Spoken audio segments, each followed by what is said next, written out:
A catastrophic tempest dismantled the yacht, leaving survivors marooned on a desolate isle. The rules of the civilized world dissipated, and the malevolence of humanity unfolded in stark nakedness. Betrayal among brothers, humiliation from companions, and even cruel contempt in the face of his mortality ensued. Until one fateful night, he bore witness to an inexplicable anomaly that should not have existed. From that moment forth, the island's dark secrets intertwined with his thirst for vengeance, forging a perilous path of evolution. The weak shall rot here, while he shall consume the very essence of this island. Chapter 1. Human Nature. Pain, an endless expanse. Upon the awakening of consciousness, an excruciating ache enveloped Tang Feng's entire being. He opened his hollow eyes, gazing at the boundless sky, yearning to move, only to discover that every bone in his body felt as if it had been sliced by blades, an explosion of agony. In the pitch-black night, the sound of waves crashing against rocks resonated in his ears, mingling with a putrid stench of decay that infiltrated his nostrils. A slight cough escaped him, blood trickling from the corner of his mouth as he weakly tilted his head to observe the nearby corpses. This place was a graveyard, where all the bodies had been discarded by those foreigners beneath this rocky outcrop, a heap of stones soaked by the sea. Some corpses were pushed down, their limbs shattered, others had lost their heads, while some hung grotesquely on sharp rocks. Blood dripped from the stones, mingling with the sea below, saturating the area with a repugnant stench. The foul odor, combined with the pain coursing through his body, gradually sharpened his awareness. Damn it! 18 days, he lamented, closing his eyes in agony, a bitter smile flickering across his face. It had been 18 days since the ship was engulfed by a tsunami, thrust onto this island by a tempest. He could never forget the betrayal by those he had trusted brothers, friends, and his girlfriend. Abandoned mercilessly, they had even stamped on him in his moments of helplessness. This was a deserted island, cut off from the world. When the survivors aboard the ship realized that here, phones were useless, the internet was inaccessible, and rescue was unattainable, the darkness of human nature laid bare. Chaos, humiliation, looting, and murder quickly spread among the crowd. Some sought dominance, while others were trampled underfoot. The thousands of tourists aboard the ship formed factions, with powerful groups beginning to seize food, water, and other precious supplies. Soon, others started to demean women and oppress them. In his attempt to assist a woman, he drew the ire of 4 foreigners who encircled him, bringing him to the ground. A humble crawler, Chinese pig, our boss is the world champion, understand? One white man mocked him in broken Chinese, stomping on his face. He had 6 companions, yet during his humiliation, they cowered in the crowd, none daring to assist him, paralyzed by fear of retribution. Under the direction of a foreigner named Carl, the woman he had rescued approached him, spitting in his face before the assembly. Bastard, mind your own business, die. The mockery of the foreigners intensified as they unfastened their trousers, urinating on him in front of all. The acrid liquid mixed with blood flowed down into his hair and face, filling his mouth with a metallic taste that plunged his heart into numbness and despair. Before long, the supplies from the cruise ship were distributed uniformly, overseen by a white man named Carl. In the face of dwindling provisions, each person received a bottle of water and a piece of bread per day, with the rest to be scavenged. Some women sought to curry favor with these foreigners for additional supplies, while others, in a desperate bid to retain their chastity, were brazenly taken away, only to be violated or even killed. He lay in a half-dead stupor on the beach beside the cruise ship, awaiting the arrival of death. On the first day, hunger and exposure left him too weak to even open his eyes. On the second day, a young female crew member, unable to bear the sight, secretly brought her own water to nourish him, only to be discovered by the foreigners, who took her into the jungle by the beach that very night. She never returned. On the third day, seagulls circled above him, mistaking him for a corpse, pecking at his eyes and the scabs on his face. By the fourth day, everyone presumed him dead. On the fifth day, his girlfriend, Yululu, appeared, and Tang Feng thought she had come to rescue him, straining to lift his head for a glimpse of her. Instead, she stepped on his fractured arm, a sardonic smile gracing her lips. Still alive? Who trying to kill me, are you? Please, just a bit of water. Tang Feng groaned painfully. You're almost dead, and you still want water? Well, they don't know I'm your woman. Just hurry up and die. If you die, I can please them and live, while you Lulu declared coldly, continuing to press down on his arm. That's so cheap. Who are they? Tang Feng croaked, disbelief washing over him as he regarded the woman who had once been so devoted to him, now tormenting him in his dying moments. Who are they? Those foreigners who beat you. They're in charge now, and we must obey them, Lulu said, excitement lighting her face as she continued. I'll phone. Don't hate me, I'm left with no choice. I want to go back, to live, so I'll tell you a secret. Yesterday, I followed that Carl. To be honest, he's quite muscular, and last night. Hey, you understand, right? Disgusting, wretched. Cough, cough. Tang Feng shut his eyes in pain. Though he was filled with rage and anguish, he still did not wish to die, not yet, not without a fight. He pleaded with you, Lulu, not for the sake of our past. Just a sip of water, please? Water. Tang Feng. Don't you know how precious it is? Almost dead. Don't waste it, Lulu said, releasing him and moving toward the distant beach. After a couple of steps, she seemed to recall something, suddenly turning back to retrieve a plastic bag. I'll phone. To make it up to you, it'll help end your suffering. As the bag enveloped his head, he struggled desperately for breath. Yet, Lulu merely wore a chilling smile. This should do it, right? After she left, he ceased his struggles, closing his eyes in agony. If I survive, I will ensure you suffer. Just as he was on the brink of suffocation, a girl risked everything to stealthily approach him from the other side of the ship, yanking the plastic bag from his face. He gasped for air, his mouth agape. Just as he thought he had nothing of value left, the girl signaled him to be quiet. Shoo! Don't make a sound. I'm here to save you. He thought he misheard her, moving his cracked lips to utter save. Save me? They're all in the cabin, celebrating. No one is around now. Are you all right? The girl cautiously surveyed the surroundings, speaking softly to him. He was like a leaf clinging to a branch in the wind, utterly spent, and had no strength left to respond, only weakly shaking his head. Let me help you up. The girl leaned closer, and a sweet fragrance wafted into his nostrils. Such a delightful scent. Tang Feng mused silently. Despite teetering on the brink of death, his heart was stirred by the girl's pure and benevolent beauty. Even amidst the agony, he was reluctant to betray her goodwill. He attempted to rise, only to incite a painful jolt within his injuries. Cough, cough. He could not suppress a cough, a trickle of blood escaping his lips. The girl gasped. You're too injured. This is not right. I will fetch some medicine. It's in the cabin. I'll go get it. A hint of shock crossed her delicate visage as she stood, momentarily at a loss. Wait for me. With that, she hurried towards the cabin, soon vanishing into the embrace of night. Chapter 2. The Distressed Maiden. Beautiful lady, are you playing with me? Lying on the beach beneath the shrouded night sky, he murmured, a mix of anticipation and disappointment swelling within him. Even if there was medicine in the cabin, it was long since secured by Carl and his foreign associates. As the girl ventured into the cabin to procure the medicine, she was discovered. The next morning, news broke that the girl who had sought to save him was captured by the foreigners and cast into the sea. He was uncertain of the veracity of this news. All he knew was that those brutes had committed unspeakable atrocities in this lawless place. The fate of the girl was a grim portent, suggesting that as time passed, the remaining survivors would meet equally dire ends. Thus, he languished on the beach, teetering between life and death, enduring a 6th day of torment. On this day, 5 of his companions arrived. To be precise, there were 6, for Lulu had accompanied them. What a stroke of luck. You stink.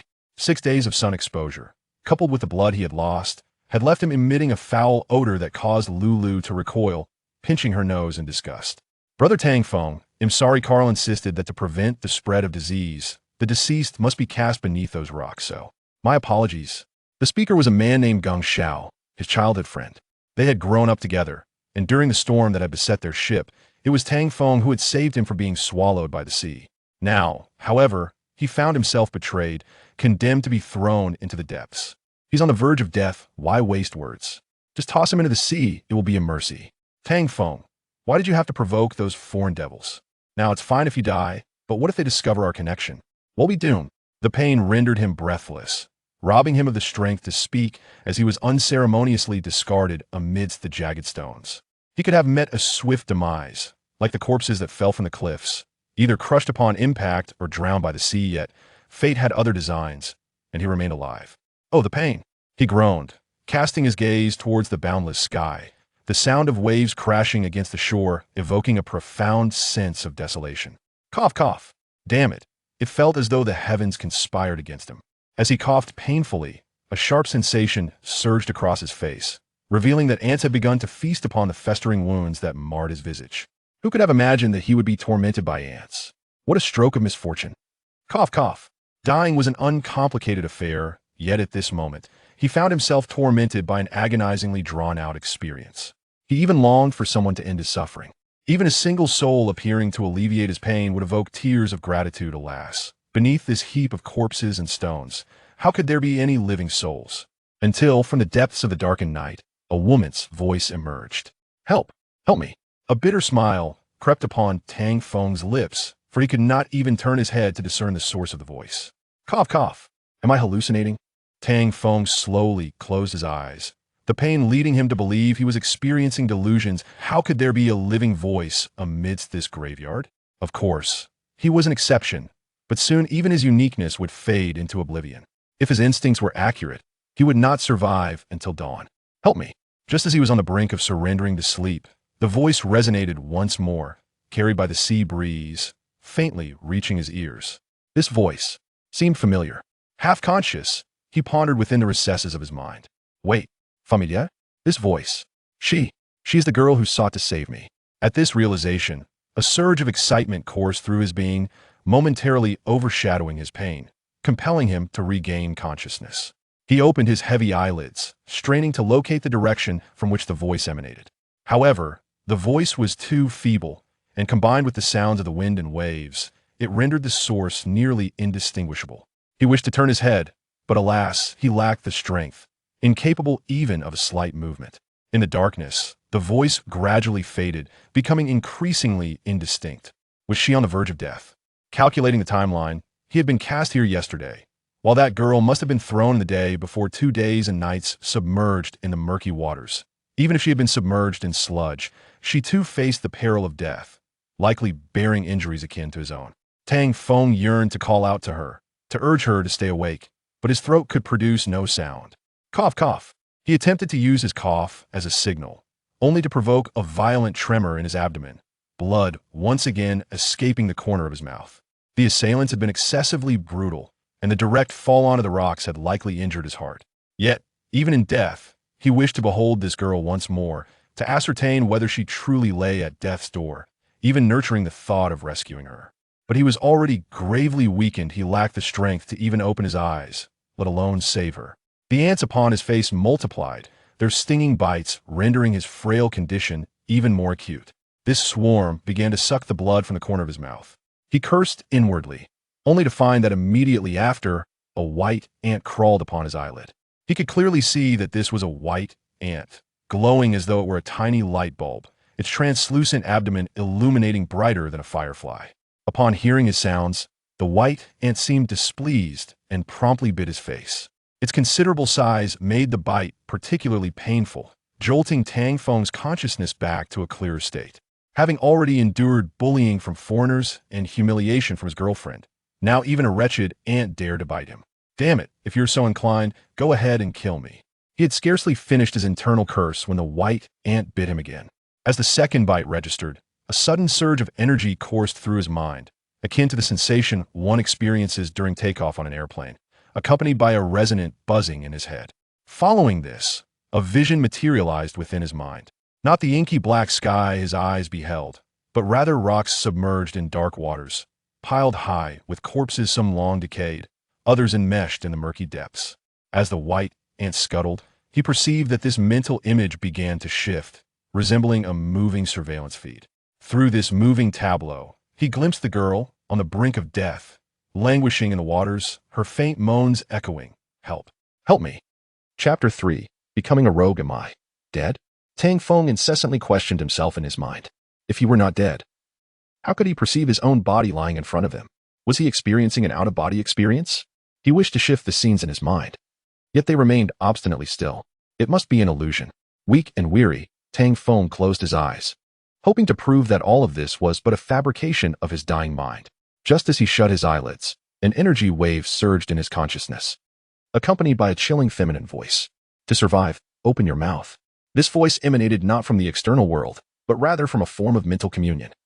Melodious yet unfamiliar, imparting an irresistible command. Tang Feng opened his fatigued eyes, and through a hazy veil, he beheld a white ant perched upon his eyelid, standing upright, its 2 front legs pressing against his eyelid, while the other 2 gestured animatedly at him. An ant. His consciousness began to wane, thoughts scattering like leaves in the wind. Was this the phantasmagoria before death? He was witnessing an ant mimicking human gestures. Tang Feng's heavy eyelids could no longer be forced open. At the moment his eyelids closed, he saw the white ant crawling towards his mouth, presenting its glowing, translucent rear towards him. Then it forcefully inserted its hindquarters into his mouth, akin to a leech. With a gurgling sound, an object the size of a grain of rice slid into his mouth, gliding down his throat. Damn the ant! Before succumbing, it had the audacity to feed him its excrement. How audacious, damn it. In the final moment of his consciousness fading, he uttered a curse. Upon opening his eyes again, beneath a sky adorned with fluffy white clouds, he heard the rhythmic crashing of waves against the rocks. I am not dead. Tang Feng lay upon the rocks, pinching his face with fervor, only to be astonished to find that his injuries had vanished. And the pain from his fractured bones was no more. He abruptly sat up from the rocks. What about my injuries? He gazed at his restored body, a flicker of fear crossing his visage. All his wounds had miraculously healed. Without a moment's hesitation, his thoughts turned to the girl submerged in the sea. He glanced toward where she had fallen, waves lapping at her body, her once soiled form now washed clean, lying motionless in the water, adrift with the tide. Avoiding the corpses, he approached the girl, turning her body over in the water. Through her cold skin, he felt her chest, soft and still warm. It seems she is not dead. He nudged her gently. Hey, wake up. The girl remained unresponsive, her tightly shut eyes revealing a pallid complexion devoid of color. What could be wrong? He examined every inch of her body carefully. Her upper body was clad in a translucent white chiffon blouse, now rendered transparent by the seawater, revealing two pert breasts without any visible bruises or wounds. Looking downward, her fitted short skirt, accompanied by black stockings, bore a tear inflicted by the rocks, with a trickle of blood seeping from her inner thigh. Due to the passage of time, much of the blood had already flowed out, leaving only a few streaks seeping through the torn fabric. One of her legs was severely dislocated, dangling in the water beneath the rocks, a grievous injury indeed. Tang Feng wiped the sweat from his brow, surveying the dozens of corpses half submerged in the sea around him. The girl was somewhat luckier than the others when she had fallen from the coast. She had not struck her head or chest, only sustaining broken legs. Since her body lay in the water, he had not initially noticed, but now, cradling her in his arms, he was painfully aware of her leg injuries. We must leave this cursed place. Tang Feng frowned as he surveyed the surroundings. This was a shallow bay, with a beach above and rocky piles below, where Carl and his foreign associates had been using it as a dumping ground for bodies. The corpses had been pushed directly down from above. If they did not leave soon, they would undoubtedly perish when Carl's group returned. Moreover, even if Carl's men did not find them, the stench of decaying bodies in the vicinity would render it impossible to linger. Otherwise, the risk of infection from viruses would mean certain death without medical treatment. His foremost concern now was the girl in his arms. She needed to be taken to a clean and safe place to tend to her wounds, or she might very well die. Even if she survived, the risk of infection could leave her crippled. For a goddess-like beauty to end up as such would be more painful than death itself. Tang Feng dared not tarry. Crouching down to lift the girl in a princess carry, he navigated around the rotting corpses toward the beach. The rocks were not high, and with his body fully restored, he scaled them with ease. Stepping onto the fine, soft sand, feeling the cool ocean breeze, he experienced the beauty of life for the first time, his heart yearning to shout in joy. Damn it, being alive is truly wonderful. Alas, he could not shout, nor could he savor this beauty. Even a brief pause was not an option. The faint sounds from the yacht reminded him that they were not far from Carl and his gang, compelling him to hasten his departure, putting as much distance between them as possible. Cradling the girl, he pressed forward, his legs growing weak. Finally spotting a sheltered area where he carefully set her down. This place was sufficiently distant from the yacht. They should not be discovered here. He knelt beside her, beginning to assess her injuries. Prolonged dehydration and blood loss had left her complexion ghastly, her lips pale as parchment. This situation was untenable. He needed to address her wounds swiftly. Tang Feng felt in his pockets. The kerosene lighter was still there, and the small knife he had hidden on his person remained intact. He had found it in the supply room after the yacht incident. Fortunate that Carl and his men had not searched him. Otherwise, he would have been unable to treat her injuries. Time was of the essence. And ignoring his hunger and fatigue, he recalled his studies. The Compendium of Materia Medica mentions a type of algae found near beaches, known as purple algae, which could promote muscle growth and enhance blood circulation, proving beneficial for the girl's injuries. He gathered 2 handfuls of purple algae, crushed them, and placed them on clean leaves, setting the knife beside the algae and arranging the lighter. With everything prepared, he commenced tending to the girl's wounds. To minimize her pain, he gathered some soft dry grass and laid it beside the rocks. Crouching down, he began to peel away her stockings, due to the water. The tattered fabric clung stubbornly to her fair legs, and he had little time to waste, resorting to tearing it off with his hands. The stockings below her calves were easy enough to rip, but the thigh area posed a challenge. If he tore it with his hands, not only would it tug at her injuries, but he might also inadvertently touch sensitive areas. Despite being a man, he felt a twinge of embarrassment. To spare her discomfort, he reluctantly picked up the knife, carefully slicing towards the stockings beside her thigh. The girl lay on the ground, and with one hand wielding the knife and the other grasping her stockings, he began to cut upward, disregarding how compromising his position appeared at that moment. As he was about to make contact with the young girl, a sudden buzzing sound reverberated in his mind, akin to a mental disturbance. Unable to restrain himself, he leaned forward and fell onto her. Damn it! Is this a deliberate invitation for me to take advantage? He silently cursed, startled by his touch. The girl abruptly opened her eyes. At that moment, one of his hands rested on her thigh while the other supported his weight, partially pressing down on her. You lecher! Despite her frail state, she cried out sharply. Just 2 days prior, she had risked her life to save him, and now he was taking advantage of her unconsciousness. Tearing her stockings and caressing her thigh? Chapter 4. Healing the wound I saved you. Can you see where we are? We've escaped from a pile of corpses. Now take a look at your leg, Tang Feng explained while attempting to withdraw. A pile of corpses? As she curled her legs inward, a pang of pain jolted her, bringing her to the realization of her predicament. She glanced around, disoriented, before looking down at her injured leg. The stockings on her leg were tattered, some remnants, torn by Tang Feng, lay scattered on the ground, while others were still entangled around her limb.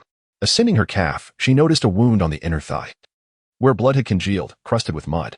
She could not help but cradle her head, feeling lightheaded.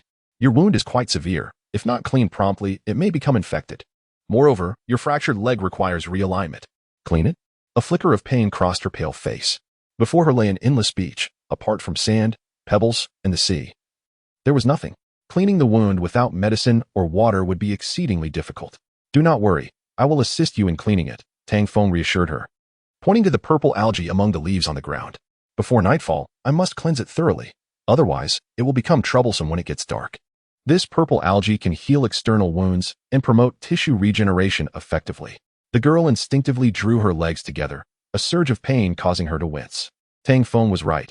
Neglecting to clean and disinfect the wound could lead to complications, and the longer she waited, the higher the chance of infection. The slight parting of her legs had also concealed her underwear, yet Tang Feng found himself feeling somewhat embarrassed. Tearing the girl's stockings had been unavoidable. Had she not been unconscious, he would have preferred to wake her. Now that she was awake, tending to her thigh wound in such a manner felt like exposing her most intimate areas to him. Even if he wished to avert his gaze, it was simply impossible. However, the girl hesitated. There is no room for hesitation if you want to avoid complications from your injury or wish to heal swiftly. You must allow me to assist you. Biting her lip, she contemplated her surroundings, overwhelmed by emotion.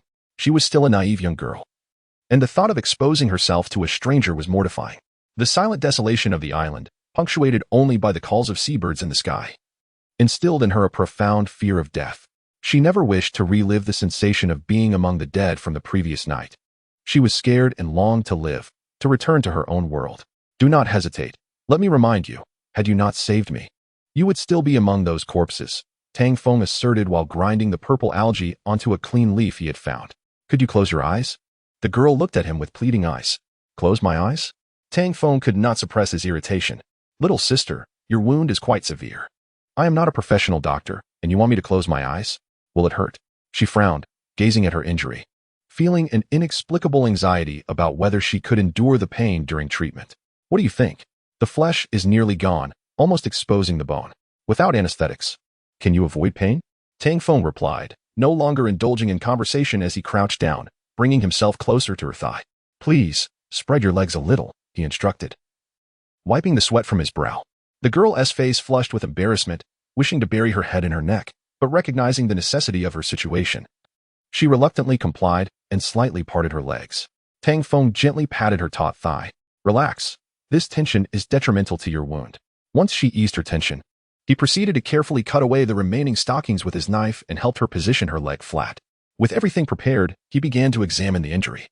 The stockings had obscured a detailed view of the wound, but now the girl's fair thigh lay exposed before him, revealing a more troubling injury than he had anticipated. The wound was caked with mud and sand. If not cleaned properly before applying medicine, these contaminants could seep into the muscle, causing permanent damage. This is problematic. Tang Feng remarked, his expression grim. Aren't these medicines effective? The girl asked, concern etched on her face. It's not that the medicine is ineffective. This wound requires thorough cleansing and disinfection before any treatment can be applied. Cleansing? She inquired, her brow furrowing. Yes, cleansing, but we lack fresh water. Can seawater suffice? Seawater contains harmful substances that could exacerbate infection. What then? Panic welled in her eyes. She could not bear the thought of losing her legs and wished for survival. Tang Feng furrowed his brow, contemplating. Perhaps there was a solution. The girl lifted her gaze, her tear-streaked face illuminated by the evening glow, timidly watching Tang Feng. What solution? During my travels with my grandfather, I learned some first aid skills. He told me that when water is unavailable, human urine can be consumed, Tang Feng explained. The girl's face flushed crimson, her urgency palpable. No, that is unacceptable, she protested, wiping her tears. She understood his implication, using urine to cleanse her wound. Tang Feng regarded her coldly, challenging her. Unacceptable?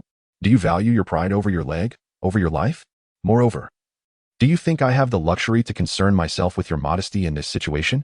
Unacceptable is unacceptable. I would rather die than endure such humiliation. The girl retorted angrily, turning her face away.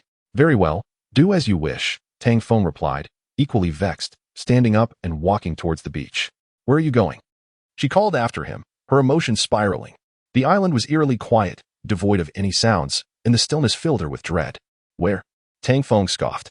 You seem to be unaware of our predicament. If we do not find food soon, we will faint from hunger and become prey for wild beasts. Reflecting on food. Tang Feng felt puzzled, since regaining consciousness on the rocky pile of corpses, not only had his physical injuries healed, but even his hunger had dissipated. But my leg? What will happen to my leg?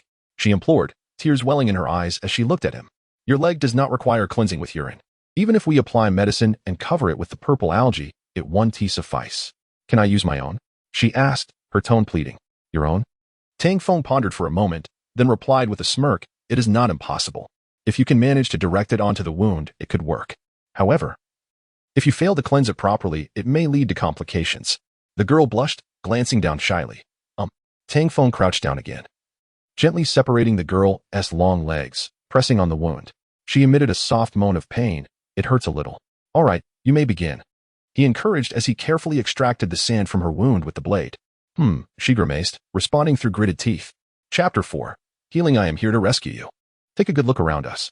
We have escaped from a pile of corpses. Now, look at your leg. Tang Feng explained to the girl while supporting himself and gradually retreating. Dead. Corpses? The girl felt a twinge of pain as she retracted her legs, finally realizing her dire situation. She glanced around in confusion before lowering her gaze to her aching leg. The stockings on her leg were tattered. Some had been torn by Tang Feng and discarded on the ground, while others were still entangled around her limb. Ascending from her calf, she noticed a bloodied gash on the inner thigh, the blood already coagulated, with a layer of mud clinging to the scab. She instinctively cradled her head, feeling somewhat dizzy. Your wound is severe. If not cleaned promptly, it could become infected. Additionally, your fractured leg requires realignment. Sea cleaning. A hint of anguish surfaced on her pale face. Before her lay an endless beach, barren save for sand, pebbles, and sea water. The prospect of cleaning her wound seemed insurmountable, with no medicine or water available. Do not worry, I will assist you in cleaning it, Tang Feng declared, pointing at the purple algae among the fallen leaves. Before nightfall, I intend to clean it thoroughly, otherwise, it will become troublesome in the dark. This is purple algae, known for its efficacy in healing wounds and promoting tissue regeneration. The girl instinctively drew her legs inward, a surge of pain causing her to furrow her brow. Tang Feng was indeed correct. Without timely cleaning and disinfection, complications could arise, and the longer it was delayed, the greater the risk of infection. Her previously slightly parted legs now concealed her modesty. Nonetheless, Tang Feng found himself in a rather awkward position. Tearing the girl's stockings had been a reluctant necessity. Had she not been unconscious, he would have preferred to awaken her. Now that she was awake, tending to her injury near her thigh felt akin to exposing her most private areas to him, a situation he wished to avoid at all costs. However, the girl hesitated.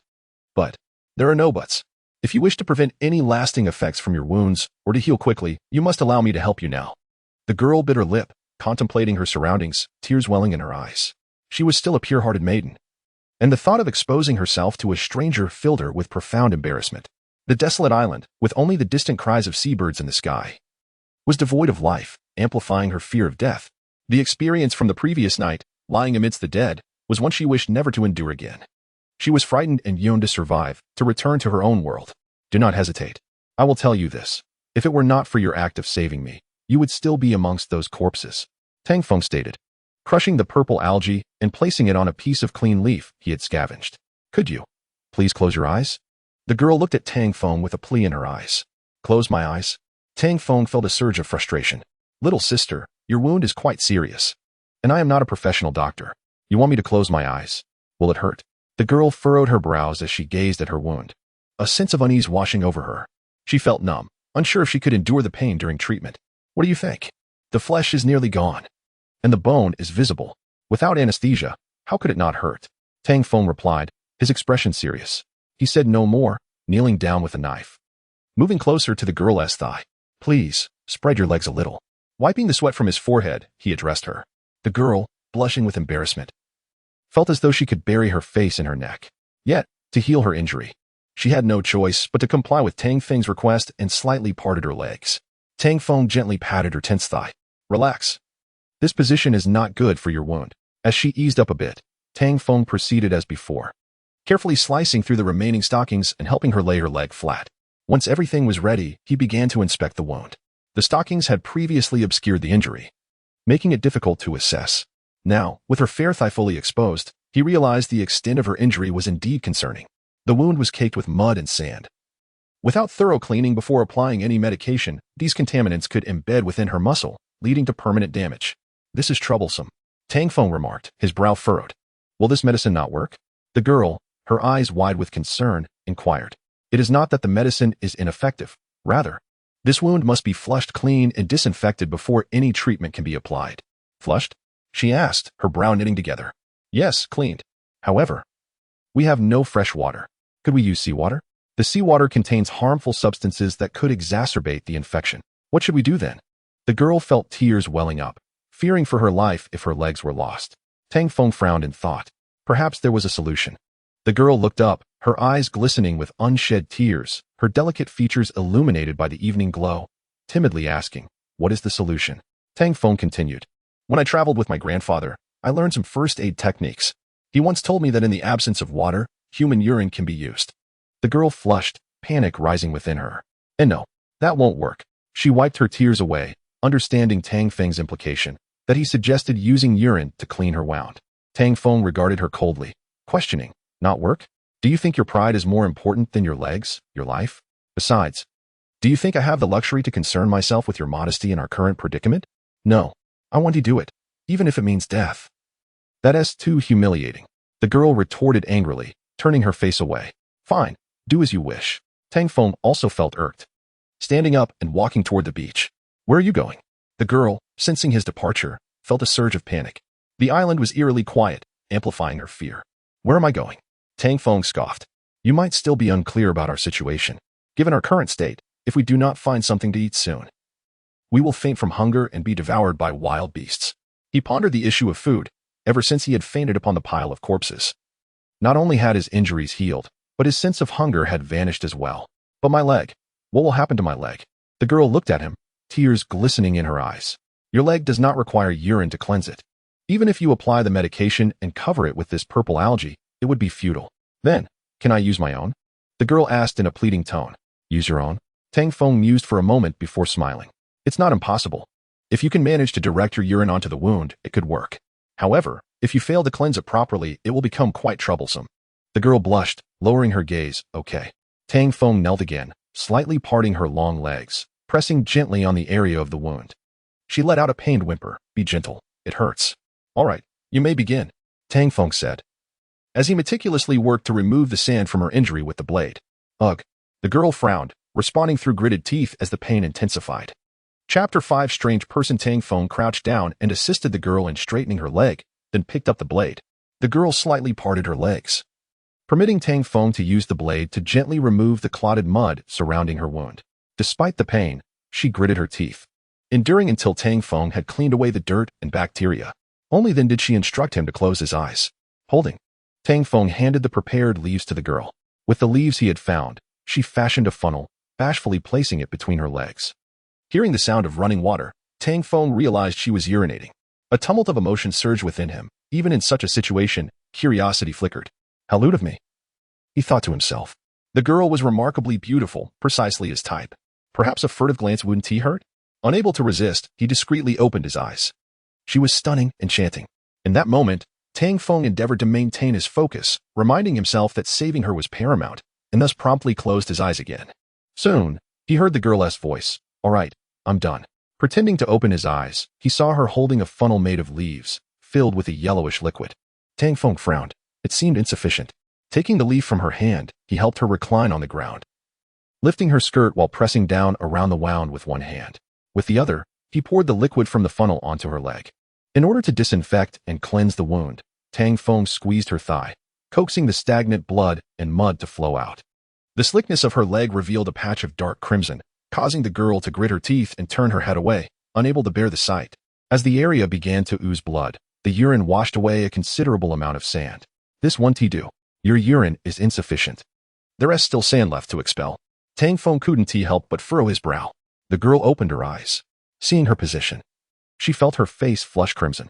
She attempted to close her legs, but was firmly restrained by Tang Feng. This won't work. Keep your eyes shut. Ouch, it hurts. The girl whimpered. No time for chatter. Quickly, close your eyes. Could you be gentler? After she complied, Tang Feng took the leaves and fashioned them into a funnel once more, then unfastened his pants. Due to a lack of hydration, the urine was somewhat yellow and had a slight odor. After relieving himself, Tang Feng pinched his nose, realizing the necessity of the moment. Under these peculiar circumstances, it was the only viable option. Saving her was the priority. Although the urine was unsightly, it was the sole means to cleanse the infection and debris. Otherwise, her leg might face dire consequences. The girl grimaced at the scent, unable to suppress her delicate brows. Bear with it. Tang Feng carefully poured the urine onto the inner side of her thigh wound. In his distracted focus, he inadvertently brushed against an unexpected area.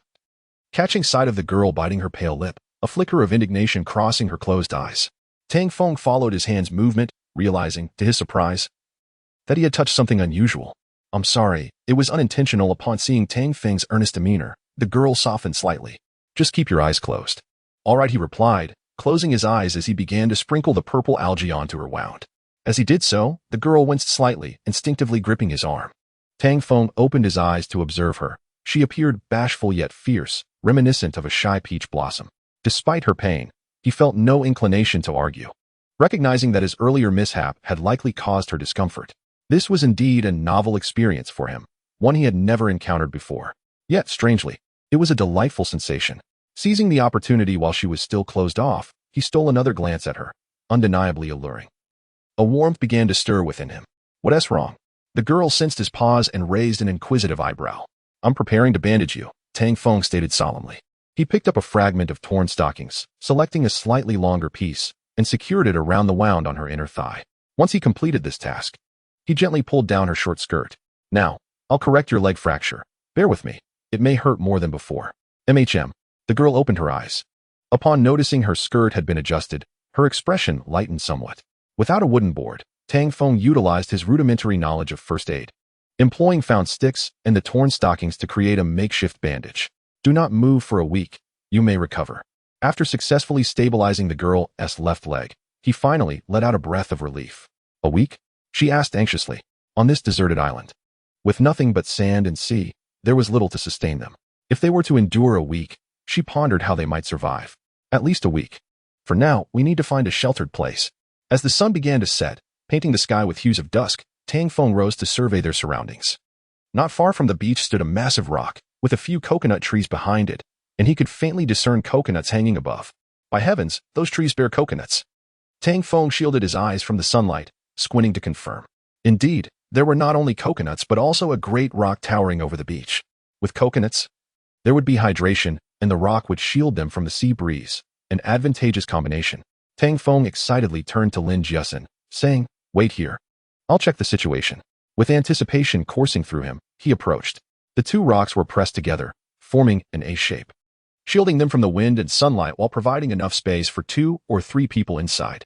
This location was approximately 7 or 8 kilometers from the site of the yacht's mishap, making it unlikely for Carl and the others to discover them here. Tang Feng eagerly approached the girl, but before he reached her side, she called out from a distance, "How is it? Can we avoid the sea breeze?" After spending a night on the beach, she was acutely aware of the drastic temperature fluctuations and knew that had it not been for her luck, she might have perished from the cold. With the sun setting, finding shelter was far more crucial than searching for food and water. "It's quite suitable. We can go there."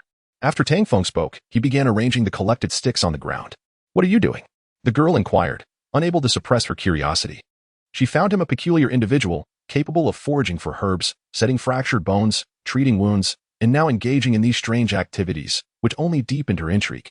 Chapter 6. The young woman in urgency. Tang Feng remained silent, bowing his head to arrange the prepared wooden sticks on the ground. There weren't many of them left, and he began to bind them together with stockings and blades of grass. "What a peculiar person," the girl muttered to herself.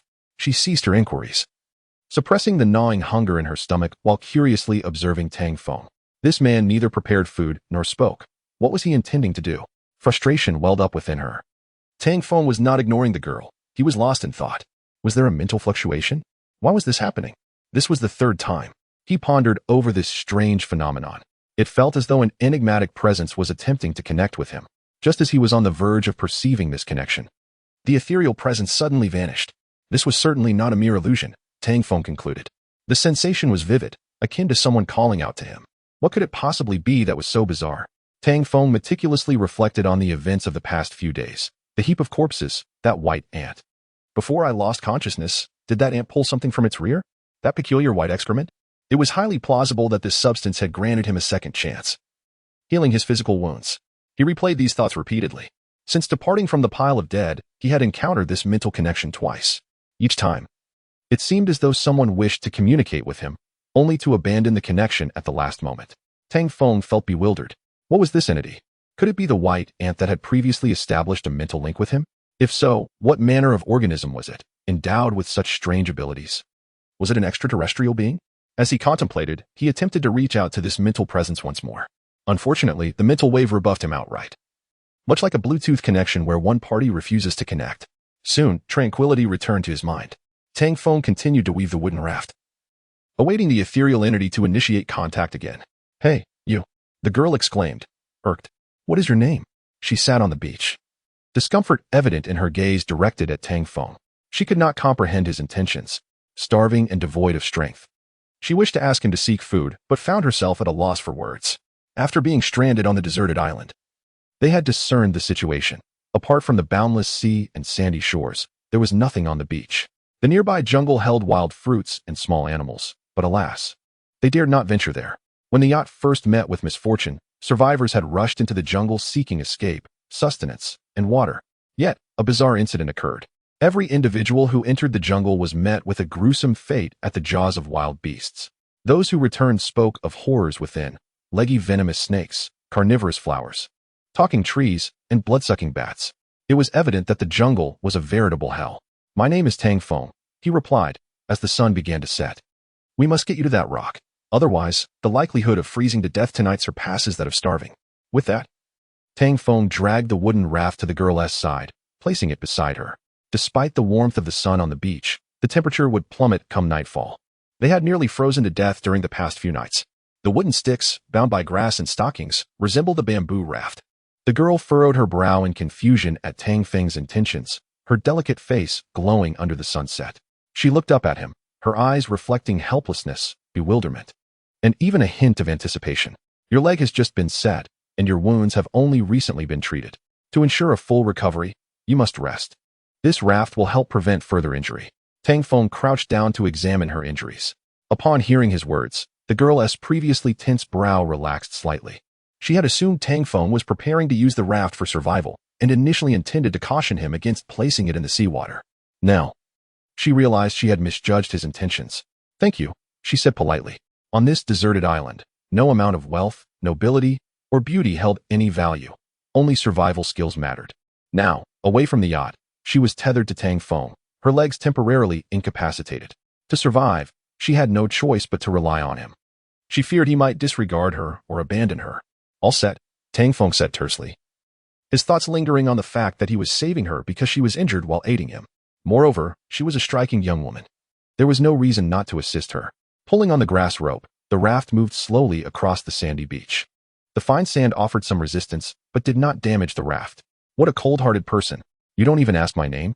Sitting on the raft and observing Tang Feng's earnest efforts, the girl couldn't help but grumble. Tang Feng was not cold-hearted. He simply sensed something was amiss. Days and nights had passed, and he was on the verge of starvation on the rock, his body severely weakened. Now, despite a faint hunger, he felt invigorated. What was happening to him? Tang Feng pondered as he pulled the raft. He considered the possibility of having encountered an extraordinary phenomenon or having gained some system. Yet, upon further introspection, he found no unusual occurrences. If none of those were true, then what was the situation? The ant. That white ant had fed him something? He recalled the image of the ant inserting its rear into his mouth. That incident was undoubtedly real. Something was definitely off. As he furrowed his brow, Tang Feng continued to pull the girl along, lost in these peculiar thoughts. He often indulged in reading novels. And now he found himself reminiscing about one he had read featuring a deserted island theme, hoping to uncover a method for survival. His favorite site for free novels, Qimao, had numerous stories of this genre, and there was one that somewhat resembled his predicament, titled Island Survival. I have a group of beautiful wives. Perhaps he was overthinking it. He chided himself inwardly. Are you even listening? I'm trying to talk to you. The girl, feeling somewhat dejected, couldn't help but grumble. Tang Feng snapped back to reality and asked, What is it? I was wondering if you wouldn't ask my name? She replied, displeased. What is your name? Tang Feng inquired casually. Lin Jessen. Ah, Lin Jessen, is it? For the next few days, you should remain still until your leg heals. Then we can devise a plan to find rescue and escape this deserted island. Escape the island? Is that truly possible?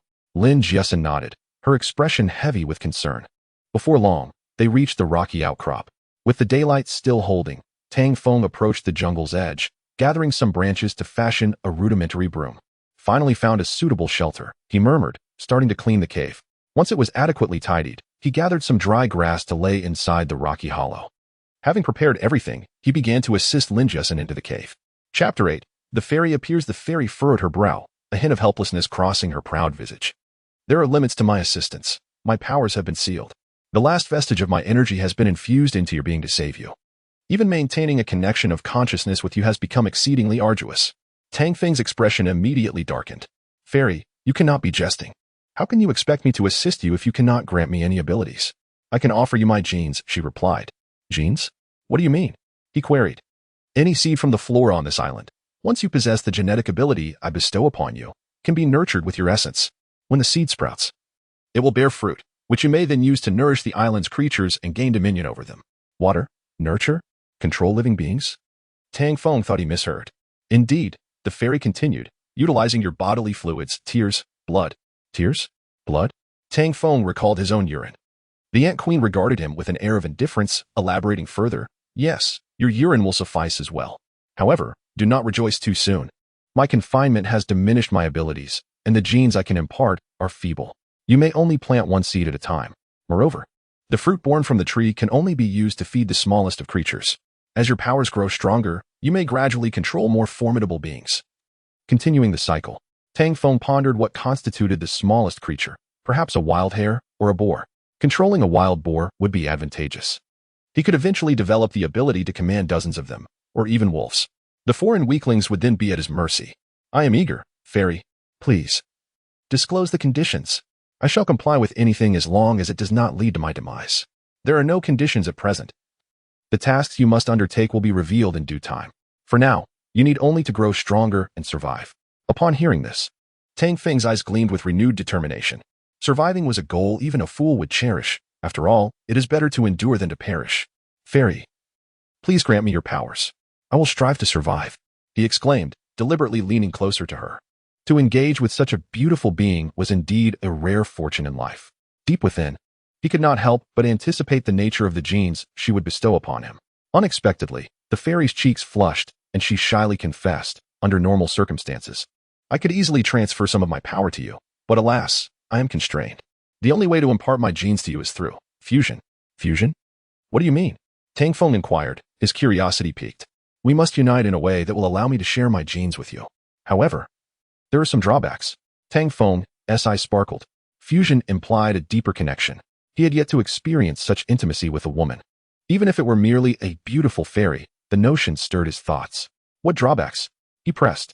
The drawback is that your desires will intensify, and should you lose control over your darker impulses, it could lead to irreversible consequences. No matter, fairy, I am willing. The fairy before him embodied the essence of a modern model, curvaceous and alluring in her fitted attire. As she saw Tang Feng approach, the fairy grew anxious. I am not quite prepared. Allow me a moment to contemplate. The beast deity, suppressed and manifested as an ant queen, had willingly sought Tang Feng's aid after tasting his blood, sensing the possibility of a mental connection. She would never have compromised her virtue after centuries of restraint if not for the need to seek his help, despite repeatedly reminding herself that this was a last resort. The prospect of transferring her genes in such a primal manner left her feeling bashful, hesitant, and reluctant. Yet, Tang Feng was consumed by desire. Regardless of the fairy's hesitations, he surged forward, embracing her. The transformation into corporeal form had drained her considerable mental energy, leaving her unable to resist, let alone flee. She had previously released her primal urges to entice him, but now she found herself lost in the throes of passion. Ignoring her protests, Tang Feng pressed on, burying his face in her silken form. The intoxicating scent enveloped him as he reveled in the moment. Please, stop, the fairy implored, but Tang Feng was undeterred. Lost in a reverie of his own desires, after a time that felt both eternal and fleeting, they finally reached a crescendo of shared ecstasy. You wicked man, the fairy murmured, her fingers tracing Tang Feng's chest. How am I the villain? Was it not your desire as well? He teased. Enough, the deed is done, and I must now enter a state of slumber. She rose to adjust her attire, only to wince at the discomfort that followed, exclaiming, Oh, that hurts. You cad. As Tang Feng witnessed the fairy's form begin to fade, he felt an unexpected pang of longing. Are you leaving? Her proud demeanor returned as she replied, Remember, today's events must remain a secret. This place is sealed by my power. No one shall learn of our discourse. Soon, my powers will dissipate, and you will be free to leave. Leave? Tang Feng pondered, bewildered. All will be revealed in due time. Remember, as your desires intensify, you must learn to endure. Endure my desires? He reached out toward the dissipating figure of the fairy, yearning to grasp her delicate feet. Wait, the genes you bestowed upon me, I truly cherish them. Can we continue this in the future? A blush crept across the fairy's vanishing visage. To impart my genes, I expended my last ounce of spiritual energy. Live well? And when I awaken, I shall bestow upon you all that I have. With her final words, the last flicker of light transformed into a singular point, dwindling until it extinguished, leaving behind an abyss of darkness and silence once more. Chapter 9. First entry into the jungle. Tang Feng reached out, attempting to grasp the remnants of the fairy's essence, but found nothing. Darkness enveloped him, accompanied only by the sound of his breathing and the waves crashing against the rocky shore. Could it have all been a dream?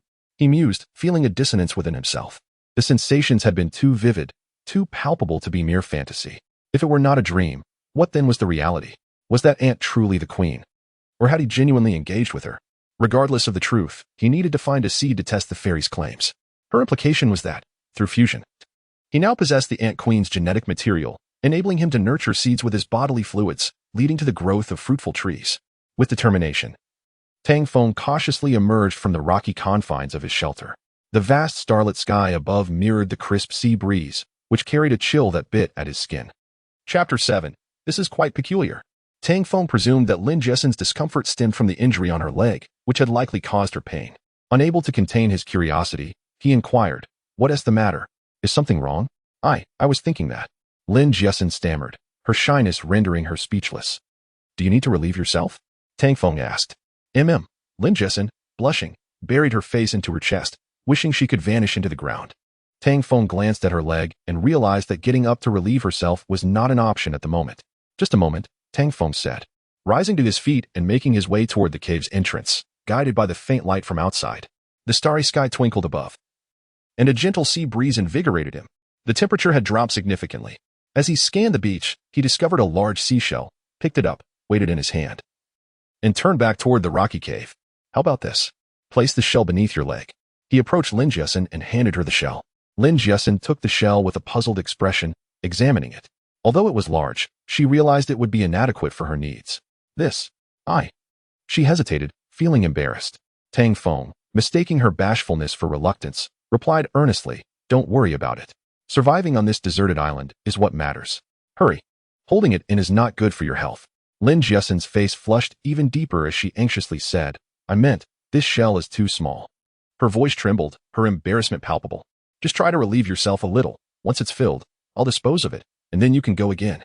Lin Jessen covered her face with her hands, wishing the dim light of the cave would allow her to disappear. How about this? You go ahead. I want tea look. Just call me when you're done, Tang Feng suggested, stepping back and turning around, closing his eyes. Seeing that Tang Feng truly had his eyes shut, Lin Jessen cautiously spread her legs and positioned the shell beneath her thigh. Soon, the sound of flowing water reached Tang Feng's ears, followed by Lin Jessen's voice. Tang Feng, I'm done. Tang Feng opened his eyes and turned around to find the shell filled with a yellow liquid, the strange odor wafting through the air due to their close proximity. Tomorrow, I will help you find some herbs. The scent of your urine indicates that your wound may be inflamed. Lin Jessen lowered her head, too embarrassed to speak. After Tang Feng exited the cave to dispose of the liquid, he returned to assist her, repeating this process 2 or 3 times until Lin Jessen had finished. By the time she was done, the night had enveloped the surroundings in darkness. Overcome with shyness, Lin Jessen felt too awkward to engage in conversation with Tang Feng and turned away, closing her eyes in contemplation. Her thoughts kept her awake as she wrestled with the decision of whether to share this experience with the man in the cave. Hearing Tang Feng's soft snores, she soon succumbed to sleep.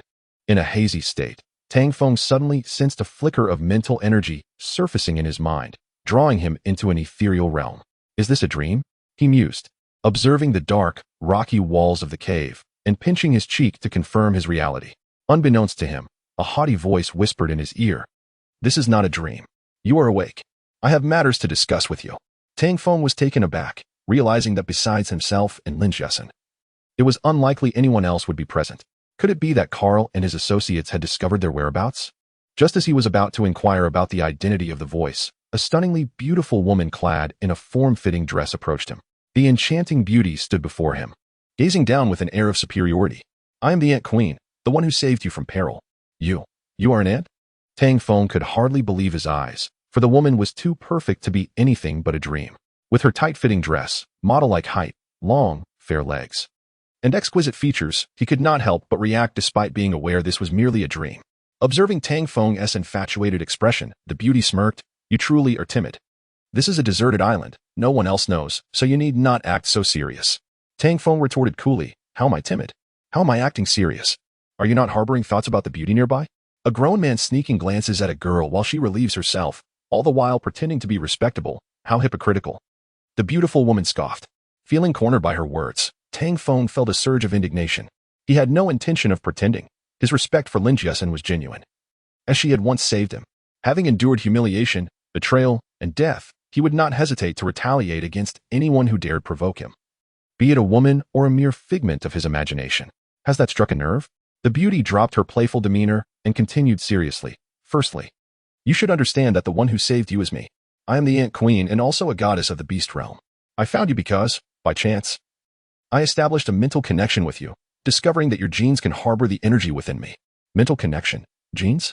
Tang Feng's mouth fell agape. Could this be the legendary golden finger? Was it plausible? He pinched himself, questioning his own reality. Was this not a dream? The Ant Queen paid no heed to his bewilderment and continued, "Previously, I attempted to establish a mental connection with you, but it was interrupted by the girl beside you."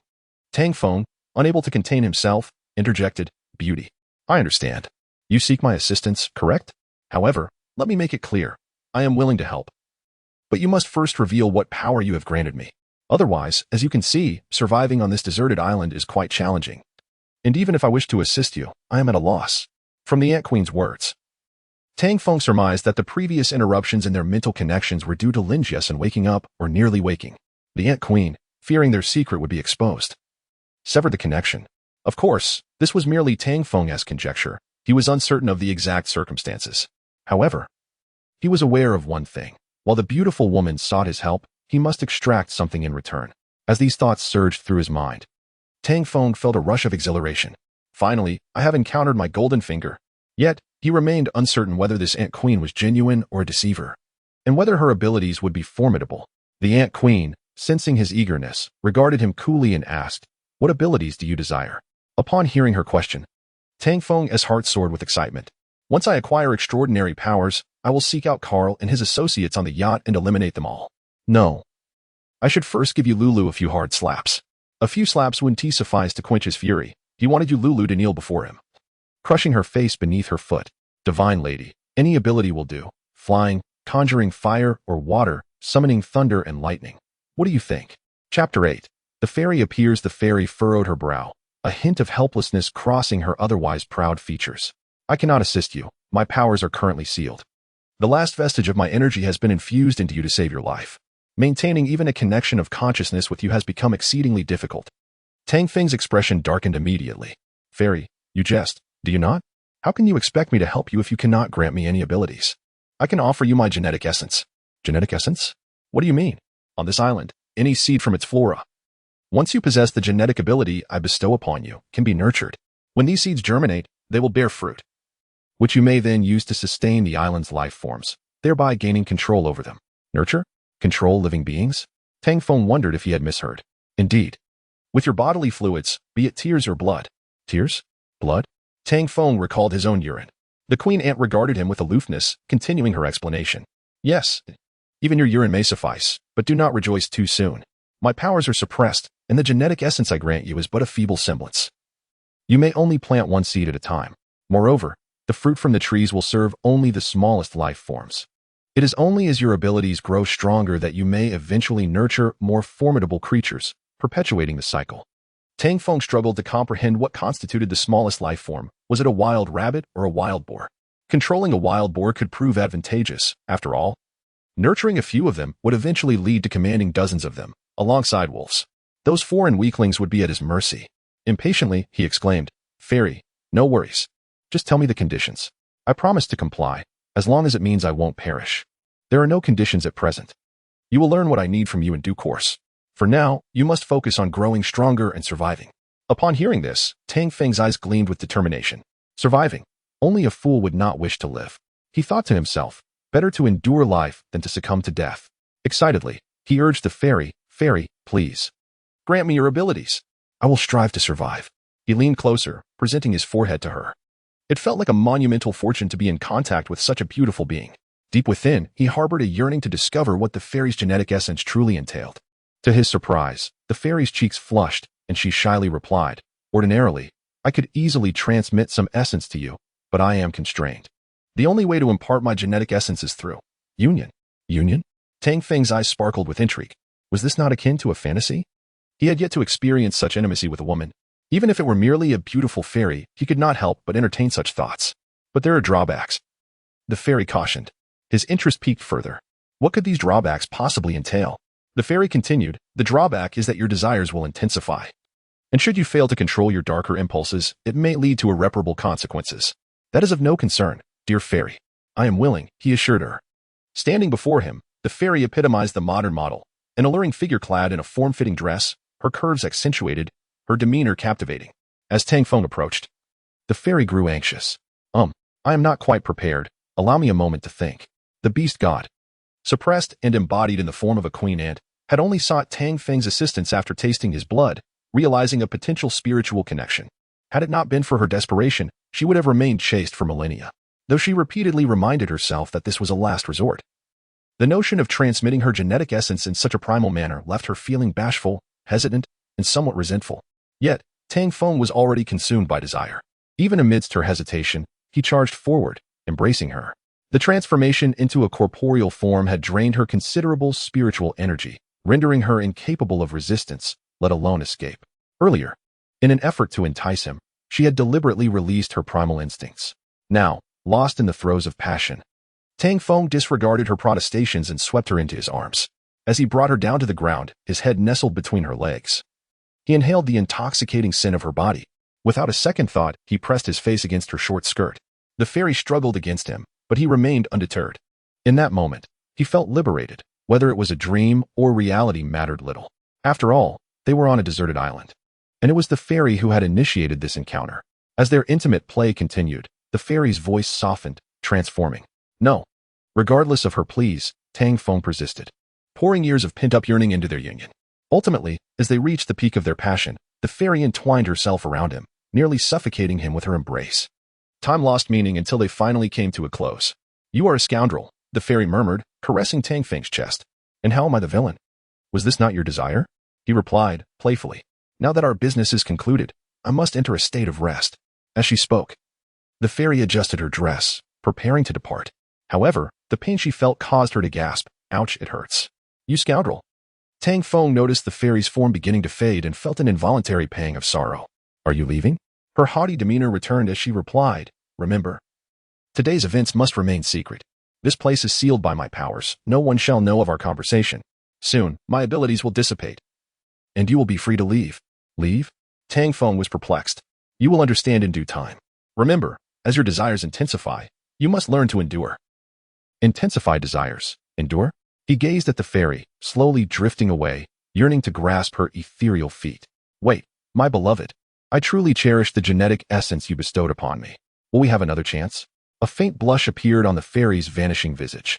Alas, to grant you my essence, I have expended my last remnants of spiritual energy. Remember, if you wish to see me again, promise to live well. When I awaken, I shall give you all that I am. With her final words, the last flicker of light diminished into a mere point, shrinking and extinguishing into the boundless void. The rocky cave returned to darkness and silence. Chapter 9. Entering the jungle for the first time, Tang Feng reached out to grasp the fleeting form of the fairy. Yet his hands met only emptiness. Darkness enveloped him, punctuated by the stillness, the sound of his own breath, and the rhythmic crashing of waves against the rocky shore. As he surveyed the surrounding shadows, a thought lingered in his mind. Was this merely a dream? Touching his own body, he sensed an anomaly, after several hours of tumult. The vividness of the experience was undeniable. It could not possibly be a dream. If it was not a dream, then what was it? Was that ant truly the queen? Or had he indeed just encountered the queen herself? Regardless, he needed to find a seed to test his hypothesis. The fairy's words suggested that, with the queen fairy's genes now within him, he could nurture a seed using his bodily secretions and blood, leading to the growth of a fruit-bearing tree. Rising from his makeshift bed, Tang Feng cautiously emerged from the rocky cave. The starry sky stretched infinitely above, while the sea breeze whispered through the night, carrying a chill. Wrapping his garments tighter around him, he scanned the surroundings, but alas, the beach yielded nothing but sand, not a single tree in sight, let alone a seed. The waves crashed against the rocks with a soothing sound as he gazed toward the jungle at the edge of the beach. If he ventured into the jungle, he might find a seed. A flicker of adventurous desire ignited within him. With a seed, he could validate the genetic alteration within him and ascertain the truth of the fairy's words. Surviving. The fairy had spoken in riddles, leaving him in uncertainty. The jungle loomed in the distance, shrouded in the shadows of the night like a foreboding mountain. Even at the jungle's edge, danger surely lurked, did it not? Lost in thought, Tang Feng paced the beach, contemplating whether to seek a seed at the jungle's perimeter. Perhaps it would be wise to wait for dawn. In the light of day, visibility would improve, and he could escape should he encounter any wild beasts. As confusion clouded his mind, sleep evaded him, and he settled upon a rock on the beach, pondering his next steps. Given the rescue efforts following the yacht's mishap, it seemed nearly impossible to expect help. Without external assistance, survival depended solely on self-reliance. Their most pressing needs were food and water, yet they possessed neither. Currently, their only sustenance came from the coconuts on the few trees nearby. While coconuts could sustain their hydration and nutrition, they also posed a risk. A diet consisting solely of coconuts would lead to digestive issues within days. Such complications could prove troublesome. As the first light of dawn painted the horizon, Tang Feng resolved to gather some coconuts. Stretching his limbs, he glanced at the nearby coconut trees. Climbing one, he harvested a dozen coconuts and, after depositing them on the beach, noticed the sky brightening further. Entering the rocky cave with the coconuts, he found Lin Jessen still in slumber, likely due to her weakened state. Unable to resist, he stole a glance. Her fair, elongated legs lay slightly apart, adorned only by a black pair of panties. The sight was tantalizing, igniting an unwelcome curiosity within him. A sense of unease washed over him. The burgeoning desires within him surged, more fervent than ever. Simultaneously, troubling thoughts churned in his mind. After all, they were on a deserted island. Gazing at the beautiful figure before him, he felt a wave of greed. Shaking his head to dispel the thoughts, he recognized the peril in his escalating desires, which seemed to intensify with the queen's genes coursing through him. At that moment, two conflicting thoughts battled within him. One urged him to take advantage of the situation, for no one would ever know, while the other reminded him that Lin Jessen had risked herself to save him, and he must not lose his moral compass. But alas, that insatiable desire proved difficult to suppress. He found himself drawn closer to Lin Jessen, crouching beside her. The allure of her body was irresistible, akin to ripe fruit, invoking an urge to taste. The sight of her fair legs, her short skirt, and the subtle curve of her figure ignited a fervent longing within him. Should he dare to explore further? Lost in hesitation beside Lin Jessen, He grappled with his inner turmoil. Just then, her eyes fluttered open. Upon seeing Tang Feng's gaze upon her legs, surprise washed over her features. What are you doing? Tang Feng, jolted from his reverie of desire, adopted a serious tone. I was checking your injuries. Lin Jiasin, blushing, inquired, how is my injury? Will I recover? Rest assured, you will be fine. I need to find some herbs for your wounds, he replied, tugging her skirt down slightly, inadvertently concealing his own embarrassment. Feeling awkward, Lin Jiasin wished to shift, but was reminded of her pain, lowering her gaze shyly in response. You should rest. If you're thirsty, I have coconuts here. I'm going to check the jungle's edge for herbs to treat your inflammation. You're going to the jungle? Lin Jiasin's face paled with worry. Please don't go. There are wild beasts in the jungle. The survivors from the yacht knew the dangers that lurked within. If Tang Feng ventured into the jungle and encountered a beast, she would be left without help. Tang Feng smiled reassuringly. Don't worry. I will only go to the edge of the jungle and return with herbs. Before she could voice further concerns, he had already stepped out of the rocky cave. The beach was now illuminated by the bright sun, the warmth gradually dispelling the morning chill. The temperature fluctuation between day and night was striking. Tang Feng muttered to himself as he recalled the descriptions from those who had entered the jungle. The edge was home to smaller creatures, posing little threat. Yet, as one ventured deeper, the presence of dangerous beasts increased. Those who had perished had ventured too far into the jungle and were overwhelmed by unfamiliar predators. Finding a suitable stone on the sandy beach, Tang Feng armed himself and cautiously approached the jungle. This marked his inaugural step from the beach into the depths of the wilderness. The jungle's edge, approximately 2 kilometers from the beach, was characterized by sparse grasses and low trees, gradually giving way to taller, denser foliage as one ventured further in. To avoid encounters with wild beasts, he dared only to seek herbs at the jungle's periphery. Drawing upon his knowledge of herbal medicine, he crouched in the underbrush, diligently searching, and soon discovered several anti-inflammatory herbs. Tang Feng spoke as he retrieved the herbs he had collected from his pocket, placing them gently on the ground. These herbs could not simply be chewed and applied to the wound. They required boiling. Without a suitable pot or vessel, it was impossible to prepare them into a medicinal broth. If Lin Jiasin did not consume this herbal remedy, her condition was likely to deteriorate, potentially endangering her life. Cough. Will I die? Lin Jiasin gazed at Tang Feng, her innocent face betraying a hint of sorrow. Tang Feng casually picked up a coconut, cracked it open with a stone, and offered it to Lin Jiasin. Don't worry, you won't die. Thank you. Lin Jiasin attempted to sit up, but found her body felt as if it were in pieces, utterly incapable of movement. Prolonged malnutrition, compounded by excessive bleeding from her wound, had left her exceedingly weak. This girl won't survive without some nourishing food, Tang Feng thought to himself, yet maintained a composed facade as he crouched beside her, assisting Lin Jiasin into a sitting position and placing the coconut in her hands. I will now examine your wound. Bear with me.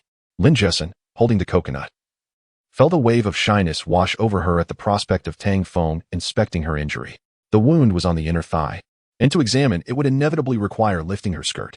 She had recently started her menstrual cycle, and the thought of Tang Feng discovering this made her feel utterly exposed. However, if she did not allow him to see it, she could not properly change the dressing, and her condition could worsen. We are stranded on this deserted island. Merely being alive is our greatest fortune. Everything else is of little consequence, Tang Feng reassured Lin Jiasin as he gently spread her legs apart and lifted her skirt. Her skin was fair, long, and smooth, evoking a sense of excitement in Tang Feng. Tang Feng, you are here to save a life. Such thoughts are inappropriate. He chastised himself internally. Yet, he could not help but think that facing such beauty without feeling stirred was hardly a mark of manhood. Lin Jiasin's legs were undeniably alluring. Damn it, this fairy truly embodies the essence of a beast god, igniting desires that are primal, Tang Feng realized, feeling his discomfort manifest. Is the wound inflamed? Lin Jiasin asked, noticing Tang Feng's gaze linger on her leg. It's all right, Tang Feng replied, snapping back to reality as he began to unwrap Lin Jiasin's stockings and clean the pus surrounding her wound. He inadvertently noticed some bloodstains, which startled him. Could it be an internal injury? He pondered. It seems you are bleeding? No. I started my period a couple of days ago, Lin Jiasin murmured, burying her flushed face into her chest. Your period? Tang Feng frowned. In their current predicament, lacking even sanitary supplies, her menstruation was an added burden. Let us do this. I will find a way to boil the herbs. Your wound is quite serious. Without proper medication, it may not heal. Tang Feng carefully reapplied the purple algae to Lin Jiasin's wound and secured it with her stockings before lowering her skirt once more. Just as he stood with the herbs, Lin Jiasin called out to him. Tang Feng, she said, her demeanor suggesting she had something to say. What is it? He asked earnestly, striving to maintain a respectable image despite his inner turmoil. I want to ask you to help save someone, Lin Jessen continued. Tang Feng felt a surge of amusement. Of course, the person she wished to save must be from the yacht. They were on the brink of starvation and dehydration themselves. How could they possibly rescue anyone? Who exactly do you want me to save? He inquired, attempting to keep his tone calm. My aunt, Xiao Wei, is near the yacht, behind some rocks. When we escaped from the yacht, she fell and injured her leg. I need you to help her, can you? Lin Jessen spoke timidly, her gaze lowered, unable to meet his eyes. It was clear that she shared a deep bond with Xiao Wei, but given their dire circumstances, Lin Jessen's concern seemed almost futile. Tang Feng could not suppress his agitation, responding coldly. We are barely surviving ourselves, lacking food and water, and you want me to rescue someone? Let me remind you. Had it not been for your intervention when I was abandoned by Carl and his crew, I would not even consider helping you. Remember, surviving on this island is no small feat. Even if Carl's crew hasn't found Xiao Wei after 2 days and nights, will she still be alive? I was not pushed by Carl's crew. Lin Jessen interrupted softly, attempting to clarify. Then how did you end up in this predicament? Tang Feng inquired, his curiosity piqued. I was caught stealing medicine. I jumped off the yacht with my aunt, who was hiding behind a rock. I panicked and ran into the jungle, Lin Jessen explained. And then, how did you end up in this pile of rocks? I encountered a wild beast that terrified me and chased me until I lost my way and ended up by the sea. At the mention of the beast, Lin Jessen trembled involuntarily. The black creature had been unlike anything she had ever seen, resembling an ancient beast. Regardless, the prospect of rescuing anyone seemed impossible. Even if it were not dangerous to reach Carl's area, Tang Feng felt no obligation to assist her aunt. After expressing his thoughts, he walked away with the herbs, leaving Lin Jessen behind. Outside, the expansive blue sky and white clouds painted a beautiful scene, yet even such splendid weather could not alleviate his heavy heart. He had never imagined the beach would be so devoid of life. Previously, he had seen images of beaches teeming with turtles, fish, and crabs, yet now, after searching for quite some time, he found nothing edible. Reflecting on crabs, Tang Feng began to scour the beach for shells. With a lighter and a small knife on hand, he sought a large shell to use for boiling the herbs. Once Lin Jessen consumed the herbal remedy, she would slowly begin to recover. Thankfully, he had learned some medical skills from his grandfather and recognized various herbs. The herbs he had found possessed anti-inflammatory and blood-invigorating properties. Within a week, Lin Jessen would likely heal, making her a valuable ally in their struggle for survival on the deserted island. Shells were typically buried beneath the sand, and as Tang Feng contemplated this, he prepared to dig. Suddenly, a wave of mental energy surged through him. Chapter 13, A Favor in Exchange for a Sacrifice? It was an exhilarating mental signal. Kadi, perched in a coconut tree, had noticed something and was signaling him. What is it? Tang Feng mentally connected with Kadi. Big brother, look at the surface of the sea. Tang Feng initially feared an impending beast attack, but quickly grew curious about what Kadi meant. What could possibly be on the surface of the sea? Despite his skepticism, he turned his gaze toward the water. Following Kadi's direction, he spotted a black suitcase bobbing in the waves, pushed toward the shore by the surf. Is that a suitcase? Tang Feng wondered, excitement bubbling within him as he dashed toward the beach. The appearance of the suitcase signified the possibility of supplies. Anything, even a bottle of water or a lighter, could be a lifesaver. When the yacht had capsized, most of the supplies had been lost to the sea, and many items had fallen overboard when the yacht flipped. Chapter 10. Spare me the pretense yet. This voice was not that of a fairy, rather, its fluctuating tones resembled those of a jester. Surprised, are you, young man? I am not your fairy sister. I am Aunt Katie, perched right atop your head. Tang Feng was left both amused and exasperated. A mere ant had crawled onto his head, engaging in a mental exchange with him, and calling him young man? Ridiculous. He raised his hand to swat it away, thinking, how dare an ant be so audacious? At that moment, the voice began to plead for mercy. Big brother, we're on the same side. Tang Feng lowered his hand, scoffing. Remember to tone down the bravado next time. He felt the mental connection strengthen slightly, and through this bond, he seemed to glimpse another scene, identical to the one he had experienced with the fairy. This new perspective was akin to having an additional pair of eyes that could move. Hiding in the grass, Tang Feng cautiously surveyed his surroundings and coldly inquired, what exactly are you? How can you establish a mental connection with me? Katie replied earnestly, Big brother, I told you, I am an ant, and I have been assigned to stay by your side by the queen ant. We can establish this connection because we drank your blood. You mean to say there are others up there with you? Tang Feng asked, slightly puzzled. Not humans, ants. We are a squad left behind by the queen to assist you. What? The fairy left a group of ants to help me. This must be a mistake. Tang Feng thought he had misheard. He placed a hand on his hair and communicated with Katie through their mental link. I command you all to get down from there immediately. No wonder he had felt as though he had lice on his head these past few days. With his focus on finding food and saving others, he had neglected his disheveled hair, only to discover a nest of ants hiding atop it. Intolerable. Big brother, we are here to help you. Look, my brothers are frightened. Tang Feng was dumbfounded. What nonsense. Brothers? Get down so I can see what you all look like. The ants complied, and soon 7 or 8 of them landed in the palm of Tang Feng's hand. Unlike the pure white of the queen ant, these were small brown ants, about the size of grains of rice, and they aligned themselves in an orderly fashion. The one at the front was undoubtedly Katie, who waved his front legs and called out, Big brother, I'm here. The 7 ants behind me are your subordinates. We will protect your safety from now on. You. Protect my safety? Tang Feng cursed inwardly. Narrowing his eyes, he scrutinized the ants in his palm. Were it not for Katie's stance and their synchronized formation, he would have believed them to be mere ordinary ants. Remarkable. Such an extraordinary species capable of mental communication with humans. Tang Feng was astonished.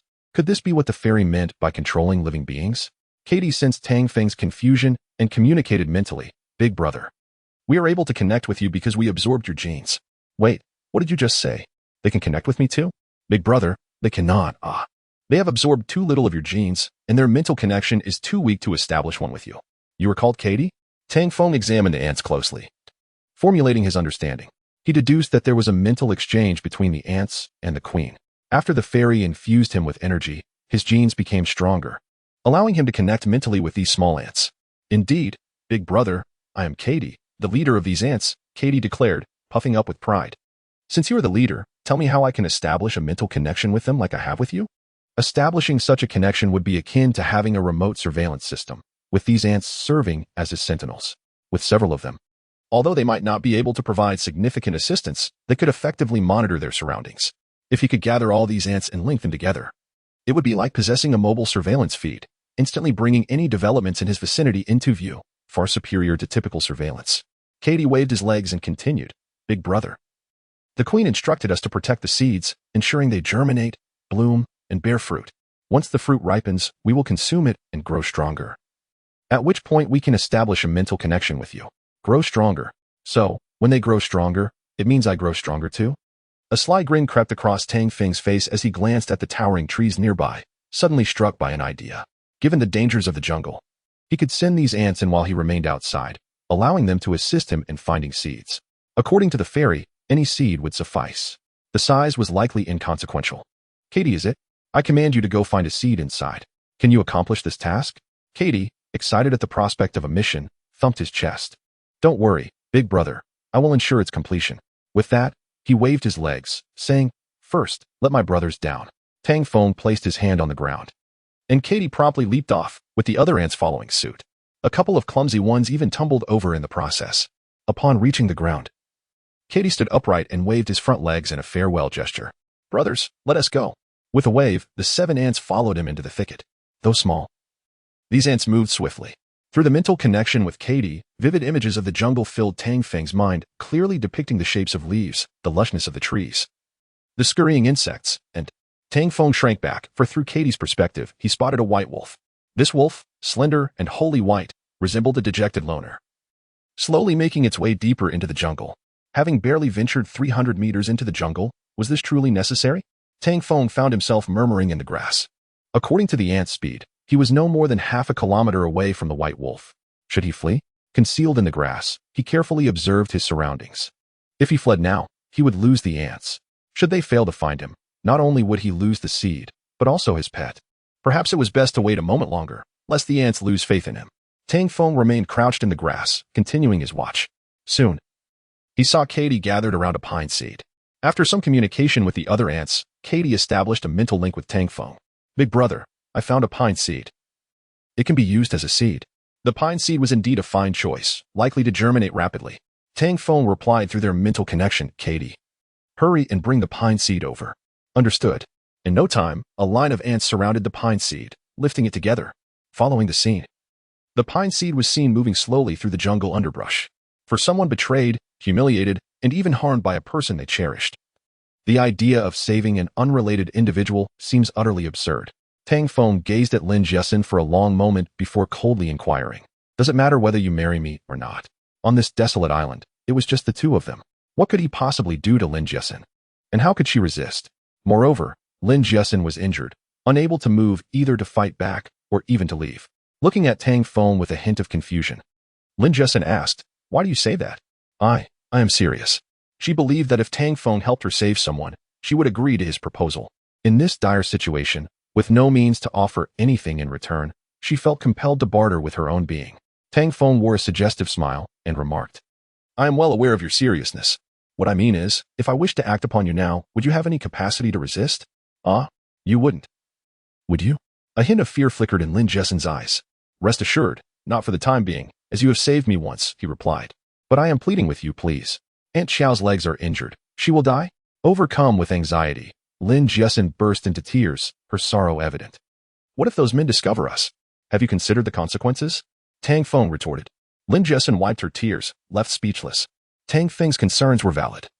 Should those foreigners uncover the truth, his life would be in grave danger. If he perished, she too would struggle to survive in her current state. "Actually, I could help you investigate. It's not entirely out of the question," Tang Feng stated earnestly. After Lin Jiasin's earlier insistence, he found this condition acceptable. Not only could he legitimately win Lin Jiasin's favor, but he would also create a positive impression in her heart. For a normal man, especially one under the influence of a beastly desire, it seemed natural for Tang Feng to wish to possess Lin Jiasin. However, given her innocence and purity, forceful advances would only provoke her aversion, an impression he wished to avoid. Since Lin Jiasin proposed this condition, he felt an opportunity had arisen. "Really? Thank you, Tang Feng," Lin Jiasin exclaimed, her eyes glistening with tears. "You know, we have both faced death before. I am willing to go. However, I have conditions. And you must not think that I am trying to make things difficult for you, or that I possess poor character." "Agreed. I shall set off immediately."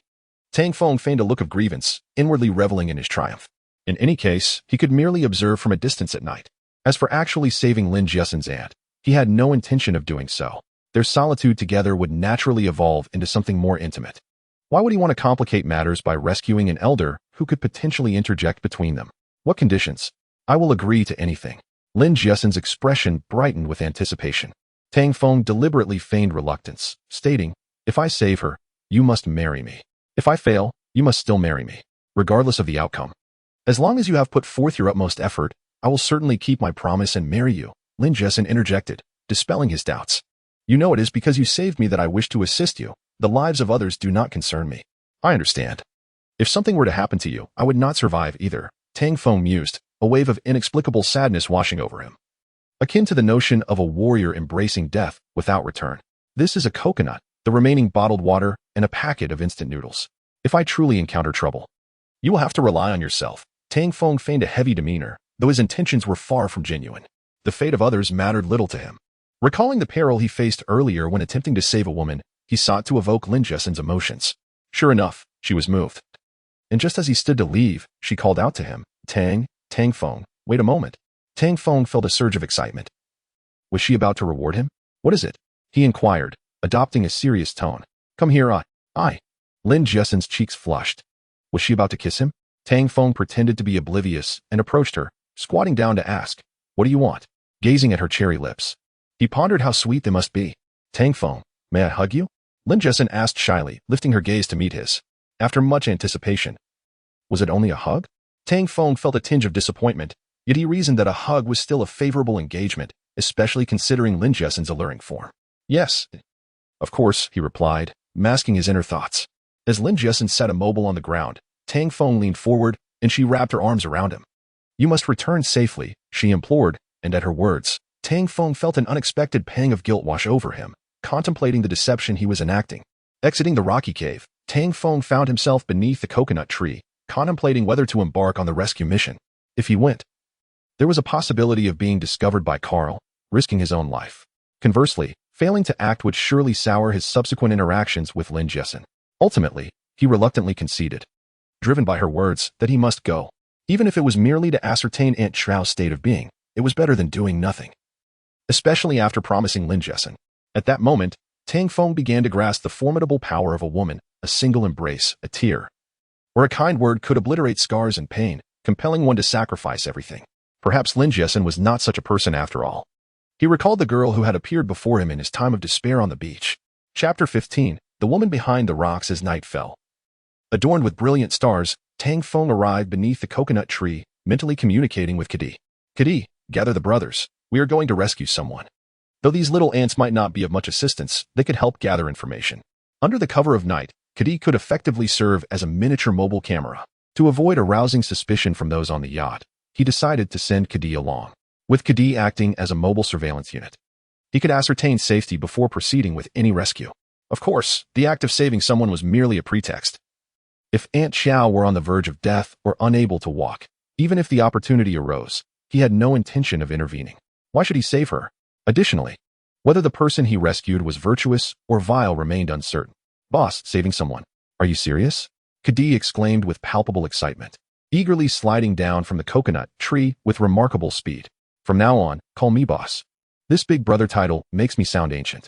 Kadi gestured to Tang Feng, and the little ant proceeded to guide 7 of his fellow ants up Tang Feng's arm and onto his shoulder. Chapter 11. Sowing Seeds of Hope. Hey, brother. Who are you calling a fool? Cade retorted, unable to contain himself upon hearing Tang Feng's mental insult. This crude expression was a recent addition to his vocabulary, learned from Tang Feng over the past couple of days. Tang Feng shook his head in disbelief. These foolish ants were truly prepared to confront a lizard. He observed the standoff closely. 7 ants had formed a battle formation, ready to engage a massive lizard. The captain, Cade, stood prominently at the front, his proud demeanor eliciting a smirk from the lizard. The lizard loomed before the ants, its size several hundred times greater than that of the ants. It scarcely regarded them as a threat. Cade directed the 7 ants to encircle the lizard in a semicircle. The lizard opened its gaping maw, revealing sharp teeth, and lunged at Cade. Unfazed, Cade leaped onto the lizard's mouth, seizing the opportunity to bite down hard as the lizard thrashed its head. Could it be that these ants were so formidable due to enhanced genetics? Tang Feng, hidden in the underbrush, felt a rush of anxiety. These tiny creatures were gifts from a fairy. He could not allow the lizard to harm them. Ants typically possess formic acid in their mandibles, which can cause a numbing, corrosive effect on larger animals. The lizard, in pain, thrashed its head violently in an attempt to dislodge Cade. Yet, having latched onto the lizard's lip, Cade refused to relent, commanding the other ants to take action. The remaining ants launched their assault, some gripping the lizard's claws with their forelegs, while others kicked at its abdomen with their hind legs. The lizard writhed, attempting to shake off its attackers, but once an ant clamped onto its body, it was as if they had taken root. No matter how much the lizard struggled, it could not dislodge them. As the battle intensified, the ants' attacks grew fiercer, and soon, visible wounds appeared on the lizard's body. Brothers, let us vanquish this foolish lizard. Cade rallied, growing bolder with each passing moment, undeterred by the creature's size.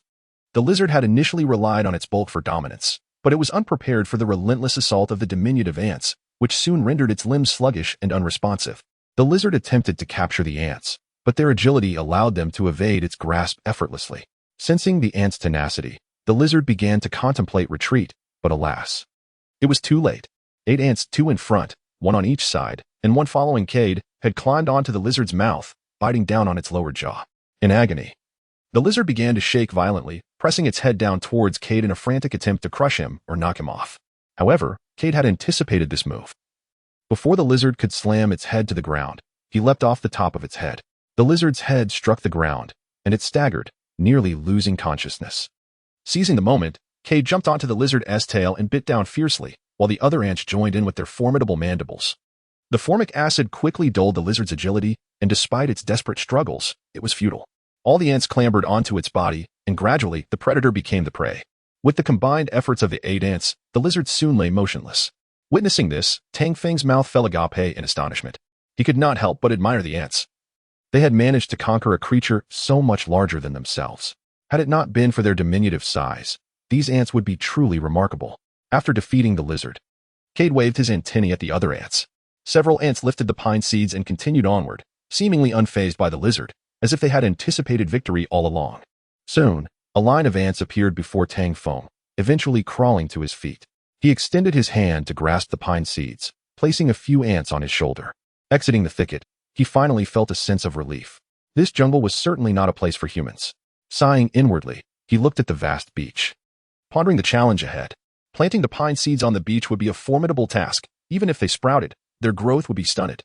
Brother, as instructed by the queen ant, if you soak the seeds in your blood for a while, they will germinate, Cade communicated directly with him. My blood? Do you think this is some fantasy novel? Tang Feng could not help but exclaim, what other instructions does your queen have? Spit it out. Brother. The queen only instructed us to guard the fruit trees. She did not mention anything else. Guard the fruit trees? My seeds haven't even sprouted yet. And you want me to have you guard the trees? Tang Feng inwardly cursed, realizing that if Cade overheard his complaints, he would have no privacy whatsoever. To ensure he did not lay bare his thoughts before the ants, Tang Feng sought to sever their mental connection. Following Cade's guidance, he forcefully disconnected their link. And soon his mind was free from the intrusive surveillance. Without Cade's mental connection, he felt an overwhelming emptiness. However, he reassured himself that Cade was merely an ant. Even if he detected any negative thoughts, it was of little consequence. Tang Feng re-established the mental connection with Cade. Once connected, as long as Tang Feng did not actively sever the link, it would remain intact without any considerable energy drain. The only drawback was the limitation of distance. To test the range of communication with Cade, Tang Feng conducted an experiment on the beach, ultimately concluding that their connection spanned approximately 1 kilometer. A kilometer was a remarkable achievement. Considering Bluetooth connections typically extend only about 10 meters, this was far beyond expectations, proving to be even more effective. After searching the beach thoroughly, Tang Feng decided to plant the pine seed near a coconut tree. This location offered 2 advantages. It could shield the seeds from the ravaging sea winds, and the coconut tree provided cover, making it less conspicuous. As long as there was no close contact, it would not appear strange, ensuring the safety of his sprouting seeds. Using a small knife, he cut open his hand and let his blood drip onto the seeds. After soaking for a while, he dug a hole beneath the coconut tree and buried the seeds. The coconut tree was situated close to the rocky cave, merely a dozen steps away. Tang Feng instructed Cade to climb the coconut tree and establish an ant base, primarily to monitor the seeds and observe their surroundings. With this mobile surveillance in place, even while resting in the rocky cave, Tang Feng could remain aware of the beach's happenings, allowing him to respond promptly to any dangers that might arise. Having completed these arrangements, it was nearly noon, causing him to forget about Lin Jessen. The poor girl must be starving. As he pondered this, he entered the rocky cave. Lin Jessen lay on the ground, eyes closed and motionless. Seeing her pale face, Tang Feng approached, crouching down to place his hand on her forehead. Her temperature was alarmingly high. Frowning, he realized she must have an infection from her wound. He gently nudged Lin Jessen. Hey, wake up. Chapter 12. Discovery. After calling her name several times, Lin Jessen finally emerged from her stupor. What happened to me? She murmured, her dry, cracked lips moving as she cast a bewildered glance at Tang Feng. A fierce heat radiated from her head, and her body felt utterly drained of strength. Your wound has become infected, leading to inflammation and a high fever. Coupled with a lack of nutritious food, your body is in a weakened state, creating a vicious cycle, Tang Feng explained. Retrieving the herbs he had collected and laying them on the ground. These herbs could not simply be chewed and applied, they required boiling. Without a pot or proper vessel, concocting a medicinal broth was impossible. If she did not take these herbs, her condition could very well worsen, potentially endangering her life. Cough. Am I going to die? Lin Jessen asked, her eyes wide as she looked at Tang Feng, a hint of sorrow crossing her pure countenance. Tang Feng casually picked up a coconut, smashed it open with a rock, and offered it to her. Rest assured, you will not perish. Thank you. Lin Jessen attempted to prop herself up, but found her body felt as if it were falling apart, making it impossible to rise. Prolonged malnutrition and excessive blood loss had rendered her exceedingly weak. This girl really cannot hold on without some nourishment, Tang Feng thought to himself. Though he maintained a calm demeanor as he crouched down to assist her into a sitting position, placing the coconut in her hands. I will examine your wound now. Try to bear with it. But Lin Jessen hesitated, feeling a flush of shyness at the thought of revealing her thigh, where the injury lay. The recent days had brought her monthly cycle, and the prospect of Tang Feng seeing her in such a state was mortifying. However, without allowing him to assess her injury, she could not change the dressing, and her wound could deteriorate further. We are stranded on this deserted island. Surviving is our greatest fortune. Everything else is of little importance. Tang Feng reassured her as he gently parted her legs and lifted her skirt. Her skin was pale, long, and smooth, and Tang Feng felt a surge of excitement. Tang Feng, you are here to save lives. Such thoughts are inappropriate. He scolded himself internally. Nevertheless, he pondered, faced with such beauty, could a man remain indifferent? Lin Jessen's legs were undeniably captivating. Damn, the goddess truly embodies the spirit of the beast, igniting desires akin to primal instincts, he thought, feeling a twinge of embarrassment as he recognized his own indiscretions. Is your wound inflamed? Lin Jessen asked, noticing Tang Feng's gaze lingering on her legs. It's manageable, he replied, snapping back to reality as he carefully removed her stockings and began to clean the pus around her injury. Inadvertently, he noticed some blood in her private area, which startled him. Could it be an internal injury? You seem to be bleeding? He asked, unable to contain his curiosity. No. I started my period these past 2 days. Lin Jessen buried her flushed face into her chest. Your period? Tang Feng frowned, realizing that in such dire conditions, lacking even sanitary supplies, her menstruation was an additional burden. Let me find a way to prepare the herbs first. Your wound is quite serious, and without medication, it is unlikely to heal. He applied purple algae to her injury, secured it with her stockings, and pulled her skirt back down. Just as Tang Feng stood up with the herbs, Lin Jessen called out to him. Tang Feng. She appeared hesitant, clearly wanting to express something. What is it? He asked, maintaining a serious demeanor. Despite his occasional lewd thoughts, he endeavored to present himself as honorable. I would like to ask you to help save someone, she continued, her voice timid. Tang Feng felt a chuckle rise within him. Naturally, the person Lin Jessen wished to rescue would be someone from the yacht. Given their own dire circumstances, how could they possibly assist anyone else? Who do you wish to save? He asked, trying to keep his tone neutral. My aunt Xiaowei is near the yacht, behind the rocks. When we escaped from the yacht, she fell and broke her leg. I need you to help her, please, Lin Jessen implored, her head bowed in nervousness, avoiding his gaze. It was evident that Lin Jessen shared a deep bond with Xiaowei. In such a precarious situation, her concern for her aunt seemed almost impossible. Tang Feng felt a rush of agitation as he retorted coldly, We are barely surviving ourselves, lacking food and water, and you want me to rescue someone? Let me remind you, if it weren't for you saving me from being left for dead by Carl and his men, I would have had no reason to care about you. Remember, surviving on this island is no small feat even if Carl's group hasn't found Xiaowei. Could she have survived these 2 days and nights? I wasn't pushed by Carl's people. Lin Jessen interrupted, her voice barely above a whisper. Then how did you end up in trouble? Tang Feng asked, curiosity piqued. I was caught stealing medicine and jumped off the yacht with my aunt. She was hiding behind a rock, and I panicked, running into the jungle alone. And then, he pressed, eager to know how she ended up in the rocky pile. I encountered a wild beast that terrified me. It chased me, and in my fright, I lost all sense of direction and ended up by the sea. At the mention of the beast, Lin Jessen trembled involuntarily. The creature she encountered had been unlike anything she had ever seen, almost like an ancient monster. Regardless, the prospect of rescuing someone seemed impossible. Not only was it dangerous to approach Carl's group, but he also felt no obligation to save her aunt. Finishing his thoughts, he dismissed Lin Jessen's plea and walked out with the herbs. Outside, the vast expanse of blue sky and white clouds painted a bright scene. Yet even in such favorable weather, his heart felt heavy. He had never anticipated that the beach would be so different from his expectations. Previously, he had seen images of the seaside filled with turtles, fish, and crabs. Now, after observing for a long while, he found nothing edible, let alone crabs or turtles. Recalling crabs, Tang Feng began searching for shells along the beach. With a lighter and a small knife on him, if he could find a large shell, it could serve as a pot for boiling the herbs. Once Lin Jessen consumed the medicine, she would likely begin to recover. Thankfully, he had learned some medical knowledge from his grandfather and could identify various herbs. The ones he had found possessed anti-inflammatory and blood-circulating properties. Within a week, Lin Jessen would heal, thereby gaining an ally in their struggle for survival on the island. Shells were typically buried beneath the sand. As Tang Feng contemplated this, he prepared to dig for shells. Crouching down, a sudden wave of mental energy surged through his mind. Chapter 13. To devote oneself to duty? A wave of excitement coursed through the air as Katie, perched atop a coconut tree, signaled to him. What was happening? Tang Feng mentally connected with Katie.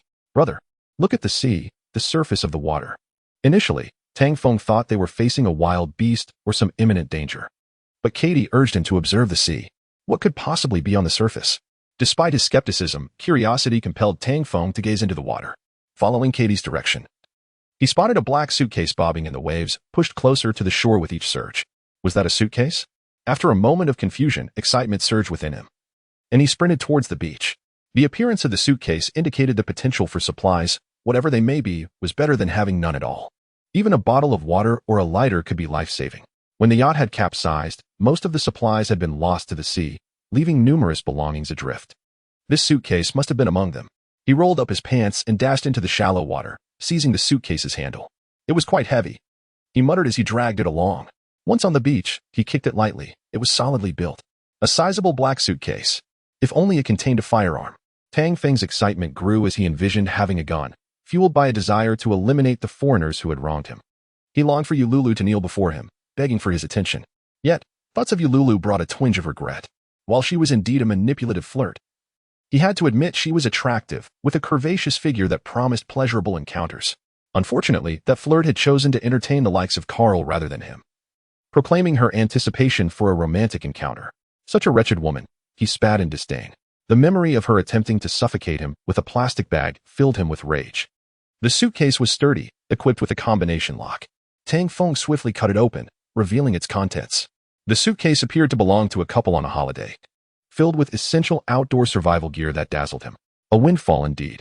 He grinned broadly. Although it lacked an AK-47, it was brimming with necessities. From clothing to towels and toothbrushes, a water bottle, first aid supplies, and various everyday items were all present. No longer in search of herbs to concoct remedies, Tang Feng laid out the items from the suitcase on the beach. Among them were a Swiss Army knife, a stainless steel water bottle, towels, 2 enamel cups, toothbrushes, a collapsible plastic bucket, women's underwear, a bra, sanitary pads, and several bottles of water, alongside instant noodles. Additionally, there were 2 sets of lightweight camouflage clothing, one for men and one for women, along with common medications for bleeding, inflammation, and colds.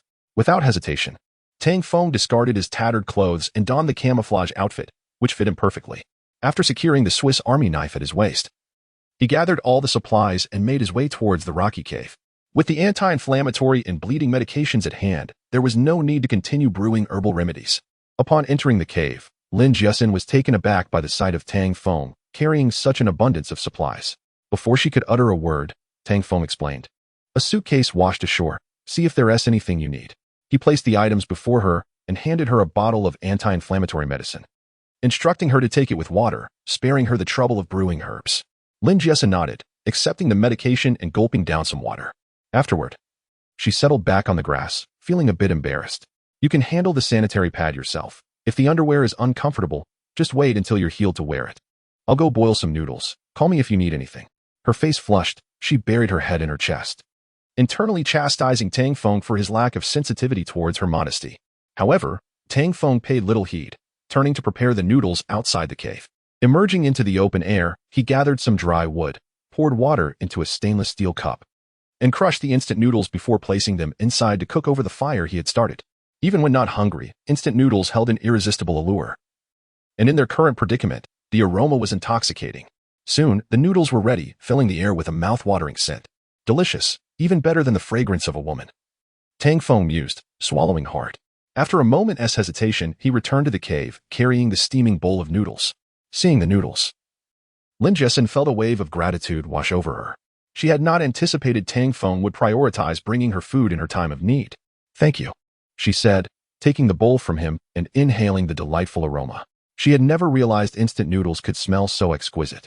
As she devoured the meal ravenously, Tang Feng took it upon himself to clean up the used underwear and bloody tissues with a makeshift broom. Though the cave was small, it served as their temporary shelter, and he felt it necessary to keep it tidy, like a home.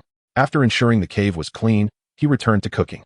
Due to the limited size of the stainless steel cup, he could only prepare 1 packet of noodles at a time, ultimately requiring 4 rounds to satiate them both. Although they were not completely full, it was the best meal they had enjoyed since the yacht incident. After finishing their meal, they reclined in the cave, engaging in conversation. "Tang Feng, will you abandon me in the future?" Lin Jiasin suddenly asked. If Tang Feng were to leave her behind, it would certainly spare him a great deal of trouble. After the yacht disaster, she had witnessed the darker sides of human nature. Many had resorted to desperate measures, robbing others of food, even turning against friends and family over resources. In this dire situation, Tang Feng's choice to not abandon her, even prioritizing her needs over his own, brought her a sense of comfort. "I have reasons for bringing you along," Tang Feng replied coolly. "Reasons?" Lin Jiasin questioned, puzzled. Tang Feng fell silent, contemplating how to procure food in the coming days. Without a plan to secure sustenance, their nutritional needs would go unmet, and they might not survive until rescue arrived. As he pondered, Lin Jiasin interjected, "You must like me, right? Any man would want someone as beautiful as me." Tang Feng couldn't help but mutter under his breath, "Indeed, even you?" A smile flickered across Lin Jiasin's face. "Of course, I'm just a normal man," he stated earnestly.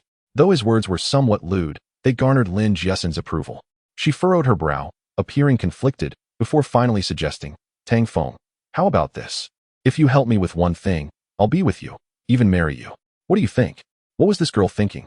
Tang Feng raised an eyebrow, gazing at the charming beauty before him, her innocent yet serious expression adorably captivating. Lin Jiasen wished to support Xiao Wei, but unexpectedly found her legs bound with wooden sticks, rendering her movement cumbersome. I have just corrected your condition, and you must rest for at least 3 days. Any movement during this period may lead to severe complications. Tang Feng stated, rising to his feet and walking out to the beach, heading directly towards a coconut tree. Once he reached the tree, he leaned against it, allowing a few ants to climb onto it. After the ants ascended, he severed the mental connection with them and moved behind a large rock. Once there, he removed his clothing.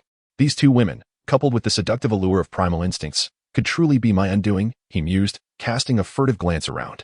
After nearly an hour of this intense struggle, he could no longer endure the suffocating tension, observing the large pit left behind on the irrigated beach, a bitter expression crossing his face. At that moment, a wave of mental energy surged in his mind, a pure essence, akin to a fluffy cloud or a crystal-clear spring, evoking feelings of longing and comfort. After establishing a mental connection, he heard the aloof voice of a celestial being. Tang Feng, if you continue down this path, you will perish. Perish? He thought, filled with confusion. Why would I die? My energy has been depleted, and I should have entered a state of rest. However, sensing your growing primal urges, I must caution you. Growing primal urges? He echoed, astonished, gazing at the night sky in search of the source of this mental wave. But he could not discern its origin. The celestial being continued, you must unite with a woman to release your instincts. Otherwise, you risk exploding from within. Unite? Explode? Before he could finish his thoughts, he felt the connection sever. The nature of this mental connection resembled Bluetooth, requiring mutual consent to establish. Now, as he sought to reconnect, he found no signal from the celestial being. It seemed she truly had exhausted her powers. Tang Feng felt a pang of sorrow. Had she still possessed her abilities, she could have aided him immensely. Alas, he would have to wait for their next encounter. Yet, the notion of uniting troubled him. He murmured to himself, considering the two women within the rocky cave. While they were indeed appealing, he could not simply indulge in primal desires. Although stranded on a deserted island, he was reluctant to forsake the most fundamental aspects of his humanity. However, if he found himself unable to control his body, he would adapt accordingly. Under the starry night sky, he arrived at the seed planting area and followed Katie's instructions to water the seeds. After relieving himself and watering the pine seeds, he re-established the mental connection with Katie, instructing her to monitor the seeds and surroundings while also directing the ants to gather coconuts. Despite their diminutive size, the ants exhibited remarkable strength. With teamwork, they swiftly brought down a coconut. It appeared he had underestimated these tiny creatures. Observing the 7 or 8 coconuts on the ground, he gaped in astonishment. Carrying the coconuts into the rocky cave, he found the two women chatting, their conversation halting abruptly upon his return, as if they were sharing a secret. Let us eat the coconuts first. I'll think of other food options, he declared, placing the coconuts on the ground alongside the other food items. Xiaowei had consumed the last of her bread and bottled water while hiding behind the rock, leaving only a small piece of bread and a single bottle of water. Previously, the cave had held 2 packets of instant noodles and 2 bottles of water, but these provisions were scant for 3 people. He looked at the 2 women with a sense of dilemma, realizing he needed to secure enough food for all 3 of them. Finding sustenance on this barren beach would prove challenging. As he pondered this, he began to prepare the noodles, boiling the last 2 packets and opening 3 coconuts. Each person would have a coconut, and he distributed the noodles, handing each woman an enamel cup. Watching them eat, fatigue washed over him. Having gone without sleep the previous night, he could hardly keep his eyes open. I'll take a short rest, he said, lying down on the opposite side of the cave and quickly succumbing to slumber. Exhausted from the day's exertions, he fell into a deep sleep, unaware that the 2 women were plotting against him.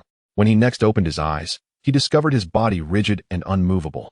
In his drowsy haze, he believed his limbs had fallen asleep, but upon glancing down, he realized he was bound tightly with strips of fabric.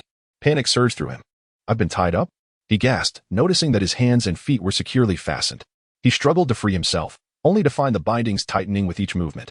Stop wasting your energy, a cold voice drew his attention. He looked up to see Xiao Wei, her expression a mix of arrogance and satisfaction. Beside her, Lin Jiasen wore an apologetic and fearful look. You did this to me? Tang Feng ceased his struggles, bewildered by the betrayal. He had never anticipated being ensnared by this woman. Indeed, one should never be beguiled by a woman's beauty, especially one as striking as Xiao Wei. This entire scheme had likely been devised long before their yacht ran aground. Chapter 19. Do these women intend to kill me? Tang Feng could hardly fathom that Xiao Wei had bound him while he slept and taken his knife. The ropes binding him were made from Lin Jessen's former dress, while she now donned a camouflage outfit he had found in his luggage. Both women had sustained injuries to their legs, yet they managed to restrain him. What a grave oversight. Lin Jessen's dress had been stripped away and repurposed, along with some remnants of stockings, to bind him securely. This was undoubtedly Xiao Wei's idea. Tang Feng felt a wave of regret. Had he not heeded her pleas for help, he would not be in this predicament. Perverse scoundrel, Xiao Wei sneered. I coerced Jessen into compliance. By agreeing to your demands, I lulled you into a false sense of security. Now, what do you have to say for yourself? As she spoke, she picked up a stone from the ground and, adjusting her knife, crawled toward him, intent on ending his life. But he saved us, Xiao. Lin Jessen interjected, closing her eyes in distress. Had it not been for Tang Feng, she would have perished days ago. The thought of betraying him left her heart torn.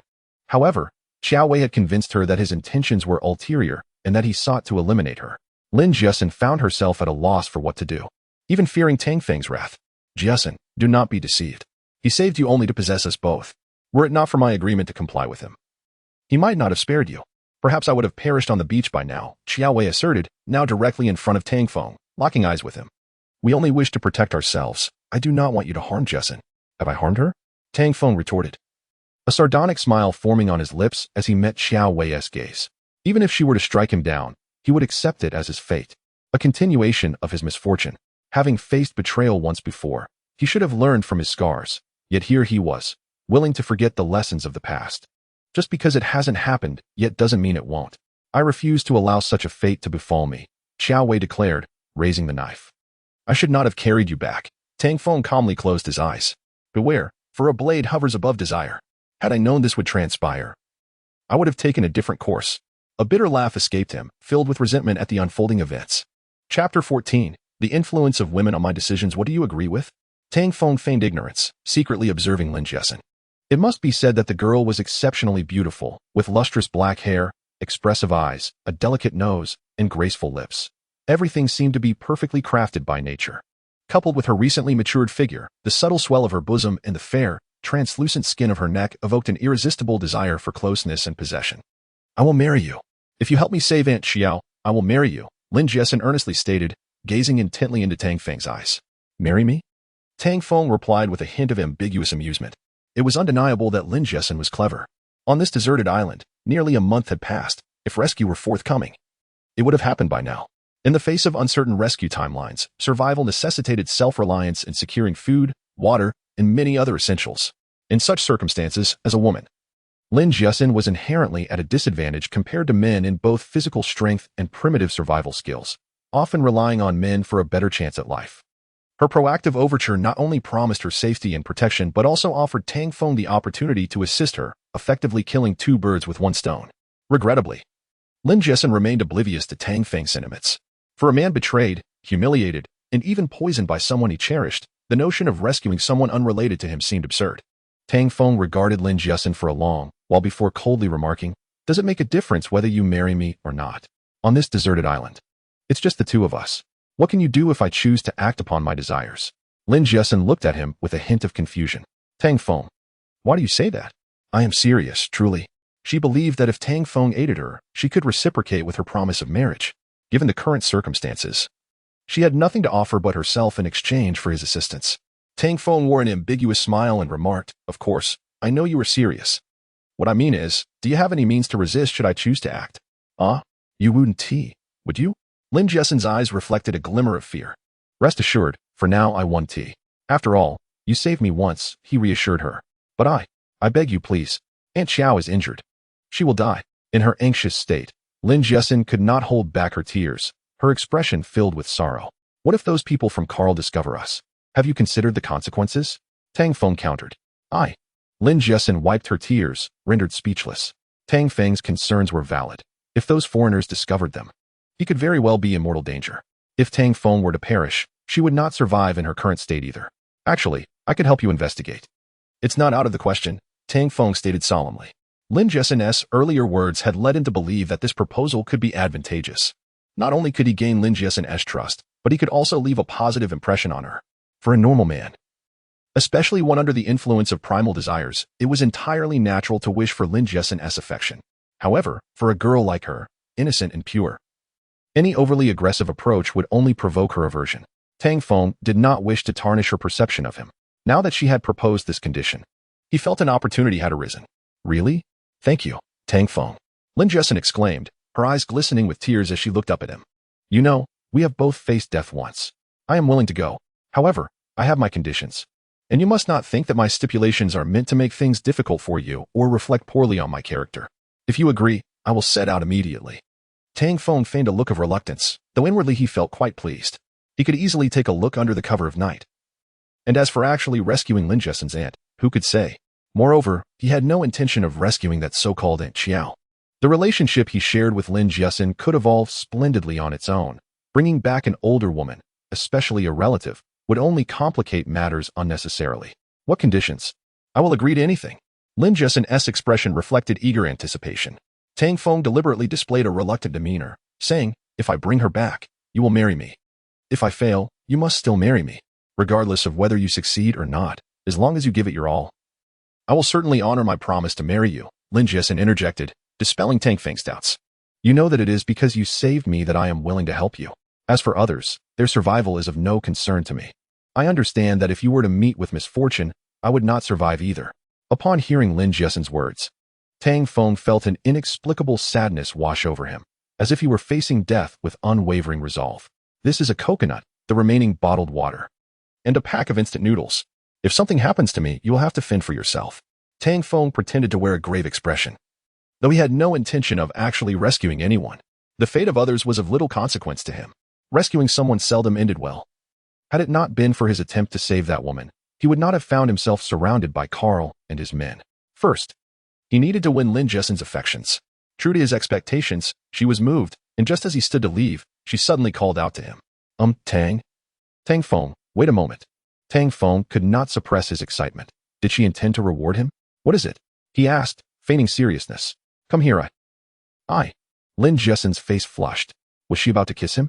Tang Feng pretended to be unaware, moving closer to her, squatting down, and inquiring. What do you want? Gazing at Lin Jesen's cherry-like lips, he thought to himself that they must be quite sweet. Can I hug you? Lin Jesen raised her head, looking shyly at Tang Feng. After all that build-up, it was merely a hug? Tang Feng felt a twinge of disappointment, though he reasoned that a hug was still a fair exchange. Besides, the alluring swell of Lin Jesen's bosom was tempting. Experiencing the softness of her embrace would be delightful. Sure, he replied, putting on a stoic face, though his thoughts were anything but pure. Unable to move, Lin Jesen sat on the ground as Tang Feng leaned closer. She shifted slightly, wrapping her arms around him. You must return safely. Upon hearing this, Tang Feng felt a pang of guilt, as thoughts of his deceit weighed heavily on his conscience. Stepping out of the rocky cave, Tang Feng found himself beneath the coconut tree, contemplating whether or not to proceed with the rescue. If he went, there was a risk of being discovered by Carl, which could jeopardize his life. If he refrained, the ensuing interactions with Lin Jesen would undoubtedly become strained. Ultimately, he reluctantly shook his head.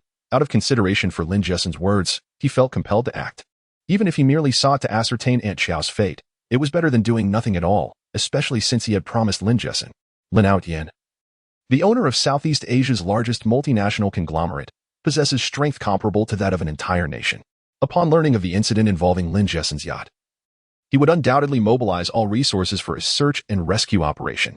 A mere deserted island is no obstacle. Even the Antarctic or Arctic would pose no challenge for him when it comes to locating a distressed vessel.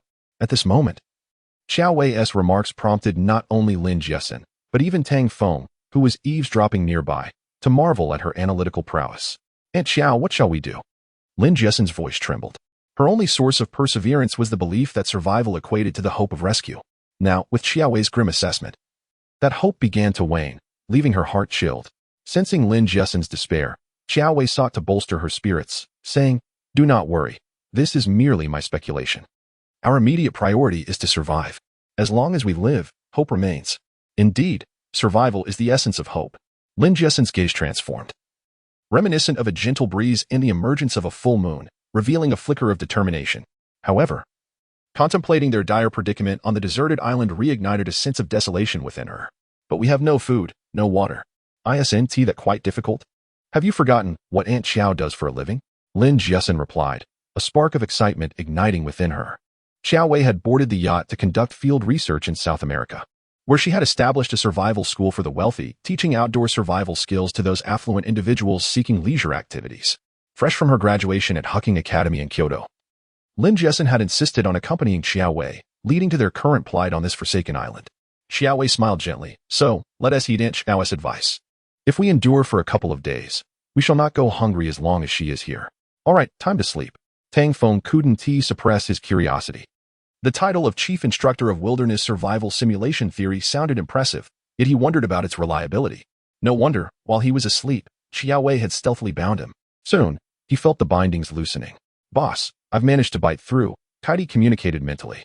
Tang Feng twisted his hands, allowing the fabric to fall to the ground. Using the moonlight, he glanced at the two women, who appeared to be sound asleep, their flawless legs illuminated by the moonlight like porcelain, exuding an alluring glow. In the stillness of the rocky cave, the faint sound of their synchronized breathing could be heard. Surely they are both asleep? Tang Feng cautiously removed the remaining bindings from his feet and legs. As he approached the two women, he noted their deep slumber, and a sinister smile crept onto his face. Damn these women, killing you would be a shame. Just then, one of the women stirred awake. Who? Xiao Wei's voice rang out, piercing the cave's silence. Startled by the figure looming in the darkness, she swiftly slid to the side and drew a Swiss Army knife from her pocket. With a swift motion, she thrust the blade toward Tang Feng's abdomen. How cunning and fierce this woman is, concealing my knife within her grasp. Tang Feng thought, retreating instinctively while seizing Xiao Wei's hand, twisting it to disarm her, and dragging her to the ground. In terms of strength, speed, and reflexes, Xiao Wei could not hope to compete with Tang Feng, despite her intelligence. Her physical capabilities fell short of a man's.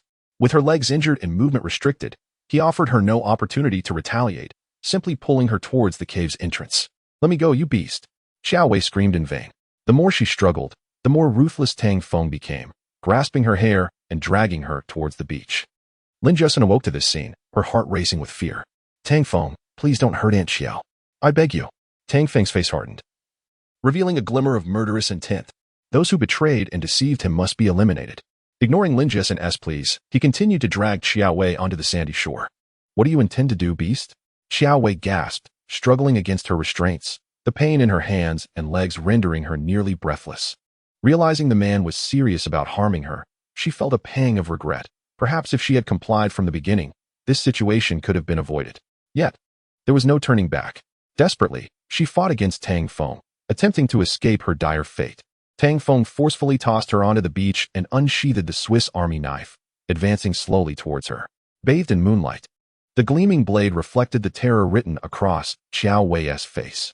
She disregarded her dignity, her short skirt having ridden up, exposing her legs to Tang Feng as she frantically pushed herself back against the sand.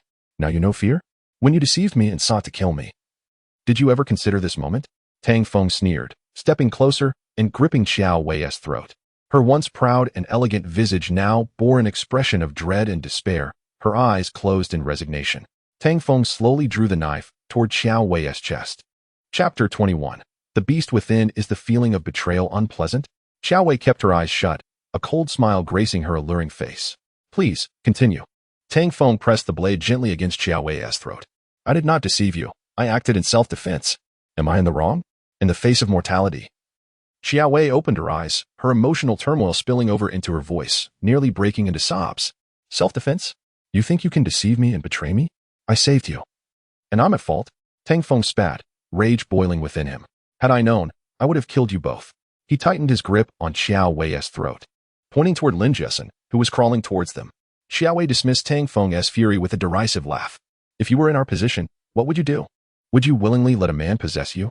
Even on a deserted island? Even if we could never return, would you allow yourself to be taken? Tang Feng hesitated, his expression revealing a flicker of uncertainty.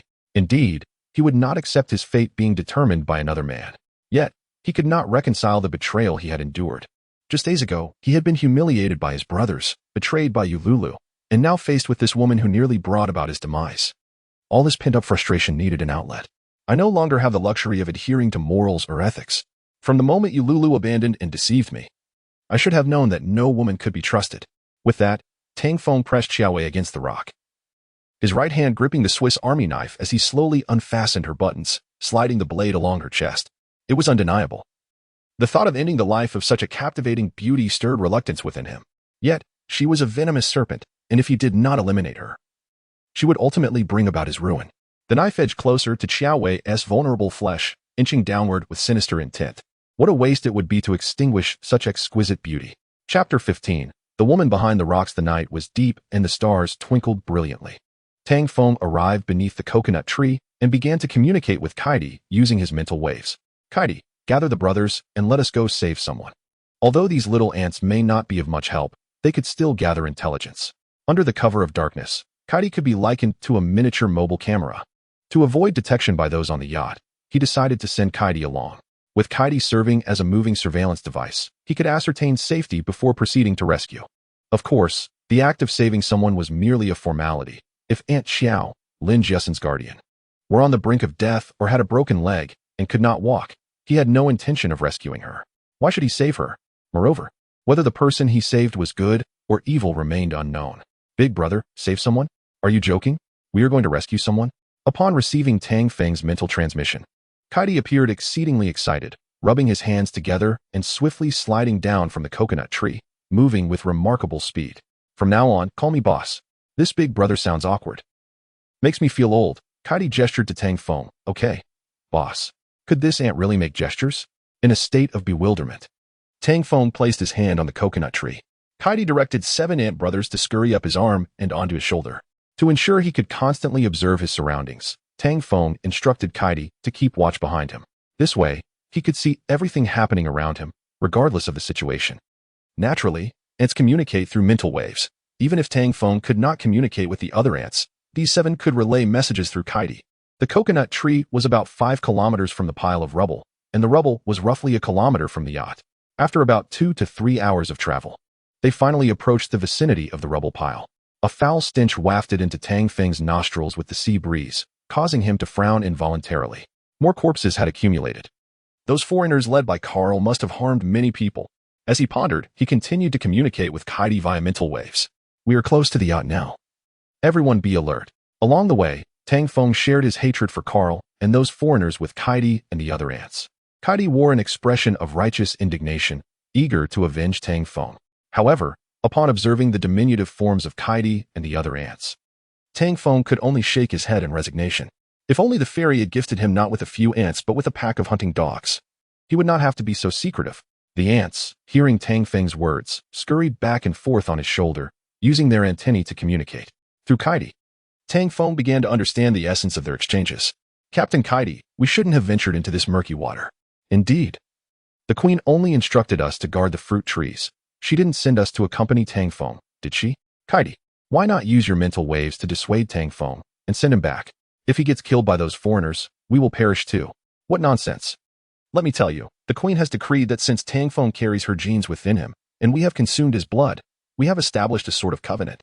This bond only exists as long as Tang Feng is alive. In other words, as long as he lives, we live. If he dies, we are finished. Is that really the case? The ants, upon hearing Kaidi's explanation, slumped in despair on Tang Feng's shoulder. One female ant, with a puzzled expression, looked at Kaidi and asked, Brother Kaidi, if we die, will the boss be affected? Kaidi glared at the little female ant and barked, What are you thinking? If we die? The boss won't be bothered at all, not even a hair will fall. The female ant couldn't help but pout. Humph, that's unfair. Unfair. Hearing this, Tang Feng couldn't help but smile wryly. Impressive indeed. He resolved that upon returning, he would nurture the fruit trees diligently, using the fruits to raise these little ants. According to the queen's instructions, consuming the fruits he cultivated could potentially strengthen these ants. Of course, how they would transform and how strong they would become remained to be seen. Having indulged in fantasies with the fairy for so long, surely she would not deceive him? With that in mind, regardless of the circumstances, they had arrived at the yacht, and he decided to take a look at Aunt Xiao, the woman named Qiao Wei. After another couple of minutes, the yacht came into Tang Feng's view. It was now around midnight, and the area near the yacht was relatively quiet. Considering Tang Feng's understanding of Carl and the survivors' routines, they should all be asleep. The night was still, presenting a perfect opportunity for a rescue. Like a thief, Tang Feng glanced around cautiously. The cold sea breeze rustled the beach, and the temperature had dropped significantly at night. Wrapped in his clothing, Tang Feng stealthily made his way toward the beach. According to Lin Jiasen's description, there was a rock about 400 meters from the yacht, and the side of the rock was where Aunt Xiao was hiding. 3 days prior, Lin Jessen had stealthily entered the cabin to retrieve medicine but was discovered by Carl's henchmen. In her attempt to escape, she was rescued by Aunt Xiao. Aunt Xiao pulled Lin Jessen into a storage room on the yacht, and in their bid to escape, they jumped from the window of the storage room directly onto the beach. Aunt Xiao had broken her leg and could only hide by the side of the rock. Lin Jessen, in an effort to distract Carl's henchmen, fled into the jungle, where she later encountered a beast attack and fell into a pile of rubble. Tang Feng examined his surroundings closely and soon spotted a rock over half a meter high not far from the yacht. From a distance, the other side of the rock was entirely obscured. If someone were hiding behind it, they could easily evade detection from those on the yacht. Had Carl's men not discovered this? With a sense of doubt, Tang Feng bent low and cautiously approached the rock. Just as he neared it, he noticed a strand of hair blown away by the sea breeze. Had he not approached closely, he would not have seen it amidst the inky darkness of the night. Cough, cough. At that moment, a woman's cough suddenly echoed through the silent night. Tang Feng quickly crouched down, squinting to scrutinize the movements around the rock. Was someone hiding behind it? Indeed, Aunt Xiao, as Lin Jessen had mentioned, was hiding behind this rock. The rock was approximately 400 to 500 meters from the yacht, with a jungle stretching 500 meters behind it and the sea to the left. If Aunt Xiao wanted to escape from behind the rock, her only option was to flee in front of it. However, the area in front of the rock was where the yacht had run aground, and the vast beach stretched out before her. To escape safely from the sight of Carl and his men, nighttime was the only viable option. For someone with an injured leg, this was evidently quite challenging. Nevertheless, the long night would not prevent her from escaping, would it?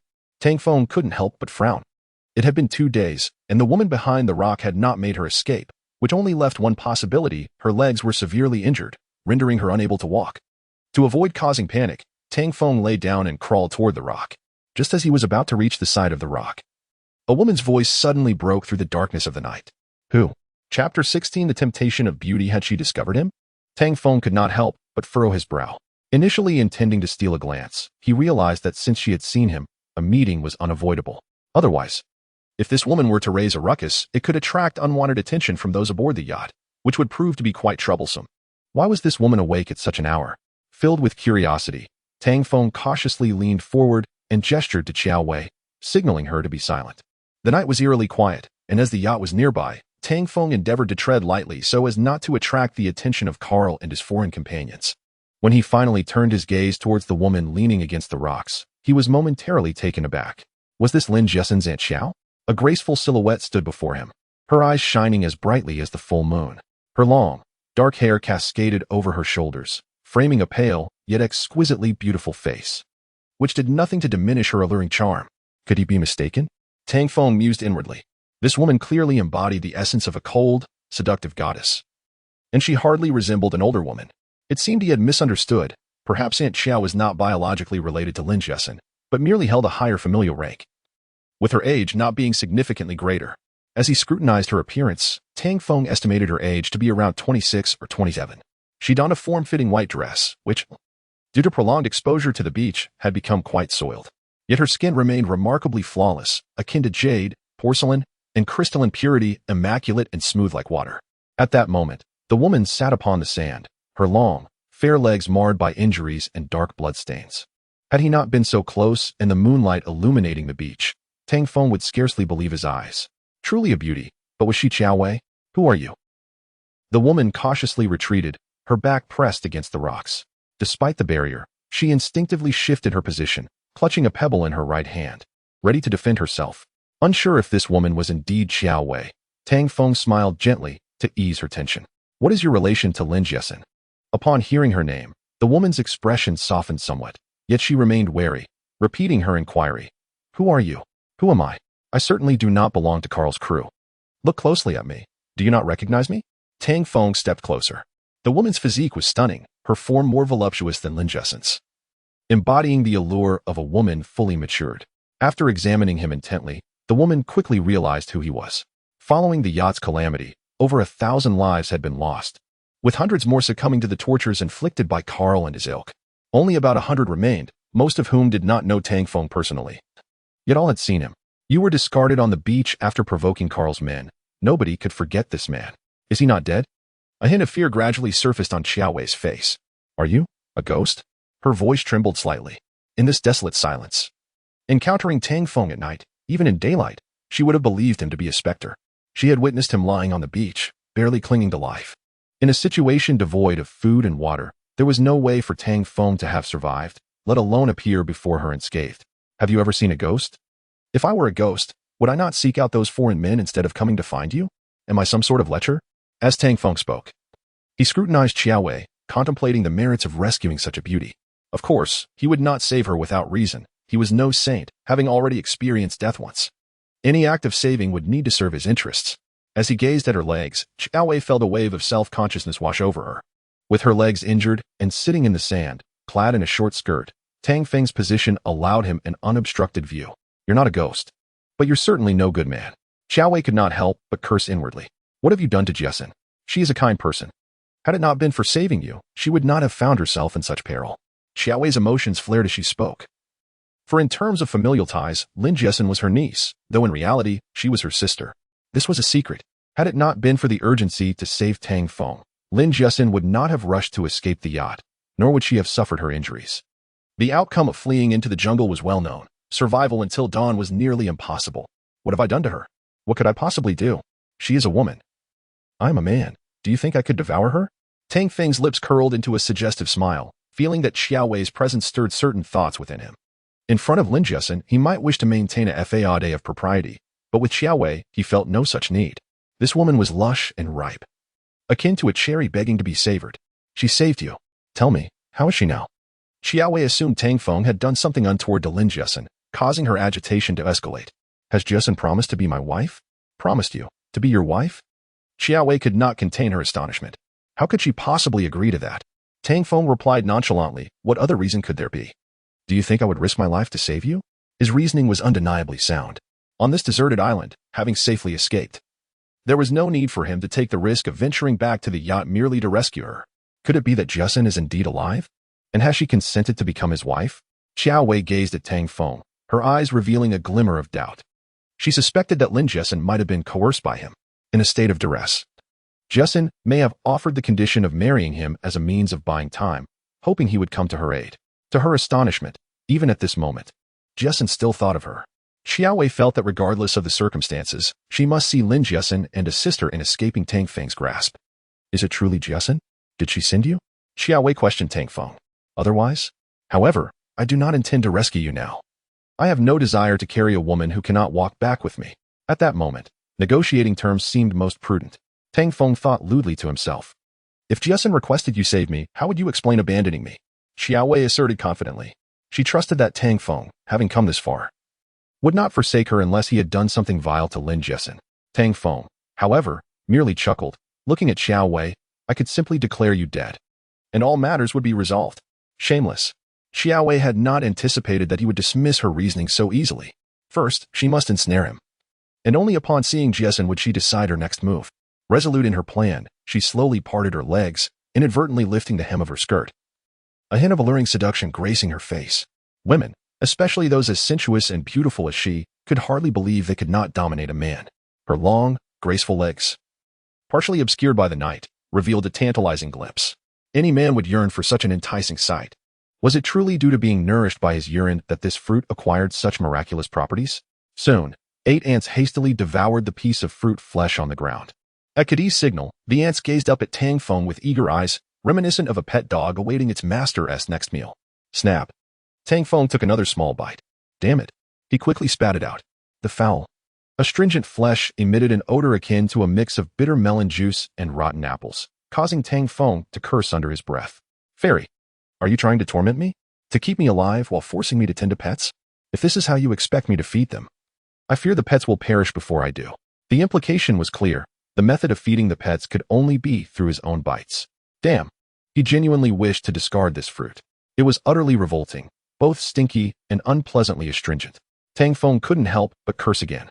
The fruit flesh fell to the ground, and Kadi, along with the other ants, immediately surged forward, their speed reminiscent of a team of basketball players in full sprint. Tang Feng watched, his mouth agape, as the ants swiftly rolled the fruit into a black ball. Shortly thereafter, he sensed a wave of mental energy, revealing 7 faint psychic connections, somewhat akin to Kadi's essence. Accepting these connections, a surge of chaotic anger flooded his mind. Kadi, what is the matter with you being the leader? I can listen to you on other matters. But when it comes to the fruit, we must share it equally. How about we each take a bite? No stealing. The mental exchanges from the ants resonated within Tang Feng's mind. Damn it, you're not really going to fight, are you? He certainly did not wish to see the pets he had painstakingly raised turn against each other. If they ended up killing each other, it would be a tremendous loss. With these 8 ants, he effectively possessed 8 surveillance feeds, all mobile and under his command. His worries, however, proved unfounded, as the ants soon ceased their scramble and formed an orderly line. Under Kitty's guidance, they began to take turns biting the fruit flesh. One ant would bite, then the next, until the morsel was completely consumed. Tang Feng initiated a mental dialogue with Kitty. What is going on? Why are you all scrambling for this fruit flesh? Kitty, wiping his mouth, replied, Boss, you may not know, but this fruit flesh is the energy that connects us to you mentally. The more we consume, the further our connection extends. No wonder, Tang Feng thought to himself with a smirk. If that were the case, providing Kadi with ample fruit would indeed stretch their mental link infinitely. This would allow his mobile surveillance to reach even greater distances. Yet, if that were the sole purpose, the little ants wouldn't be fighting so fiercely. Tang Feng furrowed his brow and countered, is the fruit solely for establishing a mental connection? Does it not possess any other effects? Kadi scratched his head with a paw, sheepishly grinning. Hee, boss, consuming this fruit makes us stronger. Stronger? Tang Feng couldn't help but furrow his brow again. Would they mutate? If a few Godzillas emerged, it would be disastrous. However, thinking it over, such a scenario was highly unlikely. If that were to happen, the fairy would have warned him. Given the bond he shared with her, she would never abandon him. Contemplating the fairy's graceful figure and curvaceous form, Tang Feng felt a surge of desire. Damn those carnal urges. He tried to regain his composure and continued. Is this the reason for your frantic efforts to snatch the fruit flesh? I just witnessed a few ants nearly come to blows over it. Had Kadi not devised that clever solution, half of them might have ended up dead, and by their own brethren no less. Boss, we weren't fighting. We just couldn't fall behind. If we lagged too far, we'd be ridiculed by the others. Another ant clarified through their mental link. Clearly, this ant implied that the more fruit they consumed, the stronger they became, and they couldn't allow their comrades to outpace them significantly. Curiously, Tang Feng inquired, What is your name? The ant beamed with excitement, eager to explain. Boss, I'm Kate, the vice captain among our 7. Boss, if you have any tasks, just call on me. Kate will brave any peril to fulfill your orders. All right, enough boasting. Did the boss ask you to say so much? Fall back. Kadi commanded firmly, asserting his authority as captain. Kate promptly complied, standing at attention and replying, Captain, your guidance is duly noted. Kadi, Kate, Tang Feng repeated, All right, Kate, I'll remember you. At that moment, Kadi initiated a conversation with Tang Feng. Boss, should we still be fed the remaining half of the fruit? Tang Feng glanced at the fruit tree and noticed a white flower blooming anew. It blossomed remarkably quickly. Looking back at the half-fruit in his hand, he pondered how often these fruits would bear. If the cycle were short, he could afford to nourish these ants freely. However, if it took 10 days or half a month for a single fruit to mature, it would be quite wasteful to feed these little ants. While the surveillance video could monitor the surrounding activity, it wouldn't aid him much. If he could nourish a tiger and establish a mental connection with it, that would be exhilarating. Kadi soon sensed Tang Feng's disdain and, through a disgruntled mental link, conveyed, Boss, don't look down on us. Our biting power is formidable. Just watch. With that, Kadi rushed toward a nearby bush, opening his massive jaws and biting down. Crunch, crunch, crunch. In less than a minute, the bush bore a deep gash, and with a loud crash, it toppled over. Tang Feng watched in astonishment, his mouth agape. Although the bush was relatively small, about the size of half a finger, surely these ants couldn't be that powerful? Was it the effect of the fruit? He couldn't help but glance at the half-fruit in his hand, a mischievous expression creeping onto his face as a plan began to form in his mind. Chapter 24. The Great Battle Against the Bird Spider. Now that the ants had grown so formidable, capturing a tiger shouldn't pose a problem. Raising a scorpion or venomous creature should be feasible as well. The thought of scorpions made a sly smile creep across Tang Feng's lips. Those damned foreigners had injured him, and even dared to humiliate him. Initially, he wished to distance himself from such wretched beings, simply surviving on this deserted island. However, now that he had acquired such an impressive fruit tree, failing to eliminate them would render him petty. One must repay grievances. He would bide his time, develop cautiously, and survive before addressing the matter further. Tang Feng plotted his next course of action in his mind. While he contemplated killing, he knew he must proceed with caution and first understand the fruit's effects. Boss, you're overthinking it, Kadi interjected, sensing Tang Feng's thoughts. The queen ant has said that the smallest life forms are the least demanding. Kate proudly swayed her rear, implying that Tang Feng could only nurture them, the ants. What do you mean? Tang Feng felt perplexed. Wasn't he the smallest life form a rabbit or a fox, not an ant? Surely it couldn't be so. Was the fairy truly deceiving him? I'm your husband, after all. Even if I can't soar through the clouds or summon the winds. It's not too much to ask for some extraordinary ability, is it? Tang Feng couldn't help but feel a sense of despair. Chapter 17. A lecherous being, this gene of desire has led me to the brink of madness. I found myself touching her, and surprisingly, it felt rather delightful. Yet, this did not seem to reflect my true intentions. No, I must resist. Tang Feng bore the excruciating discomfort as he struggled to regain his composure. Just as he teetered on the edge of losing himself, a mental wave suddenly conveyed Kitty's voice. Boss, the Queen Ant mentioned that the union is to be consensual. Stay clear-headed. The fairy left behind these little ants, not only to guard the fruit trees that sprout from the seeds, but primarily to remind Tang Feng. Do not allow primal desires to cloud your reason. With this mental nudge, Tang Feng withdrew his hand and rubbed his temples. As his thoughts swirled, he glanced up to find Xiao Wei gazing at him with an ambiguous expression. What do you wish to do? Me? I'm merely observing the injury on your leg, Tang Feng replied earnestly. He had grown accustomed to feigning seriousness. Deep down, he understood that in such a situation, no one would know or interfere if he wished to engage with the alluring woman before him. Yet, he felt compelled to elaborate. How is the injury? Will it affect your ability to walk in the future? Xiao Wei inquired, feigning ignorance. Men are all the same. Upon encountering a beautiful woman, their thoughts converge on a singular desire, to fight for a woman or to battle against one. It won't affect me. Now, let's discuss conditions, Tang Feng asserted, his expression grave as he regarded Xiao Wei. She furrowed her brow. What conditions? I will heal your leg, rescue you, and in return, you will become my woman. Tang Feng stated seriously, looking directly at her. Waiting for rescue on this deserted island could take an eternity. Before that happens, strengthening oneself and ensuring survival is paramount. Since the fairy bestowed upon him the gene for enhancement, it must be tested. Convincing Xiao Wei to willingly unite with him was a last resort. He merely sought to ascertain whether this union would indeed amplify his abilities. Tang Feng's mind wandered to unsavory thoughts. Although he desired to take advantage of Xiao Wei, the primary motivation remained fulfilling the fairy's wishes. To survive. To endure until the day he could leave this forsaken isle. To live meant seizing every opportunity granted by the fairy. This is a deserted island, for the sake of survival. One could not hesitate to request a woman to share a bed, or even to kneel in servitude, without a second thought, right? Tang Feng mused. His gaze fixed intently on Xiao Wei. Should this woman refuse, his willingness to rescue her would hinge on his mood. Without hesitation, Xiao Wei replied decisively, all right. You rescue me and heal my leg, and I will become your woman. Kadi made a gesture of worship atop Tang Feng's head. Boss, you're incredible. Tang Feng responded through mental waves. Otherwise, how could I claim to be your leader? Splendid. With that, Tang Feng crouched beside Xiao Wei. Come here. Having assessed Xiao Wei's injury, he noted that it was merely a dislocated bone, less severe than Lin Jiasen's, thus posing no risk of exacerbating the damage. Carrying Xiao Wei, he stealthily departed from the yacht's beach under the cover of night, heading towards the coconut grove. The distance from where the yacht had run aground to the grove measured approximately 6 to 7 kilometers. Xiao Wei possessed a commendable physique and was not heavy. Were she a woman of considerable weight, even a journey of 3 kilometers would have been enough to exhaust him completely. Tang Feng wiped the beads of sweat from his forehead and gazed at the distant horizon as dawn approached.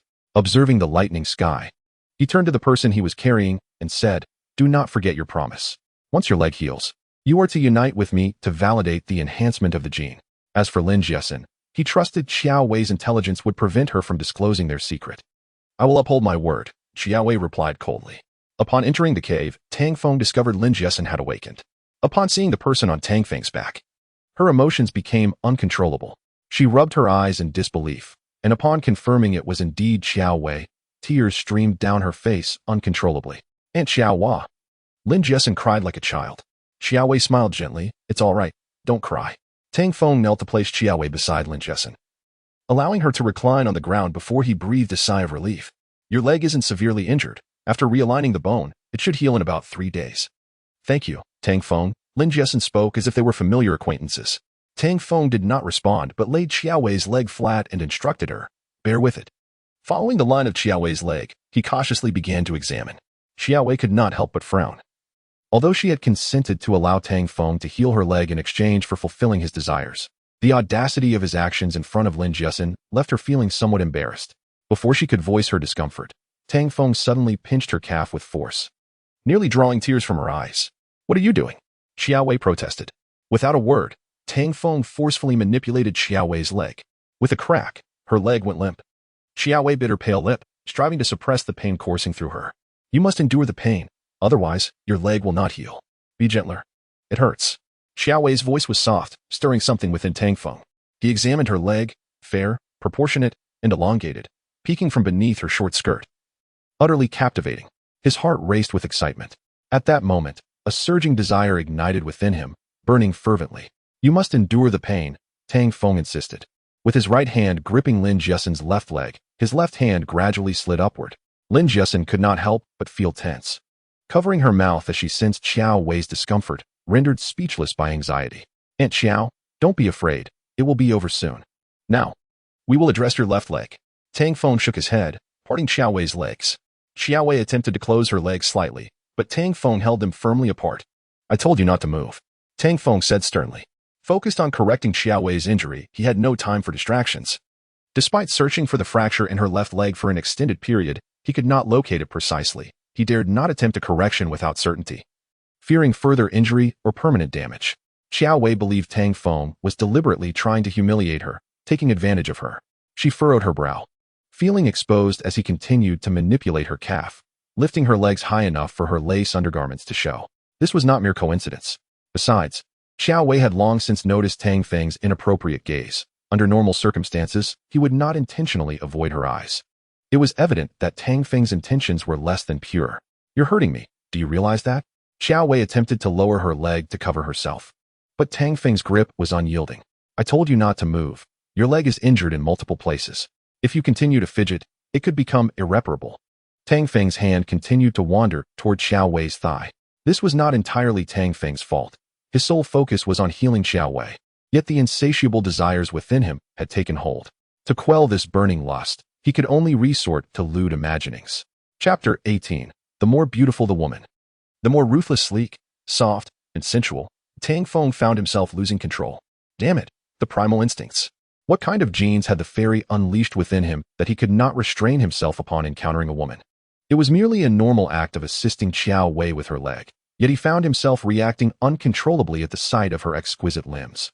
Tang Feng's hand continued to wander towards Xiao Wei's thigh. It was indeed smooth and tender, utterly irresistible.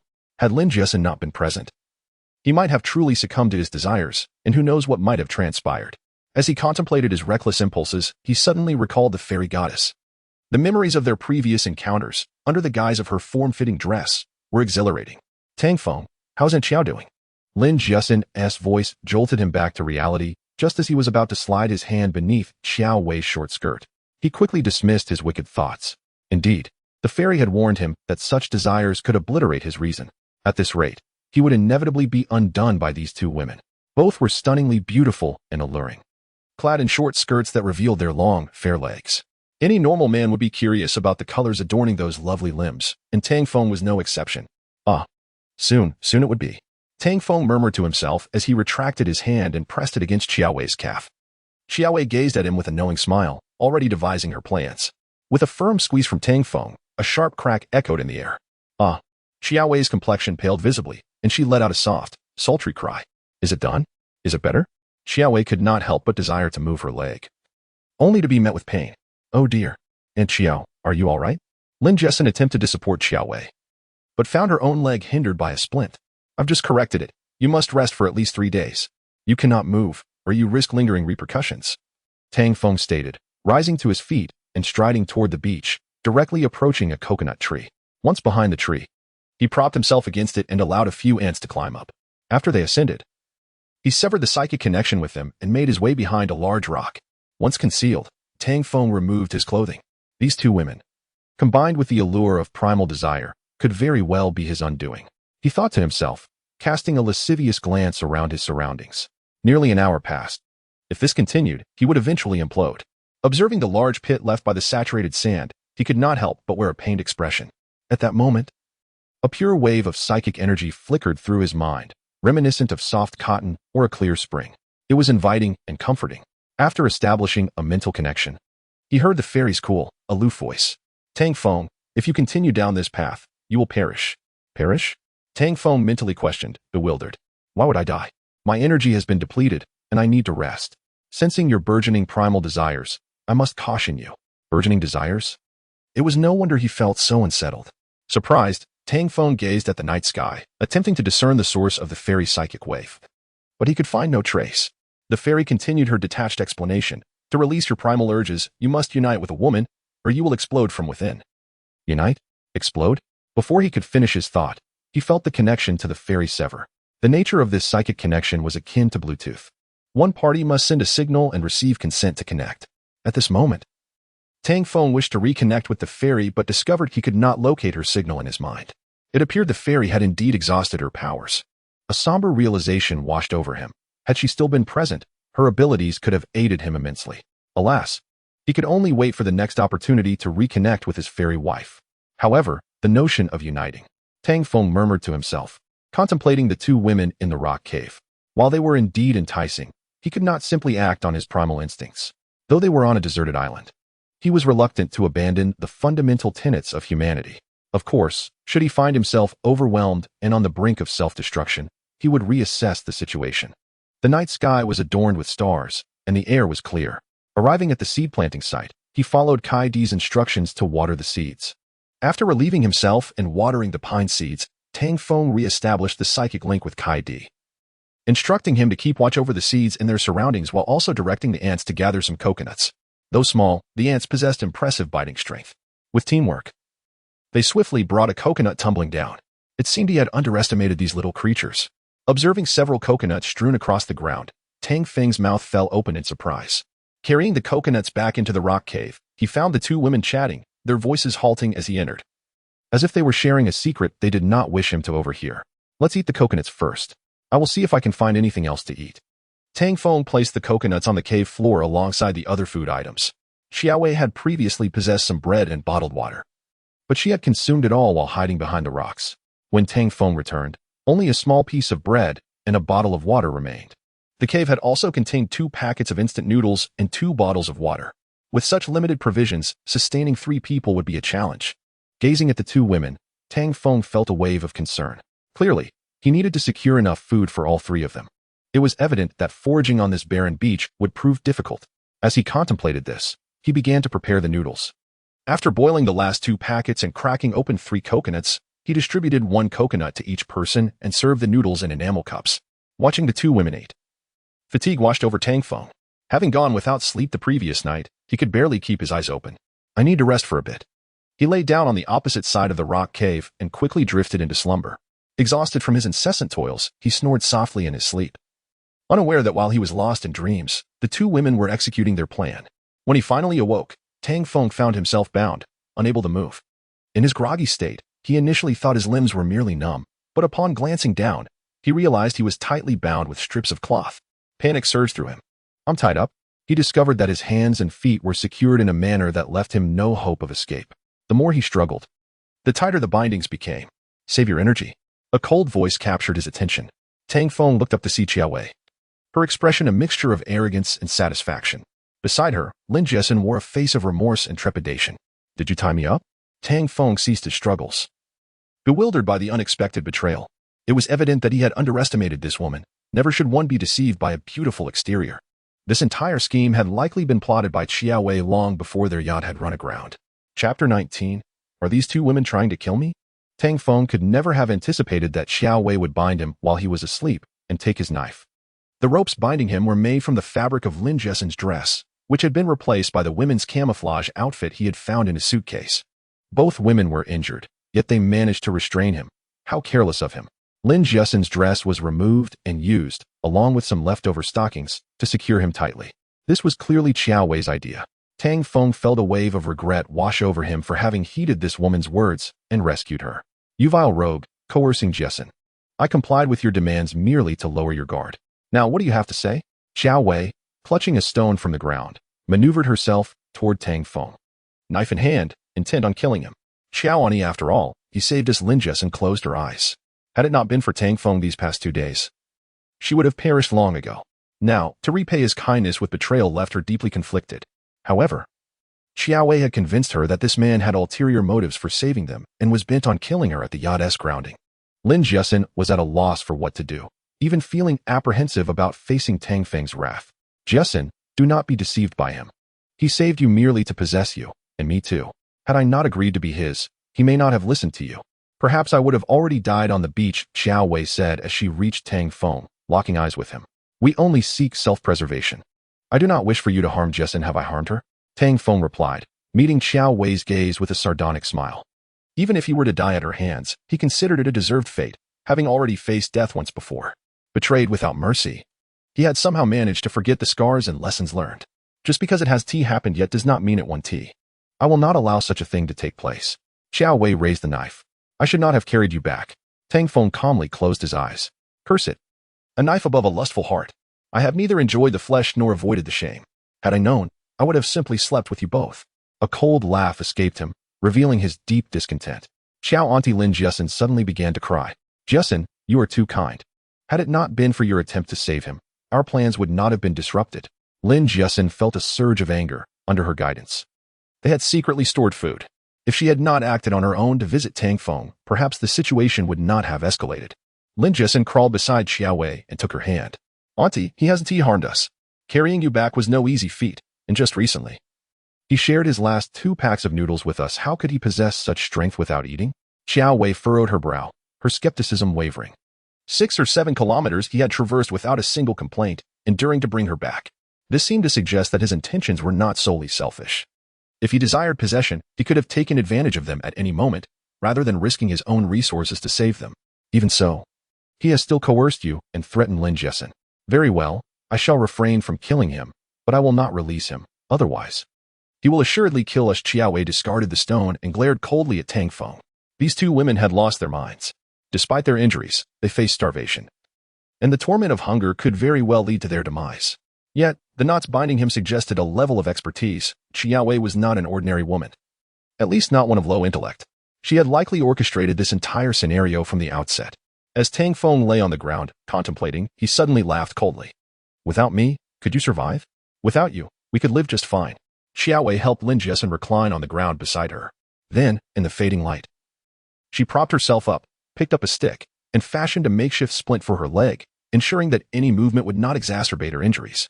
Our legs are incapacitated. We must ration these coconuts to last 3 days. After that, my leg will heal, and I can venture out to find food. Ani, what are you planning to do? In order to control their coconut consumption, they would have to endure hunger for 3 days. 3 days of hunger? Lin Jessen exclaimed. He will starve to death. Such is the way of it. We cannot share our coconuts with him, for if we do, it will be the 3 of us who perish. But Lin Jessen glanced at Tang Feng, who lay with his eyes closed, seemingly indifferent to his plight. There are no buts. Now, I will help you change the medication on your leg. Lin Jessen had changed from a short skirt into pants, needing to lower them to change the dressing. Xiao Wei cast a glance at Tang Feng, her tone indifferent. Close your eyes. Tang Feng pretended not to hear and continued observing Lin Jessen, curious about how she had been so easily swayed by Xiao Wei. Did you not hear me instruct you to close your eyes? Xiao Wei picked up a stick and hurled it at Tang Feng. The stick struck his face, leaving him no choice but to comply and shut his eyes. If I get the chance, I will surely kill you first before taking my pleasure. As long as Xiao Wei did not end his life, he would have the opportunity to dispose of her. Tang Feng closed his eyes as Xiao Wei began to help Lin Jessen remove her pants and apply the remaining purple algae. At that moment, Tang Feng connected mentally with Kaidi. What? Boss, the woman you saved has tied you up? Kaidi laughed uncontrollably from atop a coconut tree, unable to resist sharing the news with the other ants. Our boss has been subdued by a woman. Tang Feng cursed. Get lost.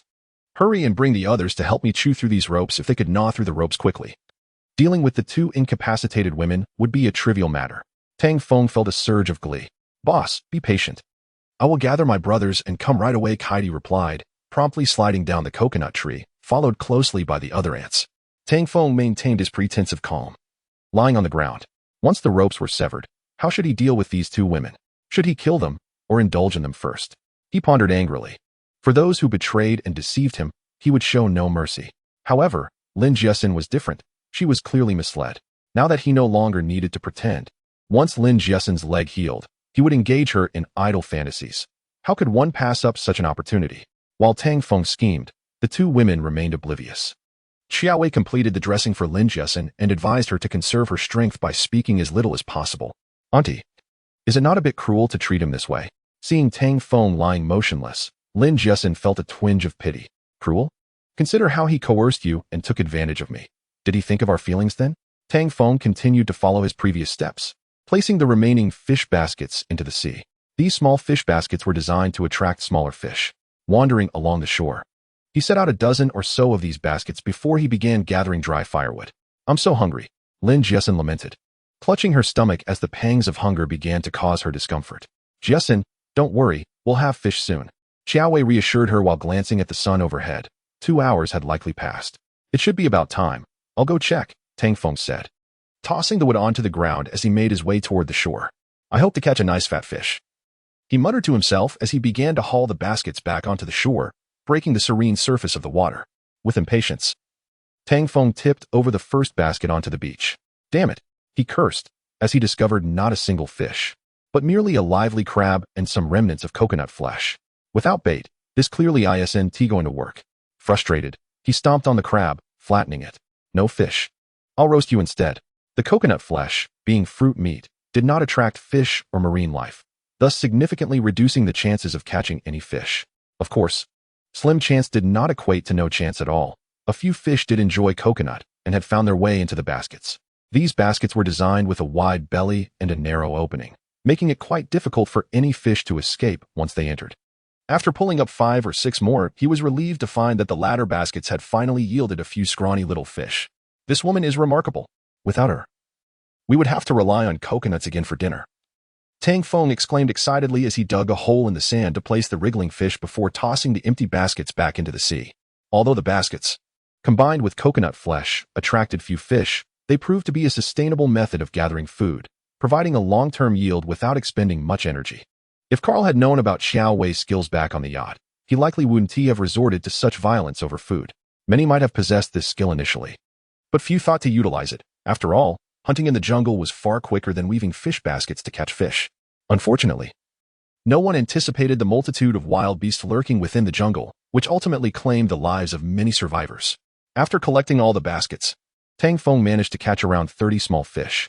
These fish were about the size of fingers, with 2 slightly larger ones being palm-sized silverfish, while the rest were mere fry.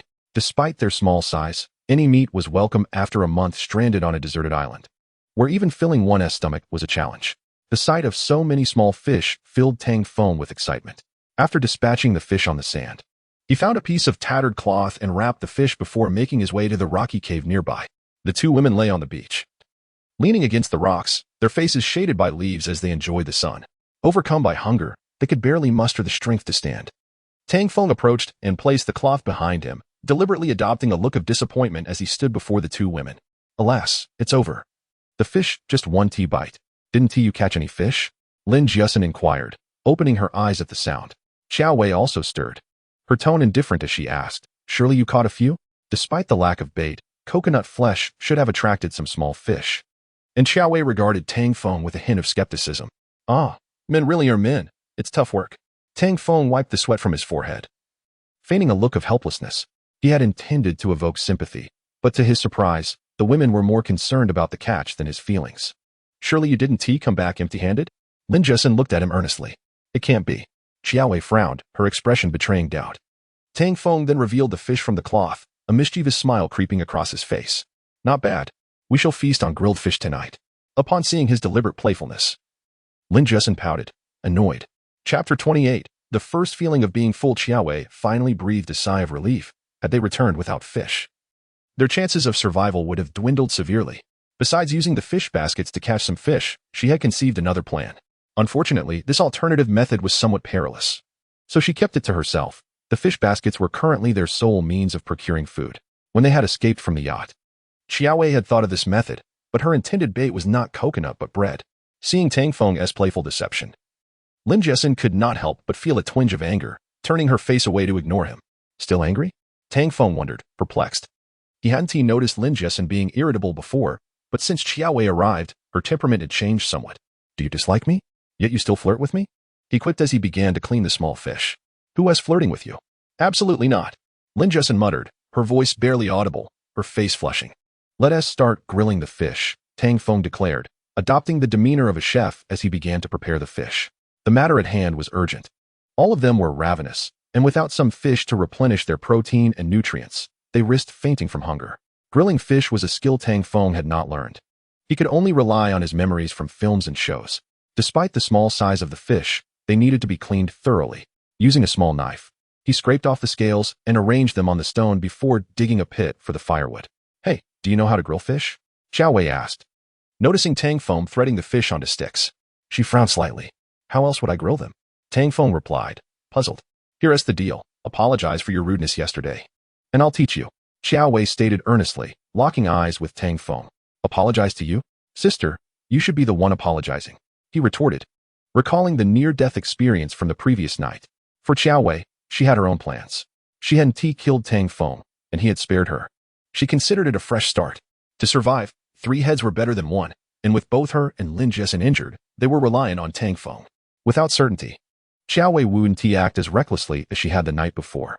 In this mutually dependent relationship, Xiao Wei understood why Tang Feng had spared her.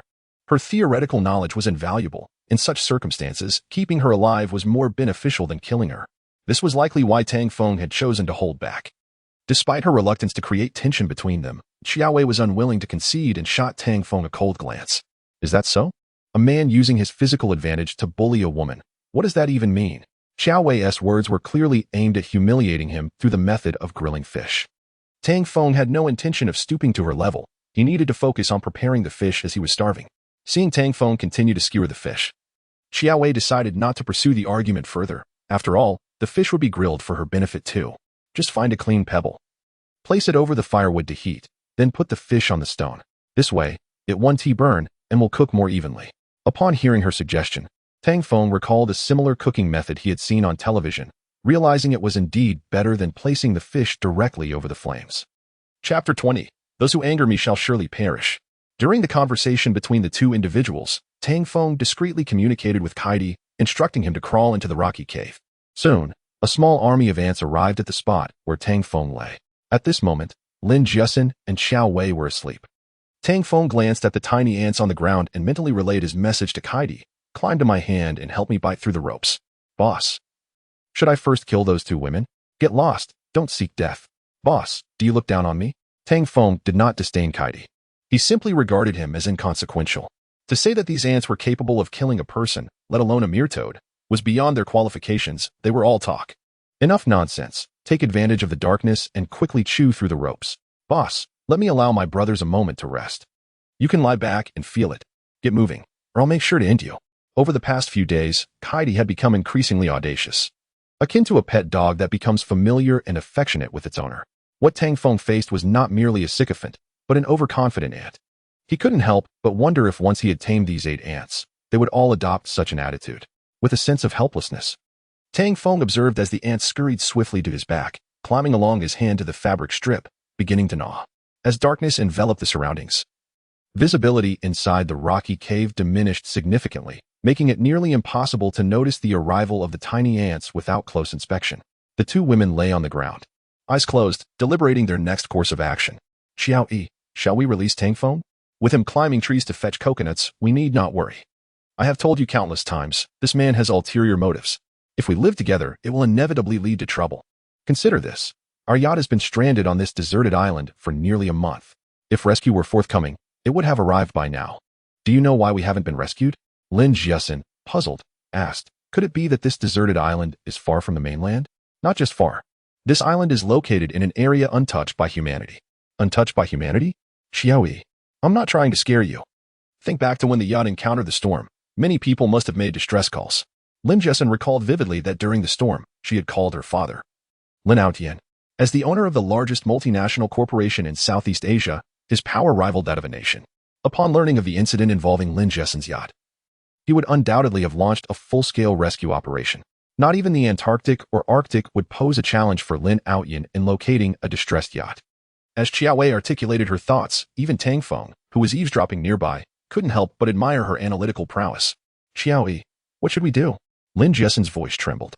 The only conviction she held onto was the will to survive, to await rescue. Now, Xiao Wei suggested that hope was futile, leaving her heart cold. Noticing Lin Jiesin's distress, Xiao Wei sought to reassure her. "Do not fret. This is merely my conjecture. Our priority now is to survive. As long as we live, there remains hope. Indeed, survival is paramount. Only in living can hope exist." Lin Jiasen's gaze flickered with determination, reminiscent of a gentle breeze and the budding moonlight. Yet, upon reflecting on the dire predicament of the deserted island, a sense of melancholy arose within her. But we have no food, no water. It seems impossible. Have you forgotten what Xiao Yi does? Xiao Yi is the chief instructor of wilderness survival simulation theory. Lin Jiasen responded with growing excitement. The reason Xiao Yi was aboard the yacht was to conduct field research in South America. She had founded a school for wealthy individuals, educating them on wilderness survival skills. Lin Jiasen had just graduated from Hucking Academy in Kyoto and had insisted on accompanying Xiao Yi. Had it not been for her insistence, neither would have found themselves stranded on this deserted island. With a faint smile, Xiao Yi reassured her, so trust in Xiao Yi. If we endure for 2 to 3 days, with her expertise, we won't go hungry. Xiao Yi, all right, time to sleep. Won't go hungry. Tang Feng felt a surge of curiosity. The title of Chief Instructor of Wilderness Survival Simulation Theory sounded impressive, yet he wondered about its reliability. It was no surprise that while he slept, Xiao Yi managed to bind him without notice. Before long, the fabric binding his hands began to loosen. Subsequently, Kaidi communicated mentally, "Boss, the ropes are severed." Tang Feng twisted his hands, causing the strips to fall to the ground. Utilizing the dim light from outside, he glanced at the two women. They appeared to be fast asleep, motionless on the ground, their flawless legs gleaming like porcelain in the moonlight, exuding an alluring glow. In the silent rocky cave, if one listened closely, faint snores could be heard from both women. They must be sound asleep. Tang Feng thought as he carefully removed the strips from his hands and cautiously untied the bindings around his feet and legs. Once freed, he stealthily approached the two women. They seemed to be in a deep slumber, and he approached slowly, a cruel smile creeping onto his face. "Damn woman, I find it hard to want to kill you." Just then, one of the women suddenly awoke. "Who?" Xiao Wei's voice echoed through the stillness of the rocky cave. In the darkness stood a figure. And Xiao Wei, startled, slid aside and drew a Swiss Army knife from her bosom. With a swift motion, she brandished the knife, aiming for Tang Feng's abdomen. "What a fierce and cunning woman, keeping my Swiss Army knife close." Tang Feng felt a pang of alarm as he stepped back, seizing Xiao Wei's hand and twisting forcefully. Disarming her, he then dragged her forward, causing her to fall to the ground with a cry. In terms of strength, speed, and reflexes, Xiao Wei was no match for Tang Feng. Regardless of a woman's intelligence, she would ultimately be outmatched by a man in physical prowess. With her legs injured and movement hindered, Tang Feng offered her no opportunity for retaliation as he pulled her toward the cave's exit. For the woman who had bound him, he had only one goal: to possess or eliminate her. "Beast, let me go!" Xiao Wei screamed, struggling desperately. Yet, the more she struggled, the less Tang Feng showed any mercy. Grabbing her by the hair, he dragged her toward the beach. Lin Jiasen had awakened and witnessed the scene, fear overwhelming her senses. Tang Feng, please, do not harm Xiao Yi. I beg you." Tang Feng's expression turned cold, a fierce killing intent glimmering in his eyes. Traitors and deceivers must be eliminated. He ignored Lin Jiasen's pleas, twisting Xiao Wei's arm as he dragged her onto the sandy beach. "Beast, what do you intend to do?" Xiao Wei tried to break free from the restraints, but the pain in her hand combined with the injury to her leg left her gasping for breath. This man was truly resolved to kill her. The thought of death suddenly filled Xiao Wei with regret. Perhaps if she had complied with this man from the beginning, they might not have ended up in such a predicament. Like the transition from a mere 2 megabits per second to a robust 1,000 Mbps wireless connection. Tang Feng surveyed the topography of the coconut trees. This location was approximately the same distance from the sea as the rocky cave, yet it was situated slightly higher. In the event of a storm or tsunami, it would not be completely submerged. In contrast, the rocky cave lay at a lower elevation. While it might not be overtaken by seawater, heavy rain could lead to water accumulation that might flood the cave if drainage were inadequate. Tang Feng resolved to devise a plan to transform the rocky cave the following day. As he walked towards the cave under the dimming twilight, he pondered deeply. Upon arriving at the cave, Tang Feng gathered some wood and constructed a makeshift structure at the entrance, igniting it with some fine, dry grass. "Tang Feng, what are you doing?" Lin Jiasen inquired curiously as she observed him silently tending to a fire, to deter any potential wild animal attacks in the jungle. Xiao Wei explained to Lin Jiasen. Wild animals? Would they really find their way here? Lin Jiasen recalled that just a few days prior, they had not made a fire in the cave, and had a beast appeared then, it could have easily consumed them. Both wild animals and humans emit a certain scent after residing in a place for a few days. While ordinary people cannot detect it, beasts can. After lighting the fire, Tang Feng reclined against the stone wall in another corner of the cave, only then realizing the extent of his fatigue from a long day of labor. "Ah, no wonder," Lin Jiasen remarked, seemingly recalling something, and turned to Qiao Wei, saying, "Aunt Qiao, you mentioned that a storm would arrive in the next couple of days. How did you know?" Tang Feng, though resting with his eyes closed, listened intently to the women's conversation. Qiao Wei coolly explained, "There are many signals for storm warnings. It cannot be succinctly expressed in just a few words. Aunt Qiao, please share a bit more." Justin is eager to learn. Lin Justin gently tugged at Qiao Wei's sleeve, her demeanor softening.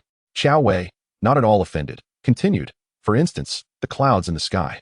"Clouds?" Lin Justin interjected, her brow furrowing in confusion. "Aunt Qiao, can clouds indicate a storm? If funnel-shaped clouds or tail clouds appear on the horizon, it signifies unstable air currents, which may herald thunderstorms and strong winds.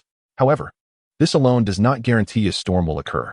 There are numerous indicators. For example, did you feel more stifled and breathless this morning than before?" As Qiao Wei spoke, Tang Feng suddenly recalled the discomfort he experienced at the jungle's edge earlier that day, initially attributing it to a poor night's rest or lack of nutritious food, only to realize it was a sign of impending weather.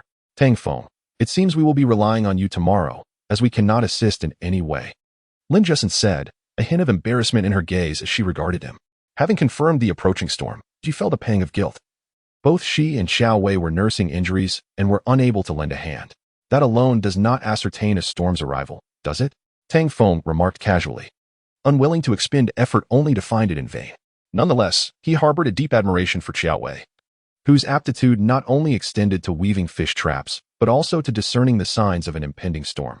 Regardless of the accuracy of the information, it is prudent to prepare in advance. Even if a storm did not strike today, it could still arrive tomorrow or the day after.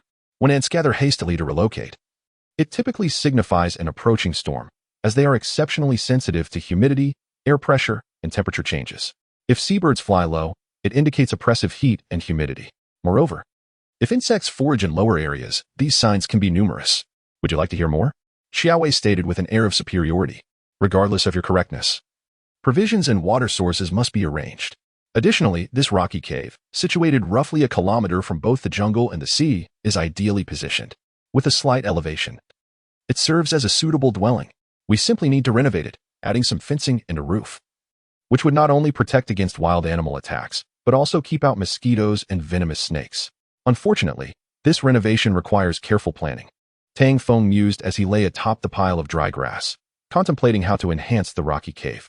While he was well-versed in identifying herbs, constructing shelters, and monitoring weather patterns was not within his expertise. "How about this?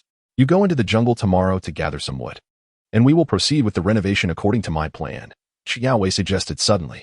Wood? This would necessitate venturing into the jungle, fraught with danger, a fact Qiao Wei was undoubtedly aware of. It seemed as though this woman harbored ill intentions towards him. However, it would not benefit either woman to eliminate him. Perhaps Qiao Wei believed she could thrive in the wilderness without a man. Yet the presence of a male figure on this desolate island could pose risks for both her and Lin Justin.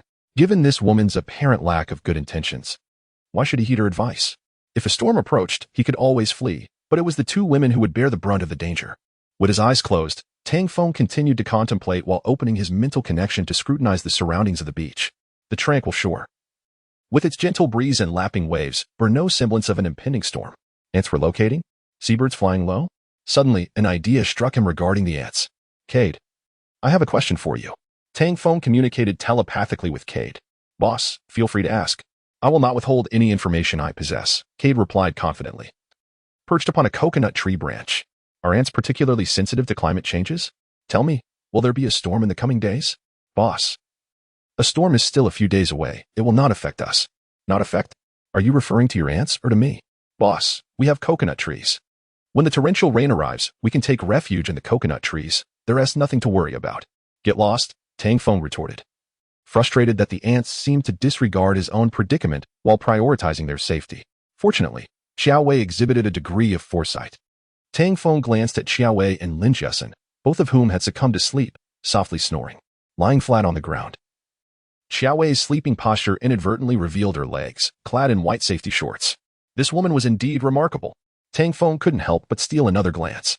In the dimly lit rocky cave, with one man and two women, both strikingly beautiful, his heart fluttered once more.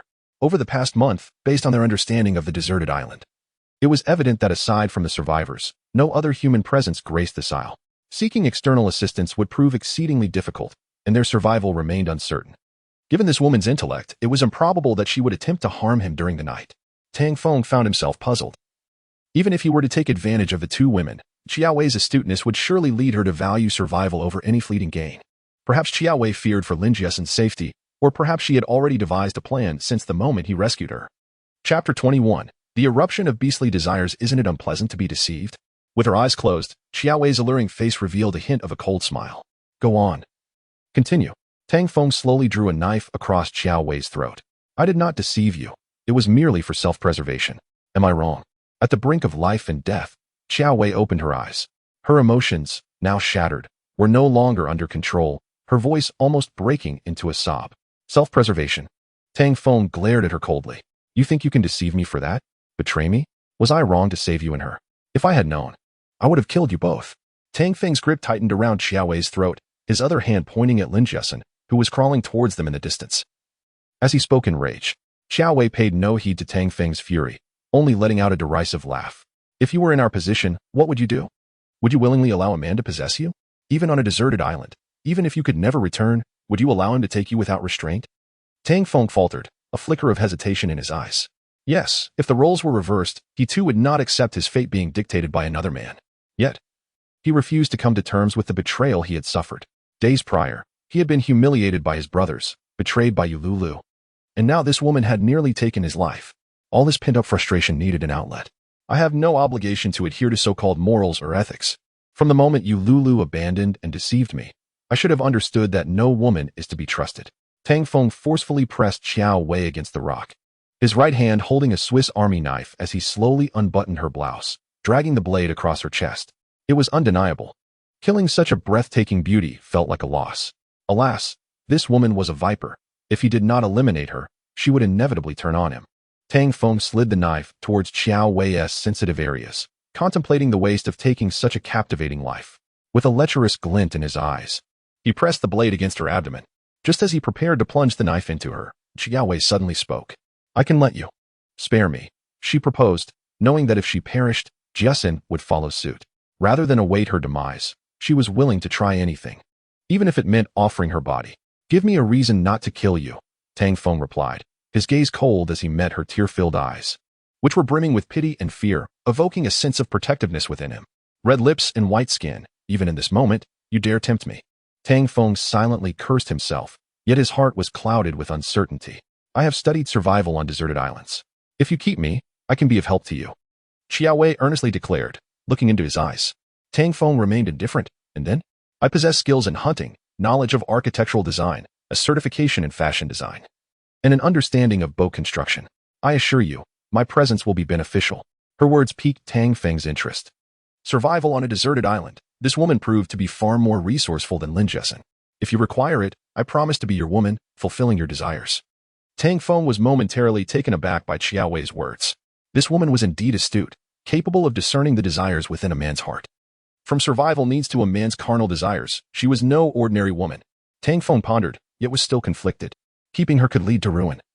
But to kill her would bring a twinge of regret. This woman could be of use, perhaps even more than Lin Jiesen. Her knowledge of survival could prove invaluable. Should he keep her or not? Tang Feng found himself momentarily paralyzed by indecision. Perhaps it was best to end her life. She had proven her cunning by binding him in his sleep, showcasing her intelligence and agility. Such a woman, if left unchecked, could pose a threat to him. Tang Feng pushed Qiao Wei against the rock, forcing her to face away from him. With her injured leg, she could only lean on her hands, presenting her form to him. What do you intend to do? Qiao Wei sensed his sinister intentions. Tang Feng smirked wickedly. Such shapely legs and a curvaceous form, truly a rare gem, but alas, she could not be allowed to live. After all, a woman destined to die could at least provide him with some fleeting satisfaction. He tucked the knife into his waistband and began to pull up her short skirt. In this savage land, the strong ruled, and her life lay in his hands. As he caressed her thigh, he felt the soft texture beneath his fingers. I know. Qiao Wei's voice trembled, realizing the impending threat of death. Tang Feng could easily plunge the knife into her back and take her life. Therefore, for those who betrayed him, respect was unwarranted. Just like you, I see you merely as a toy. Tang Feng's hand continued to slide upward. If you release me, I will do anything you desire, Qiao Wei replied, her voice quaking. Release you? And then you'll tie me up while I sleep? Tang Feng questioned, pressing his hand against her rear. It was for self-preservation. Please, I beg you, Jiesen is coming. Qiao Wei shuddered, terrified that Lin Jiasin might witness this scene. The more you struggle, the more excited I become, Tang Feng thought to himself. On this island, far removed from the constraints of civilized society, he felt liberated to indulge in his primal desires, knowing no one would judge him. He would not pass up the chance to toy with her, gripping her body tightly. With his beastly instincts heightened, he could instill terror within her. If you cooperate and please me, perhaps I will spare you. You beast. The feeling of being labeled a beast was oddly exhilarating. Perhaps he too was capable of corruption.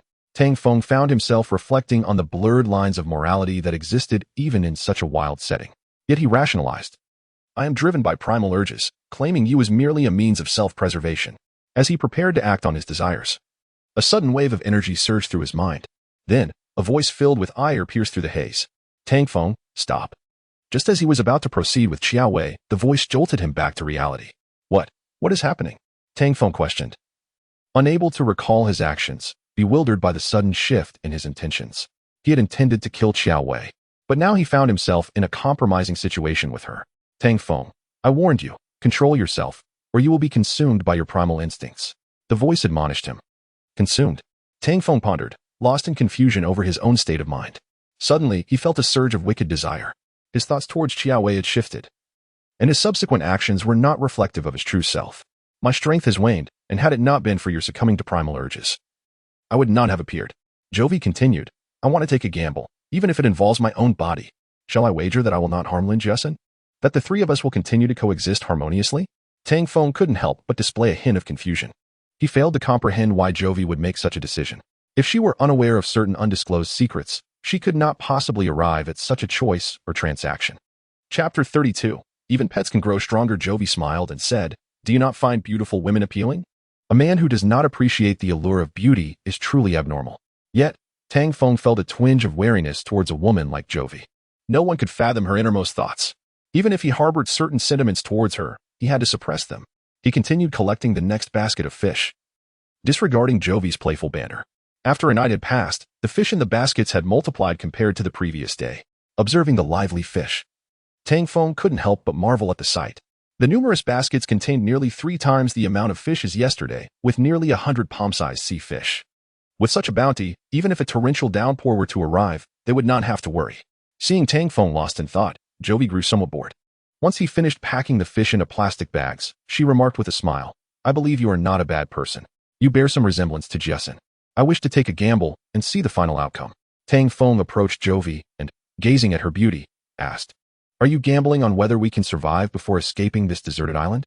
Yes, you are absolutely correct. That is indeed my thought, Jovi admitted candidly. That's the right mindset. Tang Feng replied. Regardless of Jovi's wealth of theoretical knowledge, without a man by her side on this deserted island, both she and Lin Jiasin would struggle to endure the impending dangers and crises they faced. She must think that I, Tang Feng, am not a villain. Or else she wouldn't speak to me in such a manner. The memory of Jovi binding him sent a shiver down Tang Feng's spine. Think as you will, but I must inform you that this island may not be a normal one. Jovi sighed behind Tang Feng. He halted in his tracks. Strange occurrences were not uncommon. After all, he had encountered a fairy. What could be stranger than that? Until he clarified the matter, he wished for no one to perceive the island's peculiarities, including his ability to control ants and spiders. Regardless, such details were trivial. All he knew was that they needed to survive, and as you mentioned, the storm was approaching. Leaving them with little time, Jovi pondered for a moment, acknowledging the validity of Tang Feng's words. Ultimately, the most crucial factor was survival. As long as they lived, there was hope. Only by living could they escape this deserted island. Otherwise, all would be in vain. Following Tang Feng, the two arrived at the entrance of the rocky cave, where he emptied the plastic bags of fish onto the beach. Approximately 100 sea fish flopped around on the sand. Wow, this amount of fish should sustain us for several days, Lin Jiasin exclaimed, unable to contain her excitement at the sight of so many fish. Tang Feng glanced at the sun overhead. The weather was splendid. According to Kaidi's prediction of the storm, they had about 3 days left. 3 days was sufficient, he mused, tossing a small knife to Jovi and indicating Lin Jiasin, you take care of cleaning the fish. Where are you going? Lin Jiasin casually asked as she noticed Tang Feng preparing to leave. To relieve myself. Do you wish to accompany me? Tang Feng replied. How annoying. Lin Jiasin's cheeks flushed crimson as she retorted. After giving instructions to the two women, Tang Feng headed toward the coconut grove not far from the rocky cave. Before he departed, he intended to bring the ants along and also water the saplings with some genetic material. Upon reaching the saplings beside the coconut trees, Tang Feng unfastened his trousers. While relieving himself, he glanced at the two women nearby. Lin Jessen had turned her head away, her face flushed, while Jovi muttered a curse under her breath. What a rogue. Is relieving oneself truly such a disgrace? Tang Feng mused, reflecting on the past 2 days.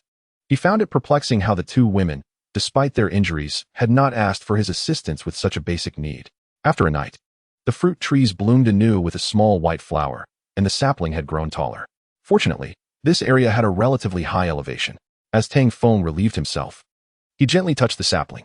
Had it not been for the elevation, he would have to devise a plan to relocate the sapling in anticipation of the storm. Through mental communication, he instructed Kaidi and several ants to descend the coconut tree. The ants had grown to the size of peanuts, and the spiders had also increased in size, now comparable to apples, which astonished Tang Feng. He hadn't anticipated that the fruit would enable the ants and spiders to grow larger. This was truly remarkable. These creatures were all his pets, bound by contract. Tang Feng contemplated that as long as they were not foolish or obstinate, they would not resist his will. In the animal kingdom, growing stronger signified the continuation of life. No creature would be foolish enough to forfeit the opportunity to grow stronger and prolong its existence. Tang Feng harbored no fears of these ants and spiders rebelling against him. In comparison to strengthening themselves, rebellion would only lead to their demise. These pets were not that foolish. Kaidi, you and your companions follow me to search for some wood. Spiders, you are responsible for guarding the fruit trees. Tang Feng communicated through the mental group chat. Boss, are we heading to the jungle? Yes, we are going to gather wood. Boss, today I will introduce you to some ant brothers. Ant brothers? Tang Feng questioned, puzzled as he was about to inquire when he saw a swarm of ants emerging densely from the ground at Kaidi's call. These ants were approximately the size of mung beans, similar to their size before Kaidi's evolution. Lacking mental communication, Tang Feng was unaware of what the ants were discussing and could only interact with Kaidi in the group chat. Kaidi and Kate, the two captains, were instructing the ants on how to remain loyal and protect Tang Feng. Kaidi, are these brothers reliable? Tang Feng asked, unable to suppress a frown. Although these small ants were brave, their size rendered them vulnerable against humans. Even a small animal could easily dispatch them. Boss, rest assured, our brothers are exceptional in both combat and labor, Kaidi assured him, arranging the ants into a neat formation. Brothers, salute the boss, Kaidi commanded. And the ant army of 300 bowed to Tang Feng, performing a unified gesture as if they were a military unit demonstrating combat maneuvers. Kaidi, with so many brothers, are you not worried about them competing for the fruit? Tang Feng teased. Kaidi replied earnestly, boss, we may be small, but we have enough to eat. Besides, we eat less than that gluttonous spider. The bird-eating spider, who had been napping on the fruit tree, became displeased upon hearing Kaidi's remarks. What are those stinky ants saying? Just because I'm larger, I must eat less? Stupid spider, I have yet to see you do any work. You consume fruit quite liberally. Indeed, work comes first, eating second.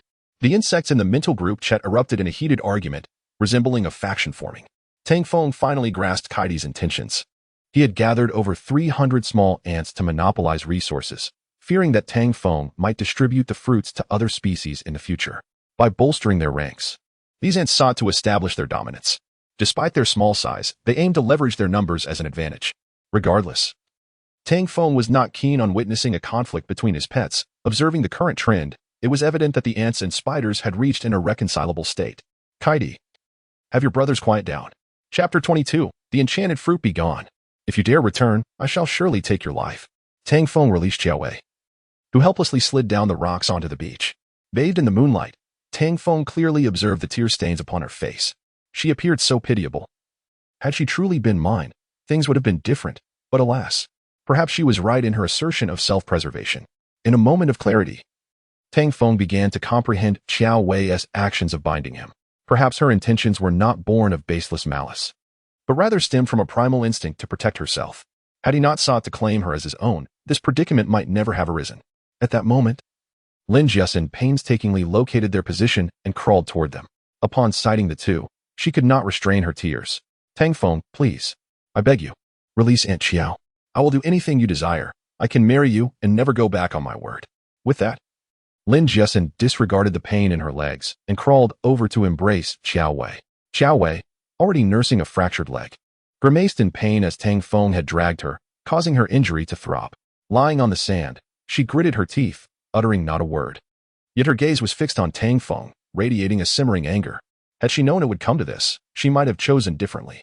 Though Tang Feng feigned hardness in his words, a flicker of compassion stirred within him. Each encounter with Lin Jiasen had been fraught with an unwillingness to inflict harm, likely due to their first meeting when she sought to save him. It is my fault. I should not have told Aunt Xiao that I did not wish to marry you. Lin Jiasen wept in Xiao Wei's embrace, continuing her pleas. Tang Feng felt an inexplicable discomfort. From the beginning, he had manipulated others' needs, compelling them to act against their will. Perhaps it was his own shortcomings that had led to this. Women cherish their autonomy above all, yet he had desired them without honoring their sentiments. Clearly, the foundations of affection had yet to be established. You are not at fault. Tang Feng sighed at Lin Jiasen, gesturing towards Xiao Wei. She speaks the truth. You acted out of self-preservation. From this moment forth, we shall be mere allies. I shall no longer coerce you into any actions. Let us strive for mutual benefit and support one another, with the sole hope of surviving. After voicing this, Tang Feng approached Xiao Wei and enveloped her in his arms, turning towards the rocky cave. Xiao Wei attempted to resist, but found herself held tightly. Once inside, he laid her gently on the ground before moving to the cave wall, where he gathered sticks to kindle a fire. The flickering flames illuminated the cave, quickly raising the temperature. Shortly thereafter, Lin Jiasen managed to crawl in, joining Xiao Wei, and the two women wept together, overwhelmed by the joy of being alive. Tang Feng remained silent by the fire, contemplating their next steps.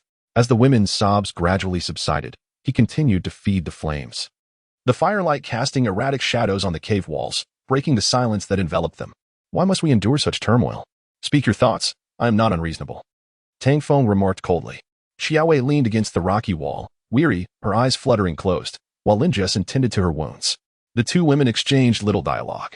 Tang Feng resumed, this deserted island presents its challenges, the uncertainty of rescue aside. If we wish to survive, we must acquire food and water.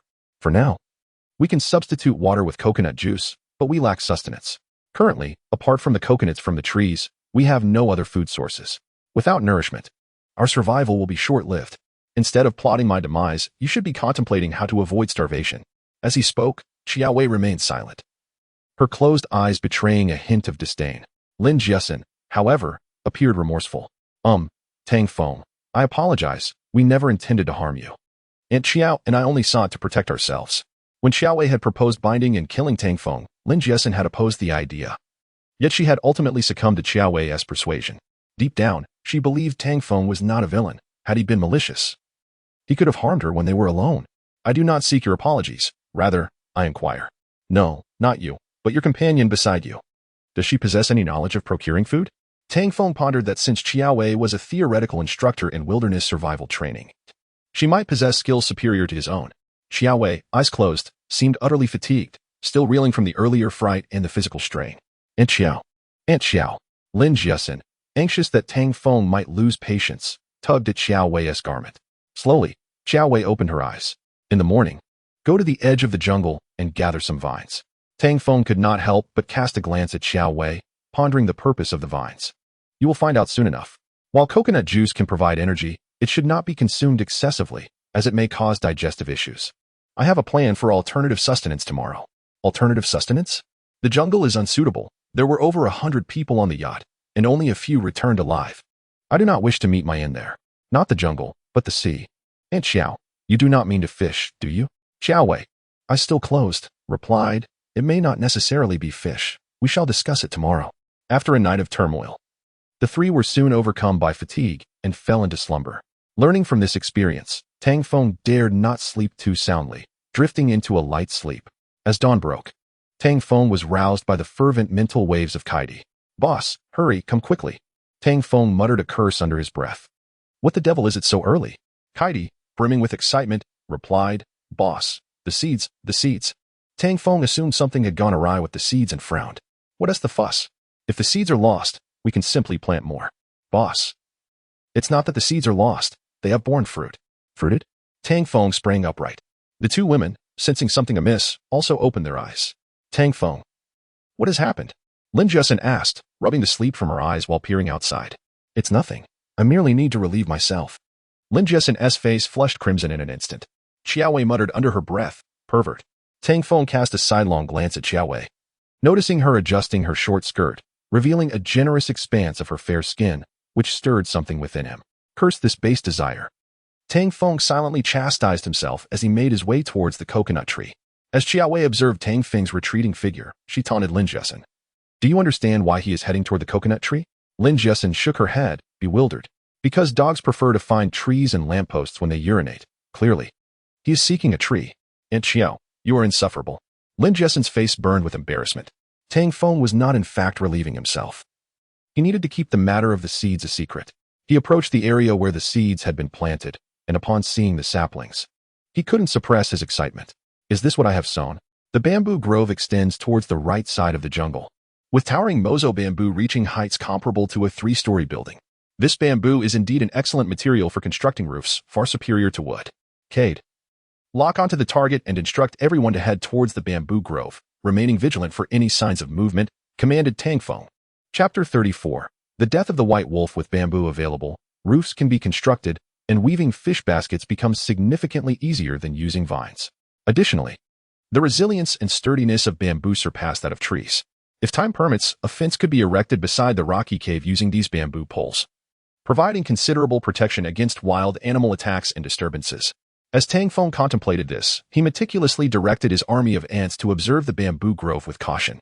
Just as they were nearing the grove, an urgent call from Pyru echoed through their mental communication channel. Boss, there is danger.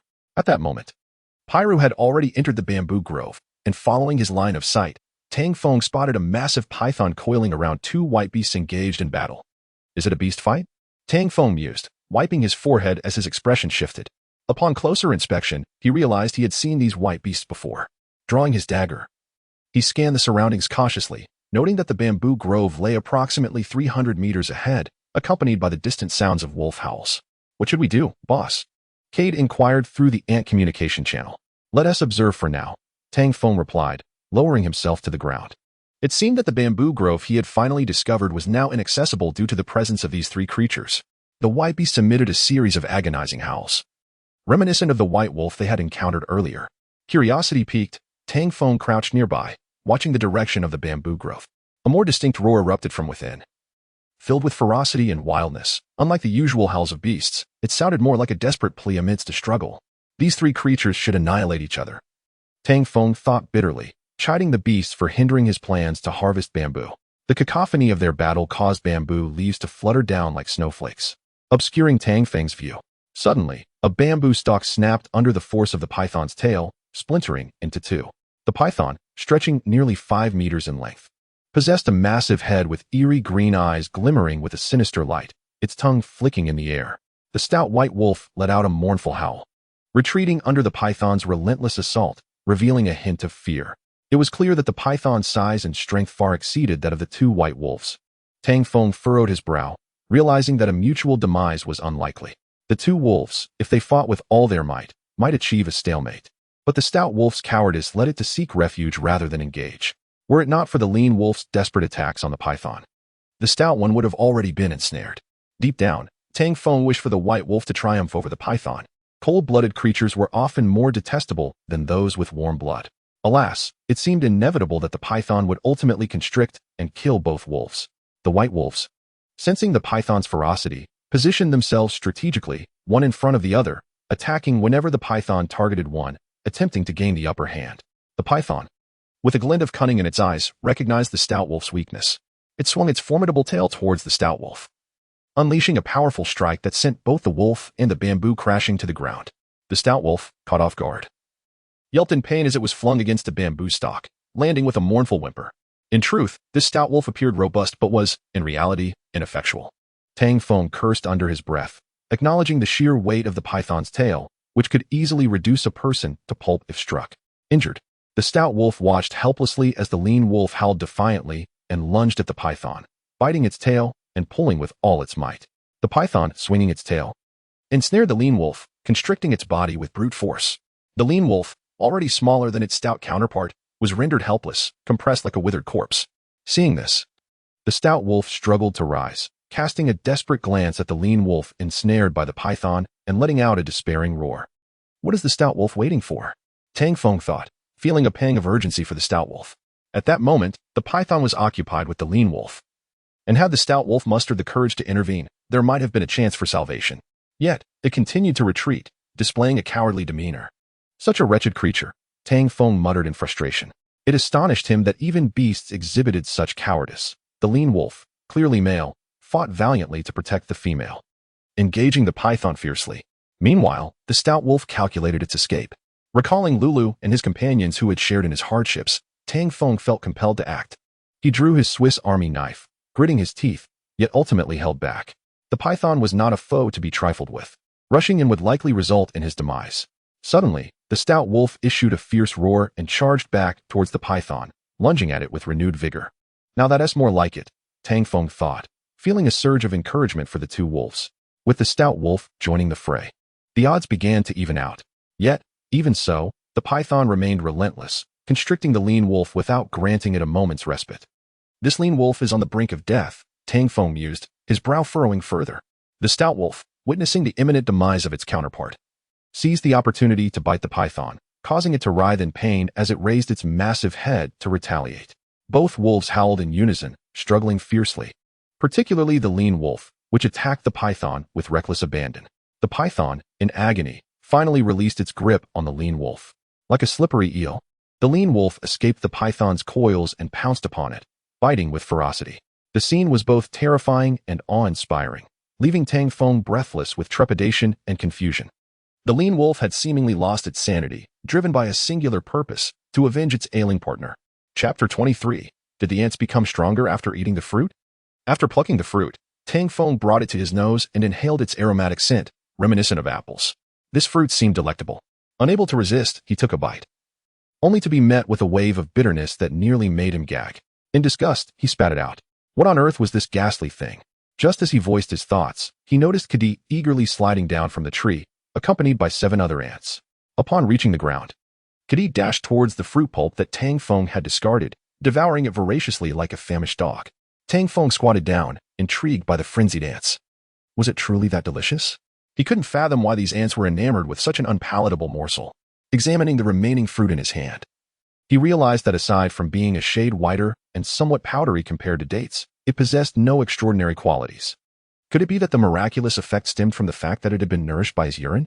In no time, the 8 ants had consumed every last bit of the fruit on the ground. At Kadi's urging, they gazed up at Tang Feng with expectant eyes, much like pets hoping for another meal. With a crunch, Tang Feng took another small bite. However, he hastily spat it out again.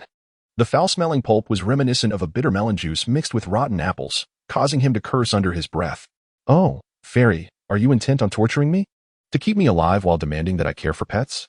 If this is how I must feed them, I fear I shall perish before they grow. The fairy seemed to imply that feeding the ants was solely his responsibility. Damn it, I genuinely wish to discard this fruit. It is utterly revolting, both foul-smelling and bitter. Tang Feng could not help but curse again. The pulp fell to the ground, and Kadi, along with the other ants, rushed towards it with the speed of a basketball team sprinting towards the hoop. Tang Feng watched in astonishment as the ants quickly transformed the pulp into a dark mass. Soon, he sensed a surge of mental energy, establishing 7 faint psychic connections that bore similarities to Kadi's essence. Accepting these connections, a wave of agitation and fury surged through his mind. Kadi, what's the matter with you being the captain? We can listen to you on other matters. But when it comes to food, we must share equally. How about 1 bite each? No need to fight. The mental exchanges from the ants flooded Tang Feng's consciousness. Goodness, are you all about to brawl?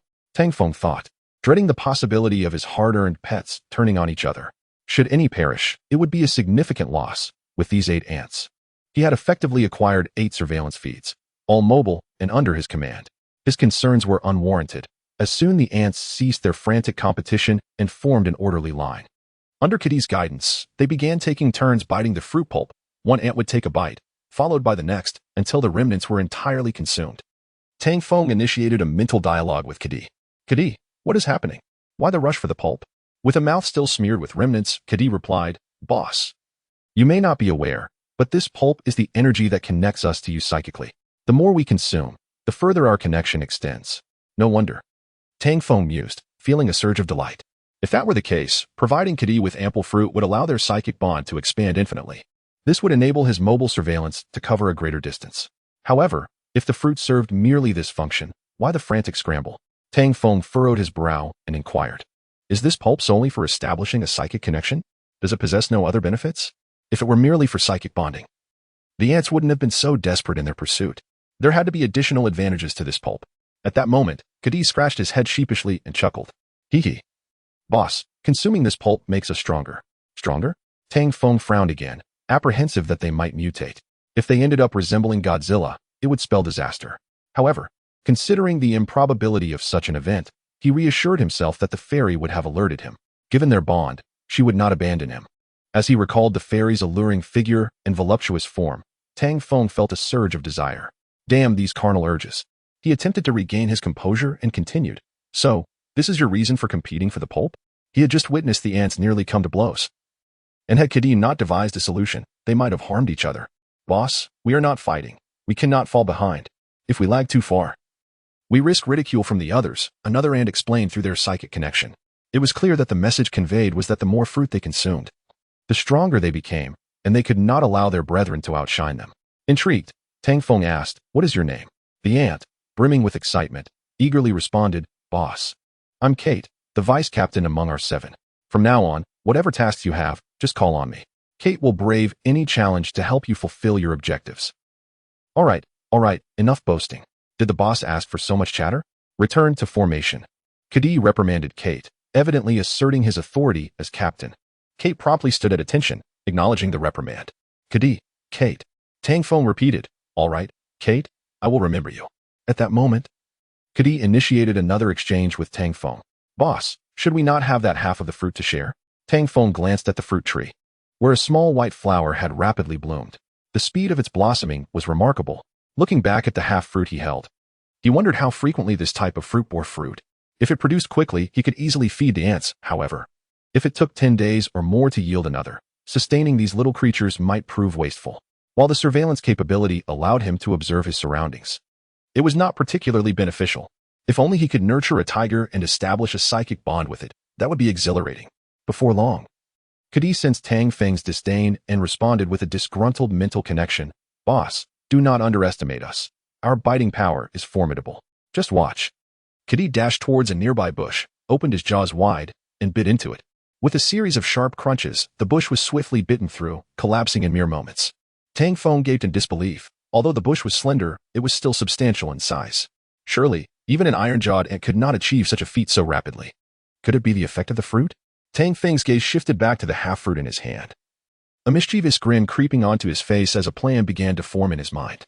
Chapter 24, The Great Battle with the Bird-Eating Spider. Given that the ants have become remarkably formidable, capturing a tiger or nurturing a scorpion should pose no challenge, should it? The mere thought of the scorpion brought a sly smile to Tang Feng's lips. Those foreign dogs, having already injured me, dared to humiliate me as well. Initially, I aimed to distance myself from such wretched creatures. Merely surviving on this deserted island would have sufficed. However, now that I have cultivated such an impressive fruit tree, it would be beneath me not to eliminate you. A gentleman does not let a grudge go unavenged. I shall bide my time, develop cautiously, and survive for now. Tang Feng contemplated his next course of action. While he harbored thoughts of extermination, he realized he must first understand the effects of this fruit. "Boss, you're overthinking it." Sensing Tang Feng's intentions, Katie interjected. The queen ant mentioned that the smallest life forms, the smallest. Katie wiggled her rear in a manner that suggested Tang Feng could only care for these ants. What did she mean? Tang Feng was perplexed. Wasn't the smallest life form a rabbit or a fox rather than an ant? Surely not. Is the fairy truly leading me astray? I am, after all, your husband. Even if I cannot summon clouds or control winds, is it too much to expect some extraordinary abilities? Tang Feng could not suppress his dismay. After such long anticipation, he was now told he could only nurture these few ants. He refused to accept this notion. He would manage the fruit's flesh and feed it to whomever he pleased. Katie, assign one ant to guard the fruit tree, and as the fruit matures, continue to report. The rest of you, accompany me to the edge of the jungle to gather some vines. Tang Feng commanded as he placed the remaining half of the fruit flesh into his pocket. While searching for vines, he intended to capture a larger poisonous creature to conduct an experiment, hoping to establish a mental connection. According to the fairy's instructions, the fruit flesh needed to be nurtured by him to yield effects, subsequently connecting with a life form. If he could feed it to a slightly larger animal or poisonous creature, its utility would far exceed that of these diminutive ants. The few ants sensed Tang Feng's disdain and could not help but express their dissatisfaction. Tang Feng ignored their grievances, as long as he established a mental connection. The ants would remain within his search range, and their lives would be directly tied to his. Should he perish, his consciousness vanish, those ants would meet the same fate. Conversely, if an ant were to die, it would bear no consequence for him, merely the loss of a surveillance video, at most. At the coconut tree, An ant was assigned for nearly all-encompassing surveillance, its vision covering every beach near the rocky cave. The ants that accompanied Tang Feng to the jungle's edge began collecting vines. Despite their small stature, these ants, once reinforced, exhibited a biting force several times stronger. Under Katie's leadership, 6 ants worked to sever some vines while Tang Feng gathered them. Soon enough, a pile of vines taller than a person amassed on the beach, from which Tang Feng stripped the leaves. These vines were intended for Qiao Wei, and given her title as a survival simulation theory mentor, he trusted she would find a use for them. Katie, search for an experimental target. Boss. Are you sure you want to use the fruit flesh on other creatures? Is that a problem? Boss. The queen instructed that the energy of the early fruits is insufficient and can only sustain our kind as experimental subjects. Tang Feng rubbed his forehead, cursing internally. Damn it. I don't need your reminders. I'm preparing for a comeback, planning to capture a larger specimen for experimentation. What if it succeeds? I suspect you're merely trying to secure more fruit flesh for yourselves by saying this. Though he thought so, they were still his pets, his first batch. To ensure their loyalty, he did not wish to disappoint them. Katie, you are my first brothers to establish a mental connection. Stick with me, and you shall not suffer. Boss, for now, this is only an experiment. In the future, the fruits from the tree will still primarily serve you. Upon hearing this, the ants erupted in joy, dancing with excitement. Don't worry, boss, we guarantee the mission's completion. Soon, the 7 ants scattered, beginning their search for nearby creatures. Boss, I found a cricket. Not suitable. Boss, a worm. Next, boss, a dung beetle. Get lost. The ants were seeking creatures devoid of combat capabilities, which Tang Feng dismissed outright. Suddenly, an excited mental wave surged through Tang Feng's consciousness, originating from Katie, who was approximately 10 meters away in the grass. Following Katie's gaze, he spotted a large spider nearby. Boss, I found a venomous spider. Katie promptly called for assistance from the other ants. Soon, 7 ants converged from the grass. The large spider seemed to sense Katie's hostility, baring its fangs and shooting silk toward her. Katie, you can't handle this creature. Retreat immediately. Tang Feng couldn't help but scold. He had seen this species in an encyclopedia. It was known as the bird-eating spider. This spider possesses potent venom and is primarily found in southern and southeastern China. Ranking among the most venomous spiders in the region, it excels at burrowing and is intolerant of cold. Its venom can instantaneously halt an animal's respiration, potentially resulting in suffocation and death. Truly a cold-blooded killer. Tang Feng had no desire for these 8 ants to become prey for the bird-eating spider, considering they were his first batch of pets and seemingly loyal soldiers. Don't worry, boss, we can handle this. Katie confidently patted her chest, positioning herself to block the spider's path.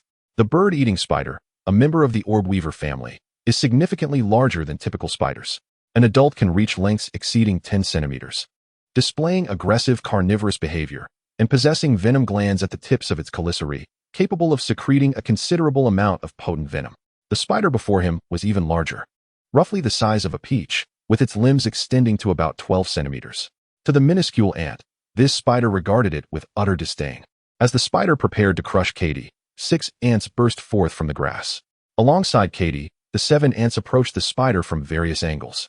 The bird-eating spider, perplexed, wondered why these ants, which typically avoid confrontation, dared to challenge it. In that moment of confusion, the 7 ants swiftly climbed onto the spider's hairy legs. Acting as if preordained, they lunged at the spider's legs, sinking their mandibles into its fur. The spider was taken aback, realizing that these audacious ants had split their forces to attack its legs. The ants that had consumed the fruit flesh were now significantly stronger.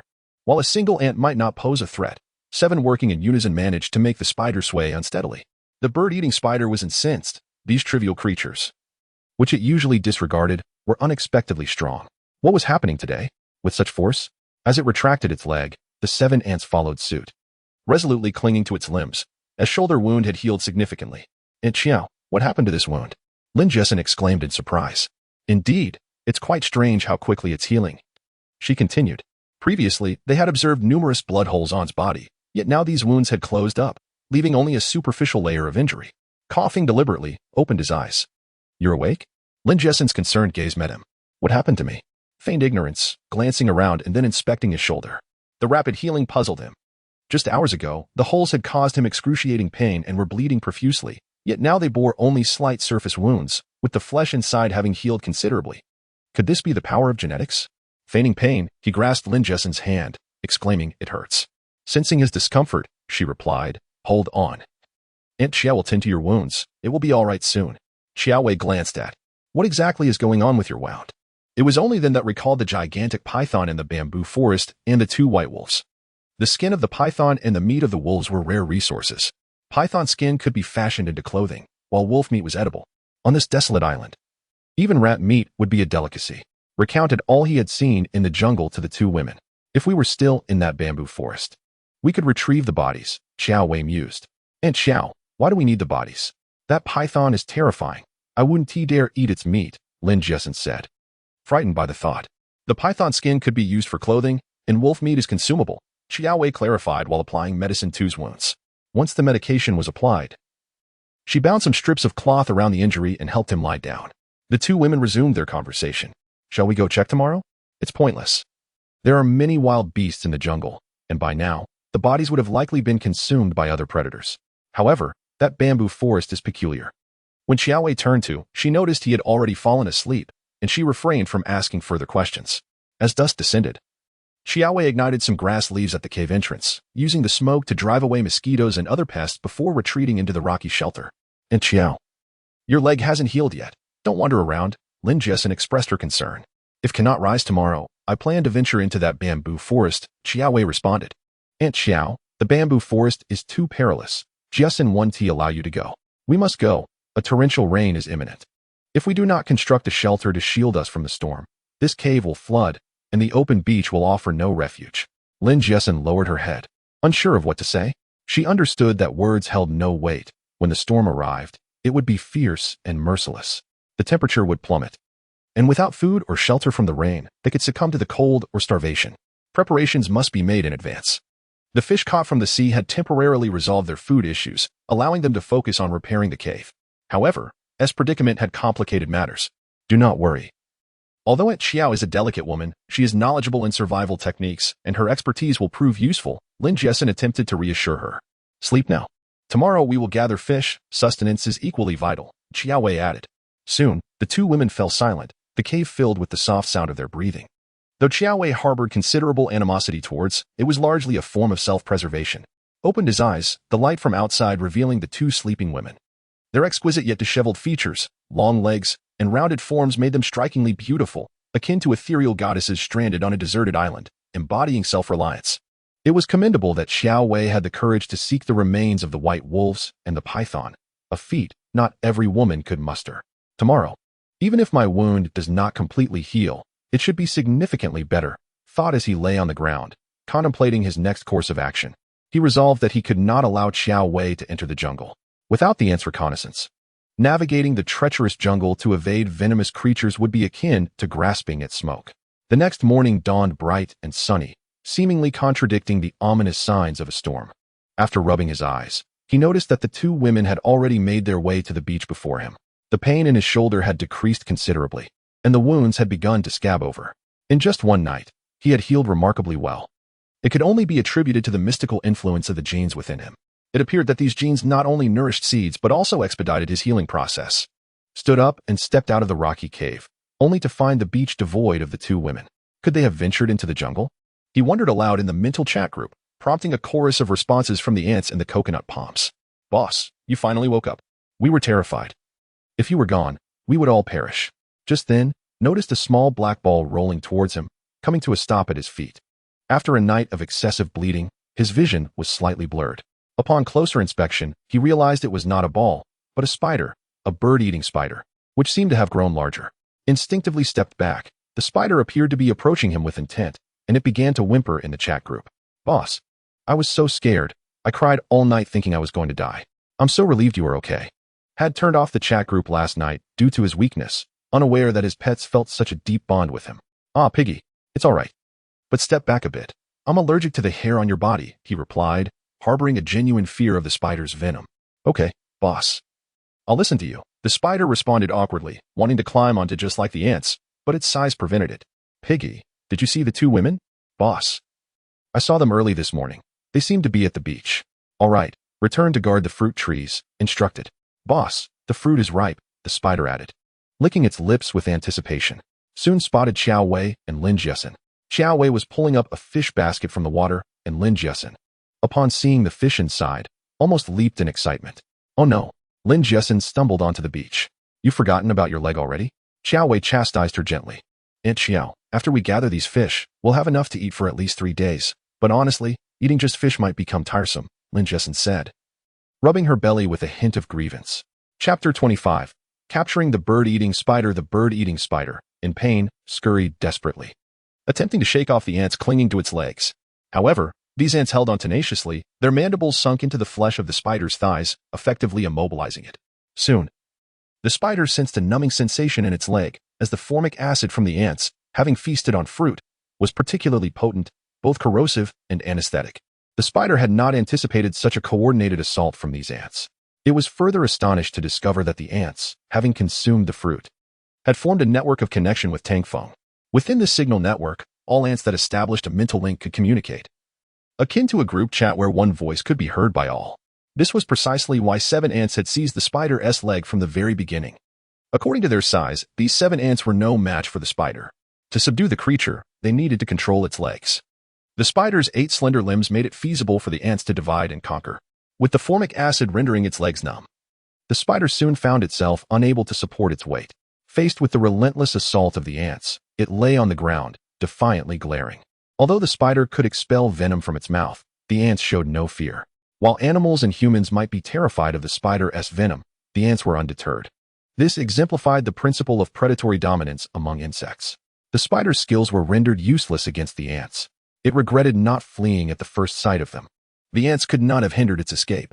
Now, with 7 of its 8 legs incapacitated, it could only lie there, helpless as the ants crawled over it, even perching on its head. Are you not so formidable? Are you not boastful? Tang Feng mused, watching the spider on the ground.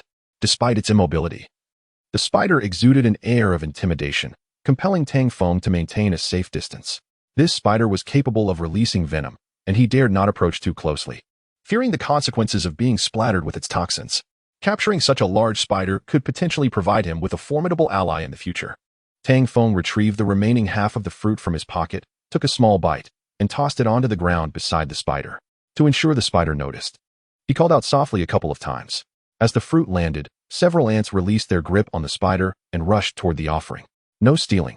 The fruit is for this venomous spider, Tang Feng admonished through his mental waves. The ants began whispering among themselves, complaining about Tang Feng's favoritism, claiming he was feeding the spider while neglecting them. Do you want me to discipline you? I've said I will take care of you in the future. Do you not understand? He continued to scold them mentally. Upon hearing Tang Feng's words, the ants quickly retreated, though their eyes remained greedy, too intimidated to approach the fruit again. The spider, lying on the ground, soon caught the enticing scent of the fruit. It sniffed the air and, after scanning its surroundings, struggled to crawl toward the fruit. In a flurry of activity, it consumed the fruit in mere moments. The speed was astonishing. Tang Feng attempted to probe for nearby mental waves but found none from the spider, only those from the 7 ants and another ant atop a coconut tree. Is this futile? Tang Feng pondered, holding the remaining piece of fruit. Surely it shouldn't be this way. After all, the spider was not enormous. While it was about the size of a jujube, it was not much larger than the ants. At that moment, the spider, having consumed the fruit, returned to normalcy. Standing upright on its 8 legs, the 7 ants, seeing the spider rise, immediately positioned themselves in front of Tang Feng, ready to shield him from any harm. Observing the loyalty of the ants, Tang Feng felt conflicted. Should he offer the remaining piece of fruit to the ants or continue experimenting with the spider? What if the spider showed no further reaction after consuming the fruit? That could lead to a significant loss. Surprisingly, the now revitalized spider did not rush to flee. Instead, it gazed intently at the fruit in Tang Feng's hand. Damn it, spider, wasting my fruit. And for what purpose? Just as Tang Feng was about to give up on the spider, a faint mental connection appeared in his mind. This tenuous link, unlike the ants, was strange and puzzling. Attempting to communicate with Tang Feng amidst his thoughts. Big guy, what kind of creature are you? What was that you just fed me? Wow, a spider. Tang Feng could not help but feel a surge of joy within, realizing that his efforts had borne fruit. Regrettably, the connection was weak, without proximity. It would have been impossible to establish. Eager to strengthen the link, he crushed the remaining piece of fruit and scattered it on the ground. The spider wasted no time, rushing to the fruit and devouring it greedily, leaving the nearby ants drooling in envy. Clearly, this fruit had a natural allure for animals and living beings, even if it was inedible for humans. Before long, the spider had finished the last morsel of fruit, and Tang Feng felt the mental connection with the spider intensifying significantly. Although stronger, it was still not as robust as the connections he had with the ants. It took nearly half the fruit for the spider to establish such a connection, which left Tang Feng feeling somewhat disheartened. Nevertheless, achieving this result was still commendable. After all, pets were permanent, while fruit could grow back. Soon, 9 mental connections began to converse in his mind. Hey, stinky spider, you come over here and call us big brother. Why should I call you big brother when I am stronger than you? You should be calling me that. Strong but still defeated by us. You're just boasting. Regardless, I refuse to call you little pests big brother. It's simply impossible. As the spider completed its retort, the 7 ants quickly formed a defensive formation. This time, the spider had learned its lesson. It sprang into action with its 8 legs, denying the ants any chance to strike. Witnessing this, Tang Feng raised his voice through the mental waves. Anyone fighting without my permission, step aside. If it happens again, you shall no longer follow me. Immediately, the ants obediently retreated, climbing along Tang Feng's clothing to perch atop his head. The spider, observing the ants on Tang Feng's hair, could not help but display a hint of envy, retracting its legs and crawling closer to him. Stay away from me, far away. Tang Feng felt a twinge of fear as the spider approached. Chapter 26, appealing yet overwhelming, the tarantula, with its formidable venom, instilled a sense of dread in Tang Feng. A mere drop of its toxin could spell disaster for him. Observing Tang Feng's fear, the tarantula displayed a hint of dejection, contemplating why it could not approach him as the ants did. Tang Feng found himself bewildered. Could this creature truly desire closeness? However, unlike the ants, whose bites caused little more than mild discomfort, a single bite from the tarantula would be fatal. Look at your size. You should manage on your own. Ants are small and light, but you are cumbersome. The tarantula, upon hearing this, conceded the point with a sigh. Please, could I have some more fruit flesh? I'm still hungry. Insatiable spider. You've already devoured so much. You eat more than all 8 of us combined. Who do you think you are? Go away. Indeed, we won't tolerate favoritism. The other ants chimed in indignantly. We have gathered so many vines just to earn a mere morsel of fruit flesh, while you, wretched spider, contribute nothing. As the ants began to bicker over the tarantula's request for more fruit, Tang Feng, fearing a quarrel among his pets, intervened gently. The fruit flesh has yet to grow. Once it does, you will be the first to accompany me, and I assure you, you will be prioritized. At this juncture, his tone grew serious. However, let me make this clear. Should any of you engage in conflict or defy my orders, I will not hesitate to eliminate you. Under Tang Feng's stern yet nurturing authority, the ants and spider pledged their obedience. As they engaged in mental communication, the sun began to dip lower in the sky, prompting Tang Feng to remark, "Isn't it getting late?" Indeed, time was of the essence. After bundling the vines, he made his way towards the rocky cave. His stomach grumbled, reminding him of hunger that had crept in after a long day of labor, exacerbated by an overindulgence in coconuts, which had begun to unsettle his stomach. Hastily, he approached a fruit tree, unfastened his pants, and relieved himself. The fairy had mentioned that his bodily secretions contained genes, and thus, his excrement could serve as fertilizer for the tree, possibly hastening the fruit's growth. Glancing at the delicate white flowers adorning the tree, Tang Feng instructed Cuddy and the tarantula that this location would serve as their base and must be vigilantly guarded, especially the fruit tree, which should remain undisturbed by outsiders. Once arrangements were made, he dragged the vines to the entrance of the rocky cave. It was nearing midday, and after a morning of toil, he felt dizzy from hunger. The coconuts on the ground no longer tempted him. Having consumed them for days, he found their taste increasingly unpalatable. Entering the cave, he found 2 women seated, their complexions lacking vitality. With their diet consisting solely of coconuts, it was no wonder they appeared unwell. Upon his arrival, Qiaowei turned her face away, adjusting her short skirt to cover herself, while Lin Jiasen, eager to curry favor, exclaimed, "Where have you been, Tang Feng? I'm starving. I'm tired of coconuts. Shall we forage for some wild vegetables?" She rubbed her stomach, putting on a playful expression. Tang Feng turned to Qiaowei, saying, "I have brought the vines you requested. Having spent the better part of the day gathering them, I hope they will be of use to you." Last night, Qiaowei had hinted at a method to procure food, contingent upon Tang Feng's efforts to gather vines. He believed her words were not merely empty promises. For as a wilderness survival instructor, she would hardly be as clueless as Lin Jiasen. "Help me up," Qiaowei said, attempting to rise but wincing in pain, forcing her to remain seated. "Let us go. The sun is shining brightly outside. You both need to bask in it," Tang Feng declared, approaching Lin Jiasen and lifting her effortlessly, accustomed to their physical closeness. With Qiaowei nearby, Lin Jiasen blushed and buried her face against his chest. He placed her gently on the sand once they reached the beach and turned to head back inside. "I can walk on my own," Qiaowei protested. struggling to support herself as she made her way out. Tang Feng frowned. Her icy demeanor was irksome, yet somehow intriguing.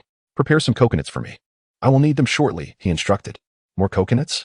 There are still 2 left, he noted, glancing at the cave floor where yesterday's harvest lay untouched. 2 are insufficient. I require many, Xiaowei replied, already venturing outside. Leaning against the sandy shore, she shielded her eyes from the sun and inhaled deeply, relishing the rare moment of relaxation. Tang Feng dropped the vines beside her and, as he began to untie them, inquired, You're not planning to weave a fishing net, are you? Startled by his insight. Xiaowei paused, while Lin Jiasen exclaimed in delight, A fishing net? How wonderful! With a net, we can catch fish by the seaside. However, her enthusiasm waned as she clutched her stomach, lamenting her hunger. Tang Feng, please hurry. I want fish. Xiaowei began weaving the vines together. Explaining to Lin Jiasen, it's not a net but a fish basket. Nets are ineffective. A fish basket? Lin Jiasen asked, intrigued, and joined in the weaving. To keep the existence of the ants concealed, Tang Feng ascended the tree to gather coconuts himself. He understood Xiaowei's plan, to weave a basket, lure fish with coconut flesh, and then pull the basket up to catch them. Indeed, she was a clever woman. And he felt relieved he hadn't acted hastily the previous day. Setting aside other considerations, Xiaowei's skill in weaving baskets was truly impressive. After collecting about a dozen coconuts and dropping them on the beach, he descended from the tree. Tang Feng, look, Aunt Xiao's fish basket is beautifully crafted. As he approached the 2 women, he observed Xiaowei more closely. In the bright sunlight, her beauty was undeniable, though she was several years older than Lin Jiasen. Her complexion was radiant, with a fair neck, well-defined curves, and long, shapely legs. Standing before Xiaowei, Tang Feng suddenly felt a surge of confidence. He scrutinized her figure and, feigning seriousness, remarked to Lin Jiasen, Your Aunt Xiao is indeed remarkable. Not only is her fish basket beautifully woven, but she herself is also quite captivating. I wonder, though, if she can catch any fish? Although Xiaowei did not look up, she sensed his gaze upon her and coldly replied, Is it truly captivating? Absolutely, though perhaps a tad too ample, he replied casually, only to realize his blunder as he caught sight of Lin Jiasen's furious expression directed at him. Tang Feng. Chapter 27. Utterly disgusting. I shall first venture to the seaside. You may continue your weaving. With a coconut in hand and 2 fish baskets, Tang Feng made his way towards the shore. Behind him, 2 women were still engaged in discussion, but their words faded into the distance, rendering them inaudible. The specifics of their conversation were of little consequence. Tang Feng believed that with the passage of time and prolonged interaction, winning over the 2 women would not pose a challenge. After all, they were merely stranded on a deserted island. Should he be unable to return, having 2 beautiful companions would be rather delightful. He could envision a lively household filled with children, perhaps even 10 or 8. However, the thought of a potential complication crossed his mind. He pondered the whereabouts of a few foreign individuals. Though this locale was remote, it did not guarantee that those foreigners would not make an appearance. Should they arrive, he would need to devise a strategy to confront them. Caddy. Ascend to a higher vantage point and keep a vigilant eye on the beach within a kilometer radius. Ensure no unusual occurrences transpire. Rest assured, boss. The 8 of us will take turns on watch. Not even a mosquito shall escape our notice. And the little pig? Boss. That pesky spider has climbed up the fruit tree again, eyeing the fruits. The tarantula knows the tree is a source of food, and it has been fixated on it for 24 hours, practically drooling. These fruits demand Tang Feng's saliva. Only when they are moistened by his essence do they embody his genetic material. The creatures foraging for the fruits would be in vain, merely squandering the opportunity. Tang Feng had explicitly stated that anyone who pilfered from the fruits would face dire consequences and be permanently expelled from their collective family. He trusted that the ants and spiders would not be foolish enough to forfeit their chance for permanent evolution over a momentary craving. Naturally, should anyone dare to steal, he would be immediately alerted through their psychic connection. This served as a subtle test of their loyalty to him. Upon reaching the seaside, Tang Feng opened the coconut and placed some of the flesh into a fish basket. With a vine securing the basket, he placed 2 stones inside, submerged the basket in the sea, and secured the vine to the beach with a wooden stake. He glanced over at Xiaowei and Lin Jiasen, who were engaged in a discussion about how to weave fish baskets. Lin Jiasen was attempting to learn from Xiaowei. Although her weaving skills were rudimentary, she managed to craft a makeshift basket. Xiaowei, will these baskets truly catch fish? Of course, though they lack suitable bait as Xiaowei spoke. She looked towards Tang Feng, who was selecting an appropriate location to place the baskets in the water. Continuing with the previous method, he placed several more baskets into the sea. These small baskets were designed to attract smaller fish. Along the shoreline, He deployed a total of over a dozen such baskets before beginning to gather firewood. "I'm so hungry," Lin Jiasen lamented, clutching her stomach. The pangs of hunger beginning to cause her discomfort. "Patience, Jiasen. Soon we shall have fish," Xiaowei comforted her while glancing at the sun overhead, which had already passed the 2-hour mark. "It should be about time. I'll go check." Tang Feng tossed the wood onto the ground and strolled towards the water, hoping to catch a plump fish. As he pulled the baskets towards the shore, the tranquility of the sea was disrupted. Tang Feng eagerly appended the first basket onto the beach. "Damn it," he muttered in frustration. The first basket yielded nothing but a lively crab and some remnants of coconut flesh. Not even a small fish. No bait. Indeed, this is futile, he fumed, crushing the crab shell underfoot. "No fish? I'll roast you later." Coconut flesh, being merely fruit, did not attract fish or marine life, thus significantly diminishing the chances of a catch. However, a few fish species did have a penchant for coconut, occasionally finding their way into the baskets. These baskets, with their wide bodies and narrow openings, made it challenging for any fish that entered to escape. He pulled up 5 or 6 more baskets, and fortunately, the latter ones finally contained a few scrawny little fish. "This woman is remarkable. Without her, we would have to rely solely on coconuts to stave off hunger tonight," Tang Feng exclaimed with excitement as he dug a pit in the sand to place the wriggling fish, then continued to toss the empty baskets back into the sea. Although these baskets, combined with coconut flesh, attracted few fish, they provided a sustainable yield with minimal exertion. Had Carl known of Xiaowei's skill while on the yacht, he might not have resorted to such brutality in his pursuit of food. Certainly, many might have possessed similar skills initially but simply hadn't thought to employ them, as hunting in the jungle typically promised swifter results. Unfortunately, none could foresee the abundance of beasts lurking in the wild, which led to the demise of a significant portion of the survivors. After gathering all the baskets, Tang Feng had managed to procure around 30 small fish. These fish were no larger than his fingers, with 2 being slightly bigger, resembling palm-sized bream. The rest were merely fry. Despite their modest size, they represented much-needed sustenance after a month of being marooned, during which even filling his belly had been a challenge. The sight of so many fish filled Tang Feng with exhilaration. After dispatching the fish onto the sand, he found a scrap of cloth to wrap them up and made his way to a rock cave. The 2 women were reclining on the beach, leaning against the rocks, their faces shaded by leaves as they basked in the sun. Overcome by hunger and dizziness, they could only lie there helplessly. Tang Feng approached, placing the wrapped fish behind him, deliberately adopting a look of disappointment as he stood before the women. "Alas, it's over. The fish just 1 bite." "Did you catch nothing, Tang Feng?" Lin Jiasen inquired, opening her eyes at the sound. Xiaowei also stirred, her tone cool as she asked, "Did you manage to catch a few?" Despite the lack of bait, the coconut flesh should have attracted some fish. Xiaowei regarded Tang Feng with a hint of doubt. Alas, such is the plight of a man. Tang Feng wiped the sweat from his brow, feigning a look of resignation. He had intended to elicit sympathy, yet it appeared the 2 women were more concerned with the outcome of his fishing than with his feelings. "You didn't catch even a single one, did you?" Lin Jiasen asked earnestly, gazing at him. "Surely not." Xiaowei furrowed her brow, her expression revealing skepticism. Tang Feng revealed the fish from the cloth, a mischievous smile playing on his lips. "The yield is commendable. We shall feast on grilled fish soon." Seeing Tang Feng's deliberate display, Lin Jiasen pouted. How utterly annoying. Chapter 28. The first satiation at last. A sigh of relief escaped Xiaowei's heart. Had they failed to catch fish, their prospects for sustenance in the days to come would have been grim.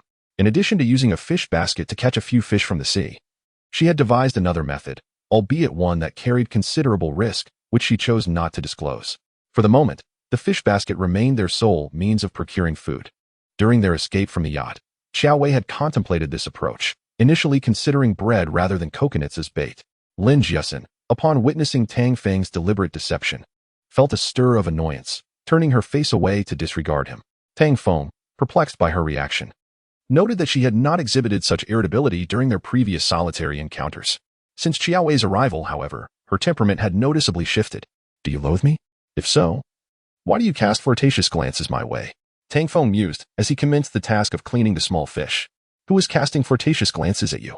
"Certainly not me." Lin Jiasen's voice was barely audible, her face flushed with embarrassment.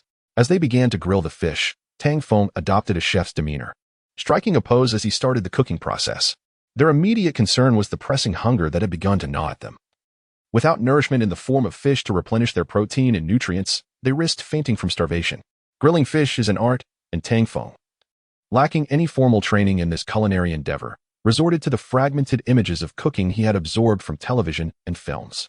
Despite their modest size, the fish required meticulous cleaning.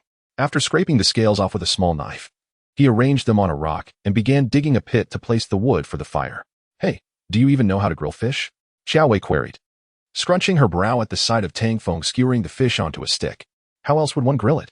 Tang Feng replied, genuinely confused. "Here is the deal. Apologize for your rudeness yesterday, and I will teach you," Xiaowei stated, locking eyes with Tang Feng earnestly. "Apologize to you? My dear. The one who ought to apologize is you," Tang Feng retorted, recalling that had they not been stranded on this deserted island, he would not soon forget how close she had come to ending his life. For Xiaowei, her own calculations were at play. She had spared Tang Feng's life last night, and he had reciprocated her mercy. It was an unspoken agreement to move forward. Survival, she realized, necessitated collaboration, as one person's strength was insufficient against the challenges confronting three. With both she and Lin Jiasen injured, relying on Tang Feng was imperative, and she would not act rashly as she had the previous night. Simultaneously, Xiaowei recognized Tang Feng's rationale for sparing her. Her theoretical knowledge proved invaluable. Keeping her alive was far more beneficial than eliminating her. This, perhaps, explained his restraint the night before. Despite her reluctance to escalate tensions with Tang Feng, she remained unwilling to concede. "Is it not pathetic for a man to exploit his physical advantage to bully a woman?" she remarked, clearly attempting to humiliate him through her criticisms regarding the fish basket and grilling method. Tang Feng, wishing to avoid a quarrel with Xiaowei, reasoned that rather than engage in banter, he ought to focus on preparing the fish, for he was ravenous.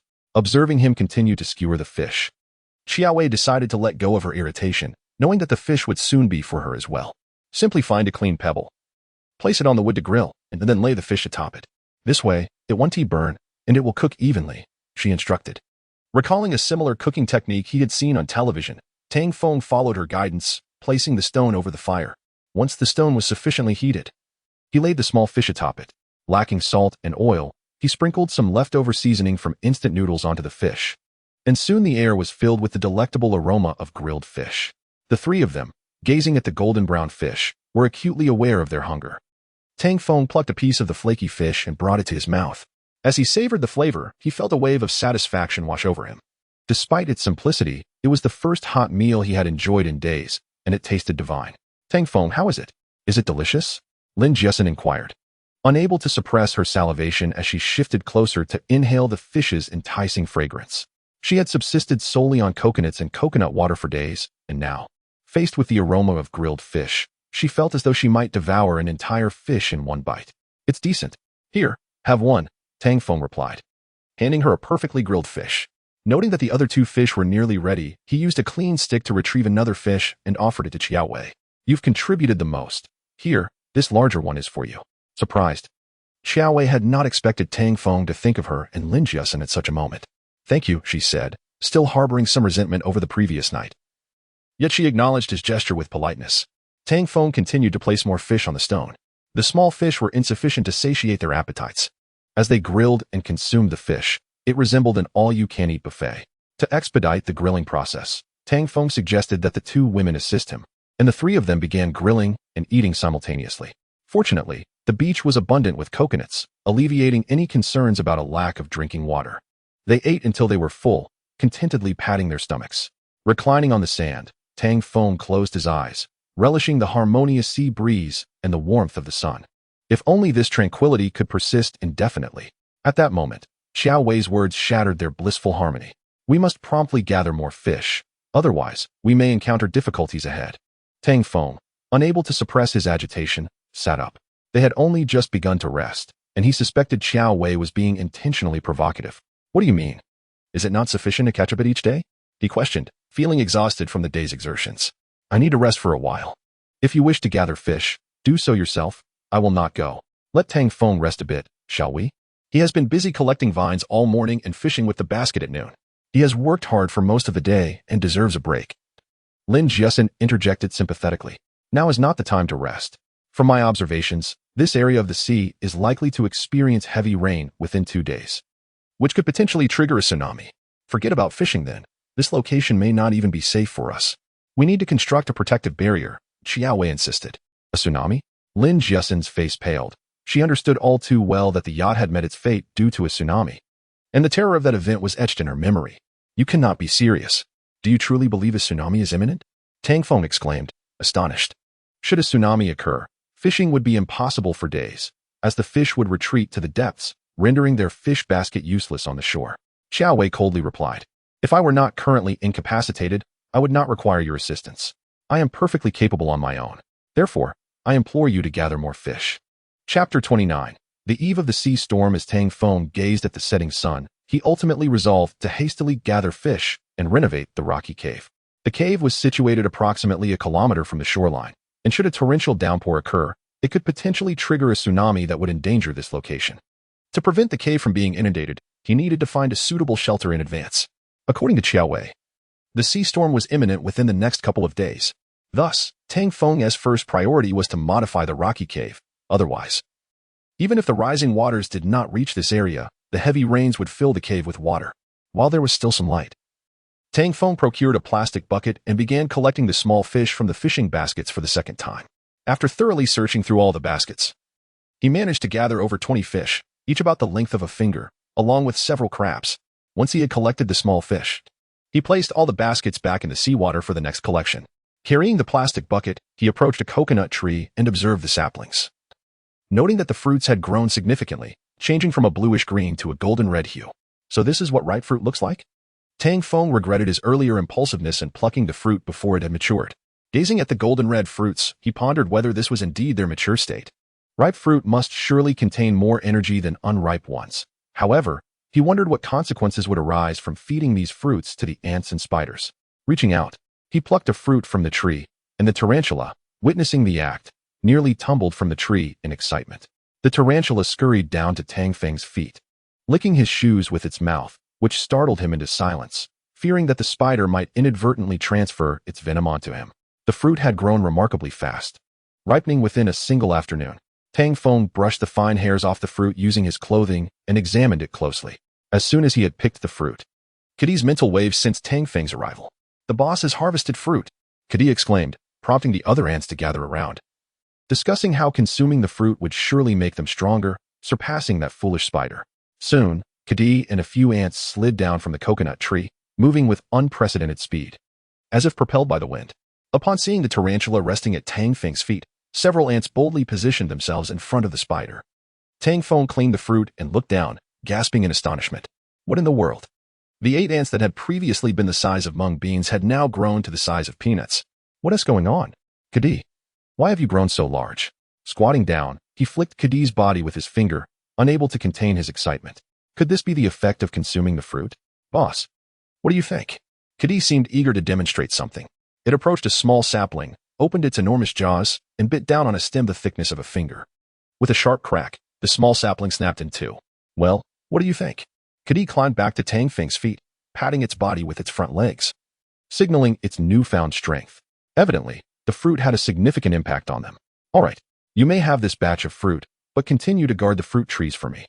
Upon hearing that Tang Feng was giving them the fruit, the ants erupted in joyous celebration.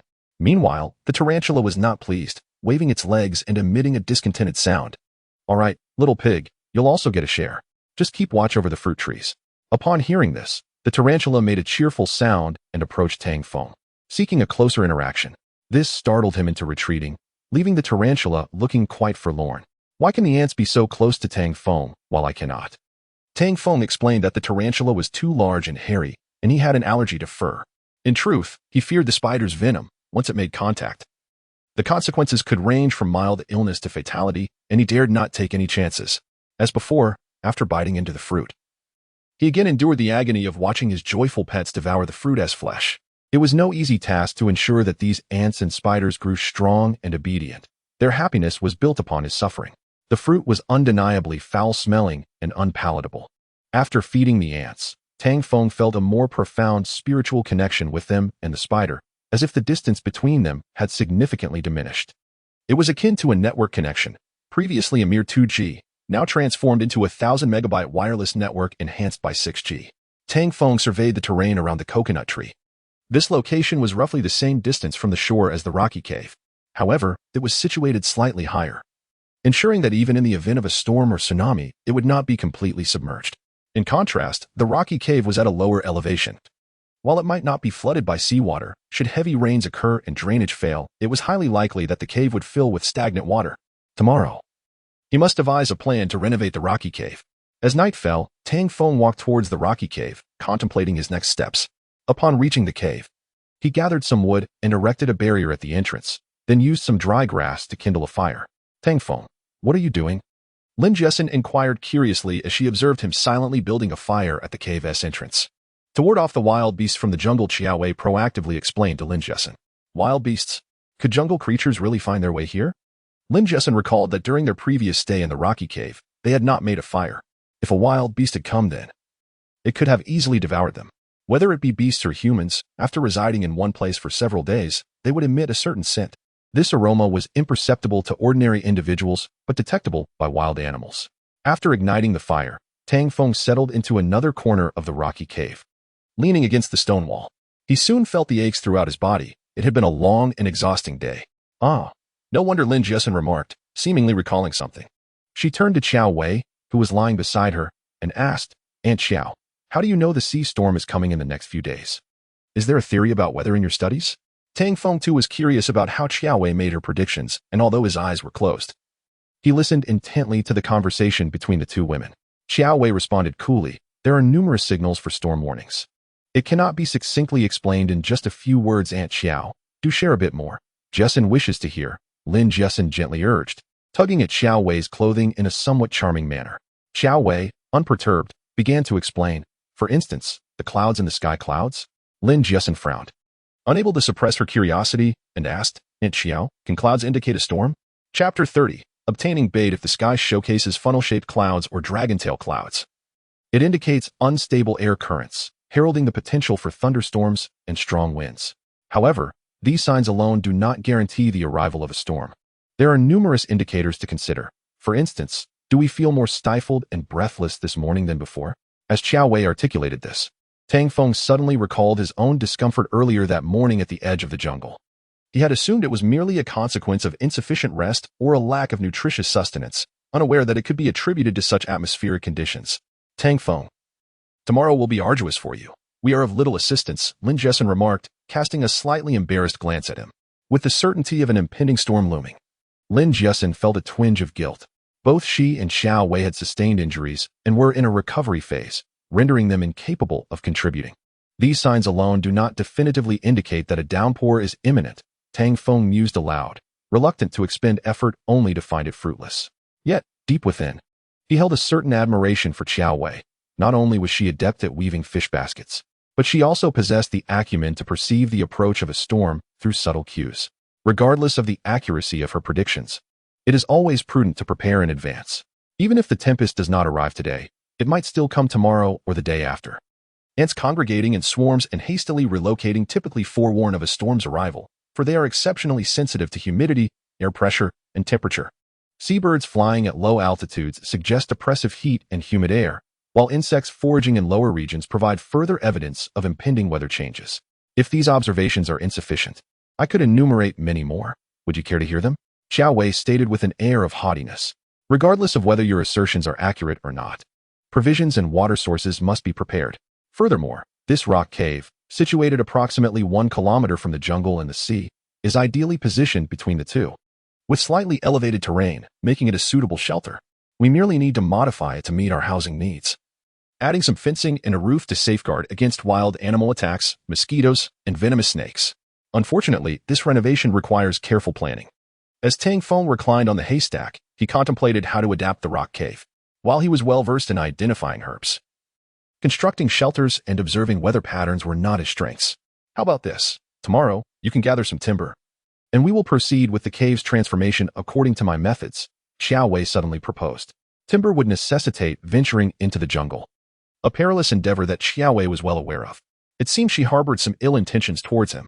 However, eliminating him would offer no advantage to either woman. Perhaps Qiao Wei did not view it that way. With her theoretical knowledge of wilderness survival, she could thrive independently without a man. In fact, having a man nearby may only increase the risks for her and Lin Jessen on this deserted island. Since this woman harbored ulterior motives, why should he heed her suggestions? Should the storm arrive, he could simply flee, but what of the two women? With his eyes closed, Tang Feng pondered while establishing a mental link to meticulously survey the surroundings of the beach. The serene beach, with a gentle breeze and lapping waves, bore no semblance of an impending storm. Ants were locating? Seabirds flying low? Suddenly, Tang Feng thought of Kaidi. While he may lack knowledge of other creatures and insects, he was undoubtedly familiar with ants. Kaidi, I have a query for you. Tang Feng communicated through mental waves. Boss, feel free to ask.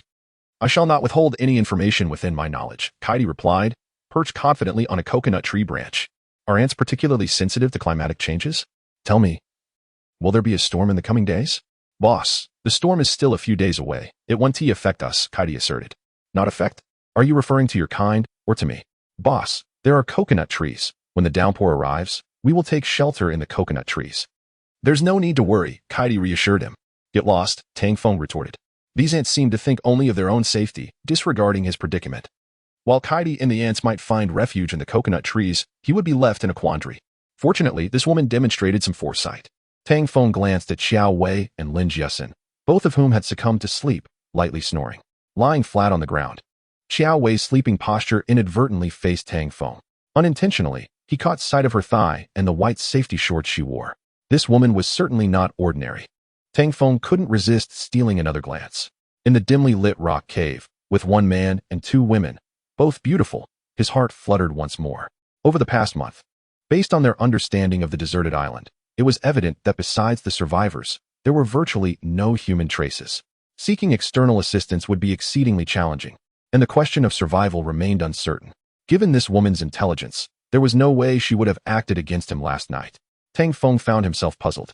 Even if he were to take advantage of the two women, Xiao Wei's wisdom would dictate that survival outweighed any momentary gain. Perhaps Xiao Wei feared for Lin Jiesen's safety. Or maybe she had devised a plan when he rescued her. Regardless of the reasoning, the allure of carnal desires can be a treacherous blade, leaving him bewildered. In these days, aside from rescuing others, he had scarcely any time to reflect on the strange occurrences he had encountered, the Ant Queen, the Beast Goddess, and the genetics within him. What was the true nature of it all? According to the goddess, to escape the island, he must rescue her, and to do so, he needed to control the island's life forms. Yet, he couldn't help but wonder if even by controlling these beings, would they truly be able to escape this desolate island? These pressing questions remained inadequately addressed by the goddess. In a daze, Tang Feng recalled his visions with the goddess. She had seized the opportunity to transmit her genes to him, explaining it as a reluctant necessity. Perhaps she was being suppressed, currently caught in dire straits. Tang Feng speculated recklessly. Otherwise, a being of her caliber would have no need to rely on him.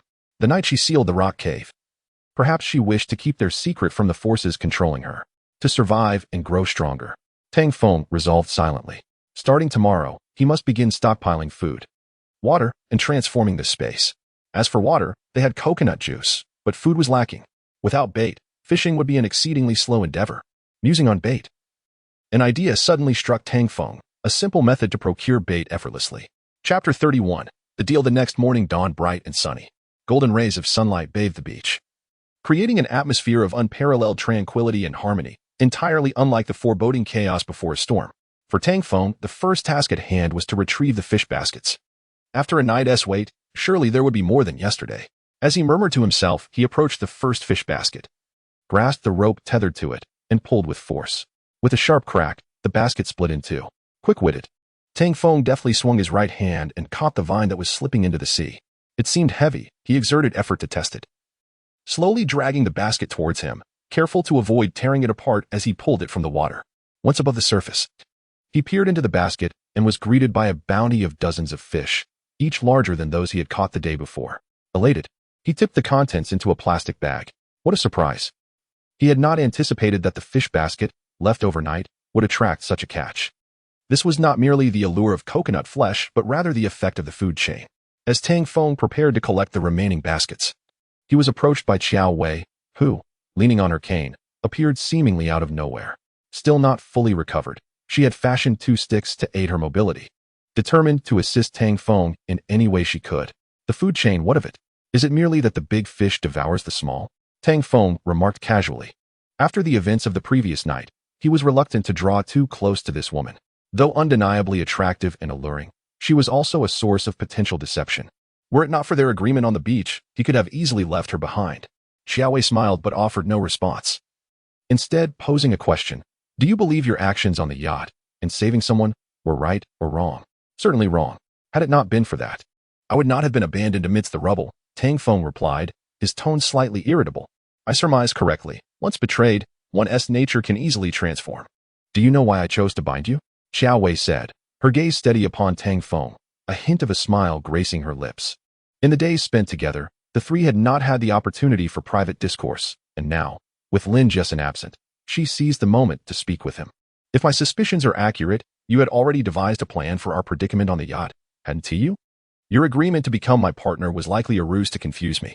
You are mistaken. Xiao Wei took a few steps closer to Tang Feng, standing beside him as she continued.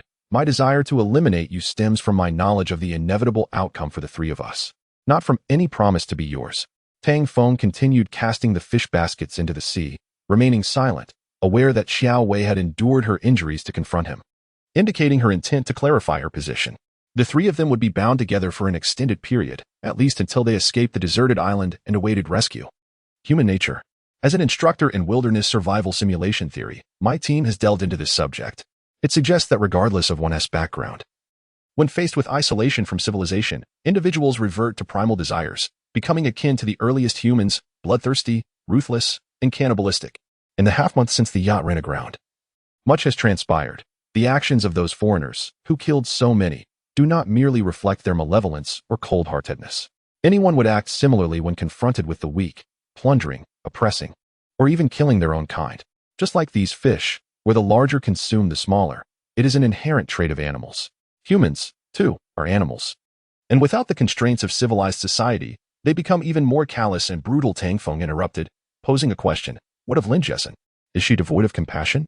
Xiao Wei was momentarily taken aback, not expecting him to mention Lin Jessen. Jessen is merely an exception.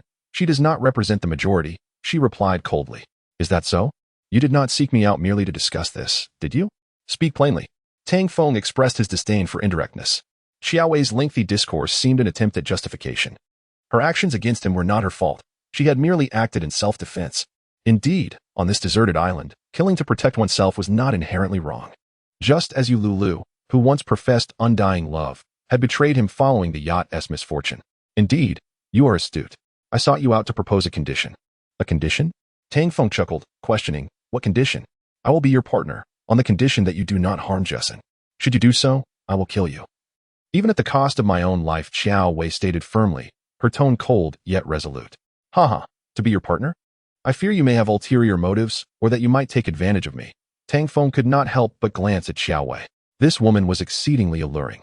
Remaining in her presence would only weaken his resolve and lead him astray. Previously, I acted against you because I perceived you as a threat. Having experienced betrayal, humiliation, and abuse, even a good person can change under such circumstances. When I was preparing to confront you, Jessen had urged me to reconsider, but I was convinced otherwise. My intention was to abandon you to your own fate, a notion solely mine, not hers. My desire to kill you stemmed from my prediction that you would pose a danger to us. After feeling your murderous intent, I suddenly realized I had made a grave mistake, prematurely judging future events. I regret my actions.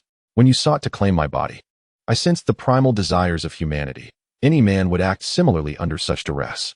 When you aimed to kill me, I resolved to use my body to seduce you, and then you hesitated. Your hesitation, I suspect, was due to Lin Jessen. Though you appear indifferent towards her, it is evident you care deeply for her. From the food you gather and the glances you cast, I can sense that your concern for her transcends mere friendship. It resembles a bond akin to family. Tang Feng smiled slightly, prompting Xiao Wei to continue. I am willing to take a gamble, even if it costs me my body. Will you ensure I do not harm Lin Jessen? Can we three coexist harmoniously? Tang Feng could not suppress a flicker of confusion. He did not comprehend why Xiao Wei would make such a decision. If she were unaware of certain hidden truths, she could not possibly arrive at such a choice or proposition.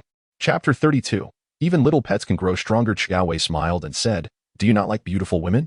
A man who does not appreciate beauty is quite unusual. However, it is not merely unusual, it is profoundly abnormal.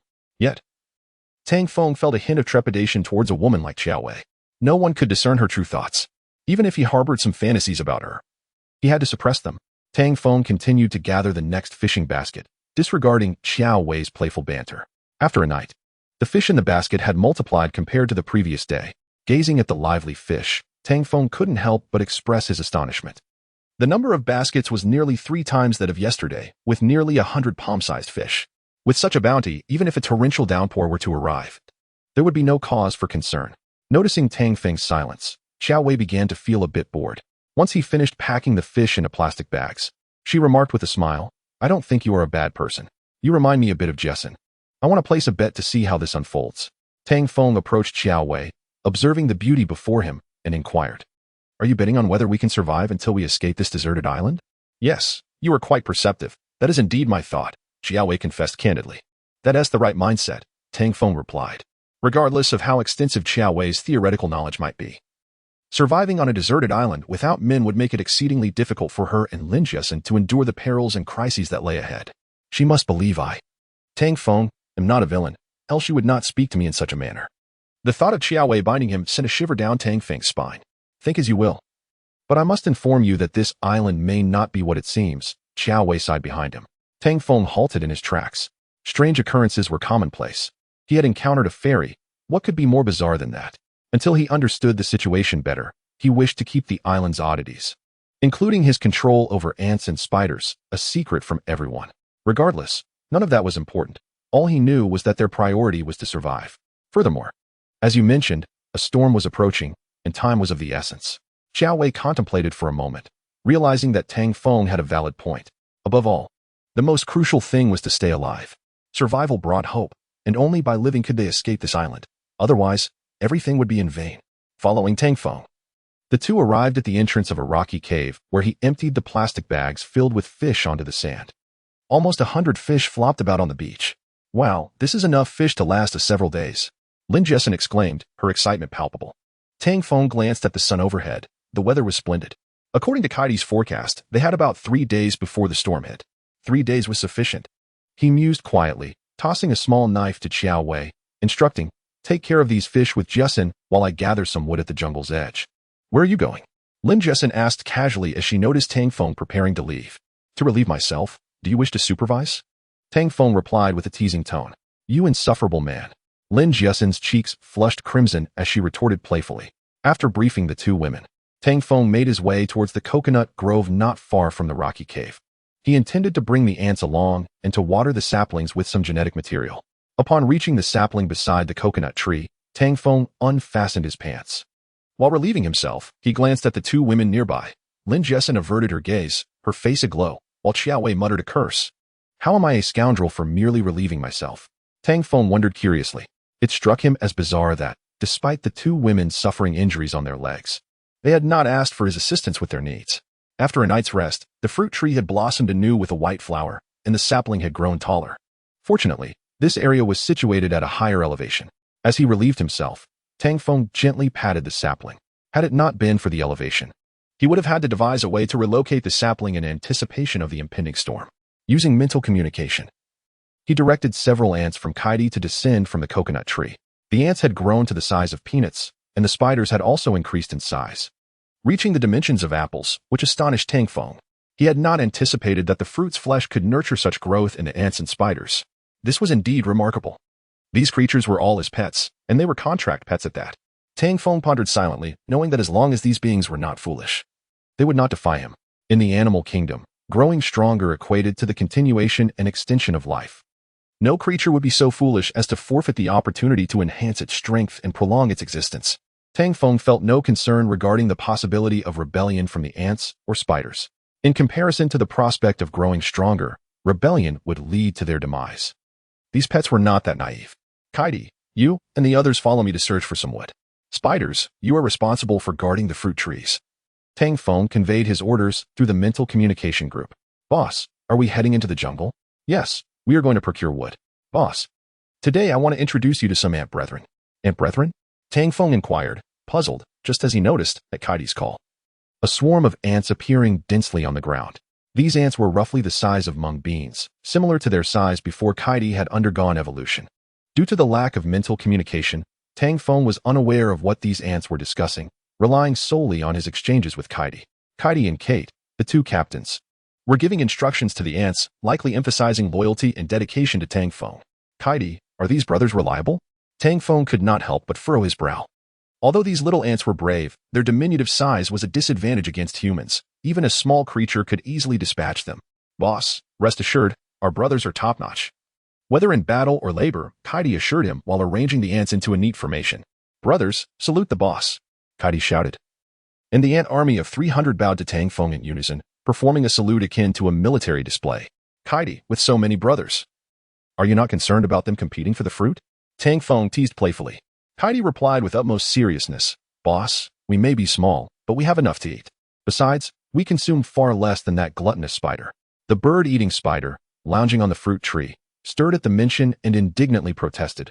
What are you ants saying? Just because I'm larger, I deserve to eat less? You lazy spider, we haven't seen you contribute. You just eat the fruit. Indeed, work comes first before feasting. The insects engaged in a spirited argument within the mental communication group, resembling a faction forming. Tang Feng finally grasped Kaidi's intention. By gathering over 300 of these little ants, they aimed to monopolize resources, fearing that he might later share the fruits with other species. These ants were preemptively strengthening their ranks, using their numbers as an advantage. Regardless, Tang Feng was not keen on a conflict between his pets, especially as the current atmosphere suggested a deep-seated animosity between the ants and spiders. Kaidi, silence your brothers, Tang Feng exclaimed in irritation. Addressing all the creatures in the mental communication group, Lin Jessen stood nervously beside the mother wolf. Her heart filled with both hope for the wolf's recovery and fear of its ferocity. After all, it was a fierce beast, once it healed. Would it still lie there passively as it did now, allowing them to feed it? I am unsure what this fruit is, but it is quite unpalatable, Tang Feng remarked, while secretly probing the mental connection with the mother wolf nearby. Soon, he reached a conclusion. The fruit had no effect on the mother wolf. It was evident that a mental connection could not be established, which meant that this fruit was wasted. Tang Feng felt a tinge of disappointment. The mother wolf was simply too large, and the fruit's energy too minimal. What a pity, had he known. He would have fed this fruit to the two little wolf cubs instead. As Tang Feng spoke, he took out another fruit and was about to feed the cubs when Lin Jessen suddenly exclaimed in astonishment. The mother wolf's wounds seemed to be healing. Only then did Tang Feng notice that the wounds on the mother wolf's belly were indeed healing rapidly. Wow, Tang Feng, what kind of fruit is this? It's so magical. Lin Jessen could not contain her curiosity as she gazed at the fruit in Tang Feng's hand. He didn't mind handing it to her, saying, This fruit is a seed given to me by ants. It looks quite appealing, but it's inedible. Why not give it a try? Humph, you're deceiving me, Lin Jessen playfully retorted. She couldn't believe that this fruit, which resembled a cute winter jujube, was not edible. After examining the fruit closely, and with Tang Feng and Xiao Wei's curiosity piqued, Lin Jessen brought it to her mouth. Upon taking a gentle bite, her expression changed instantly. Tui, Lin Jessen spat repeatedly. Tang Feng, you're so wicked. Tang Feng laughed so hard he nearly doubled over, asking, How am I wicked? I told you it's inedible. Seeing Lin Jessen's teary eyes from the bitter taste, Xiao Wei could not help but ask, Jessen, what's wrong with the fruit? Lin Jessen, her voice tinged with tears, replied, And Xiao, it's unbearably bitter. It tastes terrible. As she spoke, she attempted to discard the fruit. No, don't throw it away. The pulp is a powerful remedy, Tang Feng said as he retrieved the fruit from the ground, picking up the piece Lin Jessen had bitten as well. This pulp must be mixed with my saliva to nourish the beast, otherwise, it lacks any scent. Saying this, Tang Feng licked the fruit. You. Lin Jessen thought Tang Feng was intentionally taking advantage of her, as the pulp now bore her saliva. Tang Feng, have you forgotten your promise to me? Xiao Wei asked coldly, her gaze fixed on him. She did not want Tang Feng to engage in any inappropriate behavior with Lin Jessen. And Xiao, what did he promise you? Tang Feng lifted a little wolf cub, poking its ear, but the cub merely remained oblivious, eyes closed and in a daze. Jessen, don't ask. And Xiao won't let him have any ideas about you. Lin Jessen responded with a puzzled oh. And both turned their attention back to Tang Feng as he placed the sleeping cub back on the ground. This little one is asleep, feeding it one tea work. Should we wait until it wakes up? Since the fruit had shown the ability to heal the mother wolf's wounds rapidly, it clearly indicated that the pulp had an effect on her. Could it be that the quantity of pulp influenced the potency, or that the larger the wolf, the more fruit it required to establish a mental connection? Holding the remaining fruit, Tang Feng fell into deep contemplation.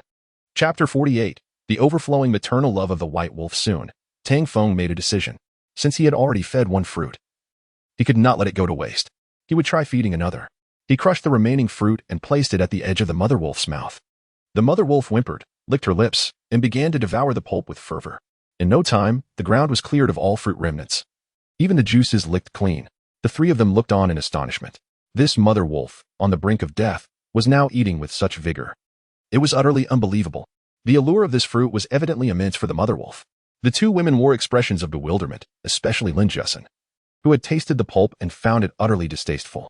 Why did the mother wolf relish something so unpalatable? Sister Wei, let us gather those dried fish. Nightfall is approaching, Tang Feng said, turning to the two women. He wished to divert Lin Jessen's attention from the peculiar events occurring. Fortunately, Xiao Wei cooperatively helped Lin Jessen collect the fish drying on the rocks. After the two women turned to leave, Tang Feng continued to observe the mother wolf. After consuming the pulp, the sutured wounds on her belly were healing rapidly. Soon, only a 3-inch scar remained. Though the scar was still severe, it was a significant improvement compared to before. It seemed that the pulp had beneficial effects on the animal's injuries. Otherwise, the ants would not have grown several times in size overnight.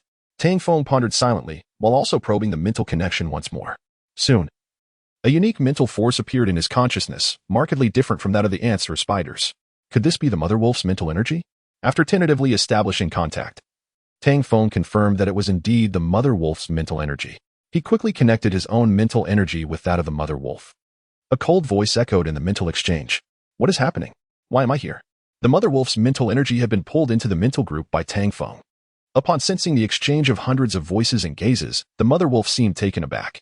I invited you. Have you not noticed your wounds healing rapidly? Tang Feng squatted before the mother wolf, a hint of pride on his face. The mother wolf whimpered before coldly asking, humans are not to be trusted. What is your true intention in treating me this way? Tang Feng could not help but curse inwardly, thinking it was absurd that she, who had begged for his help, now acted so haughtily after stabilizing her injuries. In his mind, he retorted, this ungrateful creature, did I save you in vain? If so, you might as well perish. He thought this might prompt the mother wolf to plead for mercy, yet she remained silent, slowly closing her eyes. What did this mean? Was she feigning indifference, or simply ignoring him? Tang Feng felt a surge of irritation. Had he rescued a proud beast? He had painstakingly fed her 2 fruits to heal her injuries and establish a mental connection, only to find she showed no gratitude. At that moment, though the mother wolf's injuries had improved significantly, they were still grave. Without sustenance, she was still on the path to death. Had she been rendered dull-witted by a python's bite? Or was she simply in shock? Suddenly, Tang Feng recalled something. That thin white wolf. It was evident that the thin white wolf had perished, leaving the mother wolf in sorrow. This lifeless demeanor was clearly one of grief. Tang Feng mused to himself. Even a human would exhibit such sorrow. The memory of that thin white wolf's desperate struggle lingered vividly. Perhaps, this mother wolf and the male white wolf had fought to protect their 2 little cubs? Despite these thoughts, Tang Feng was unwilling to concede. The question of who was master and who was pet between him and the white wolf remained unresolved. He fixed his gaze on the white wolf and said, Hey, what is the meaning of this? I have fed you 2 fruits. Do you realize how rare they are? What are you implying now? Chapter 33, Secrets of the Jungle. Tang Feng was also concerned that continuously pressuring his pets might incite panic. Noticing that everyone had quieted down, he continued. These fruits can empower you, and I can just as easily destroy them. If you wish to grow stronger alongside me, remember my words today. Of course, those who follow me into this spiritual exchange will become family. In a family, anyone who continues to bicker about how many fruits they consume will be dealt with swiftly. Do you all understand? The ants responded in a chorus, rest assured, boss. We will certainly heed your words. Anyone who disobeys will not escape my wrath.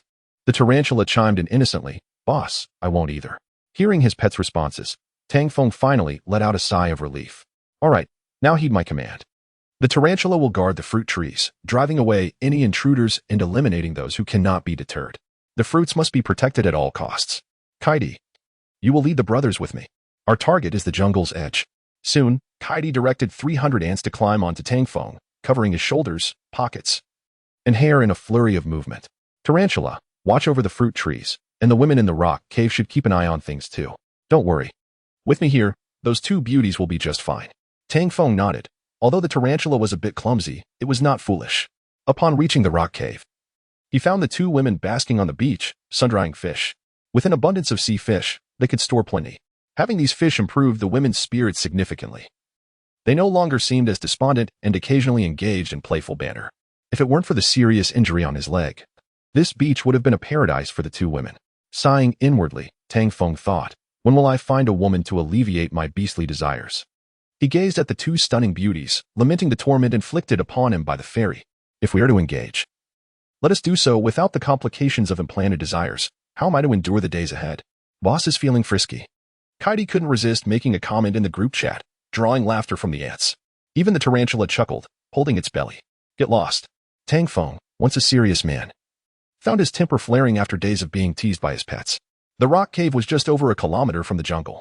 After about 5 minutes of walking with the ants, they arrived at the jungle's edge. The sun blazed overhead, and the sound of insects filled the air. Observing the dense jungle, Tang Feng felt a renewed sense of caution. According to those survivors who had escaped, the jungle was fraught with peril. He had not witnessed the full extent of the danger, but the white wolf he encountered last time was indeed formidable. That famished white wolf was considerably larger than any wolf he had seen in the zoo, which were hardly bigger than dogs. This white wolf was nearly the size of a leopard, he mused. Boss, what do you think of this place? Kaidi communicated telepathically from atop an old pine tree. This tree offered a view of a radius of approximately 500 meters, allowing for early detection of any nearby occurrences. With the ants' assistance, the surroundings were clearly visible, enabling immediate identification of any dangers. Have the brothers spread out and remain vigilant, reporting any observations. Understood, boss. Came the chorus of responses from 7 or 8 voices in the spiritual exchange. Tang Feng organized the 8 ants into small teams, establishing a mental connection to oversee the 300 ants. The unique communication among the ants formed a dense information network. Despite the jungle's dangers, the ants remained unconcerned, their small size rendering them inconspicuous to predators. Tang Feng instructed the ant army to lead the way deeper into the jungle. The pine trees were too hard and brittle for constructing roofs. Trees like cypress or sand trees were more suitable, but unfortunately, such trees were scarce at the jungle's edge. Observing the deeper jungle, Tang Feng's anxiety surfaced. He pondered whether to venture further in. Kaidi, lead them another 500 meters ahead. Kate, move left for 500 meters. Pyru, go right. Maintain distance and stay alert. As the ant legion advanced, Tang Feng's field of vision expanded, revealing the increasingly intricate scenery of the jungle. Each path traversed by the small ants was instantly relayed to the spiritual connection group, transmitting images to Tang Feng's mind. 8 moving surveillance feeds provided a clear view of the terrain ahead. Towering trees, vibrant flowers, centipedes, spiders, caterpillars, sensitive plants, sunflowers, each vivid scene flooded Tang Feng's consciousness. How truly remarkable, he mused, examining the jungle's extraordinary sights, feeling a surge of excitement. The climate and flora bore similarities to the tropical rainforests of Southeast Asia, hot and dense, teeming with various venomous creatures.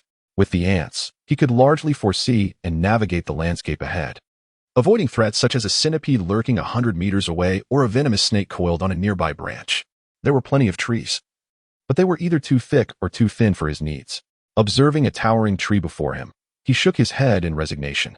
Armed with only a Swiss Army knife, he was ill-equipped to fell such a sturdy tree. The jungle twisted and turned, and as they pressed onward, the atmosphere thickened with danger. Fortunately, the ants were scouting the path.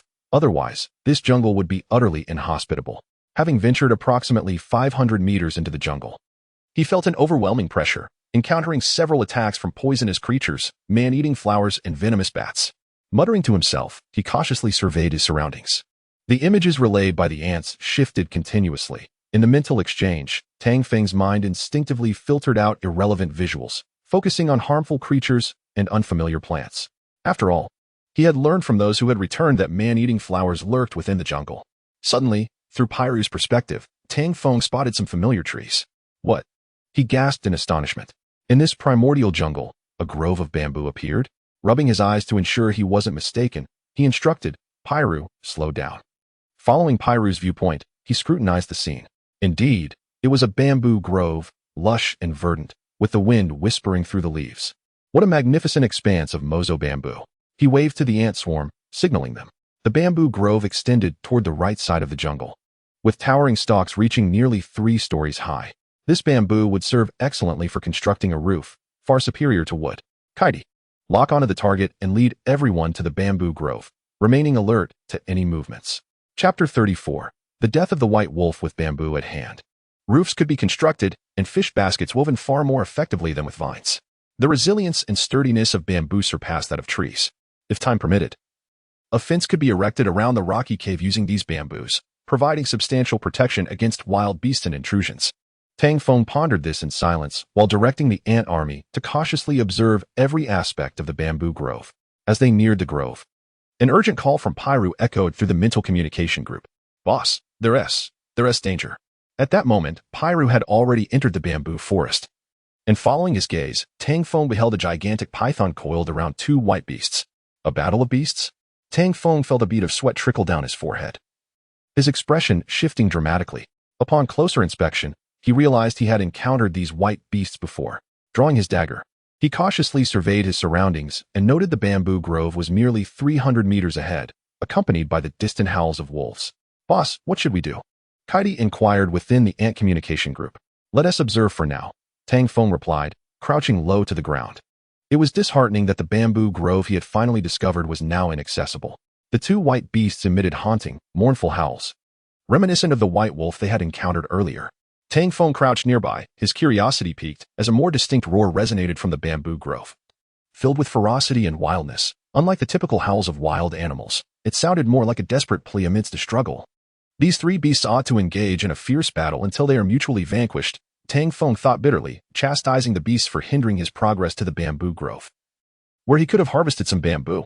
The clash of the three beasts was tumultuous, bamboo leaves cascading like snowflakes, obscuring Tang Feng's view. With a resounding crack, a bamboo stalk was struck by the python's tail, severed in two.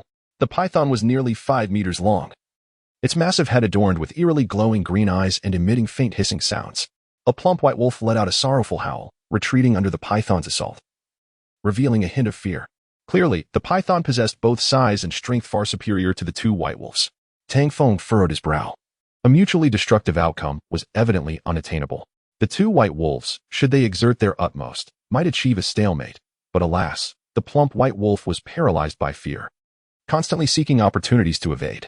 Had it not been for the lean white wolf's relentless attacks on the python, drawing its ire, the plump wolf would have long been ensnared. Deep down, Tang Feng harbored hopes that the white wolves would vanquish the python. Cold-blooded creatures were far more detestable than those with flesh and blood. Regrettably, it seemed destined that the python would ultimately strangle both white wolves. The white wolves, acutely aware of the python's ferocity, locked eyes and coordinated their movements. Whenever one was attacked, the other would seize the opportunity to strike back. The python, with its cunning gaze, quickly discerned the weakness of the plump wolf. It swung its massive tail towards the plump wolf, delivering a ferocious blow accompanied by a resounding crack, sending the wolf and the bamboo it struck flying. The plump wolf, caught off guard, let out a pained yelp as it collided with a bamboo stalk, crashing to the ground, whimpering in anguish. This plump wolf, though appearing robust, is utterly useless, Tang Feng muttered in disdain from his vantage point. The force of that tail must have weighed several hundred pounds. Should it strike a human, it would undoubtedly turn them into a mere pulp. Injured gravely, the plump wolf witnessed the lean wolf howl defiantly and launch itself at the python, sinking its teeth into the python's tail and pulling with all its might. The python, retaliating, ensnared the lean wolf with its powerful body, squeezing it like a lifeless carcass, rendering it immobile. Observing this scene, the plump wolf struggled to rise, casting a desperate glance at the lean wolf ensnared by the python, letting out a howl of despair. What was the plump wolf waiting for? Tang Feng felt a pang of anxiety for it. While the python constricted the lean wolf, the plump wolf had a chance to rescue its companion. Yet it instead displayed signs of cowardice, retreating step by step. This creature, Tang Feng cursed silently. Even animals could exhibit such treachery. The lean wolf, evidently male, fought valiantly to protect the female wolf, while the plump wolf calculated its escape. Reminded of Lulu and his companions who had endured hardships together, Tang Feng found himself unsheathing his Swiss Army knife, gritting his teeth yet ultimately restraining himself. The python was no ordinary foe. Charging forth would lead only to death. With a sudden roar, the plump wolf turned back, lunging at the python. Now we're getting somewhere, Tang Feng thought, feeling a surge of encouragement for the two white wolves.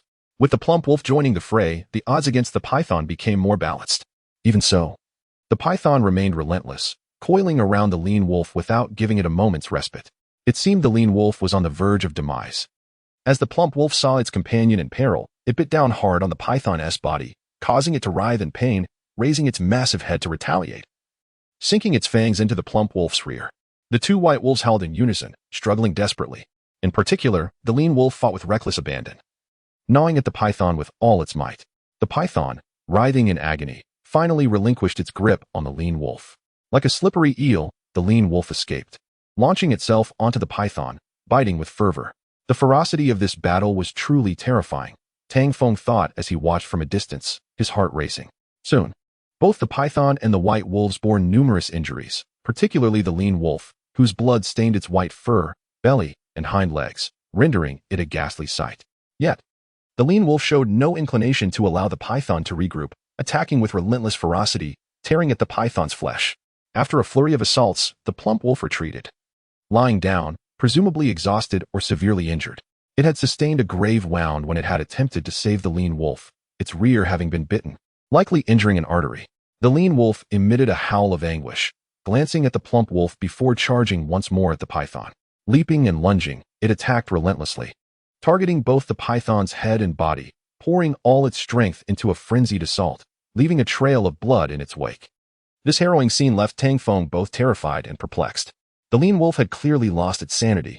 The plump wolf, its mate, was on the brink of death. And the lean wolf's desperate actions were surely motivated by a desire for revenge. Chapter 35. A dire encounter. The giant python finally understood the meaning of paying a price. It fought desperately, thrashing and biting, yet was met with relentless attacks from the thin white wolf, which was gradually being forced back. Despite this, the size disparity between the white wolf and the python was evident. The python raised its head, making it impossible for the white wolf to reach, as it lunged, leapt, and repeatedly tore at its opponent. Tang Feng watched in a daze, silently sweating for the white wolf. The python was gravely injured, its skin marred with the white wolf's claw marks and bite wounds, blood soaking its body. The white wolf was not faring much better either. It had a gaping wound in its belly and a broken hind leg dragging behind it. The severity of its injuries limited its movement, yet it fought with all its might to subdue the python. With a hiss, the python opened its massive jaws, revealing two gleaming fangs as it lunged for the white wolf. A howl of despair escaped the white wolf as it turned its head and sank its teeth into the python's neck. The two beasts clung to one another, each refusing to relent, tearing and rolling upon the ground. In the distance, a hefty white wolf let out a mournful whine, struggling to rise and assist. But the severity of its own wounds forced it to lower its head in defeat. Originally, there was a significant disparity in strength between the white wolf and the python. Yet the bamboo grove now restricted the python's movements. Each time it attempted to coil and constrict the white wolf, the latter deftly evaded using the bamboo for cover, forcing the python to rely solely on its biting. The two beasts exchanged bites, the python retreating while searching for an opportunity to escape, whereas the white wolf fought with reckless abandon, pouncing aggressively whenever the python attempted to flee. The python emitted furious hisses, thrashing its head against the bamboo, creating loud cracks as it struck. Gradually, the python lost patience and strength, lying on the ground as its movement slowed, allowing the white wolf to continue its relentless assault. This creature must be nearing death, Tang Feng thought with a sigh of relief. Just then, the python suddenly turned its head and bit down on the white wolf's neck with a fierce roar. How cunning! Tang Feng couldn't help but curse under his breath. The python had waited for the white wolf to lower its guard, launching a surprise attack that effectively sealed the fate of the thin white wolf. The thin white wolf let out a desperate howl, seemingly unfazed by the python's grip as it turned its head to bite back at the python's neck. The struggle continued, both beasts rolling and roaring, yet gradually they lost their vigor, leaving the bamboo grove enveloped in silence. The hefty white wolf struggled to rise, weakly approaching the scene of the battle. It reached the lifeless body of the thin white wolf, gently nudging its head with a paw. The thin white wolf lay still, devoid of life. The hefty white wolf leaned in, licking the thin white wolf's face, and then lifted its head towards the canopy, opening its mouth wide. A mournful howl echoed through the grove. Just moments ago, it had been terrified for its life, and now it feigned sorrow. Tang Feng couldn't help but mutter to himself. If only the two white wolves had worked together, they might not have been defeated. Now, one lay dead, and the other began to act pitiful. Yet, it was more compassionate than humans. At least the hefty white wolf mourned for its fallen companion. Tang Feng cast a glance at the hefty white wolf, observing it bow its head, tears rolling down its cheeks. In disbelief, he thought, wolves are said to possess spirit, and indeed, this creature could shed tears. Just as Tang Feng prepared to step forward, the python suddenly lifted its head, opening its massive jaws to lunge at the hefty white wolf. This creature was not dead. Tang Feng cursed. The hefty white wolf, caught off guard, was bitten on the hind leg and struggled desperately in fear. The python, though severely weakened and on the brink of death, had feigned death, waiting for the moment of the white wolf's sorrow to strike. The hefty white wolf dragged its injured leg, attempting to flee, but the python, despite its weakened state, clung to the hefty white wolf's hind leg, refusing to let go. In desperation, the hefty white wolf turned to bite the python's head, tearing at its flesh until the python was bloodied and disfigured, thrashing wildly through the bamboo growth. Remarkably, despite being dragged by the python, the hefty white wolf continued to bite, curiously keeping its front paws protectively over its belly, resulting in it being pulled along the ground. With a crack, during the struggle, a broken bamboo pierced the python's body, sending the hefty white wolf sprawling to the side. The python, with heavy eyes, glanced at the fallen white wolf before gradually closing them. The white wolf struggled momentarily, then rose to its feet, approaching the python, and bit down on its vital spot. The python let out a mournful roar, thrashing in a final fit of desperation before becoming lifeless, suspended upon the broken bamboo. The hefty white wolf, whimpering, collapsed beside the thin white wolf, falling silent. The bamboo grove stood still, the wind whispering through the trees. In this quietude, Tang Feng cautiously peeked out. Are they all dead? He inquired telepathically. Soon, countless ants emerged from all directions, confirming the absence of danger before communicating among themselves. Under Kaidi's signal, several scouts quickly made their way to the battlefield. Boss, it's safe. The hefty white wolf is gravely injured and has no strength to resist. Boss, the python is dead. Boss, the thin white wolf is also dead. I'm now at its head. Tang Feng then carefully stepped out. 3 foolish creatures. First, the thin white wolf valiantly protected the hefty white wolf. The hefty white wolf's cowardice led to the thin white wolf's demise. After the thin white wolf's death, the hefty white wolf mourned, seeking revenge by killing the python, only to end up gravely injured and unable to rise. While wolf meat is not particularly palatable, it is still better than nothing. As for the python, it was infested with parasites, its flesh bitter and reeking of blood, likely to attract other predators. However, the python's skin could be useful for making a skirt for those 2 little girls. Tang Feng drew his dagger and approached the python, which was hanging limply from the broken bamboo, its head drooping to the ground. It was nearly 5 meters long and quite imposing, appearing as thick as a barrel. Tang Feng sliced open the python's belly, and a foul stench wafted through the air, prompting him to sense a dangerous presence. Just as he realized something was amiss, he looked up to find the python, unbeknownst to him, had raised its head and was glaring intensely at him. That strike had evidently roused the seemingly dormant python, which now revealed a glint of malevolence as it bared its jaws. Oh no! Tang Feng felt a wave of dread wash over him, believing he was done for. Be careful, he warned. Meanwhile, hundreds of ants charged towards the python. Ants like Kaidi and Pyru, perched atop the python, began to bite at its head. Unfortunately, no matter how brave the ants were, they were ultimately insignificant in the face of the python, which dismissed these tiny creatures entirely. Chapter 36. A brush with death. Tang Feng stood dazed beneath the colossal python, caught off guard by a foul stench that assaulted his senses. Suddenly, the enormous serpent sank its fangs into his shoulder. Pain, endless, excruciating pain, overwhelmed him. Ah! Tang Feng cried out in agony, teetering on the brink of unconsciousness. He had believed the python to be dead, which had emboldened him to act recklessly. Little did he know that his carelessness would lead to this dire encounter. The python's razor-sharp fangs pierced through his flesh, sending waves of torment that made his heart tremble violently. Desperately gasping for breath, Tang Feng fought to maintain his consciousness. I cannot perish here. Gritting his teeth, he struggled fiercely to free himself from the python's grasp, but the creature's backward-facing teeth only intensified his suffering. The heart-wrenching pain reverberated in his mind, causing the 8 ants connected to him to writhe in distress. Through their mental link, any sign of Tang Feng's weakening spirit would evoke a shared sense of discomfort among them. Before long, a swarm of ants covered the python, relentlessly gnawing at its flesh. Yet, this minor irritation was of no consequence to the frenzied, dying serpent. In that moment, Tang Feng realized just how insignificant a human was in this jungle. As diminutive as an ant, even faced with a mortally wounded python, he was utterly powerless to contend with it. Nevertheless, Tang Feng refused to surrender. Rather than die in vain, he resolved to take the beast down with him. Beast, you shall perish, he thought, enduring the agonizing pain as he gripped his Swiss knife, driving it into the python's head with all his might. 1 stab, 2, 3. The python emitted a mournful cry, thrashing its massive head in response, while the pain from its fangs nearly dislocated Tang Feng's shoulder. He gasped for breath with every ounce of strength he could muster. The pain was suffocating. The python, severely wounded, thrashed about. Yet its fangs remained ensnared in Tang Feng's shoulder.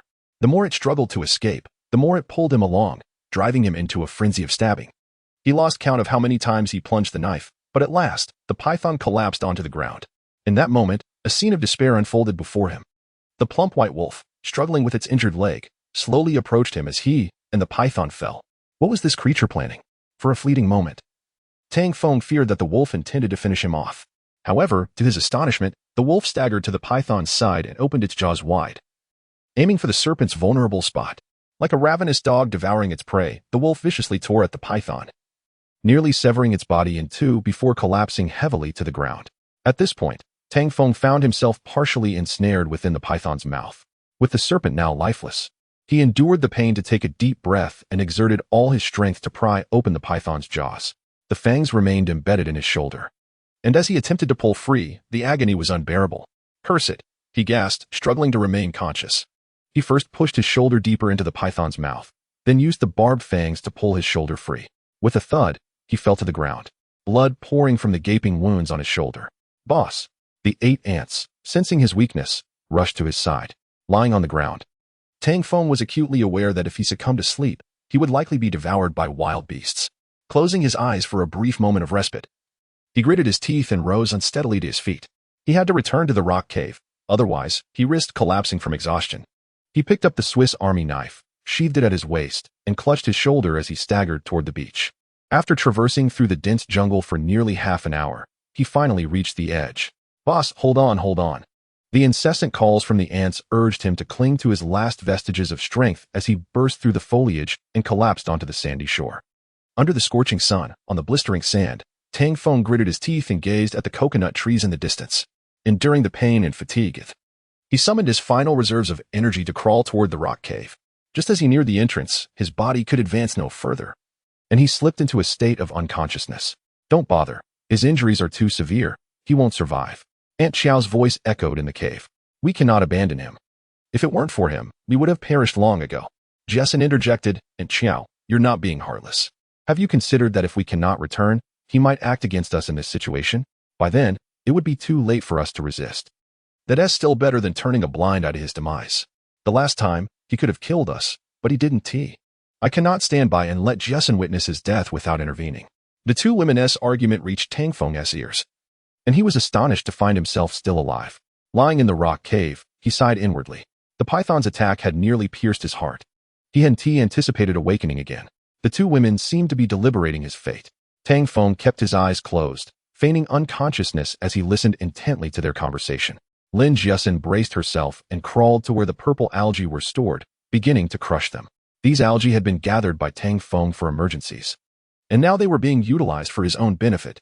Aunt Xiao, seeing that she could not dissuade Lin Jessen, spoke calmly. "Jessen, if you are determined to save him, I have a question for you." Struggling to extract the juice from the stubborn algae, Lin Jessen found it far more challenging than she had anticipated, contrary to how effortlessly Tang Feng had handled it. Upon hearing Aunt Xiao's words, she politely replied, "Aunt Xiao, please go ahead." Aunt Xiao continued, "This morning, I sought him out to discuss something. After a pause, she elaborated, I was prepared to become his woman if we were unable to return, as long as he did not harm you." "Aunt Xiao," Lin Jessen interrupted, deeply moved by Aunt Xiao's sentiment. "I understand you care for Jessen, but this concerns a person's life. You have always claimed that Tang Feng would turn into a villain and harm us. You said the same when we bound him while he slept. Yet, during the days you were away, Tang Feng has taken care of Jessen, even while injured, never once considering abandoning her. Now, I don't care if he has harmed me. Jessen is willing to follow him." Chapter 37. On the brink of crisis, Zhou Wei was somewhat taken aback. She had not anticipated that Jia Xian would express such sentiments towards an ordinary man. She was a young lady of exceptional standing, her lineage and wealth rivaling that of nations. "Jia Xian, do you truly feel this way about Tang Feng?" "Zhou Auntie, Tang Feng is not a bad person. I am willing to believe in him." After a lengthy pause, Zhou Wei sighed. "Perhaps Zhou Auntie has misjudged. Tang Feng is a man, and Zhou Auntie fears he may harm you. Now that you have spoken, I can only hope he remains unchanged and retains this current disposition. Prepare the bandages. I shall assist you." Tang Feng, feigning sleep on the ground, could not suppress a quiet chuckle. His recent attentiveness to Lin Jia Xian had not been in vain. He had prioritized her needs in every aspect, even going so far as to lay down extra soft grass for her comfort. He never expected this little girl to recognize his kindness. "What a fool I am." Tang Feng berated himself silently. He harbored intentions of winning Lin Jia Xian's affection and marrying her, yet he maintained a facade of seriousness, often appearing aloof in their conversations. While Zhou Wei may lack medical expertise, she was quite adept at simple wound care. The title of Theoretical Guide to Wilderness Survival made Tang Feng chuckle. Though he found little humor in his current predicament, the pain radiating from his shoulder made him want to weep. That beast bit down hard. Recalling the encounter with the giant python sent shivers down his spine. Surviving such an ordeal felt like a blessing from his ancestors. Jia Xian. Support his arm to prevent further bleeding. As Zhou Wei disinfected Tang Feng's wound with purple algae, she felt a sense of unease. This wound seems unusual, she remarked, furrowing her brow. Zhou Auntie, what is it? Lin Jia Xian inquired, glancing at the injury. To their astonishment, Tang Feng's shoulder wound had already healed significantly. Is this injury? Lin Jia Xian gasped in disbelief. Indeed, the rapid healing was extraordinary. According to their earlier examination, Tang Feng had suffered numerous puncture wounds. Yet now, those wounds seemed to have begun closing, leaving only a thin layer of surface injury. Cough, cough. Tang Feng feigned a deliberate cough and opened his eyes. Tang Feng, you're awake? Lin Jia Xian's concerned gaze met him. What happened? Tang Feng pretended to be oblivious, glancing around before inspecting his shoulder. The wound had healed so swiftly? He pondered privately. Just hours ago, he had endured excruciating pain and relentless bleeding. Now, only a superficial injury remained, with much of the flesh within having healed. Could this be the power of genes? Maintaining an expression of pain, he grasped Lin Jia Xian's hand. It hurts. As if sensing his discomfort, Lin Jia Xian urged, Tang Feng, bear with it. Zhou Auntie will apply the medicine, and it will soon feel better. Zhou Wei cast a sidelong glance at Tang Feng. What is truly happening with your wound? The mention of the wound reminded Tang Feng of the giant python and the two white wolves. The python's skin and the wolf's meat were rare commodities. The python's hide could be fashioned into clothing, while the wolf meat was consumable. In this food-scarce deserted island, even rat meat would be a delicacy. Tang Feng recounted everything he had witnessed in the jungle to the two women. White wolves, giant python. If we were still in that bamboo grove, we could retrieve the bodies, Zhou Wei mused thoughtfully. Zhou Auntie, what do we need the bodies for? The python is so fearsome, its meat must be inedible. Lin Jia Xian, terrified at the mere thought of the giant python, couldn't even bear the idea of consuming its flesh. The python's skin could be made into clothing. And the wolf's meat is edible, Zhou Wei explained while tending to Tang Feng's wounds. Once the medicine was applied, she bound some strips of cloth around the injury and helped Tang Feng lie down. The two women continued their conversation. Shall we go see tomorrow? That would be futile. The jungle is teeming with beasts. After all this time, the remains have likely been devoured by other predators. However, that bamboo grove is rather peculiar. Zhou Wei turned to Tang Feng, only to find he had already drifted off to sleep, prompting her to refrain from further inquiries. As dusk settled, Zhou Wei ignited some grass at the cave entrance, using the smoke to ward off mosquitoes and other pests before retreating into the rocky shelter. Zhou Auntie, your leg isn't healed yet. Don't wander about. Lin Jia Xian expressed her concern. Jia Xian, if Tang Feng cannot rise tomorrow, Zhou Auntie intends to venture into that bamboo grove. Zhou Auntie, the bamboo grove is too dangerous. I cannot allow you to go. It is unavoidable. A torrential downpour is imminent. Without constructing a shelter to shield us from the rain, this cave will flood. When that time comes, there will be no refuge on this desolate beach. Zhou Auntie. Lin Jia Xian lowered her head, at a loss for words. She understood that nothing she said would change the situation. When the storm arrived, it would be fierce and merciless. The temperature would plummet, the rain would swell. And without food or shelter, they could very well succumb to the cold or perish from hunger. Preparation was essential. Initially, the fish caught from the traps had temporarily resolved their food shortages, allowing them to focus on fortifying the rocky cave. Yet, Tang Feng's predicament had upended their plans. Do not worry. Despite being a frail woman, do not forget that Zhou Auntie is a theoretical guide to wilderness survival. The knowledge I possess is not without merit. While Lin Jia Xian sought to persuade her otherwise, Zhou Wei reassured, rest now. Tomorrow, we must first gather the fish traps. Sustenance is equally important. Indeed. Soon, silence enveloped the two women, with only the faint sounds of their breaths echoing in the cave. Although Zhou Wei harbored significant animosity towards him, it was likely a form of self-preservation. Tang Feng opened his eyes, aided by the soft glow from outside, catching a glimpse of the two sleeping women. Their delicate yet disheveled features, long, graceful legs, and rounded forms suggested that, according to the standards of civilized society, they were both exquisite beauties. Ethereal goddesses cast adrift on a deserted island, now embodying self-sufficiency. It was commendable of them, particularly Zhou Wei, who displayed remarkable courage by daring to search for the remains of the white wolves and the giant python in a jungle fraught with peril, a feat not many women could accomplish. Tomorrow, even if my injury does not fully heal, it should be significantly improved.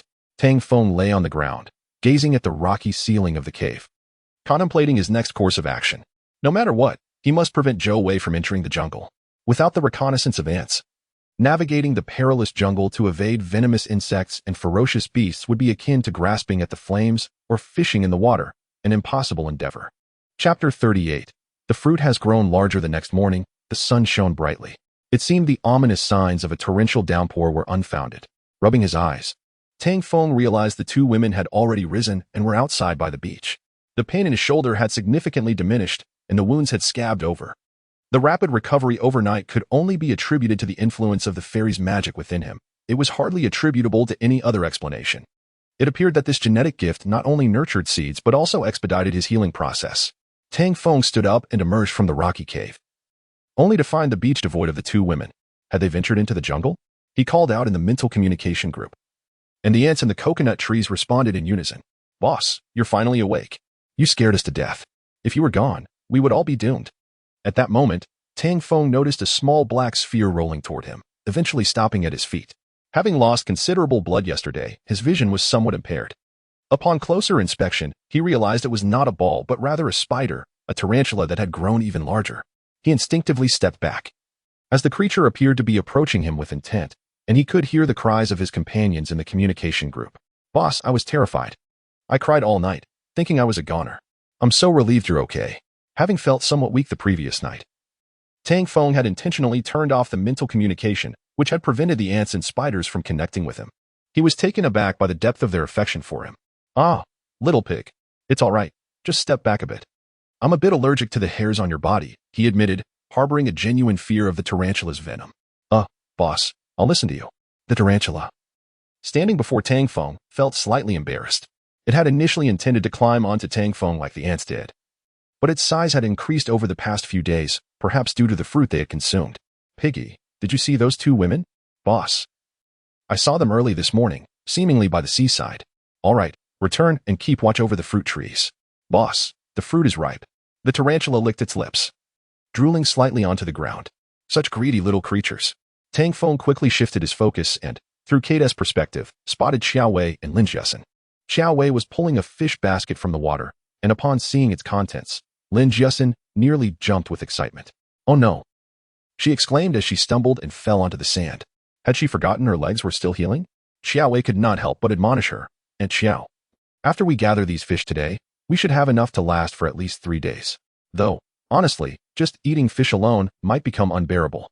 Lin Jiasen rubbed her belly, feeling a bit aggrieved. Having sampled all manner of delicacies, the current plight on a deserted island made enduring hunger a significant challenge. Eating these fish without any seasoning was indeed difficult, but survival left her no choice. Xiao Wei helped Lin Jiasen sit on a nearby rock, patiently explaining, "It's enough that we are alive." At that moment, Tang Feng appeared behind the two women. Witnessing their initiative to gather fish while he was injured filled him with gratitude. Companions who were considerate and selfless deserved acknowledgement. Tang Feng, Lin Jiasen exclaimed in surprise upon seeing him approach. She attempted to rise, but nearly stumbled again due to her injured leg. Tang Feng stepped forward to support her, adopting a tone of gentle reproach. Didn't I say to keep off that leg for a week? It's only been 5 days. If you keep this up, you'll suffer lasting consequences. Lin Jiasen lowered her head, feeling somewhat embarrassed. Aunt Xiao said we should expedite gathering food these days, so don't worry. Leave this to me. After all, I'm a man, Tang Feng asserted, casting a deliberate glance at Xiao Wei, who had not deigned to look at him once. This woman was quite the nuisance, obstructing his potential closeness with Lin Jiasen, he thought privately. At that moment, the tarantula sensed his mental distress and couldn't he help but inquire in the communication group. Boss, should I take a bite when this woman is asleep tonight? Tang Feng's expression darkened. Little pig, I advise against any foolishness, or I shall end you. The tarantula recoiled, feeling wronged and retreating. If it were to bite Xiao Wei, she would likely not understand how she had met her demise. Is your injury all right? Lin Jiasen asked, incredulously. Yesterday, Tang Feng's shoulder had been severely injured, and his ability to stand now seemed extraordinary. Rest assured, I'm fine. After we gather the fish, I plan to head to the bamboo grove to chop some bamboo. I might try to renovate the rocky cave today, he replied, feigning discomfort. Displaying his ailment in front of the women while striving to provide for their well-being was bound to earn him their favor. You've worked hard, Tang Feng. I promise to uphold my end of our agreement, Lin Jiasen reassured him, evidently taking their prior conversation to heart. This was promising. At least it allowed him to pursue Lin Jiasen openly and perhaps even marry her someday. As they conversed, Xiao Wei remained silent, continuing to gather fish baskets until their plastic bag was filled to the brim. Jessen, you wait here while I go with Tang Feng to the bamboo grove. Xiaowei finally announced after placing the last fish basket into the sea. Aunt Xiao, please be careful with Tang Feng. If there is any danger, come back immediately. Don't worry. Xiaowei replied, moving to adjust the protective brace on Lin Jessen's leg. Try not to move too much. Your injury is serious and will affect your recovery. Perhaps you shouldn't go? I can manage on my own, Tang Feng suggested, stealing a glance at Xiaowei, who had seemed quite aloof toward him lately. You're still recovering, and it's better if I accompany you. We can look out for each other in case of danger. All right then, let us set off.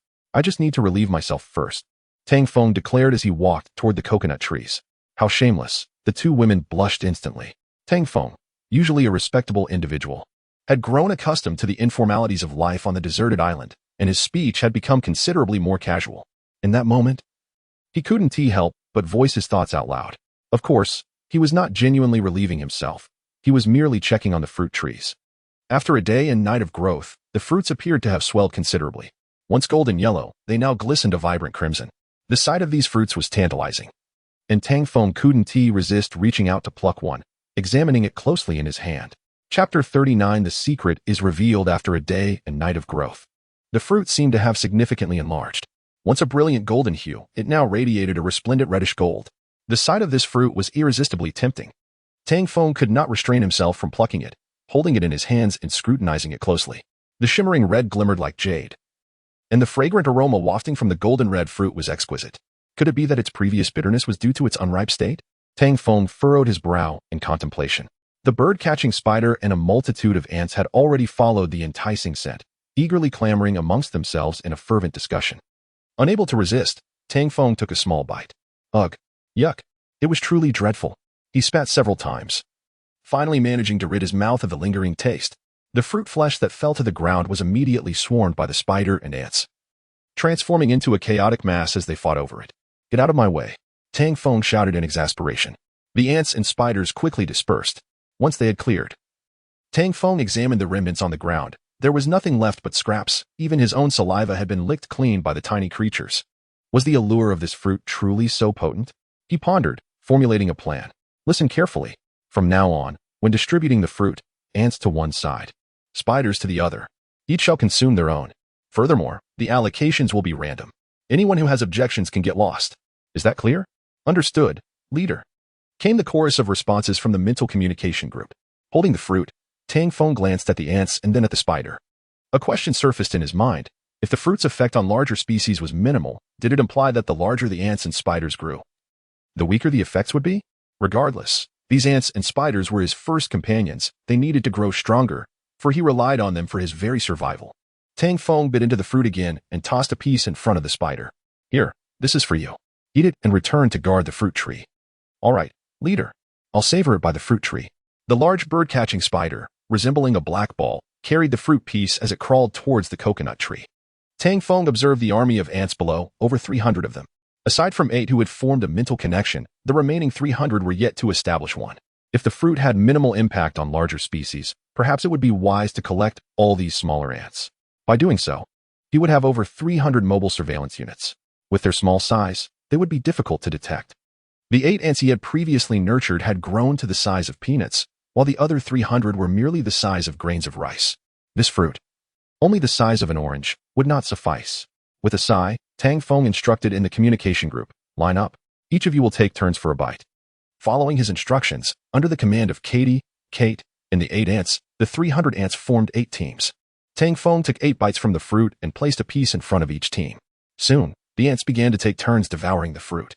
They adhered to the order remarkably well. Despite their eagerness, they followed the rules, each taking 1 bite without excess.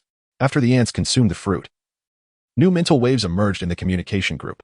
As more ants partook of the fruit, Tang Feng's mental surveillance increased, which, although abundant, did not affect his mental state. They were a bit small. Hopefully, they would grow larger in time, he mused.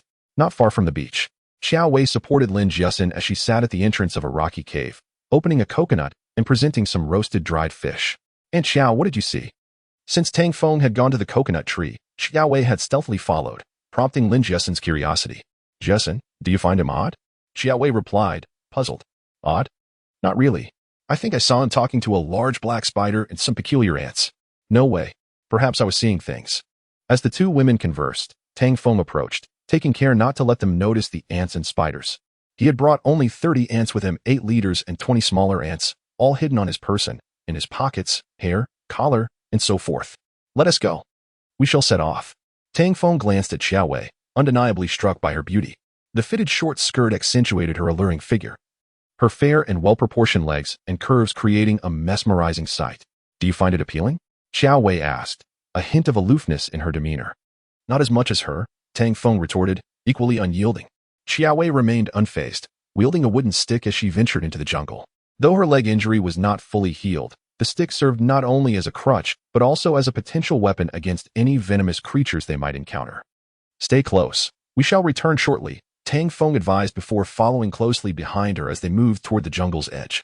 You really don't have to come. It's not what you think inside. He couldn't help but interject.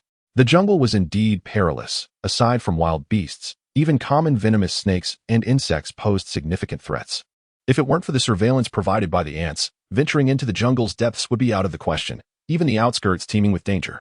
No one could predict when a wild animal might unexpectedly appear while searching for food. Xiao Wei continued forward, seemingly lost in thought. This woman had been acting strangely these past few days. Not only was she colder than before, but her mind appeared to be racing. Walking behind her, Tang Feng couldn't help but glance at her figure. Her clothing was tattered, and lacking a change of attire created a troublesome situation. It seemed necessary to obtain the python-esque skin, he mused. He wondered if the scent of blood from the bamboo grove would attract other beasts, leading to complete consumption of the carcass. Regardless, bamboo was essential, whether or not there were wild animals. It was indispensable for constructing shelters and weaving fishing nets. As they continued forward, once the coconut trees were out of sight, Xiao Wei suddenly halted and turned to Tang Feng, asking, "How did your injury heal?" Tang Feng was taken aback, his expression momentarily vacant. Indeed, Xiao Wei was no ordinary woman. Not only was she remarkably intelligent, but her thoughts were also exceptionally astute. Chapter 40. The temptation of a woman. A normal person, having sustained a grievous injury, particularly one that pierces through the body, would find it nearly impossible to awaken the next day. Even if they did regain consciousness, the act of rising from bed would be a formidable challenge. While he could deceive Lin Jiesin, he could not hide the truth from Xiao Wei. The reason Xiao Wei chose to approach him privately, away from Lin Jiesin, was likely to avoid instilling panic in her. Since the beginning, he had been misleading Lin Jiesin, claiming that he possessed a unique constitution that allowed his wounds to heal faster than that of an ordinary person. Lin Jiesin, being naive, believed him, but Xiao Wei, being astute, had been quietly observing the situation. You followed me into the forest to inquire about this matter, did you not? Tang Feng remarked with a nonchalant demeanor, completely unaware that Xiao Wei had stealthily witnessed him plucking fruits. Regardless, it was futile to conceal it any longer. He had already devised a strategy. Aside from your injury, what were you whispering to those ants near the coconut trees on the beach? Xiao Wei directly confronted him, laying bare her doubts. She could not rest easy unless he clarified everything today. The situation was far too peculiar. When Tang Feng had urinated on the coconut tree, she sensed something was amiss. A furtive glance revealed him muttering to a sapling, urging it to grow quickly and bear flowers. Early that morning, while casting a fishing net by the shore, she had noticed a small pine tree beside the coconut tree.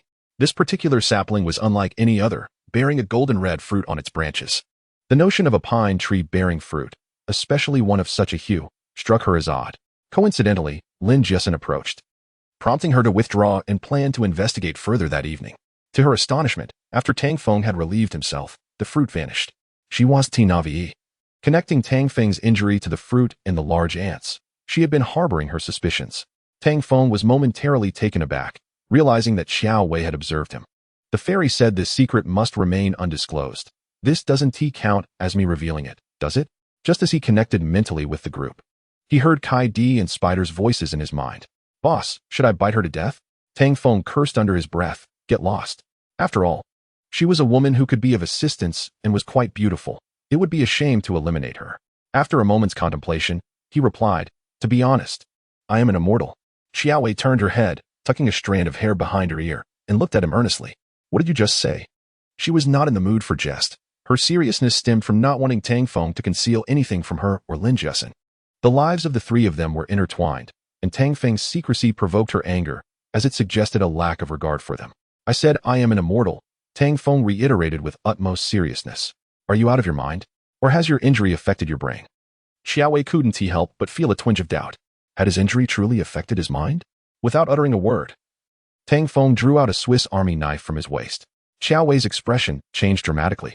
What are you doing? She feared that in his desperation, he might resort to violence. Tang Feng smiled, biting the blade of the knife, rolled up his sleeves, and then sliced his left wrist with the knife. Are you insane? Xiao Wei frowned in disbelief. Tang Feng presented his wrist before her. Take a good look. Blood streamed from the fresh wound, yet it quickly began to coagulate. Healing faster than an ordinary person? Observing the wound, Xiao Wei's eyes reflected a flicker of doubt, which soon morphed into terror.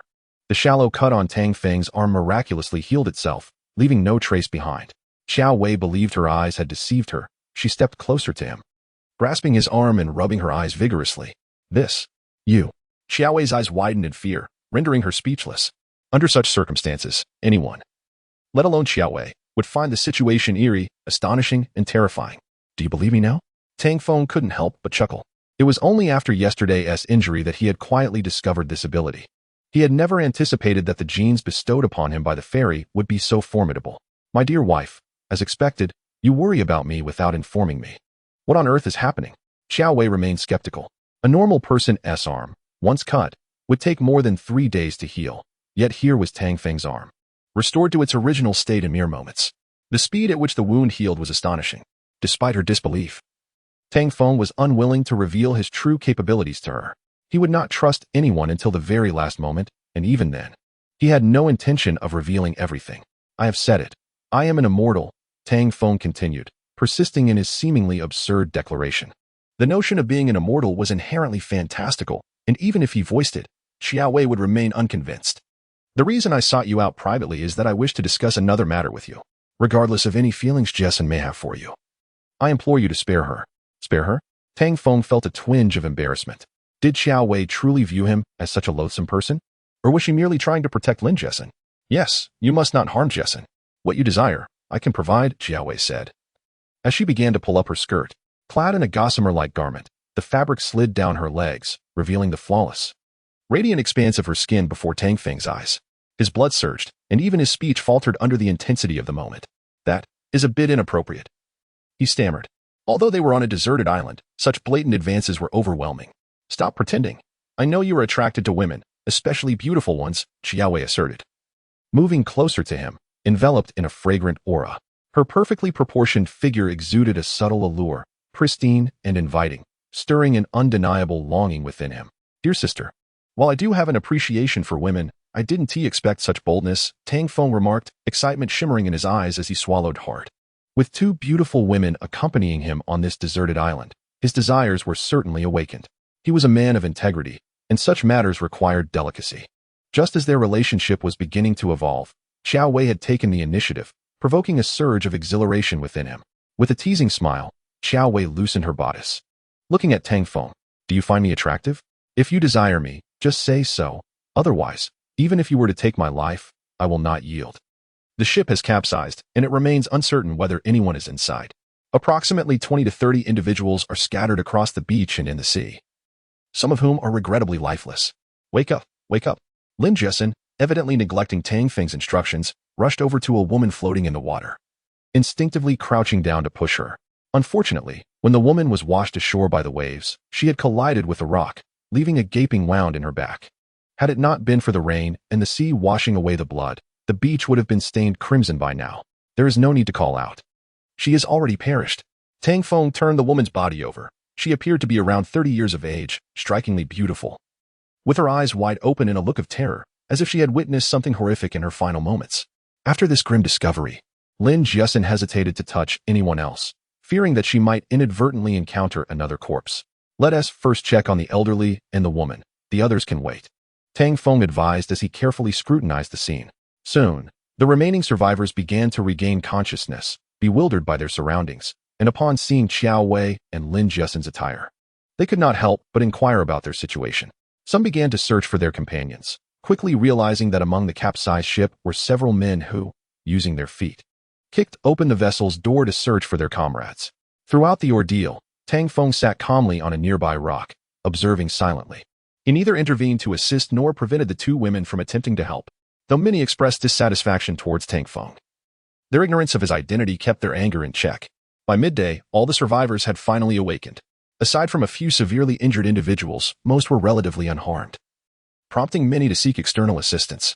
Do not venture into the jungle. There are wild beasts. Moreover, there is no signal here, so do not bother trying. You must focus on finding food and shelter, or else the dropping temperatures at night could result in fatalities, Lin Jiasen reiterated to the group. What sort of wild beasts are present in the jungle? A burly middle-aged man questioned, his gaze lingering on Lin Jiesen's chest, revealing his unsavory intentions. Given that they were stranded on a deserted island, if the three of them spoke the truth, it implied that outside help would be challenging to obtain, if not impossible. If assistance were unattainable, perhaps it was best to indulge in some unspeakable activities in this isolated haven, such as harassing the women. Chapter 58. To save or not to save. The burly man seemed to have grasped the implications and approached Lin Jiasen to confront her. From the attire and hairstyles of Lin Jiasen, Xiao Wei, and Tang Feng, it was evident that they had been living on this deserted island for quite some time. I do not know what beasts lurk there, as those who ventured into the jungle previously in search of help never returned, Lin Jiasen earnestly explained, wishing to prevent any further loss of life. It was a rare occurrence to encounter fellow survivors, and she hoped that together they could devise a plan for escape. Then we certainly cannot recklessly proceed, the burly man said, tearing open his shirt to expose his chest hair as he continued to inquire. What about that small grass hut over there? Is it yours? The rocky cave, obscured by bamboo and vines, appeared to him as a makeshift shelter. Lin Jiasen, already somewhat timid, felt a surge of fear at the sight of the burly man's aggressive demeanor. Surely, he does not intend to seize our grass hut? She thought anxiously. This is a disaster. Tang Feng instructed me not to assist these people or engage with them, and now we are in trouble. I just informed them that the temperature would drop at night, and with so many people here, their ship stranded on the beach and overturned. What? That grass hut is not yours. The burly man grinned menacingly. Among the remaining group of 20 or so individuals, most were elderly women, with only 5 men, including an elderly professor, a bespectacled young man, a student with a travel backpack, a pretty boy, and a cripple. In his eyes, these individuals were no match for him. He was clearly the strongest among them. Given the island's isolation, he felt emboldened to act as he pleased. Anyone who dared to defy him would meet an untimely end. Just then, Xiao Wei, who was tending to an injured woman, sensed something was amiss and quickly moved to stand protectively in front of Lin Jiasen. That hut is ours. We have been on this island for a month. We had to build a shelter. We cannot simply freeze to death. The burly man, observing Xiao Wei and Lin Jiasen standing together, glanced at Tang Feng, who remained silent on the rock, contemplating his next move. Among the three, the tall and sturdy man posed a potential challenge, especially with the assistance of the 2 women. I was merely asking. If it is yours, then that's fine. We just arrived, and many of us are injured. Would it be possible for us to stay there for one night? Xiao Wei furrowed her brow, responding coldly. As you have pointed out, there are far too many of you for our hut, which can accommodate only a few people. Therefore, we cannot agree to your request. It is simply not feasible. At that moment, a cold-faced young man stepped forward, his handsome features overshadowed by his rude demeanor. We are not asking you to shelter all of us. Exactly. We only seek to shelter a few, perhaps just myself. I am injured and in considerable pain. Could you not assist me? The burly man leaned closer to Xiao Wei, lifting his shirt. Xiao Wei's expression shifted dramatically. Your demands are your own concern. Whether we choose to accommodate you depends on our willingness. I realize now that I should not have disclosed anything about the island's conditions to you. Your survival or demise is of no concern to us. Hey, you unreasonable woman, do you think I can't handle you? The burly man revealed a lecherous grin, clearly relishing the opportunity to unleash his frustrations upon her. Just then, the elderly professor emerged, coughing due to the seawater. He was supported by 2 students. The ladies are correct. This hut belongs to you, and whether to shelter you is entirely your decision. However, we are all stranded here and should help one another and foster understanding, lest we worsen our situation. At this, Xiao Wei could not suppress a laugh, retorting, this hut can barely accommodate 5 or 6 people.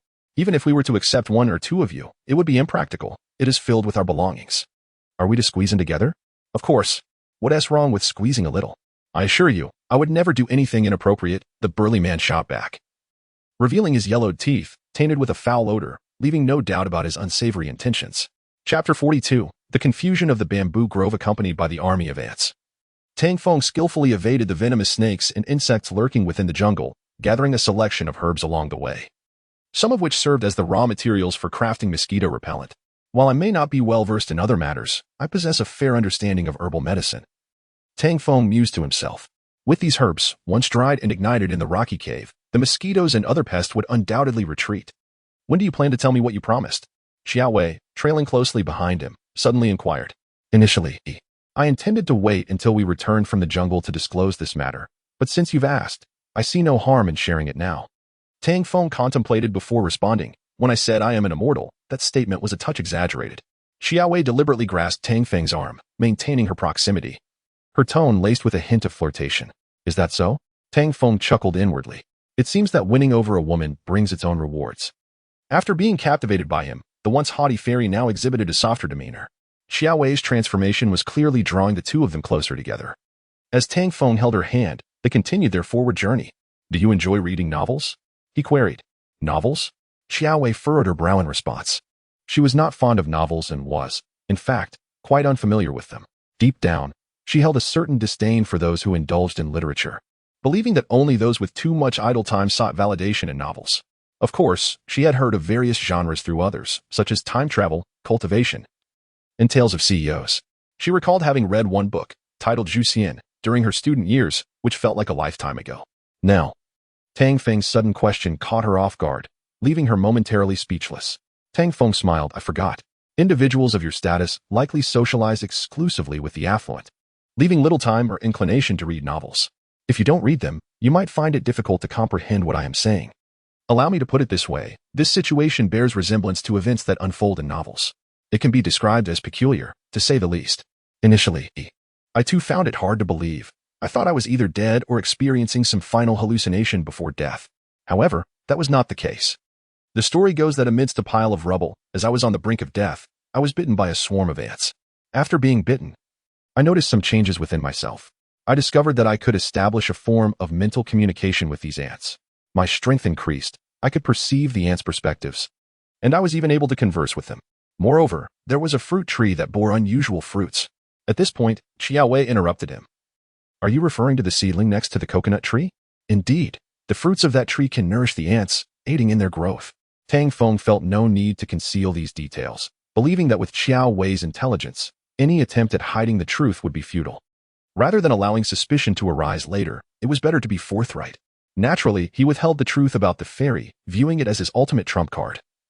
Alongside the promise he made to her, to survive, he patiently awaited the day she would reveal the reasons behind their connection. Especially with such a captivating companion on this desolate island. Did all of this truly happen? Xiaowei remained skeptical. Although she understood that under these circumstances, Tang Feng had no reason to deceive her, the incredibility of the situation made it hard for her to fully accept. Let's not dwell on it now. You certainly won't believe me at this moment. Over the next few days, I will find an opportunity to explain further. For now, we are nearing the bamboo grove. So exercise caution, Tang Feng advised as he draped his arm around Xiaowei's shoulders, continuing, regardless of the circumstances, trust that I will not let you come to harm. Xiaowei refrained from responding, inwardly mocking herself. Not harm me? Wasn't that grip just now a form of harm? Before long, the site of the bamboo grove came into view. Thankfully, the corpses of the white wolves remained, along with that of the giant python. However, Tang Feng noticed that the two white wolves' bodies had shifted to the side. When he had left, they were clearly apart. What is going on? He murmured to himself as he carefully observed the bamboo grove. Can you truly see what's within the bamboo grove? Xiaowei questioned. Peering ahead where the grove lay deep within the jungle, obscured from view, she was uncertain whether Tang Feng's claims were mere conjecture or if he genuinely perceived the situation. Just a moment longer, and you will come to trust my words, Tang Feng assured her before communicating with the mental network. Katie, instruct the brothers to surround the bamboo grove. In no time, over 20 ants arrived at the bamboo grove, and under Katie's direction, several ants climbed purposefully onto the bamboo stalks. Tang Feng and Xiaowei navigated through the underbrush and pressed on. Soon, the bamboo grove was just ahead. At that moment, Katie transmitted a wave of alarming mental energy. Boss trouble. The white wolf, it seems not to be dead. Following Katie's perspective, Tang Feng scrutinized the scene within the bamboo grove. The giant python's corpse hung suspended from a massive bamboo, bending it into the shape of a bow. The lean white wolf lay lifeless on the ground, while the plump white wolf crouched beside it.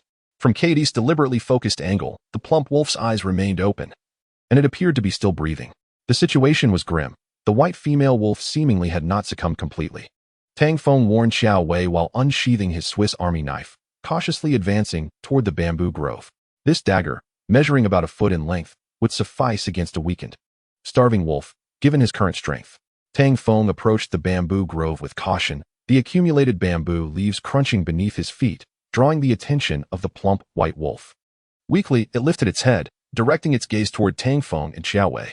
The plump white wolf emitted a mournful whimper, attempting to rise but collapsing back to the ground due to its frailty. To Tang Feng's surprise, the creature had endured a full day and night without perishing.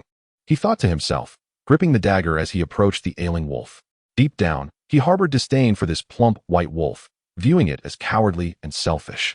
Had it not been for its timidity and self-preservation instincts, they could have easily defeated the python and escaped. Finally reaching the plump wolf's side, he looked down upon the creature clinging to life and muttered under his breath, "You deserve to die." Just as he prepared to strike, Xiao Wei suddenly grasped his arm. "Wait, we cannot kill it." As the crowd encircled the two women, Tang Feng approached with a dagger in hand. "What do you intend to do, kid?" questioned a burly man, bending down to pick up a stone from the ground. "We are over 20 strong. Don't think a mere knife can intimidate us." Chapter 60. The White Wolf saves the master. After undergoing genetic enhancement, Tang Feng's strength had multiplied more than fivefold. Against these burly men, provided they were not seasoned fighters, he would have no trouble. The others, mostly timid individuals, particularly the two students and a young man, were essentially devoid of combat capability. In such circumstances, it was a question of who was more ruthless. Having survived on this desolate island for so long, Tang Feng understood the brutal nature of humanity, without cruelty. One risks death, a realization far clearer to him than to those newly thrust into this environment. With the dagger in hand, Tang Feng charged forward, causing the men behind the burly figure to flinch, no one daring to utter another word. However, Lin Jessen appeared anxious, fearing for the safety of those involved. Unfortunately, she lacked the courage to intervene. It was her first time witnessing such a cold, fierce side of him, as if a hint of murderous intent flickered in his eyes. "Stop right there. Take another step, and I want to hold back," the burly man warned coldly, brandishing his stone. "If you dare to take our shelter and food, come at us." Tang Feng regarded them with icy disdain. He was unperturbed by the prospect of eliminating those who dared to approach him. In this scenario, sparing others would only lead to his own humiliation. Once on the ground, escape would be impossible, much like his previous encounters with foreign adversaries. Had he been wary from the start and fled when surrounded, he would not have been left among the rubble. "Everyone, attack this kid together," the burly man shouted. Yet, upon his command, none dared to advance, all wary of the dagger in Tang Feng's grasp. The risk of the man becoming enraged and inflicting harm was too great, leading to a standoff where no one stepped forward. "Damn it, a bunch of cowards." The burly man spat on the ground, attempting to bolster his own courage. "What has a knife to me?" He charged at Tang Feng, relying on his size to intimidate him, but Tang Feng was unfazed and rushed forward with the dagger. Tang Feng struck first, plunging the knife toward the burly man's chest, offering no chance for survival. The sight shocked the onlookers. Was this man truly willing to fight to the death? The burly man, fearing the dagger's blade, retreated and hurled the stone at Tang Feng. The proximity left Tang Feng no time to evade. The stone struck his shoulder, sending him crashing to the ground with a cry of pain. Seeing Tang Feng fell by the stone, the burly man reveled in his triumph, rushing to seize Tang Feng's arm wielding the knife, and a struggle ensued. Tang Feng was taken aback. He had anticipated that his enhanced strength would easily overpower this man, yet he found himself matched. The burly man, embodying the strength of a laborer among ordinary folk, was surprisingly formidable. The burly man was equally bewildered. It was the first time he encountered someone with comparable strength. This seemingly frail figure possessed immense power. Tang Feng attempted to stab the burly man with his dagger, but the man held firmly to his arm, leaving Tang Feng with no choice but to unleash a flurry of blows with his free hand, blood splattering the burly man's face as he howled in anguish. "Damn it, you spineless fools, what are you waiting for?" Soon, a scrawny young man and several women rushed in.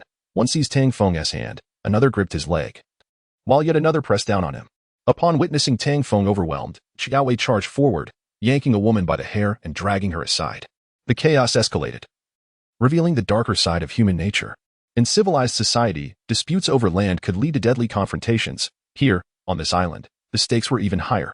Lin Jessen, terrified, began to weep, pleading, "Please, stop fighting. We can let you stay." But in the heat of battle, no one was inclined to listen. Alone against a dozen. Had it not been for his overwhelming strength, Tang Feng would have already been subdued. Clutching his dagger tightly, he held the burly man in a desperate embrace, preventing any retaliation. As Tang Feng grappled with the burly man, one woman held his hand, while two others clamped down on his legs, rendering him nearly immobilized. Xiao Wei, having dealt with the woman she had pulled away, engaged in a struggle of her own. Others attempted to intervene, while some merely spectated. An elderly professor was knocked to the ground, aided by a female student. Meanwhile, other injured women lay unattended on the beach. Curiously, a young man stood apart from the fray, neither intervening nor showing concern for the chaos. He remained focused on a beautiful girl, who appeared injured and lay on the sand, whispering to her, "I'll kill you." The burly man threatened, kicking Tang Feng's leg. Unyielding, Tang Feng tightened his grip on the man's neck, nearly choking him. At this moment, 6 or 7 others joined the fray, gaining the upper hand. And an older woman approached with a stone in her hand. Another woman desperately attempted to pry the dagger from Tang Feng, just as the woman with the stone neared. Lin Jessen rushed forward, seizing the scarred old woman, who flashed a cruel smile. "Get off," she yelled, slapping Lin Jessen, sending her sprawling onto the beach. It was over. Tang Feng's heart sank. He realized that once the burly man gained the upper hand, he would not show mercy. Had he known better, he would have eliminated these men while they were still disoriented. Seeing Lin Jessen subdued by another, and Xiao Wei engaged in her own struggle, he was astonished by their bravery in this critical moment. Just then, a sudden wolf howl echoed from the cave. The sound ignited a spark of hope within Tang Feng. The white wolf they had rescued was coming. Suddenly, it dawned on him that he had neglected to call for help through their psychic link. "White wolf, it's up to you now. Hurry. If you don't hurry, I might die." No sooner had he finished his mental appeal than the white wolf emerged slowly into view. Chapter 61. The man who blocks the white wolf among those on the beach.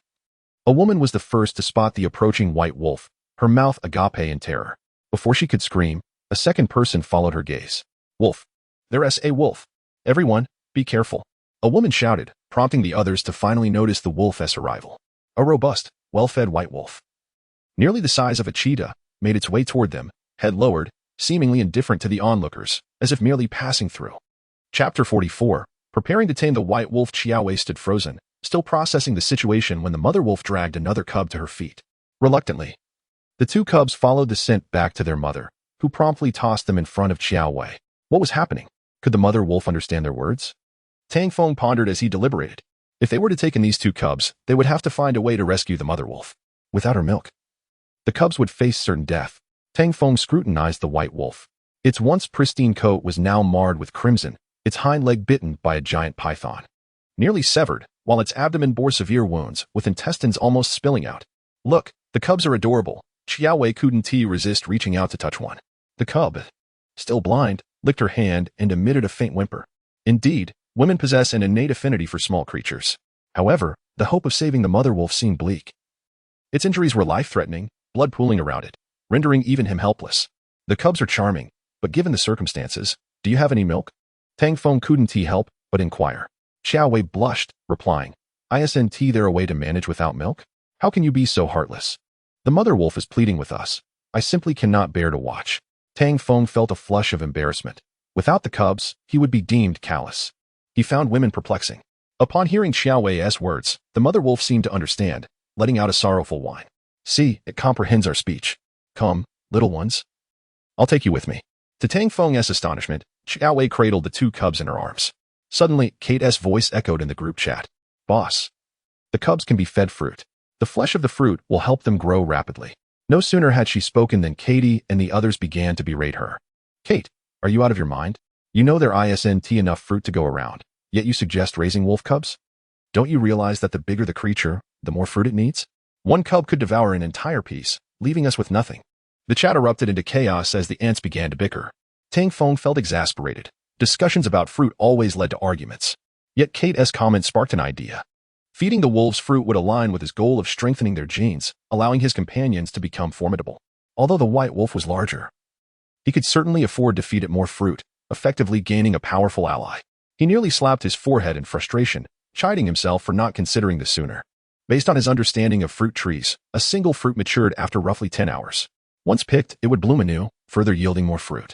If these fruits could help Katie and the other small ants grow stronger, could they not also empower the white wolf? Given the mother wolf's dire condition, perhaps with his medical skills and the fruit's remarkable properties, there was a chance. Tang Feng assessed the bamboo grove and made a decisive choice. The celestial being had spared his life. If he wished to continue living, he needed the means to do so. What constituted capital? It was not merely economic wealth, but the ability to confront adversities and become formidable. Raising the ants and spiders was not sufficient. He needed to nurture a creature as grand as the white wolf. Tang Feng gazed at the mother wolf, his eyes sparkling with admiration, as if beholding a rare treasure. Its pristine fur, striking white, and stature resembling that of a small leopard intrigued him. Did female animals truly surpass their male counterparts in size? He glanced at the nearby slender white wolf, noting its diminutive stature. Perhaps the male wolf was simply smaller, a mere anomaly. To truly save the mother wolf, the male counterpart could not be sacrificed. Animals possess a certain intuition, especially wolves. Witnessing their mate's demise at their hands would certainly render the mother wolf unmanageable. Regardless of the fruit offered, Tang Feng sheathed his dagger and crouched before the mother wolf. Upon noticing his approach, she whimpered, seemingly pleading for the safety of her cubs. Do not harm the mother wolf. She is perceptive, Xiao Wei cautioned, concerned that Tang Feng's actions might cause the mother wolf to mistrust him. Tang Feng, reaching out to touch the injured mother wolf, was met with a fierce snarl as she bared her teeth and let out a howl. He smiled gently, addressing her. I am here to assess your injuries and staunch your bleeding. If you understand me, please close your eyes. Wolves are not dogs. They do not comprehend human language. Xiao Wei interjected, anxious that the mother wolf might retaliate. Tang Feng's attempts to soothe the injured creature could provoke a desperate response. Just as she finished speaking, the mother wolf whimpered again, suddenly closing her eyes and lying down. Indeed, this wolf was perceptive enough to understand his words. Tang Feng placed his hand on her hind leg, examining the severe wound where the python had pierced through the bone. A deep gash marred her abdomen, and numerous other injuries peppered her body. The mother wolf was gravely injured. Saving her would be a challenge, but neglecting her would spell doom for the cubs.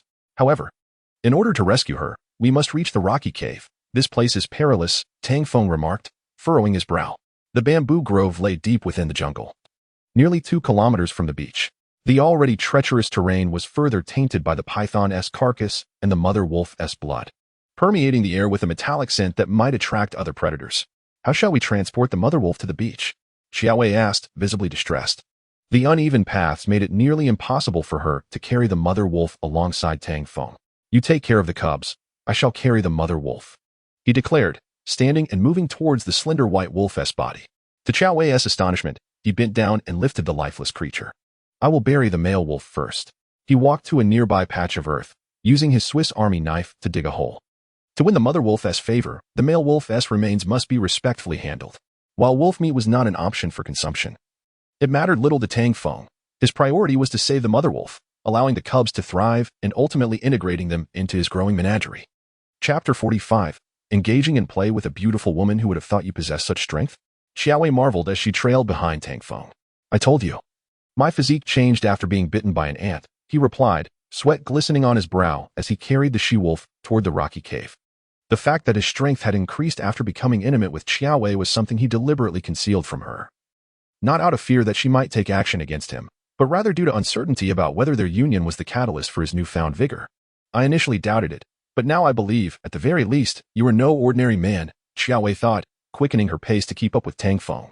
He was indeed peculiar. The she-wolf he carried was nearly the size of a leopard, yet he moved with surprising swiftness. Regardless, the more formidable he became, the safer she and Jia Xin felt, a comforting thought. As they emerged from the dense foliage onto the sunlit beach, the expansive azure sky above them, both felt an overwhelming sense of relief. The oppressive heat and lurking dangers of the jungle had left their hearts taut, creating a heavy atmosphere. We must hurry. The she-wolf is nearing her limit, Tang Feng urged, quickening his stride. Xiao Wei, wearing high-heeled sandals, struggled to keep pace. With no other option, she cradled the cub in one arm while slipping off her sandals, running barefoot across the sand. The sight of their frantic efforts to rescue a she-wolf and her cub left Tang Feng speechless. His intention was to conquer both the she-wolf and her cub, integrating them into his menagerie, while Xiao Wei's motivation stemmed from her affection for the cub. At times, a woman's thoughts can be utterly inscrutable. Seeing Xiao Wei dart ahead, Tang Feng shook his head in exasperation, panting as he continued forward. Before reaching the rocky cave, they spotted Lin Jia Xin basking on the beach. Jia Xin, quickly. Lend a hand, Xiao Wei called out, tossing her sandals aside as she rushed to Lin Jia Xin's side, placing the cub down nearby. Auntie Qiao, what is this? So adorable, Lin Jia Xin exclaimed. A wolf cub, Xiao Wei replied. Wolf? Cub? Lin Jia Xin gasped, her voice tinged with fear as she noticed Tang Feng approaching, clutching a bloody giant wolf. With no time for further explanation, Xiao Wei dashed into the cave. Emerging shortly with a first aid kit containing purple algae, anti-inflammatory medicine, hemostatic agents, gauze, and needles. Although she had some knowledge of first aid, she was not a doctor, and the primary procedures would depend on Tang Feng. Unfortunately, while Tang Feng was a self-taught medic, he was no veterinarian, and he stared at the she-wolf. Unsure of where to begin. Let us just proceed as we would with a human, he decided, wiping the sweat from his brow. We need to stitch up her abdomen first. Will she be able to endure this without anesthesia? Xiaowei expressed her concern. Despite the she-wolf's semblance of intelligence, it remained an animal, incapable of comprehending human language. Administering such care might provoke pain, leading to a dangerous reaction. We must try, Tang Feng resolved, picking up the needle. Fortunately, the first aid kit he had found earlier contained the necessary supplies. Otherwise, saving the she-wolf would have been impossible. With Xiaowei's assistance, they cleaned the wound, applied medication, and bandaged her injuries. They fashioned a splint for her fractured hind leg, both of them working tirelessly, drenched in sweat and blood, oblivious to their plight. A woman driven by maternal instincts is often unstoppable, especially when motivated by a desire to save a cub. Throughout their arduous process, the she-wolf seemed to sense their intent to rescue her, cooperating despite her semi-conscious state. After 3 or 4 hours of effort, they finally completed their life-saving task. The she-wolf had lost a considerable amount of blood and lapsed into unconsciousness, but fortunately, her wounds were tended to, and with attentive care, she would likely recover in a matter of weeks. Tang Feng, you're incredible. You can sew. Lin Jia Xin exclaimed in admiration. Not only did she express her appreciation, but Xiaowei also regarded him with newfound warmth. Oh, I'm exhausted, Tang Feng said, collapsing onto the sand, closing his eyes in relief and contentment. He had finally earned the women's respect. If this continued, he would soon garner their fondness. Conquering a woman through physical means was merely a temporary solution. To truly win her over, one must conquer her heart and mind. While he lay on the beach, Tang Feng's thoughts remained active. In his mind, he communicated with the ant colony regarding their recent developments. What? The fruit on the tree has sprouted again? 2 of them? Tang Feng was taken aback by Kaidi's report. Just that morning, he had harvested a fruit from the tree. Had his own strength enhanced the tree's vitality? Or was there a deeper connection between his growth, the tree's flourishing, and the strength of the pets connected to him? Observing the 2 women nearby, who were now playing with the wolf cub, he noticed the cub had just opened its eyes, curiously sniffing their hands and feet, occasionally licking them and whimpering softly. After a brief rest, Tang Feng sat up, careful not to attract their attention as he quietly made his way toward the beach. In the she-wolf's current condition, the fruit might provide some benefit. Since there were 2 fruits, he could offer one to the she-wolf. If it proved ineffective, there would be no loss. If he couldn't establish a mental connection, he could always consider the 2 cubs instead. As he formulated his plan, he approached the coconut tree, only to notice Xiaowei following him. She likely wanted to learn about the fruit tree and his ant-nurturing endeavors, he mused, suppressing a chuckle. On this beach, not a soul, not even a mosquito, could operate unnoticed beneath his vigilant gaze. With over 300 ants and a tarantula watching, few could slip by undetected. If Xiaowei were to follow him, he would not dare conceal any intentions. He would simply gather fruit from the tree, rather than seek privacy for more discreet actions. His deliberate lack of disclosure was meant to allow her to witness everything regarding his ant husbandry. Only in this manner could the 3 of them coexist harmoniously in the future. Boss, there's a woman behind you, Kaidi alerted from the coconut tree. Let her follow. Gather all your ants beneath the fruit tree. I plan to put on a little show, Tang Feng instructed. Chapter 46. The fright of the tarantula. The fruit tree had grown a little larger, with several new branches sprouting from the pine needles. To Tang Feng's surprise, 2 small fruits appeared at the tips of these branches. Compared to the fruits from the morning, these were somewhat diminutive, only the size of winter jujubes, and bore a color similar to that of winter jujubes. Gazing at these 2 greenish fruits, Tang Feng could not help but feel puzzled. Based on the interval of the previous 3 fruits, which had ripened 1 day apart, it was astonishing that 2 fruits had formed in just half a day's time. Could this be related to the enhancement of my abilities? Tang Feng clenched his fist, contemplating this notion. The strength in his fist validated that his power had significantly increased. Ever since the connection with Xiaowei, his strength had tripled. He wondered if this meant he would receive 2 fruits each day going forward. Regardless, having an additional fruit was undoubtedly a positive development. Eagerly, Tang Feng reached out to pluck the 2 fruits, holding them in his hand. He surveyed the fruit tree once more and noticed that, astonishingly, 2 small white flowers had sprouted at the tips of the branches with visible speed. Indeed, it was still 2 fruits. Tang Feng felt a surge of excitement. At this rate, the speed of nurturing his pets would accelerate. He decided to feed one of the fruits to the mother wolf first, to test the fruit's effect on controlling her mental strength. As for the other, he pondered whether the 2 wolf cubs would consume it. If they did, that would be splendid. If not, he would reserve it for feeding the ants. With these thoughts in mind, Tang Feng tucked the 2 fruits into his pocket. Unbeknownst to him, the ants and spiders were voicing their concerns nearby. Boss, don't forget about the brothers. Yes, boss, our appetites are small. Should we not share a bit with the brethren? The ants complained in their communication group. While a spider approached, affectionately brushing its furry legs against Tang Feng. Tang Feng felt bewildered. With so few pets at present, he pondered how he would manage if he ended up with a multitude of them creating such a ruckus. Contemplating this dilemma, he paced beside the coconut tree for a while before arriving at a solution. I could manage these pets as if they were a company. By establishing a set of rules, everything would function seamlessly, he thought. With this epiphany, he swiftly laid down a strict hierarchy in the mental communication group concerning the distribution of the fruit. After each harvest, all animals participating in the mental communication group were forbidden from causing a fuss. Notifications regarding the distribution of the fruit would be communicated through the group. Those who caused unnecessary disturbances would be blacklisted. A single infraction would result in a month without fruit, 2 infractions would incur a 6-month ban, and 3 or more would lead to expulsion from the mental communication group. Those expelled would also forfeit any fruits they had consumed and be required to commit self-harm as penance for unremitting misbehavior. Upon the introduction of this system, discontent erupted within the pet communication group. Who dares to chatter now? Get lost. Tang Feng had been too lenient with these little creatures, leading them to believe he lacked temper. Witnessing Tang Feng's outburst for the first time, the group fell silent. Now, you will heed my commands, he declared. Turning to the concealed Xiao Wei behind the coconut tree. Come here. Join me in witnessing this. To his surprise, she stepped out from behind the tree. I didn't expect you to notice me, she said. You doubted my words before. Now come here. I shall demonstrate how these ants obey my commands. With that, Tang Feng communicated mentally with Kadi, instructing, have the brothers form a square and salute this lovely lady. Under Tang Feng's guidance, over 300 ants arranged themselves into a square formation, then into a circle, occasionally spelling out words. Xiao Wei had never witnessed such a remarkable sight. The ants could seemingly comprehend human speech. Her mouth agape in astonishment, she appeared utterly perplexed. So do you believe me now? Tang Feng asked, a smile gracing his lips. This is too exaggerated, too bizarre, she replied. This is not exaggeration or peculiarity. Look at this. Tang Feng produced the 2 fruits from his pocket, waving them before her. These fruits from the pine sapling. I intend to feed some to the wolf cubs. It would be splendid if we could establish communication. Curiously, Xiao Wei took the fruits and examined them closely, yet could discern no extraordinary qualities akin to the winter jujubes. These seeds were given to me by the ants. Only I can nurture them, Tang Feng explained. By clarifying this matter with Xiao Wei, he hoped to alleviate future complications and avoid the need for constant concealment.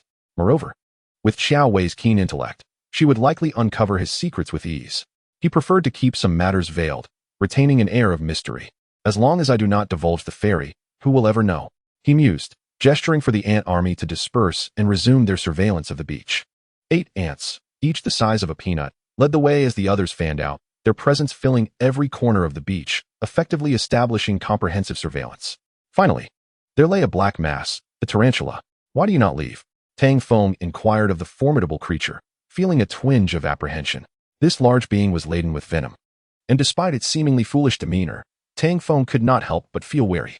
Its hairy exterior was one thing, but as the king of toxins, provoking the tarantula's ire could lead to troublesome consequences. Boss, I shall protect you. Did you not say this woman is quite bothersome? Allow me to deal with her. The tarantula declared, crawling toward Xiao Wei and exposing its fangs. With a puff, the tarantula expelled a frothy substance, waving its 2 front legs. Xiao Wei had been captivated by the ants and had not noticed the crab-like creature resting on the sand. Now, upon closer inspection, she realized it was not a crab at all, but indeed a spider. With a wealth of theoretical knowledge on jungle creatures, Xiao Wei recognized the tarantula. A tarantula! She screamed, swiftly seeking refuge behind Tang Feng. Tang Feng too was startled by the tarantula's actions and pointed at it, exclaiming, why did you interfere? This is my woman. If you dare harm her, I shall take you down. Tang Feng's words burst forth, leaving the tarantula feeling wronged, and it retreated a few steps, lying motionless on the ground. Boss, I was mistaken. I thought you disliked her. I apologize. I will make amends. The tarantula crawled toward them. Even a tarantula as large as this was enough to terrify Xiao Wei, who shrieked, don't let it come any closer. In that moment, she clung tightly to Tang Feng, nearly hiding entirely behind him. Chapter 47. The mother wolf remains unresponsive. The fragrance was undeniably alluring. Perhaps I could come back with Xiao Wei later tonight, though I wondered if she would be willing. Tang Feng couldn't help but ponder this in his heart. It's fine. There's nothing to fear. This spider is merely my pet. Taking advantage of the moment, Tang Feng glanced at Xiao Wei's chest. a glimpse of Snow White tempting him irresistibly. She truly was a rare beauty among beauties. Their entanglement, he surmised, was likely to protect Lin Jessen. He resolved to treat her better. Winning a woman's heart requires patience before she bestows her body upon you. Despite being deceived by Yululu, Tang Feng had gleaned some understanding of women's tactics. Piggy, go play over there. Look at how scared my Chiao Mei is. Upon hearing Tang Feng's words, the tarantula replied helplessly, all right, boss, I'm off. With that, it scuttled to a nearby sapling, climbing up its trunk. Only when the tarantula reached the fruit tree did Xiao Wei finally breathe a sigh of relief. She could hardly believe this situation was genuine. I told you. In order to survive on this deserted island, the three of us must work together. That is why I shared this with you. As for my feelings towards you, Tang Feng continued, it is a natural inclination for a man, contingent upon your own words. I have not coerced you. And I hope you harbor no further thoughts towards me. This notion was one that Xiao Wei secretly feared might lead her to act upon him again. Rest assured, before we leave this island, I hope you will keep your promise and not harm Jessen. All right. Though Tang Feng spoke these words, a lascivious smile crept into his heart. He had no intentions towards her, yet if she were to develop feelings for him in the future, he could not control that. The two continued their conversation as they approached the rocky cave. The two wolf cubs had already fallen asleep, while Lin Jessen affectionately stroked their soft fur. Unable to resist their charm, women naturally possess a fondness for fluffy creatures. Despite knowing that these cubs would grow into ferocious beasts, they were harmless in this moment. The twilight had quietly descended, the setting sun casting a crimson hue upon the beach. The storm had yet to stir, leaving uncertainty for the coming day. Tang Feng sighed contentedly and crouched down to examine the mother wolf's condition. Her pulse was steady, yet she was exceedingly weak. Lin Jessen placed some dried fish by the mother wolf's mouth. The wolf opened her eyes briefly before wearily closing them, continuing to lie still. This won't do. She will starve, Lin Jessen lamented. Tang Feng retrieved a fruit from his pocket, took a bite, and offered it to the mother wolf. The wolf, sensing something peculiar, immediately opened her eyes. Weak and lacking strength, she tilted her head and began to fervently lick the fruit's flesh. The three of them could not help but marvel at the scene. Lacking a mental connection with the mother wolf, Tang Feng dared not feed her directly. He simply placed the chewed fruit at her mouth for her to lick. Tang Feng, what kind of fruit is this? She seems to enjoy it. I never imagined a wolf would eat fruit. Lin Jessen observed anxiously, torn between hope for the mother wolf's recovery and fear of this fierce creature. After all, this was a wild beast. Once healed, would she remain as docile as she was now? I'm not sure what this fruit is, but it's rather unpalatable. Tang Feng replied, secretly searching for a spiritual connection with the mother wolf nearby. Soon, he concluded that the fruit's effects were ineffective for the mother wolf. The mental connection could not be established, meaning the fruit was wasted. Tang Feng felt a tinge of disappointment. The mother wolf was simply too large for the fruit's meager energy. What a pity, had he known, he would have fed it to the two cubs instead. As Tang Feng took out another fruit, he was suddenly startled by Lin Jessen's exclamation. The mother wolf's wound, it seems to be healing. Only then did Tang Feng notice that the wound on the mother wolf's belly was rapidly closing.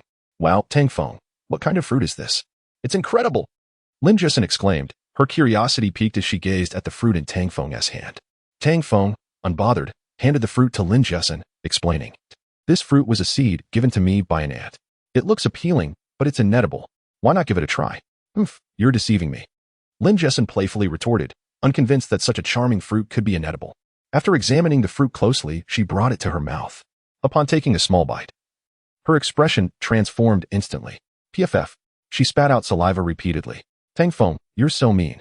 Tang Feng laughed heartily, asking, how am I mean? I told you it was inedible.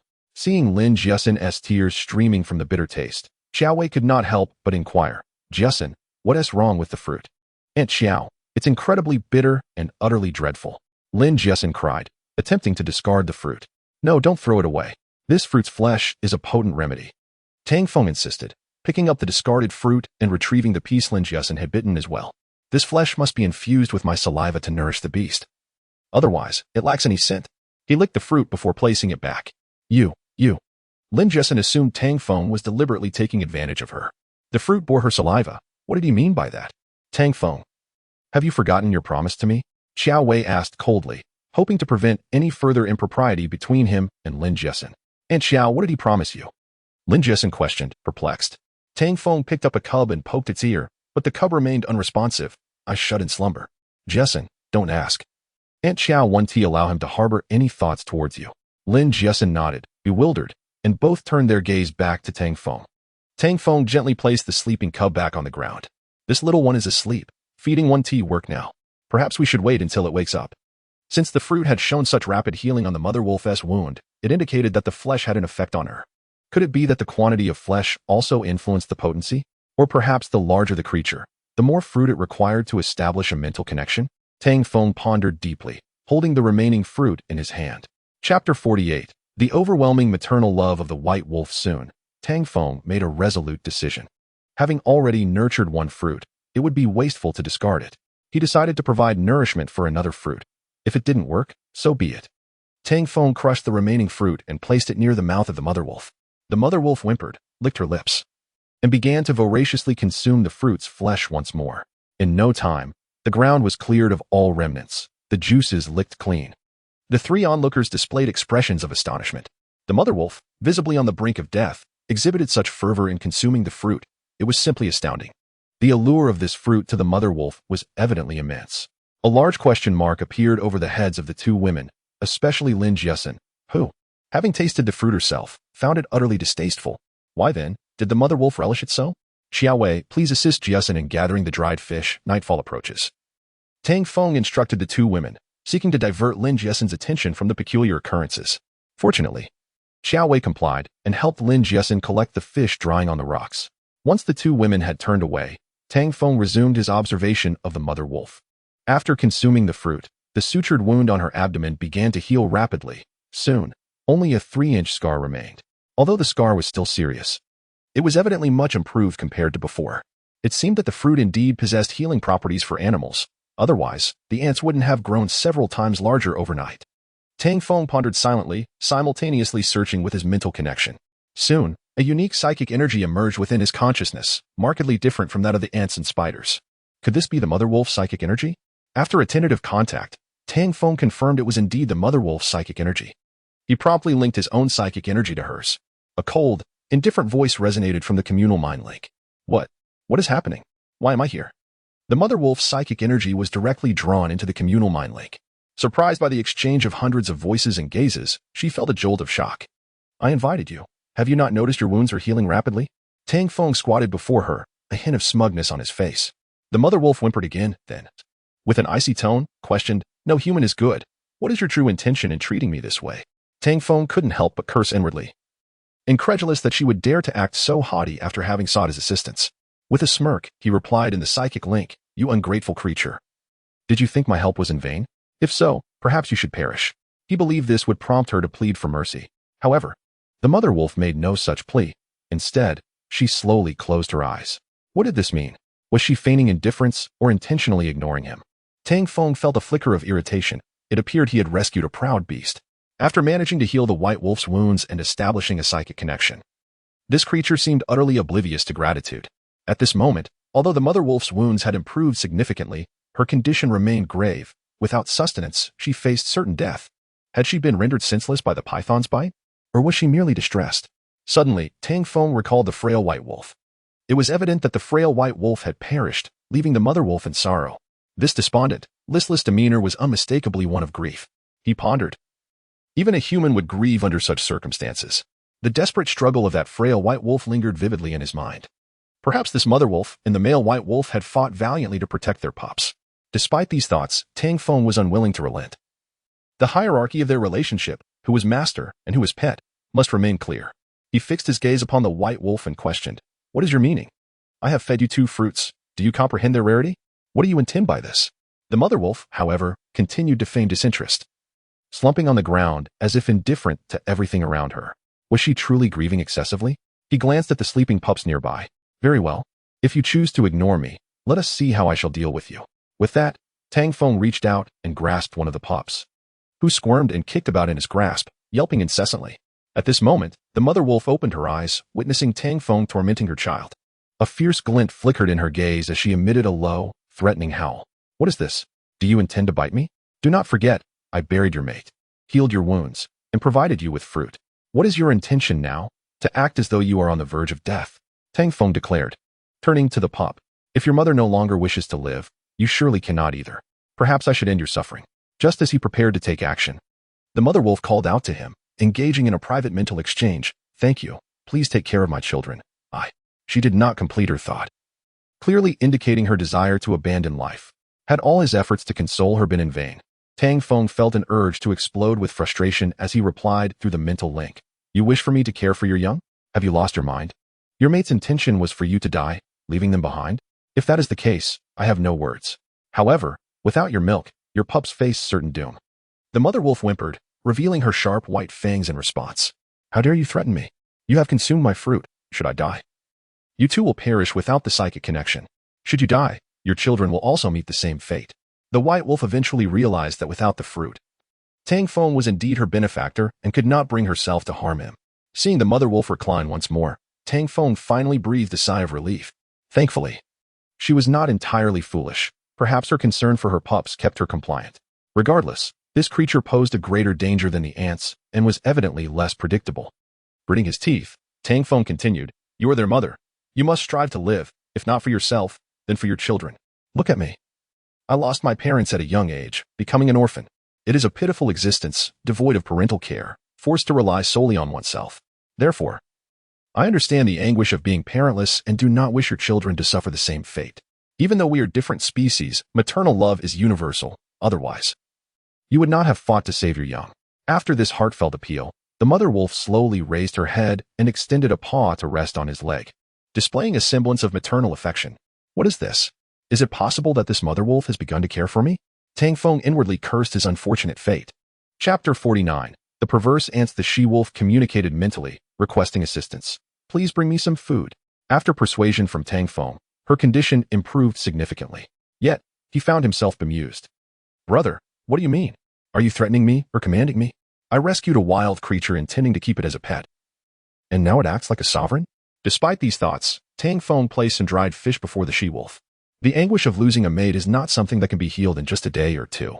The she-wolf raised her head, grasped the fish with her mouth, consumed a portion, then resumed her position on the ground, falling asleep once more. Her ability to eat indicated that she was fundamentally well. Tang Feng gathered some hay and laid it at the entrance of the rocky cave, straining to drag the she-wolf onto the bedding. Once everything was arranged, the two wolf cubs awakened, crawling into their mother's embrace to nurse. Taking advantage of the remaining daylight, Tang Feng climbed a tree to gather some coconuts, storing them behind the rocky cave. The trio then began to allocate tasks. Tang Feng ventured into the bamboo grove to procure some bamboo, intending to strip some flesh and skin from the giant python, which could serve as sustenance during times of scarcity. Meanwhile, the two women aimed to collect more sea fish in their baskets before the impending storm. This time, Tang Feng resolved to set off with all the ants simultaneously. Although small in size, these ants possessed formidable biting strength, capable of dealing with venomous snakes and insects with ease. Their presence would also enable him to detect dangers in the jungle ahead of time. Without larger pets, he had to rely on the ants. He wondered if the recovering she-wolf would eventually be of use to him. If she proved uncontrollable, the two cubs might suffice. He contemplated seizing the cubs tomorrow when the fruits ripened. As he reached the edge of the jungle, he instructed, Katie, have the brothers establish a defensive line from this point to the bamboo grove, seeking the most direct route, and arrange for some of the brothers along the way. In response to Tang Feng's commands, Katie organized the ants, and they swiftly located the most spacious path devoid of threats within the jungle. Tang Feng decided to clear this route. Although the bamboo grove lay within the jungle, it was not far from the beach, marking the jungle's periphery. Such edges typically do not harbor fierce beasts, although there may be the occasional intruder, as evidenced by the previous two white wolves and the giant python. Given the necessity for bamboo, he resolved to carve a path from the jungle's edge to the bamboo grove. Establishing a clear route would enhance his efficiency. Yet, he mused about the biting strength of the reinforced ants and whether they could swiftly sever the thickets. This was why he had summoned over 300 ants. Soon, Tang Feng was astonished by his doubts. The 300 ants, coordinated in their efforts, transformed the leading 200 into a veritable bulldozer, wreaking havoc upon the underbrush.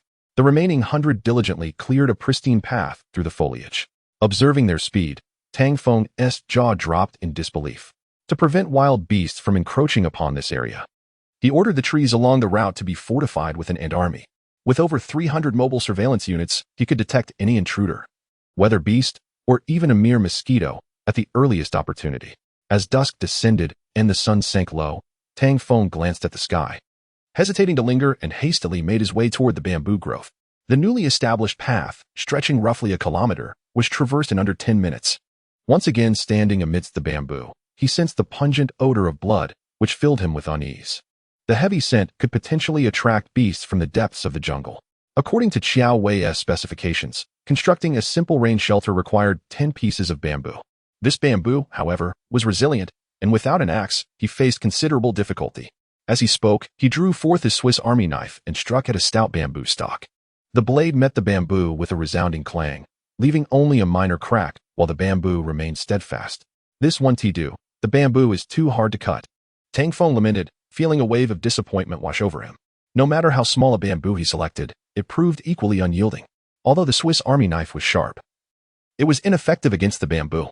With no other choice, Tang Feng resorted to hammering, striking, and twisting in hopes of breaking a stalk. Alas, his efforts were in vain. How can this bamboo be so tough? Despite his enhanced strength, he found himself at an impasse. If all else failed, he would have to resort to chopping down trees. Casting a glance at the corpse of the python nearby, he recalled that Xiao Wei had provided him with a large wicker basket woven from vines for transporting the python's flesh. She had indicated that although python meat was unpalatable, it could serve as a reserve in times of scarcity, while the skin would be useful for crafting bait. Using the python's meat as bait was indeed a wise choice. With the bamboo proving impossible to cut, he decided to find a way around it tomorrow. But he could at least salvage some python meat and skin to avoid a wasted trip. Kicking the python's carcass, a foul odor wafted into his nostrils. How can it smell so bad after just a day and a night? Tang Feng pinched his nose in disgust. Though the weather was not overly hot, the jungle felt stifling, and it was only natural for the python's corpse to emit a foul odor. Moreover, such cold-blooded creatures tend to be quite unclean. Even without decomposition, they would have an unpleasant scent. While the python meat had limited utility, the skin was quite valuable. Tang Feng found a leaf, stuffed it into his nose, and began to peel away the python's skin with his knife. Alive, the python's skin would be challenging to tear, but the dead creature, especially after 2 days, had loosened considerably, allowing him to remove it with relative ease. As he gazed upon the visible parasites writhing like tapeworms in the python's flesh, he felt a wave of nausea wash over him. Eating this? Just looking at it makes me want to vomit. He tossed the python skin into the basket and grimaced at the meat. While it may be inedible, it will certainly work as bait. With conviction, Tang Feng severed a substantial portion from the python's tail. After completing the butchering, he took a moment to inhale deeply, recoiling at the scent of blood that clung to him. This is unbearable. I must wash thoroughly by the sea upon returning. After securing the python's skin and meat, he produced a lighter and, utilizing the bamboo leaves piled upon the forest floor, incinerated the python's remains until nothing but ash remained. Chapter 50. Tonight, let us endure a little hardship with a basket on his back. Tang Feng began his journey towards the beach. Upon his return, the sky had gradually darkened. In the distance, a bonfire blazed near the rock cave, where 2 women leaned against the stones, gazing in his direction. Unable to contain his excitement, Tang Feng waved at them, signaling that all was well and that he had returned safely. The jungle posed dangers, yet he had to venture back into it to gather materials for transforming the rock cave. Upon seeing Tang Feng, Lin Jiasen smiled and exchanged a few words with Qiao Wei, but the distance rendered him unable to hear. From afar, he noticed Qiao Wei turning her attention to dinner preparations as he emerged from the jungle. This sight warmed his heart, for it implied her unspoken concern for him. Tonight, under the cover of darkness, he thought to himself, I must first excavate the drainage ditch for the rock cave. If he wished to ensure the safety of both women, he needed to be proactive, preparing for any potential downpours. At the very least, he wanted to avoid losing their shelter to flooding. The 2 women had already grilled fish, and dinner was ready, accompanied by coconut juice. Tang Feng, come eat the fish, and Xiao has prepared everything, Lin Jiasen called out. Tang Feng dropped the vine basket onto the ground. Alas, I couldn't chop the bamboo today. I'll think of a way tomorrow. I did manage to skin the python, though. I'll make you an apron out of it. Absolutely not. It reeks. Lin Jiasen, nearly retched at the sight of the python meat Tang Feng had brought back. Get rid of that meat quickly. It stinks. Xiao Wei waved her hand in dismay. All right, you 2 enjoy your meal. I'll place this python meat in the fish basket to attract sea fish. It should be more effective than coconut meat, Tang Feng replied, trudging toward the sea with the basket on his back. The voices of the 2 women drifted to him on the sea breeze. Aunt Xiao, I think this man is quite decent. He takes good care of us. Jiasen, don't trust anyone until the last moment. Aunt Xiao, do you think he will change? They made a deal. You shouldn't harm us. Listening to their hushed conversation, Tang Feng addressed the ants. Pilu, send 5 brothers to guard the area around the rock cave. The other 5 will rendezvous with the spiders and monitor all nearby regions from the coconut trees. Brothers, follow me. Kaidi, You are responsible for observing the situation in the jungle. If there's danger, retreat immediately and ensure the safety of our brothers. Boss, don't worry. I've got everything covered, Kaidi reassured him, patting his chest with bravado. This little ant was indeed stubborn. Once the fruits ripened, he planned to feed the previous 8 ant brothers again. Tang Feng had left the ant army stationed near the jungle and bamboo growth. Given the strange occurrences and terrifying creatures he had yet to encounter in the jungle, he was eager to learn more. With the ants in place, he could observe the jungle's happenings, albeit he had only deployed them at the jungle's periphery. Though they were merely his pets, hard-won companions, he wished to keep his first brothers safe from any misfortune. Having overheard the women's dialogue, he sensed their underlying thoughts. Initially, he had contemplated taking both women as partners. But alas, since he had promised Xiao Wei, he would strive to uphold that commitment. Although Lin Jiesin was beautiful and had saved his life, he could not force her if she was unwilling. With Xiao Wei's assistance regarding his primal desires, he believed that would not pose an issue. The thought of his primal urges stirred excitement within him. Xiao Wei had promised to fulfill his needs tonight. With Lin Jiesin present, it seemed he would have to be discreet about it. Nonetheless, beneath the heavens, with the earth as their bed and the sky as their blanket, his union with Xiao Wei would indeed be the most exquisite experience. Yet, he mused, Xiao Wei's body was undeniably soft, her figure surpassing that of many women, captivating in its allure. As he pondered Xiao Wei, he considered Lin Jiesin, whose petite form resembled a gently rising hill. No worries, she will grow in time, he thought. Her current size is quite delightful. Tang Feng's mind wandered inappropriately. The more he yearned for such exquisite beauties, the more he felt compelled to live, to thrive, and to escape the island. When he would next encounter the divine beings, he would certainly seek clarity on these matters. With the fish basket in hand, he set about collecting sea fish. The fish within were the few that Lin Jiesin and Xiao Wei had gathered, but he gathered them nonetheless, placing them all into the vine basket. Afterward, he cut some python meat, distributing pieces into each fish basket. The pungent scent would undoubtedly attract the sea fish. As he cast the last fish basket into the sea, he sighed, gazing at the tranquil waters. A month had passed since he had been stranded here, and he pondered how many of the over 1,000 souls aboard the yacht had perished. He could only imagine the oppressive plight the foreign men imposed on the yacht survivors. He wondered how many still lived. It would be best if they all perished. He thought, they must not reach this beach. Such thoughts filled him with unease. If they did approach, it would pose significant trouble. The ants were too small, and the spiders relied on ambush tactics. The she-wolf had yet to recover. Fruit trees grow quickly and bear more fruit, he murmured as he approached the water. Finding a shallow area, he jumped into the sea, washing his clothes thoroughly. The water was clear. While undrinkable, it proved convenient for bathing. Seizing the opportunity before the temperature dropped, he emerged refreshed and made his way toward the rock cave. He wondered how the two women were faring. Their wounds had not healed, and it had been over 10 days since they last bathed. Oddly enough, despite the lack of bathing, they bore no foul odor. Instead, they exuded a pleasant fragrance. Reflecting on the previous day when he had pressed Xiao Wei against the rock, he recalled that even as he bit her neck, there had been no scent of sweat, only a delightful aroma. Could it be that beautiful women possess an innate fragrance? He mused, pondering Lin Jiesin's condition. Just then, Xiao Wei's voice broke through his thoughts. Are you all set?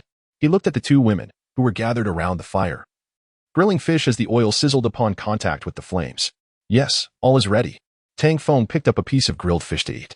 Lin Jiesin handed him a coconut, and as he drank the juice and savored the fish, he felt a profound sense of fortune in the company of these two enchanting women. Just as he was enjoying his meal, Xiao Wei suddenly spoke coolly. You might not be able to sleep tonight. It's going to be a bit hard on you. Sensing her serious demeanor, both Tang Feng and Lin Jiesin turned to her, captivated by her striking presence, an alluring blend of elegance and sensuality that could easily ensnare any man. Chapter 51. The women take the initiative. Are you going to make me work hard? Tang Feng thought, unable to resist the allure of Xiao Wei's voluptuous figure.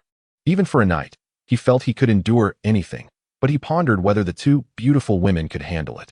As these thoughts crossed his mind, he felt a twinge of discomfort, his expression betraying him. Xiao Wei, however, saw through his lewd thoughts and frowned. Tang Feng, what are you thinking? I'm discussing serious matters with you. At her stern demeanor, both Tang Feng and Lin Jiesin exchanged puzzled glances, eager to hear more. Finally, Xiao Wei spoke. I just observed the surroundings closely, and the ominous signs of an impending storm are becoming increasingly evident. If all goes as expected, it will arrive before dusk tomorrow. Therefore, we must prepare tonight. And Xiao, is the storm really coming? Lin Jiesin asked anxiously. With no bamboo or timber procured, constructing a shelter over the rock cave was out of the question. If the storm struck, the cave would be exposed, and with no drainage on the beach, it would likely flood. Currently, this stretch of beach offered little besides the nearby cluster of coconut trees and the rock cave itself. There was nowhere else to take refuge. All hope rested on that cave. This was why Qiao Wei had repeatedly emphasized the need to build a shelter above it. In addition to founding an elite survival simulation school and serving as a theoretical mentor, Aunt Qiao had learned some divination techniques from a fortune teller 2 years ago. Earlier, I observed the stars and noted some patterns among the constellations. From these patterns, I predict that a heavy rain will indeed occur before tomorrow evening. Upon hearing this, Tang Feng burst into laughter. The two women exchanged bewildered glances, waiting for him to finish. Is it really necessary to be so serious? I can't help but feel that this divination is a bit superstitious. Qiao Wei did not share in his amusement, her expression darkening. Superstitious? You think so? After a moment's consideration, Tang Feng realized that given the presence of ethereal beings on the island, the notion of superstition seemed rather trivial. Well, perhaps you are right. Please, continue. Feeling somewhat embarrassed, Tang Feng refrained from offending Qiao Wei, especially since he intended to indulge his desires later. Qiao Wei continued, when there is no wind, the waves grow tall. Soon, the winds will become fierce. If waves rise with no wind, a typhoon will strike in 3 days. My observations of the stars and clouds can only serve as a reference. We cannot be certain of the storm's arrival, but we must remain cautious regardless. Tang Feng nodded in agreement. You're right. Even if the storm does not come, we must ensure our survival on this beach by safeguarding the rock cave. As it stands, the cave is merely a natural shelter. Even a slight storm could inundate it. Aunt Qiao, please take charge. Whatever needs to be done, we will follow your lead. He urged. Lin Jessen turned to Tang Feng, her eyes sparkling with expectation. You agree with Aunt Qiao, right? Of course. But this matter is between me and your Aunt Qiao. It does not concern you. Your leg is still injured, so you should not move around carelessly. Tonight, while your Aunt Qiao and I work, you must stay in the rock cave and get some rest, he instructed. Lin Jessen pouted in discontent. But Qiao Wei quickly chimed in. Your leg injury is quite serious, and you won't be able to help much. Please, take care of yourself and rest. Reluctantly, Lin Jessen acquiesced, appearing like a small child in their eyes. After ensuring her comfort, Qiao Wei and Tang Feng began discussing how to modify the rock cave. Their plan was to dig a trench around the cave to divert rainwater away, ensuring the interior remained dry and free from flooding. Unfortunately, they lacked a shovel, which complicated matters. Tang Feng lamented as he clutched the sole Swiss Army knife they had. Fortunately, while returning with their supplies that afternoon, he had brought back a piece of bamboo. Under Qiao Wei's guidance, he split the bamboo with the knife to fashion a few rudimentary shovels. Although small, these bamboo tools were better than nothing. Tang Feng began to dig around the cave. Initially, Lin Jessen stood by to assist, but aside from handing him a few items, she became more of a hindrance, and Qiao Wei had to keep an eye on her. After digging for a few hours, around midnight, Lin Jessen finally succumbed to exhaustion and crawled into the cave to sleep. How about a break? Qiao Wei suggested, handing Tang Feng a coconut. He accepted it. Aware that the lack of water was becoming a nuisance, he could barely stomach the coconut water. After resting, Qiao Wei jumped into the trench and began digging. Though she was a woman accustomed to a delicate lifestyle, she showed no signs of weakness, energetically shoveling dirt away. This woman is remarkable, hardworking, resilient, and strategic. If we cannot return, having her by my side would be a blessing, despite the harsh environment. As Tang Feng sipped from the coconut, he observed Qiao Wei. Having fully recovered, her legs were now alluringly fair and shapely, especially when she bent down to dig. He found himself captivated, his thoughts wandering to whether she was wearing underwear. Perhaps it had ripped during their previous escapade. Let me take over. You should rest, he offered, placing the coconut on the sand as he hopped into the trench beside her. The rock cave was situated on elevated ground, about 1.5 miles from the sea and 1 kilometer from the jungle, close to the coconut trees. Digging a trench around it would significantly reduce the risk of flooding. However, just digging the trench was insufficient. They needed to ensure the cave had adequate coverage. The natural formation of the cave, formed by 2 massive rocks, provided some shelter from sunlight and rain, but would not prevent water from seeping through. If it rained heavily, water would undoubtedly trickle in, which was why Qiao Wei urged Tang Feng to find timber or bamboo to construct a roof above the cave. Wiping the sweat from her brow, Qiao Wei smiled. Ah, you men have it easier. I've only been digging for a short while, and I'm already sweating profusely. Tang Feng teased. Considering our earlier activities, I find myself still wanting more. With Jessen asleep, it seems we have some privacy. How about? With her head bowed, Qiao Wei playfully gathered her hair behind her, smiling coyly. Let us retreat behind the rocks. Chapter 52. The Ant Battle with her head bowed. Zhou Wei elegantly tied her flowing hair behind her and smiled. Let us go behind the rock. Tang Feng felt a moment of breathlessness, thinking he had misheard. So forward, watching Zhou Wei move toward the rock, he excitedly followed her. The night was deep and quiet, with the sea breeze whispering softly. Zhou Wei reached the edge of the rock. Without a second thought, Tang Feng lifted her skirt. In the hazy night, their bodies intertwined, faint breaths escaping their lips. After a long while, the earth fell into silence. You are too rough. You lack tenderness, Zhou Wei said, slightly angry as she adjusted her clothing. Previously, Tang Feng had torn her undergarments, and now he had nearly ripped her skirt again. On this desolate island, resources were scarce. If this continued, her clothes would soon be in tatters, leaving her exposed. There's no helping it. You are too alluring, Tang Feng replied, drawn closer to the enchanting woman. His desires surged once more. Haven't you had enough? Zhou Wei teased, unable to resist. Since their entanglement, her tone had taken on a flirtatious lilt, igniting an insatiable longing. You truly are irresistible, Tang Feng admitted, placing his hand on Zhou Wei's waist. Were it not for their situation on the deserted island, and the fact that only the three of them were present, Zhou Wei would likely not have succumbed to his advances so quickly. He reflected on how much effort he had expended to be with you, Lulu, only to be thwarted before even sharing a kiss, having been overtaken by those foreign men. This experience perhaps contributed to his unreserved nature now. With Zhou Wei, he revealed only his primal desires, giving no thought to anything beyond that. After all, at this juncture, why should he ponder? Moreover, Zhou Wei willingly participated. He had not coerced her. Zhou Wei leaned against the rock once more. Just bear with me. I shall be gentle, she murmured. After another lengthy interlude, Zhou Wei collapsed onto the ground. Tang Feng helped her sit up, gently caressing her. Have we been too reckless? Humph. It is your fault. You have taken me again and again. Do you not enjoy it? He asked. I am merely concerned, Zhou Wei confessed, revealing her anxiety that their encounters might lead to pregnancy, which could pose a grave danger. There were no hospitals, no protective measures, and not even basic nutritional supplies. Becoming pregnant here was perilous. This reminded Tang Feng of the box he had salvaged from the sea, which contained some contraceptives. However, even with that, it was of little use. A box held only a handful, and given his current desires, he would need at least 2 encounters a day, if not more.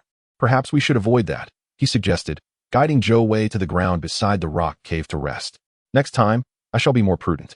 Really, I fear I might break you, she replied. Fear not. You are now mine. I shall not harm you, Tang Feng reassured her. I hope you truly believe that. There is something I do not understand. As Zhou Wei turned to enter the rock cave, Tang Feng suddenly inquired. What is it? Zhou Wei asked, glancing back at him, puzzled. Is your relationship with Lin Jiesin merely that of distant relatives?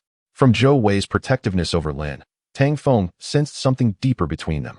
After all, had it not been for Lin Jiesin, Zhou Wei would likely not have bound him or even considered taking his life. Zhou Wei, wise as she was, understood the significance of their physical connection yet would not risk her life for mere chastity, especially since he was not an entirely detestable figure. I protect Jiesin because she is my sister.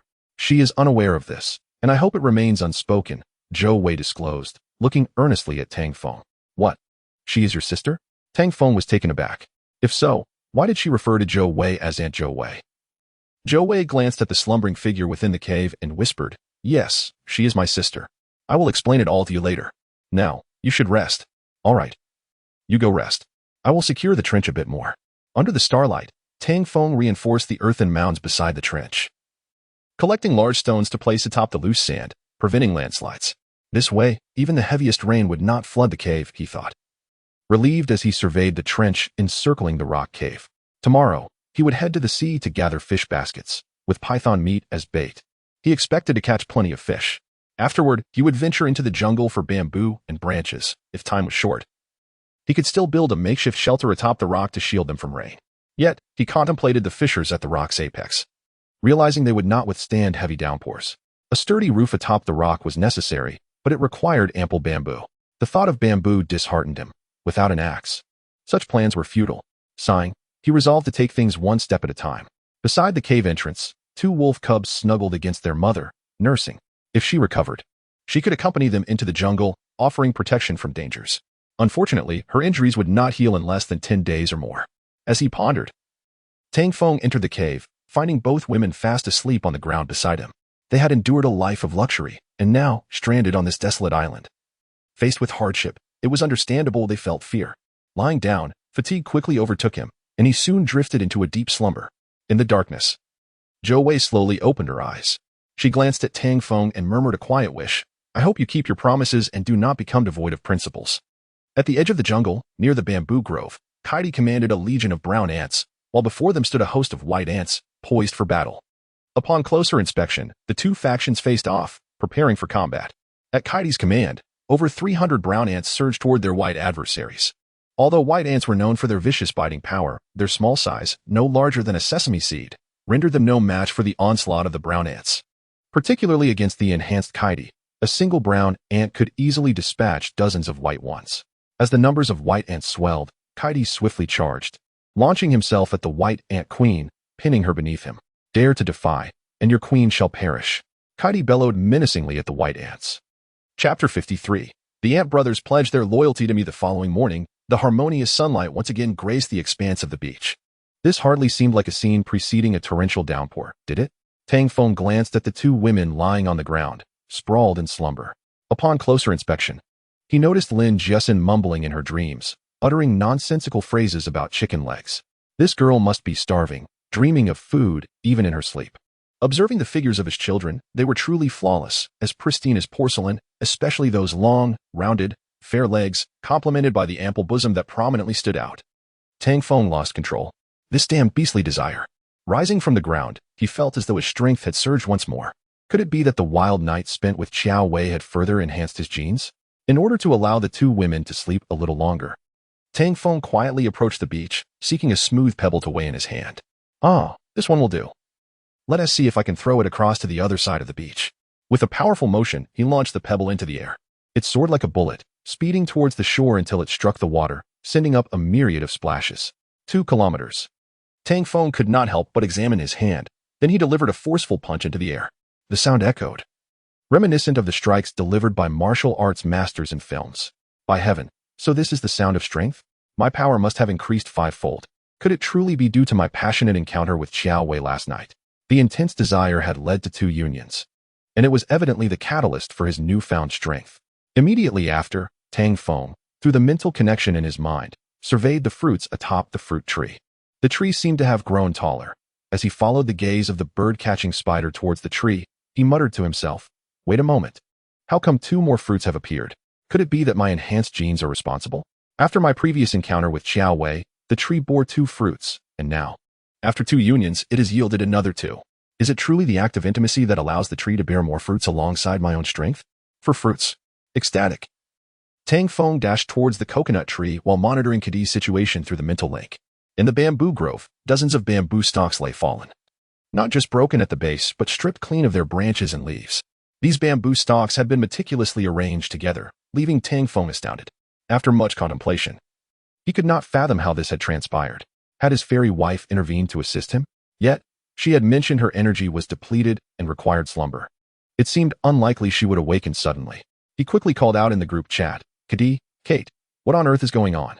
Kadi was busy training the ant army, having resolved to strengthen his brethren after consuming the fruit flesh, all to aid Tang Feng in realizing his dreams. As for what those dreams entailed, Tang Feng felt a bit bewildered. Could Kadi be a spy dispatched by the fairy? The fairy had transmitted her spiritual power into the ant queen, transforming into a white ant. If the fairy was indeed the ant queen, then these ants must be her undercover operatives. As he pondered, he dismissed the notion of spies, for they were now his pets, following him without question.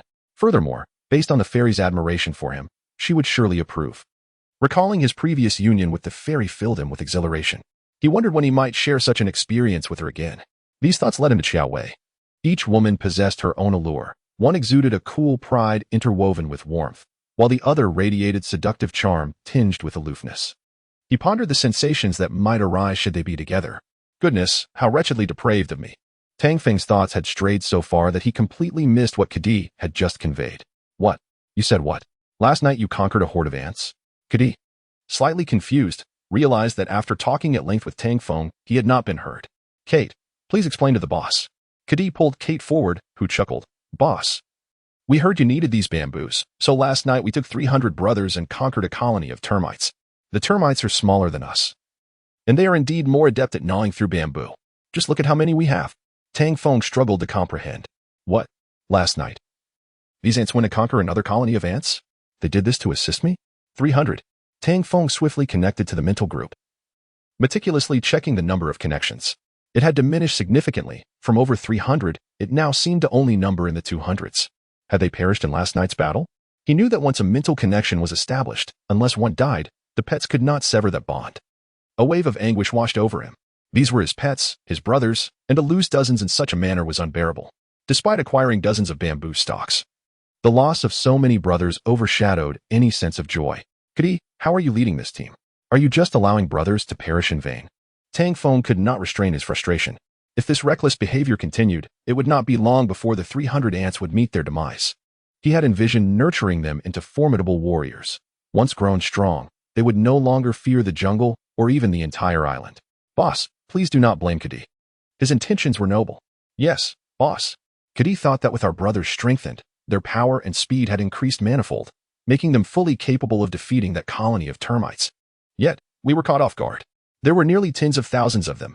Had our brothers not protected Kadi and captured their queen, the outcome could have been dire. Tens of thousands. Tang Feng was stunned once more. These ant brothers, knowing he needed bamboo, had led 300 of their kind to battle against tens of thousands of termites? Even with their enhancements, how could 300 stand against such overwhelming odds? Originally intending to chastise Kadi and Kate for their leadership, he found himself at a loss for words. The ant brothers fought valiantly for him.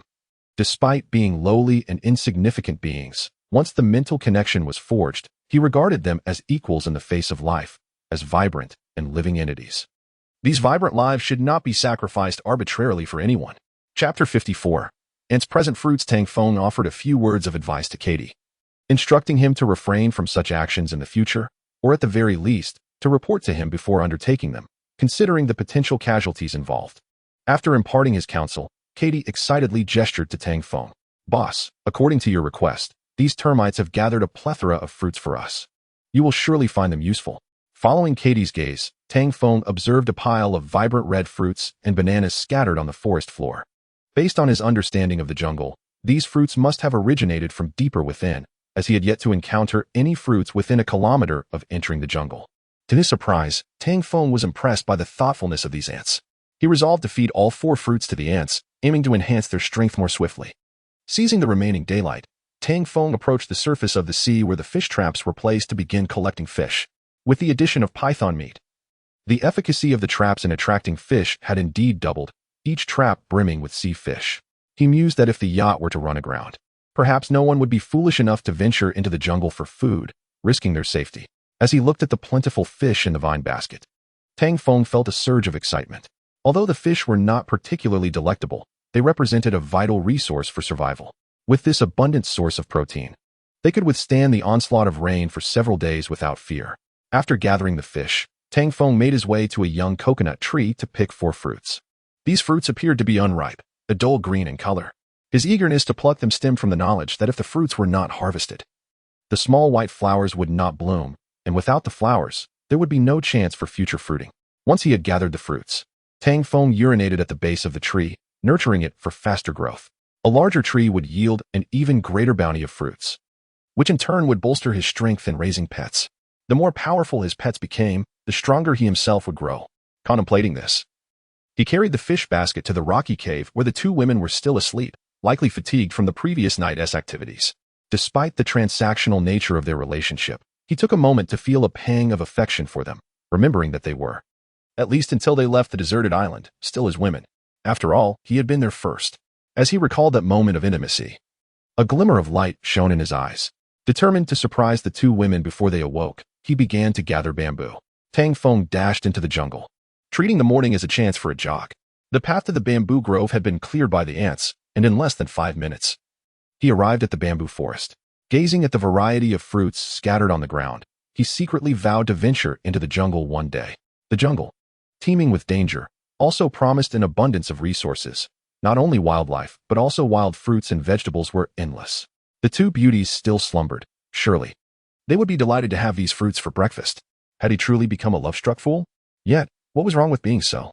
It was only natural to dote on his beloved. Driven by primal instincts, Tang Feng's character and thoughts had subtly shifted. He sensed this change within himself. Yet he firmly believed that as long as his core nature remained unchanged, he was still himself, still Tang Feng. Just as a person who becomes stronger finds that what once seemed daunting becomes trivial, this red fruit bore a resemblance to a tomato. Taking a bite, he found it pleasantly sweet and tangy. Surely, it was not poisonous?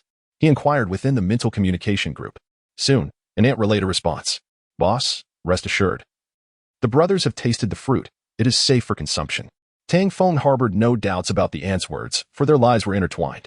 Should he perish, the ants would hardly survive beyond the next day. Moreover, his days spent with the ants had revealed them to be valiant warriors, loyal and unyielding, after all. They had faced thousands of termites with just 300 brothers. Katie, summon all the brothers, Tang Feng communicated mentally, gathering the ants around him. Once they were assembled at his feet, he retrieved the 4 fruits from his pocket. Form a line, everyone. This is your 4th serving of fruit flesh. As per usual, it will be distributed evenly. Upon hearing that they were about to receive fruit again, the ants could scarcely contain their excitement, nearly leaping with joy. This fruit was the essence of their strength.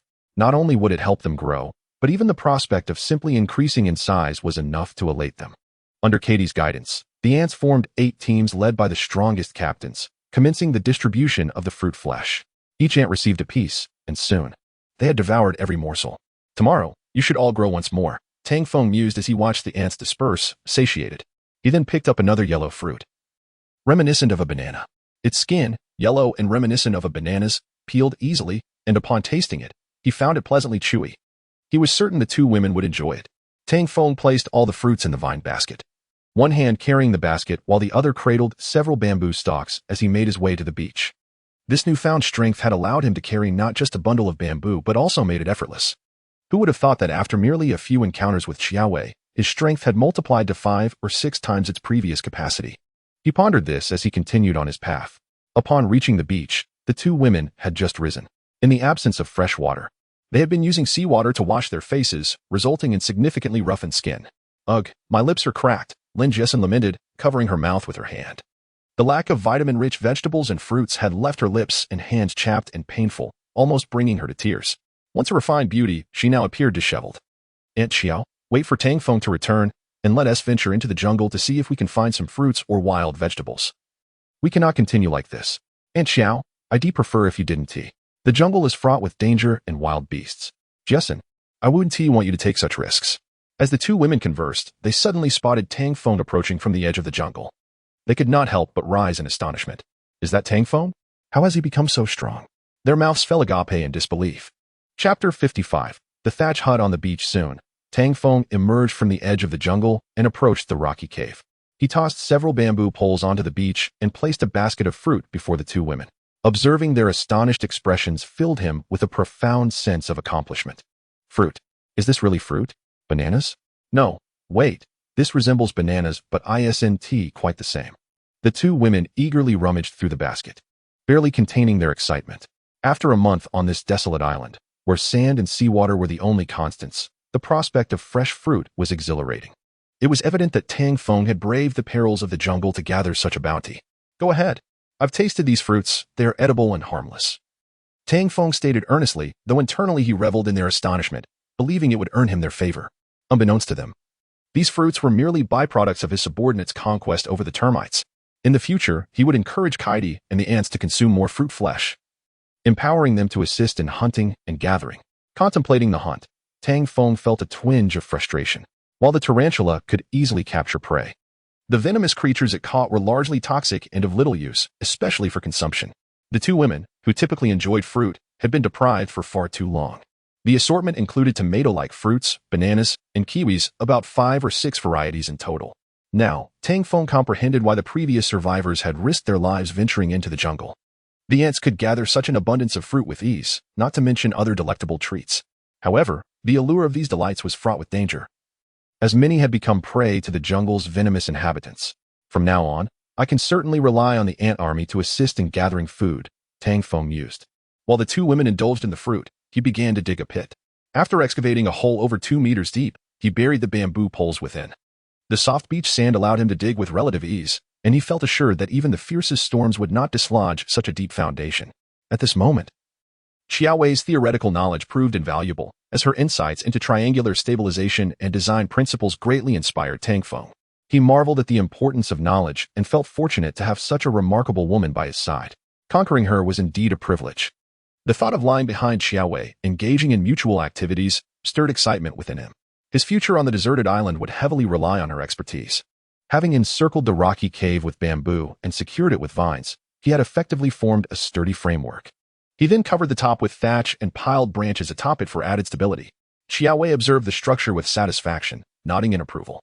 She had only explained the essentials once, yet Tang Feng had grasped her requirements adeptly. After a busy morning, he was grateful for his enhanced strength. Otherwise, the task would have been quite burdensome. However, he wondered if his improved abilities extended to his memory, as he had constructed such a solid and elegant shelter. As the two women enjoyed some fruit and dried fish, they began to plan their next steps. Xiaowei assisted in cleaning the sea fish they had gathered earlier. The heat was oppressive, and without timely drying, the fish would likely rot and become infested with maggots. Although Lin Jiasen's leg had not fully healed, she could now use a crutch to wander about, occasionally helping to fetch items or play with the wolf cubs.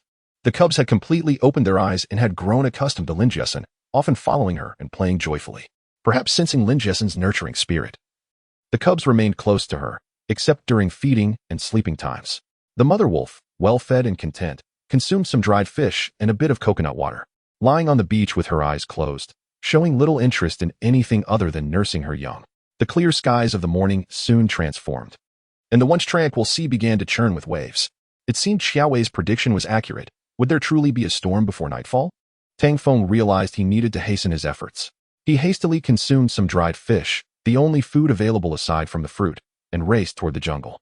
Thus, the three of them divided their tasks. Lin Jiasen organized the items in the rocky cave, removing unnecessary cans and bottles in preparation for rainwater collection.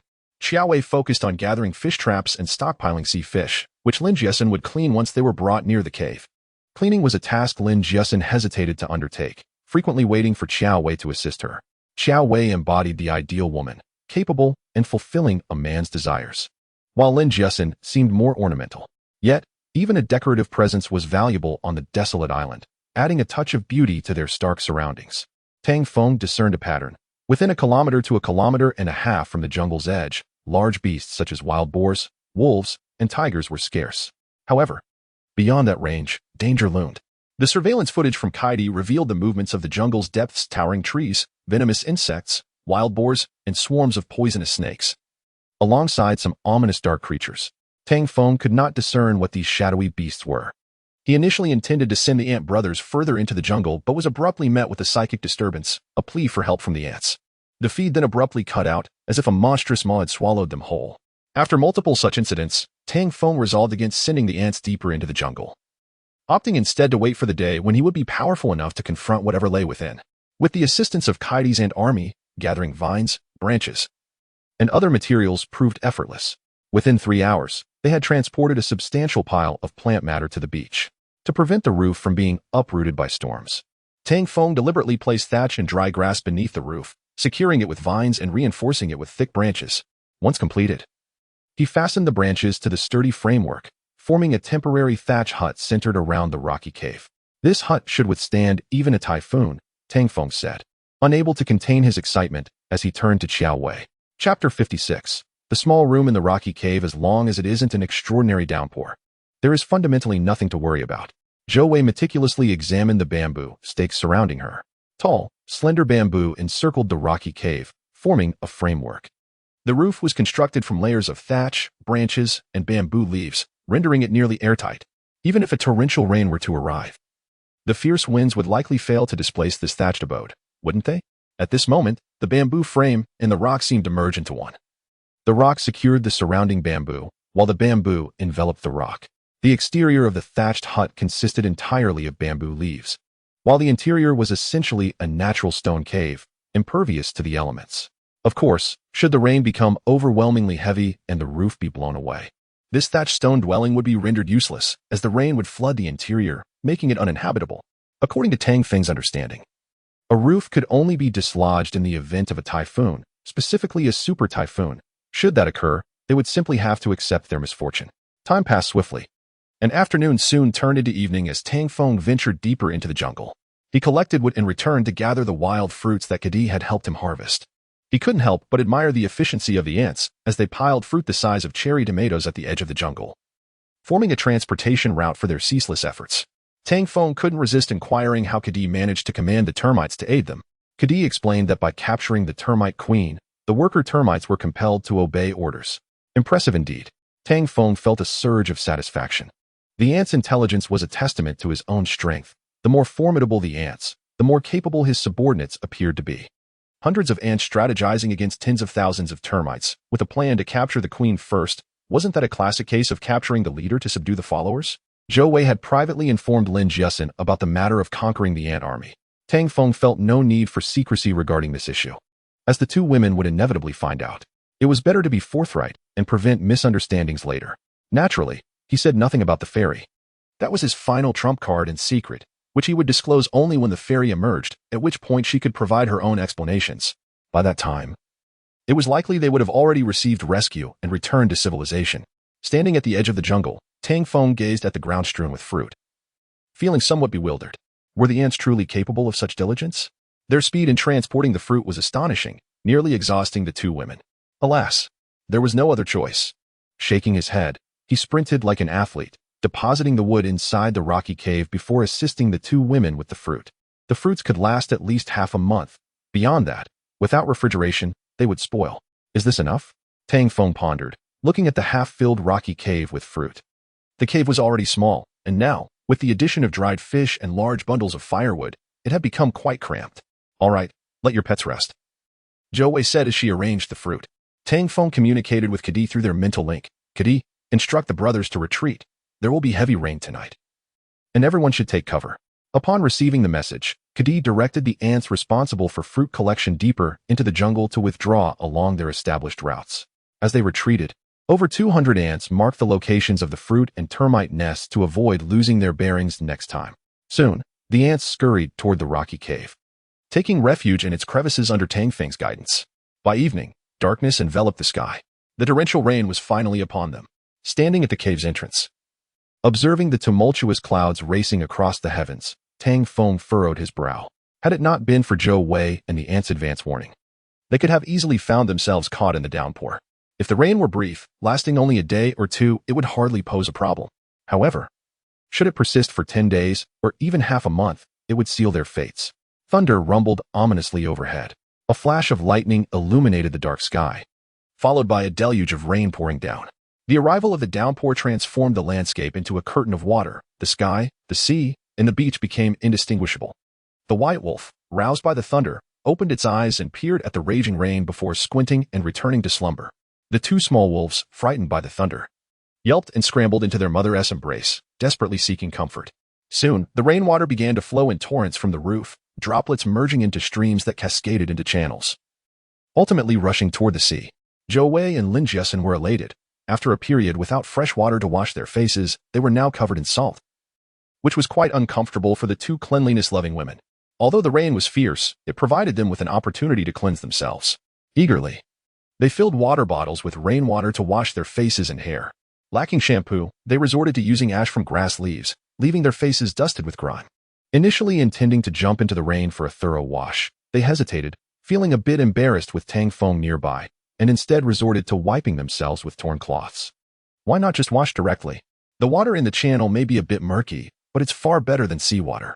Just leap in and wash, Tang Feng suggested to the two women. Zhou Wei glanced outside. The sky had turned dark, making it nearly impossible to see the beach. The rain seemed to intensify, and after a moment of thought, she proposed to Tang Feng. How about this? You build a fire inside, while Jiasin and I wash ourselves in our clothes to dry. What do you think? Tang Feng agreed. On a rainy night, venturing outside was impractical. So staying in the rocky cave to cook fish and enjoy fruits became a natural course of action. With the companionship of two women, these days could not be more delightful. If only they had a mobile phone or internet access. At the very least, a television would suffice. Without a television, perhaps a book would do. Tang Feng and Zhou Wei surveyed the rocky cave, and for future convenience, Zhou Wei instructed Tang Feng to split the remaining bamboo into strips. Ultimately, they utilized these strips to partition the cave into two small spaces. The python skin they had previously retrieved came in handy. Zhou Wei hung the dried python skin on the bamboo strips, securing them with vines and covering the gaps with dry grass and leaves. Thus, 2 independent small rooms were formed. I'll share the left side with Jessen, and you can take the right. If you need to enter the ladies' quarters for any reason, remember to announce your presence, Zhou Wei proclaimed with a sense of pride as she looked at Tang Feng. Chapter 57. Survivors after the storm. The night was deep, and the torrential rain continued to pour, with waves crashing against the rocky shore, creating a cacophony of sound. Tang Feng lay in the rocky cave, wide awake. 2 women in the adjacent compartment were engaged in conversation, their discussion centered around their future plans, how to escape this deserted island and seek rescue. They concluded that the island's location was peculiar. Given the course and timing of their yacht, it should be situated to the north of South America. Considering the current season, it should be early autumn, and it was impossible for it to be the transitional period of spring and summer. Jessen, did you feel as if the yacht had entered a whirlpool? Yes, it seemed so. I was so frightened that I closed my eyes, thinking the yacht would sink into the abyss. I never imagined we would end up here, with so many people calling for help. If this island were indeed on the yacht's route, it wouldn't be possible for so many days to pass without anyone coming to rescue us. Aunt Xiao, could it be that the people outside believe the yacht is sunk and are trying to salvage it? Perhaps. We shall know in a few days. With a sigh, Xiao Wei fell silent, and the 2 women lapsed into contemplation. Hearing their discussion, Tang Feng couldn't help but smile. What good was it to ponder such matters now? Surviving was paramount, and to live, he needed to devise a means to procure food and water while also safeguarding against the beasts that might venture from the jungle to the beach in search of sustenance. The deluge was so intense that he wondered about the fruit trees and the status of the bird-catching spider. Unable to resist, Tang Feng queried in the communication group, "Spider, how goes it on your end?" During the storm, he had instructed the bird-catching spider to take refuge in the hollows of nearby coconut trees, where it could monitor the fruit trees undisturbed. "Boss, everything with the fruit trees is normal. There's no need for concern." Following the spider's gaze, Tang Feng observed the relentless rain pouring down, nourishing the pine saplings, and the 4 fruits had reappeared. Once the storm subsided, the fruits should be ripe. He hoped they wouldn't be blown away. With his hands cradling his head, Tang Feng succumbed to exhaustion and drifted into slumber. The rain fell throughout the night, and amidst the howling winds, the rising sea nearly inundated half the beach. Fortunately, the rocky cave was elevated, otherwise, it would have been at risk of being submerged by the encroaching waters. The next morning, the rain unexpectedly ceased. As Tang Feng opened his eyes, he heard Lin Jessen's piercing scream, Aunt Xiao, look! On the beach, there are people, sob sob." Following Jessen's gaze, Xiao Wei indeed saw a ship on the beach, surrounded by numerous individuals, some sprawled in the water, others lying on the sand, some motionless, while others groaned in pain. Survivors? Were these people also victims? Tang Feng rushed out. His first instinct was that these individuals, like them, had been swept to this place by the storm. Be cautious. We cannot predict who among them may be dangerous. Do not get too involved, he urged, noticing Lin Jessen was about to run towards the victims. Surviving on this deserted island was already a challenge. Attempting to rescue others was evidently an irrational act, as one could not ascertain who they might be saving. And Xiao, look at their condition. We should at least check. Lin Jessen's gaze revealed her compassionate heart, unable to bear the sight of others in distress. Many on the beach were evidently gravely injured, some even unconscious. Jessen, we do not know these people or their circumstances. It is best not to meddle. Let us see if we can awaken them without getting too involved. The trio approached the stranded ship, which was considerably smaller than their previous yacht, capable of accommodating approximately 300 people. The vessel had capsized, and it was uncertain if anyone remained inside. Around the beach and in the water, there were about 20 to 30 individuals, some of whom were lifeless. Wake up, wake up. Lin Jessen, seemingly oblivious to Tang Feng's warning, rushed towards a woman floating in the water, crouching down to push her. Regrettably, the woman had sustained severe injuries from being battered against the rocks when the waves had tossed her ashore. Had it not been for the rain and sea washing away the blood, the beach would have been stained crimson. Do not call for her. She is already dead. Tang Feng turned the woman's body over. She appeared to be around 30, beautiful even in death, with her eyes wide open, reflecting a look of terror as if she had witnessed something horrifying. This encounter made Lin Jessen hesitant to touch anyone else, fearful of encountering more corpses. Let us check on the elderly and women. We need not concern ourselves with the others, Tang Feng advised, scrutinizing the victims. Soon, those who had been unconscious began to awaken, confused about their surroundings, and upon noticing Xiao Wei and Lin Jessen's attire, they inquired about their situation. Some began searching for their companions, quickly discovering the overturned ship, where a few men kicked open the cabin doors and crawled inside to rescue their friends. Throughout the process, Tang Feng remained seated on a nearby rock, observing silently. He neither intervened to assist nor deterred the 2 women from their efforts. Although many expressed dissatisfaction towards him, they refrained from voicing their anger, unaware of his true identity. By midday, all the survivors had finally regained consciousness, except for a handful of severely injured individuals. The majority were relatively unharmed, and many began seeking ways to signal for help. The jungle is off limits. There are wild beasts, and there is no signal here. Don't even try. Lin Jessen explained repeatedly to the group. What kind of wild beasts? A middle-aged man with a bushy beard could not contain his curiosity. Casting a lewd glance at Lin Jessen, the curves of her figure were enough to ignite a spark of interest in his eyes.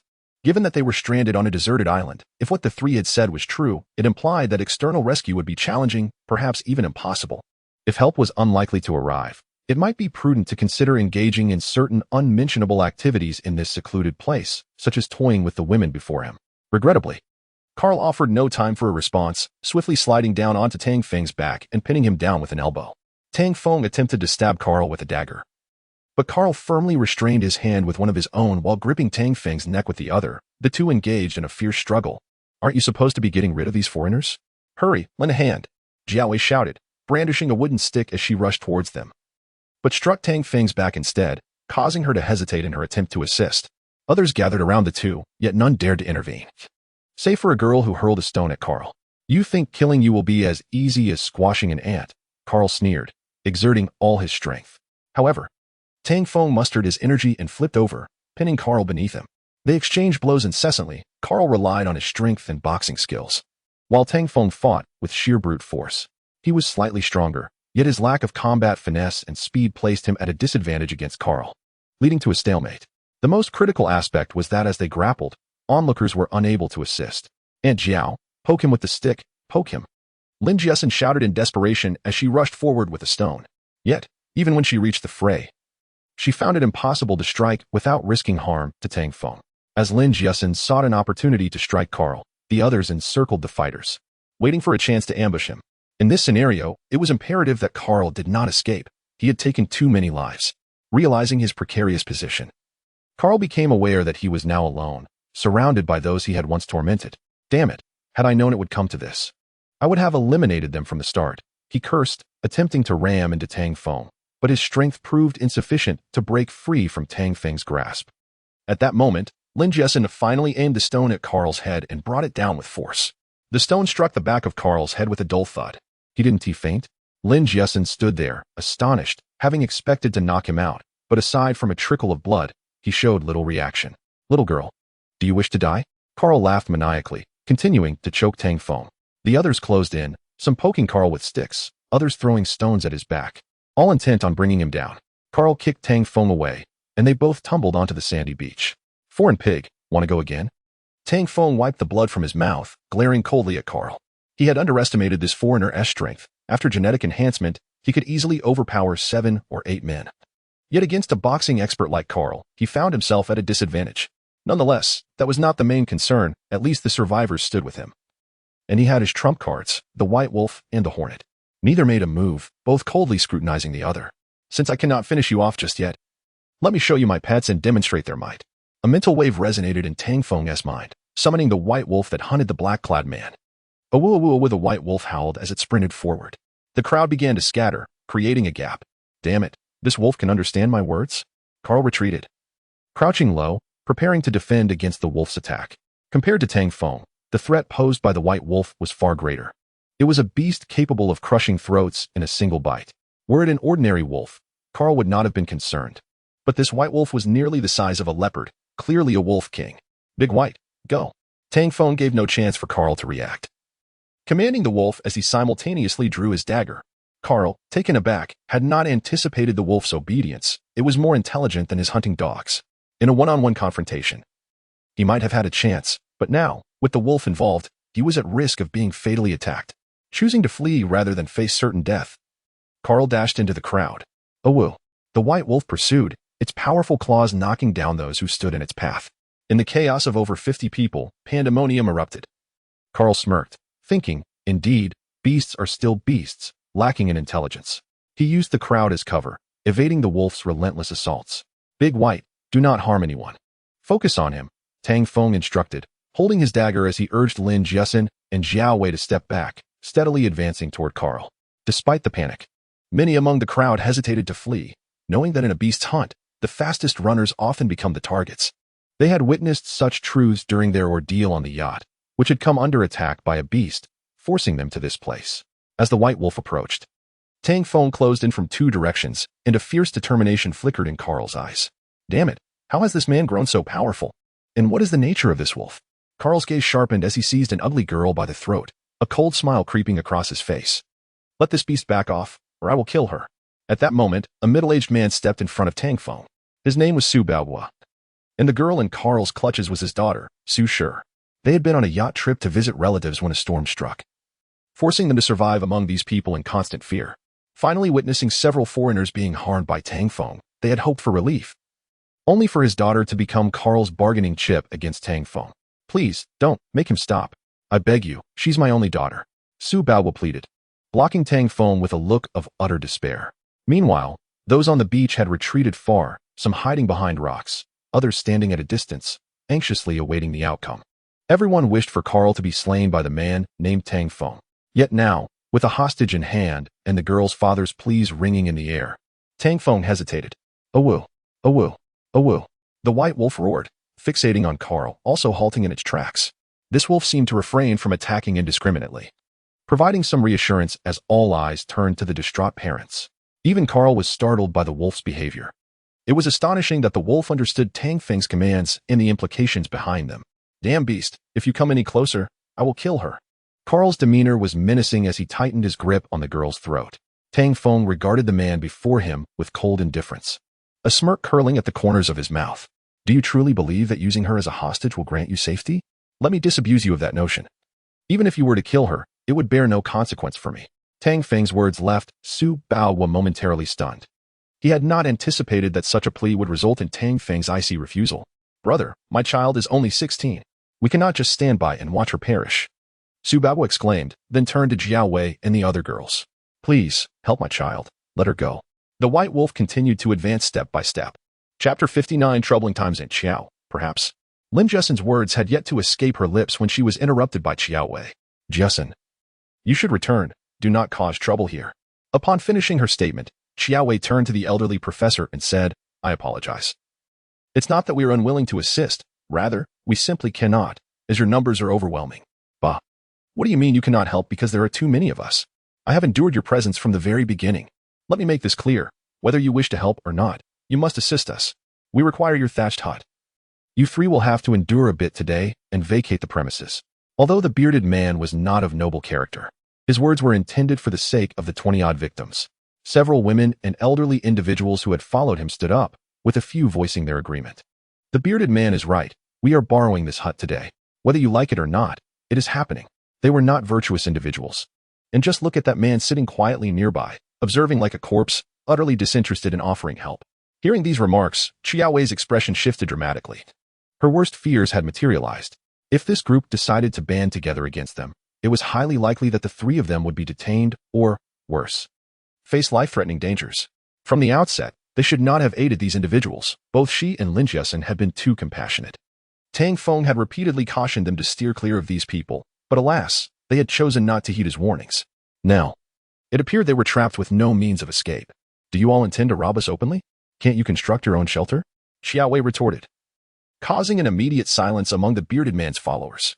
After all, having just transitioned from a civilized society to a deserted island, many still held on to certain moral standards. It would be rather embarrassing to resort to outright theft. We are not robbing. We merely wish to borrow. A young man emerged from the crowd, backpack slung over his shoulders. He had been an observer during the dispute between the bearded man and several women. And now that the two women appeared to be losing ground, he felt compelled to speak up. Look, it's nearly afternoon. We have only just arrived here, and we know very little about the situation. If you had not spoken to us earlier, we might have wandered into the jungle by now. We appreciate your assistance and hope that you will continue your kindness by providing us shelter. Furthermore, personally, I believe we are all rather hungry. I would like to request some food from you. No, I can pay. I promise to reimburse you once we return. The young man elaborated, feigning hunger and distress. Honestly, I'm quite famished myself. Hey, if you have food, please share it. I will pay you back later. At that moment, a beautiful foreign woman stepped forward, speaking in halting Chinese. I, too, am willing to pay you for some food. We have no food. and we will not relinquish our shelter unless you resort to theft. I trust you would not descend to such moral depths. Xiao Wei understood their intentions. Just as they had initially found themselves stranded on this island, their moral compass would inevitably erode over time.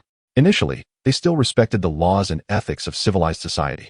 As expected, many abandoned their thoughts of aggression and sat down, albeit grumbling, while the bearded man grew increasingly agitated. He even approached Xiao Wei directly. Hey girl, what are you implying? Do you think I won't strip you of your clothing? Let me tell you, in this place, no one can control me. What if I did strip you? And Xiao. Lin Jiesin, filled with concern, grasped Xiao Wei's hand tightly and glanced toward Tang Feng. She could not fathom his thoughts. He had remained silent throughout, perhaps due to their refusal to heed his warnings about assisting these individuals. Tang Feng had repeatedly stressed that they should avoid entangling themselves with these victims, otherwise, trouble would surely follow. His insights had been gleaned from the moment their yacht ran aground. The darkness of human nature is beyond imagination. With no shelter, food, or water, some of these individuals would undoubtedly covet their supplies and resort to thievery. Have you still not made up your minds? Let me be clear, do not provoke us further. Were it not for the respect I have for you, I would have dealt with you already. The bearded man shoved Xiao Wei as he spoke. Tang Feng, come quickly. Lin Jiesin could no longer contain herself, calling out. They were outnumbered by over 20 victims. Was Tang Feng rendered speechless out of fear? Calling for help? Does that even matter? The bearded man laughed, then shouted to his companions. Damn it, am I supposed to fear these three? All those with courage, stand up. Moments later, several men behind the bearded man rose and encircled them. Aside from a handsome young man tending to a girl and the elderly professor attempting to reason with the group, the rest were restless and eager for confrontation. The professor's pleas fell on deaf ears as the bearded man led the charge. And the crowd felt no shame in their behavior, erupting into chaos. Even a few older women joined in, hurling harsh words. We are the ones seeking your assistance. Do not make us resort to theft. Indeed, do not take our kindness for granted. Enough talk. We have many injured here. Hurry and vacate the area. This scene sent Lin Jiesin retreating in fear, and even Xiao Wei was taken aback. They had not anticipated such a swift and complete abandonment of moral boundaries. Reflecting on their initial days after the yacht ran aground, though there were certainly individuals who began to loot and oppress, it had taken 10 days before such behavior emerged. They had hoped for rescue and believed they could wait. Thus, they had not descended into chaos. Tang Feng's warnings rang true. They should avoid revealing the realities of the deserted island. It was not merely a suggestion. It was imperative to withhold the truth. Had these people known that assistance was forthcoming, perhaps they would not have so quickly abandoned their humanity and principles. As the crowd encircled the two women, Tang Feng approached with a dagger in hand. You, what do you intend to do? The bearded man questioned. What are you planning? Let me remind you. We are over 20 strong. Do not think you can intimidate us with that mere knife. As he spoke, the bearded man bent down to pick up a stone from the ground. Chapter 60. The White Wolf's Savior after the enhancement of his genes. Tang Feng's strength had increased more than fivefold. Confronted with these burly men, as long as they were not seasoned fighters, he could easily handle them. The others were timid, particularly the two students and the young man, who displayed virtually no combat prowess. In such circumstances, it came down to who possessed the greater ruthlessness. Having survived on this desolate island for so long, Tang Feng understood the brutality of human nature. One must be ruthless or perish. A truth he grasped far better than those who had only just entered this hostile environment. With a dagger in hand, he charged forward, causing the men behind the burly leader to flinch in fear, silencing any further bravado. Lin Jiesin, however, was filled with concern, anxious that someone might be harmed. Yet, she lacked the courage to stop Tang Feng. It was the first time she had witnessed such a cold, lethal expression on his face, as if a hint of murderous intent flickered in his eyes. Stop right there, or I shall not hold back, the burly man warned, clutching a rock and regarding Tang Feng with icy indifference. If you dare to take our shelter or food, come and try it. Tang Feng returned the glare, unperturbed by the threats. He had no qualms about eliminating anyone who dared to approach or speak against him. In this dire situation, sparing others would only invite humiliation. Should he be brought down, escape would be impossible, much like the time he had faced those foreigners. Had he initially been cautious and attempted to flee when surrounded, he would not have ended up discarded among the rubble. The burly man shouted to his companions, "Let us all take him down." Yet, despite his rallying cry, none dared to advance, wary of the dagger in Tang Feng's grip. The risk of incurring the wrath of a man driven to madness was too great.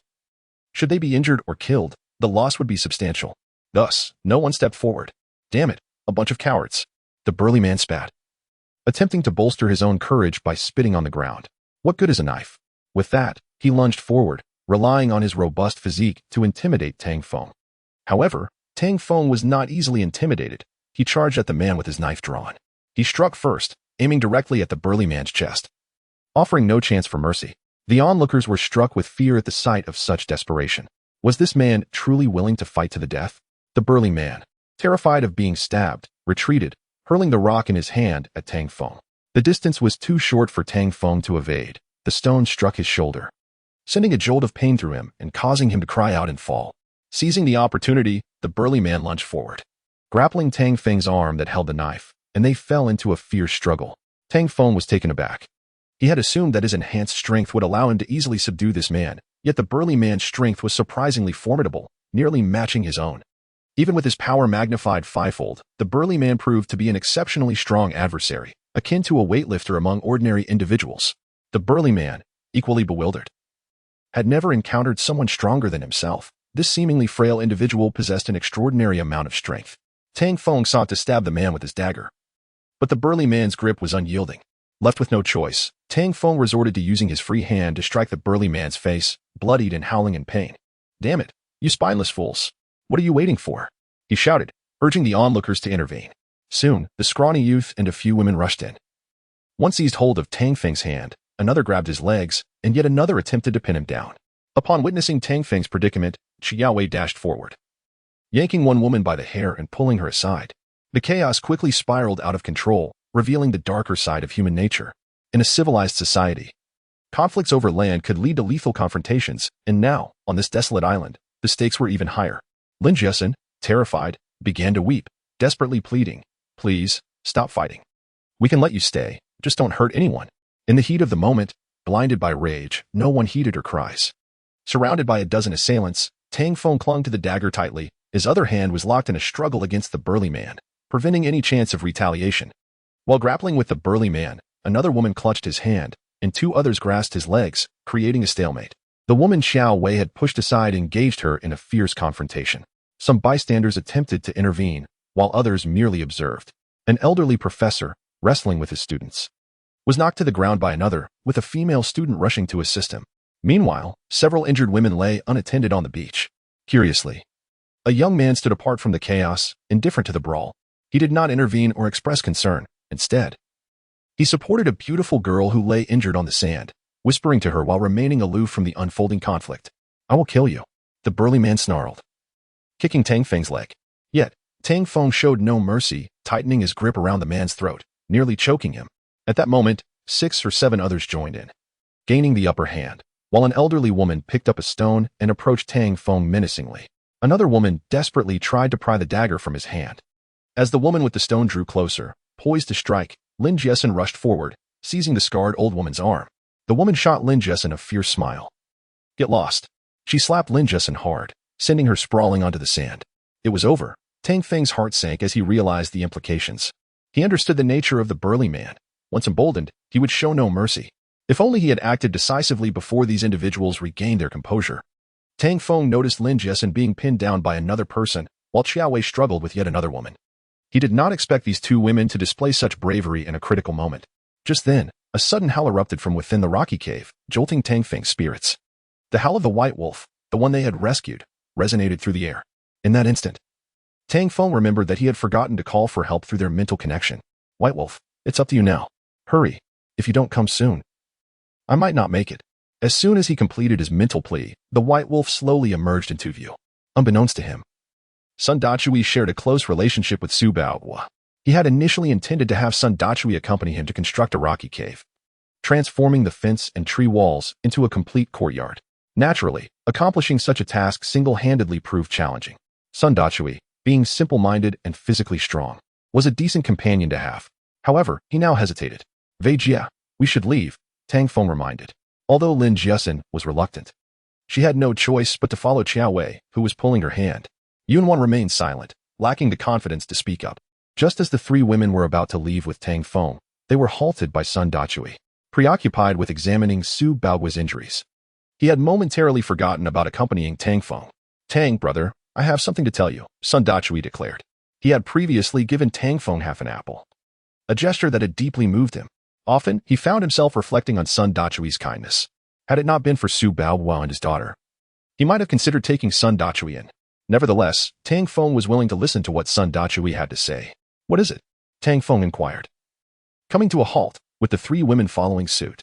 Tang brother, those people have seen that you have a place to stay and plenty of food. And they have begun to harbor ill intentions. I am worried you may be at a disadvantage, so I wanted to warn you, Sun Dachui explained while supporting Su Baohua. Tang Feng chuckled and replied, I understand. Is there anything else? After pondering for a moment, Sun Dachui responded, No, just this. Tang Feng cursed silently, thinking, this fool. At least suggest I take you with me. I just turned down another father-daughter pair. I cannot possibly extend an invitation to you now, can I? This dim-witted oaf. Truly strong yet lacking in intellect. Feigning a smile, Tang Feng asked, Is that all? Sun Dachui contemplated once more. I have one more thing. Finally, Tang Feng thought. The fool has come up with something. Sun Dachui continued. Tang brother, I cannot fathom how you have become so formidable in just a few short days. That white wolf seems to heed your every word. It is all quite perplexing. Tang Feng was left speechless. Is that all? Sun Dachui wore a silly grin and added. Tang brother, the half-apple one gave you before was actually from Su Shi. He gestured toward the unattractive girl, Su Shi. Tang Feng was astonished to learn that this girl, whom he had never met, had helped him in the past. Indeed, one should not judge by appearances. The seemingly unappealing girl possessed a kind heart. Yet, he couldn't quite comprehend why she was so unkempt. Even without water, one would not expect her to be so untidy, especially after a recent downpour that could have washed her clean. Despite lacking any fondness for her, he felt a sense of obligation, given that she had once offered him food. This Sun Dachui, while appearing foolish, was surprisingly astute. He knew I had no desire to take in this father-daughter duo, yet chose to mention the apple incident. However, since she had given me an apple, I could certainly offer her some food. As for lodging, I truly could not accommodate them in my own space. Tang Feng, Su Shi has helped you before. Why not take her in? Lin Jiasen pleaded, tugging at his sleeve and acting adorably. Tang Feng glanced at Xiao Wei and then at Yun Wan. Both seemed hesitant to express their thoughts, caught between wanting to speak and holding back. Turning to Xiao Wei, Tang Feng asked, What do you think? Should we assist them? Xiao Wei was taken aback, yet pleased that Tang Feng valued her opinion on such an important matter.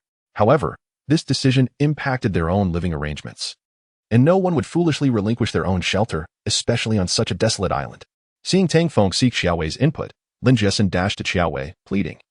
Xiao Wei, however, dismissed Lin Jiasen's antics, responding seriously, Su Shi has indeed helped before, and they are injured. We should assist them, however. Helping does not mean we must share our living space. You know the rocky cave is divided into 2 rooms, one for Tang Feng and another for the 3 of us. We cannot possibly accommodate anyone else, let alone have someone share a room with Tang Feng. At that moment, Su Baohua, clutching his chest, weakly coughed and said, That could work. As a father, I have no objections. A father who is unconcerned about his daughter sharing a room with a stranger? How trusting of him. This sentiment left the others feeling a sense of disdain for Su Baohua. After all, no father could truly disregard his daughter's purity. Was it merely because Su Shi was unattractive that Su Baohua felt no fear of Tang Feng's intentions? Su Shi, feeling embarrassed, protested, Dad, how can you say that? I refuse. What kind of father allows his daughter to live with a stranger? She questioned him, visibly upset. Tang Feng could only shake his head in disbelief. What manner of people are these, acting as if they are in a farce? Were it not for the presence of others, he might have openly expressed his disgust. Yet perhaps, in every father's eyes, their daughter is a princess, regardless of her appearance. Still, was this charade truly necessary? The women present could hardly bear to watch. Especially Xiao Wei, as Tang Feng was her man. Su Baohua seemed to notice the change in expressions and awkwardly suggested, perhaps we should set this topic aside for now. After all, this area is near the jungle and somewhat dangerous. Without a moment's hesitation, Tang Feng strode toward the rocky cave. He moved quickly because a crowd had gathered outside the bamboo fenced yard. Over 50 people stood outside the fence, pointing and discussing the natural cave within. The rocky cave, supported by bamboo and branches, was a sturdy abode, impervious to the elements. Many were eager to enter and inspect. But upon seeing the large white wolf lying by the gate, they hesitated. It was clearly a private residence, complete with a guardian wolf. Soon, Tang Feng led the group back to the beach. Let us go inside first. We can talk in the yard, he instructed Sun Dachui.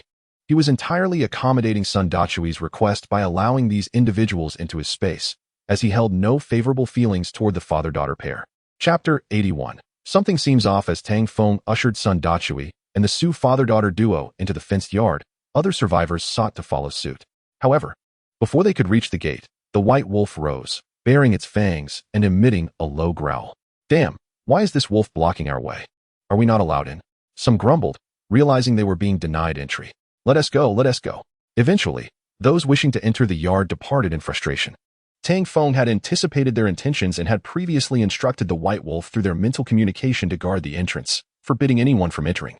Once inside the yard, Su Baoguo wasted no time and suddenly knelt before Tang Feng. Chapter 62. The formidable young man Tang Feng let out a cold laugh, declaring, "You are courting death." As soon as his words fell, the white wolf emitted a howl and leapt toward the handsome man. In an instant, the handsome man swiftly dodged, propelling himself forward. At the moment of their encounter, he bent his legs and leaned back, effortlessly sliding beneath the white wolf. As he passed under the wolf, he delivered a powerful punch to its abdomen. Ow! The white wolf howled in fury, plummeting to the ground. The already unhealed wounds on its body reopened, producing a mournful cry. This scene left Tang Feng utterly astonished, rooted to the spot. The handsome man was undoubtedly a martial arts master. No wonder he initially appeared indifferent to the lives of those around him. The onlookers on the beach were similarly exhilarated. Who would have thought there was a martial artist among them? The dynamics had shifted dramatically, and it seemed possible to eliminate Tang Feng and his companions. The white wolf, flipping in midair, landed at Tang Feng's feet and let out a whimper, fixating on the man with the intent to pounce again. Tang Feng glanced down, noticing blood seeping from the sutures of the white wolf's abdominal wound. To prevent the wolf's injury from worsening, he communicated mentally, warning it to be cautious. This man was no ordinary foe. A woman from the opposing side pointed at the white wolf, exclaiming, "Look, that white wolf is injured. Let us all attack and take them down." Her suggestion stemmed not from concern for the wolf, but rather from recognition of the handsome man's prowess. He could easily be incited to eliminate Tang Feng and his companions. The group behind the handsome man began to chant, calling for the capture of Tang Feng and his comrades, demanding the takeover of their thatched cottage. The white wolf let out a mournful howl, and at that moment, the mental communication channel erupted with activity. "Boss, we, the Ant Brothers, request to engage. Boss, I'll crawl over and bite them to death." Tang Feng firmly instructed the ants and spiders to remain hidden in the rock cave and not to act recklessly. Should the situation escalate to dire consequences, they could lure their adversaries into the cave and exploit the darkness with the bird-catching spiders. The tension on the beach escalated, with everyone's fate seemingly resting in the hands of the handsome man. If it weren't for the fact that this white wolf understands your words and possesses some intelligence, I wouldn't have merely struck once. The handsome man scoffed at Tang Feng, coldly adding as he drew a dagger from behind. It was evident that his previous intention was not to kill the white wolf, but merely to injure it. Now brandishing a dagger, he prepared for a fierce confrontation with the wolf. Who would have thought there was a martial artist among them? The fact that he had refrained from participating earlier indicated his lack of interest in the assault or in the thatched cottage and its provisions. Truly, he was an enigma. Tang Feng pondered, redirecting his gaze toward the white wolf. "How are you holding up? Can you still endure?" he inquired mentally. The wolf's injuries remained unhealed, and the handsome man's punch had reopened its wounds. It was evident that the wolf would not be able to continue fighting effectively. Tang Feng contemplated whether to abandon the rock cave strategically, luring this formidable opponent into the cave to confront them with the ants and bird-catching spiders instead. His own arm was injured, and he felt a slight pain in his leg. Engaging in combat with these individuals would be disadvantageous. He needed to ascertain the condition of the white wolf before making a decision. The white wolf whimpered, glancing toward the rock cave before mentally responding. "You take my pups and escape. I will hold them off." After conveying this, the wolf, despite its injuries, managed to rise and stagger toward the handsome man.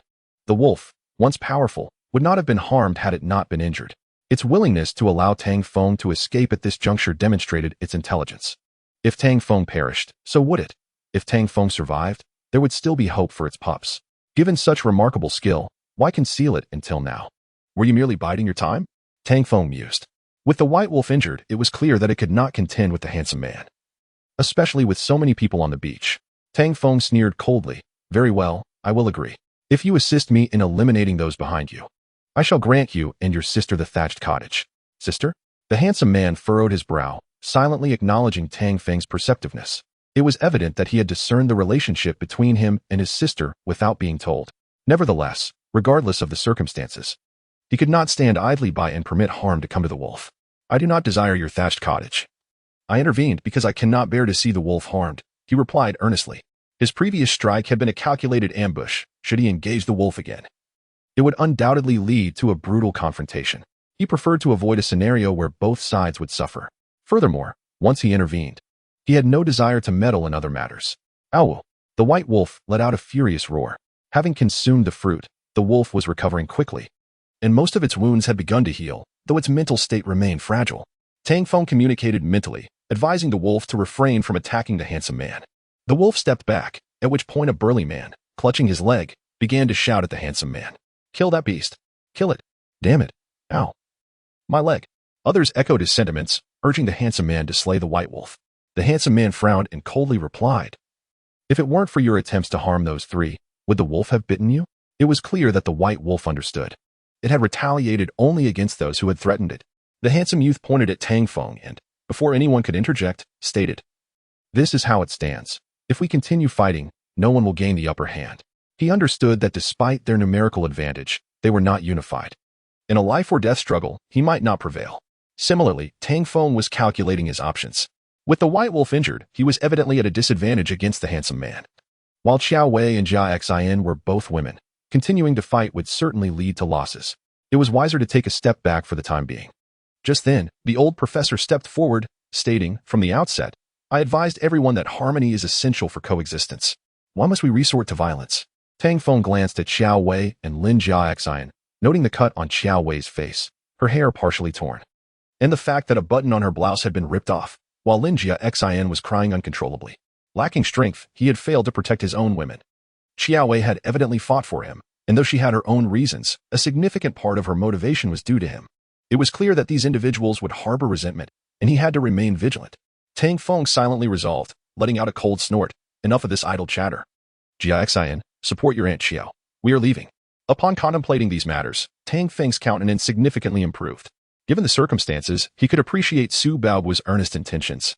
"Brother, those individuals outside harbor ill intentions. As Shishi's father, I find myself powerless. Her mother passed away early, and I cannot bear to watch her suffer. Dad, please stop."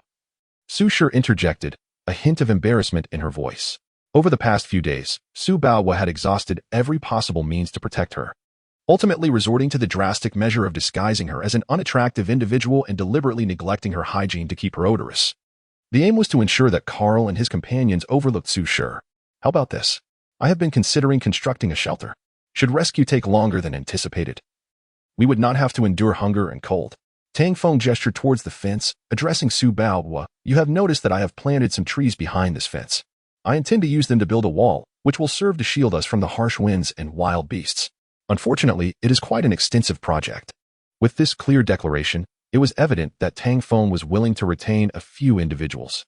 Sun Dachui excitedly thumped his chest, declaring, "Brother Tang, I will certainly help." Su Bao appeared somewhat troubled, glancing at his fractured arm. He explained with concern, "My arm is fine. It will heal in a few days, even with one hand. I can assist." Su Bao was apprehensive that Tang Feng might view their parents as burdens. "How about this, Sister Wei? You take Su Shi to the beach to wash up while I tend to old Su's injury." As Tang Feng spoke, he moved into the rock cave to retrieve some previously prepared purple algae and some gauze. Sun Dachui, accompany them and keep an eye on those individuals, he instructed. "Rest assured, Brother Tang, with me around, they won't dare to cause trouble," Sun Dachui reassured him, thumping his chest once more. "Let us also drop off the fish basket while we're at it. Before nightfall, we should catch some sea fish," Xiao Wei suggested, dragging the fish basket along. Previously, out of concern for theft, they had brought the basket back each time they collected fish. With more people at the beach, resources had become scarce. For instance, the coconuts on the trees, which had gone unharvested, were now all picked clean, leaving not even a shell behind. The three women each took a few fish baskets, leading Su Shi and Sun Dachui toward the beach.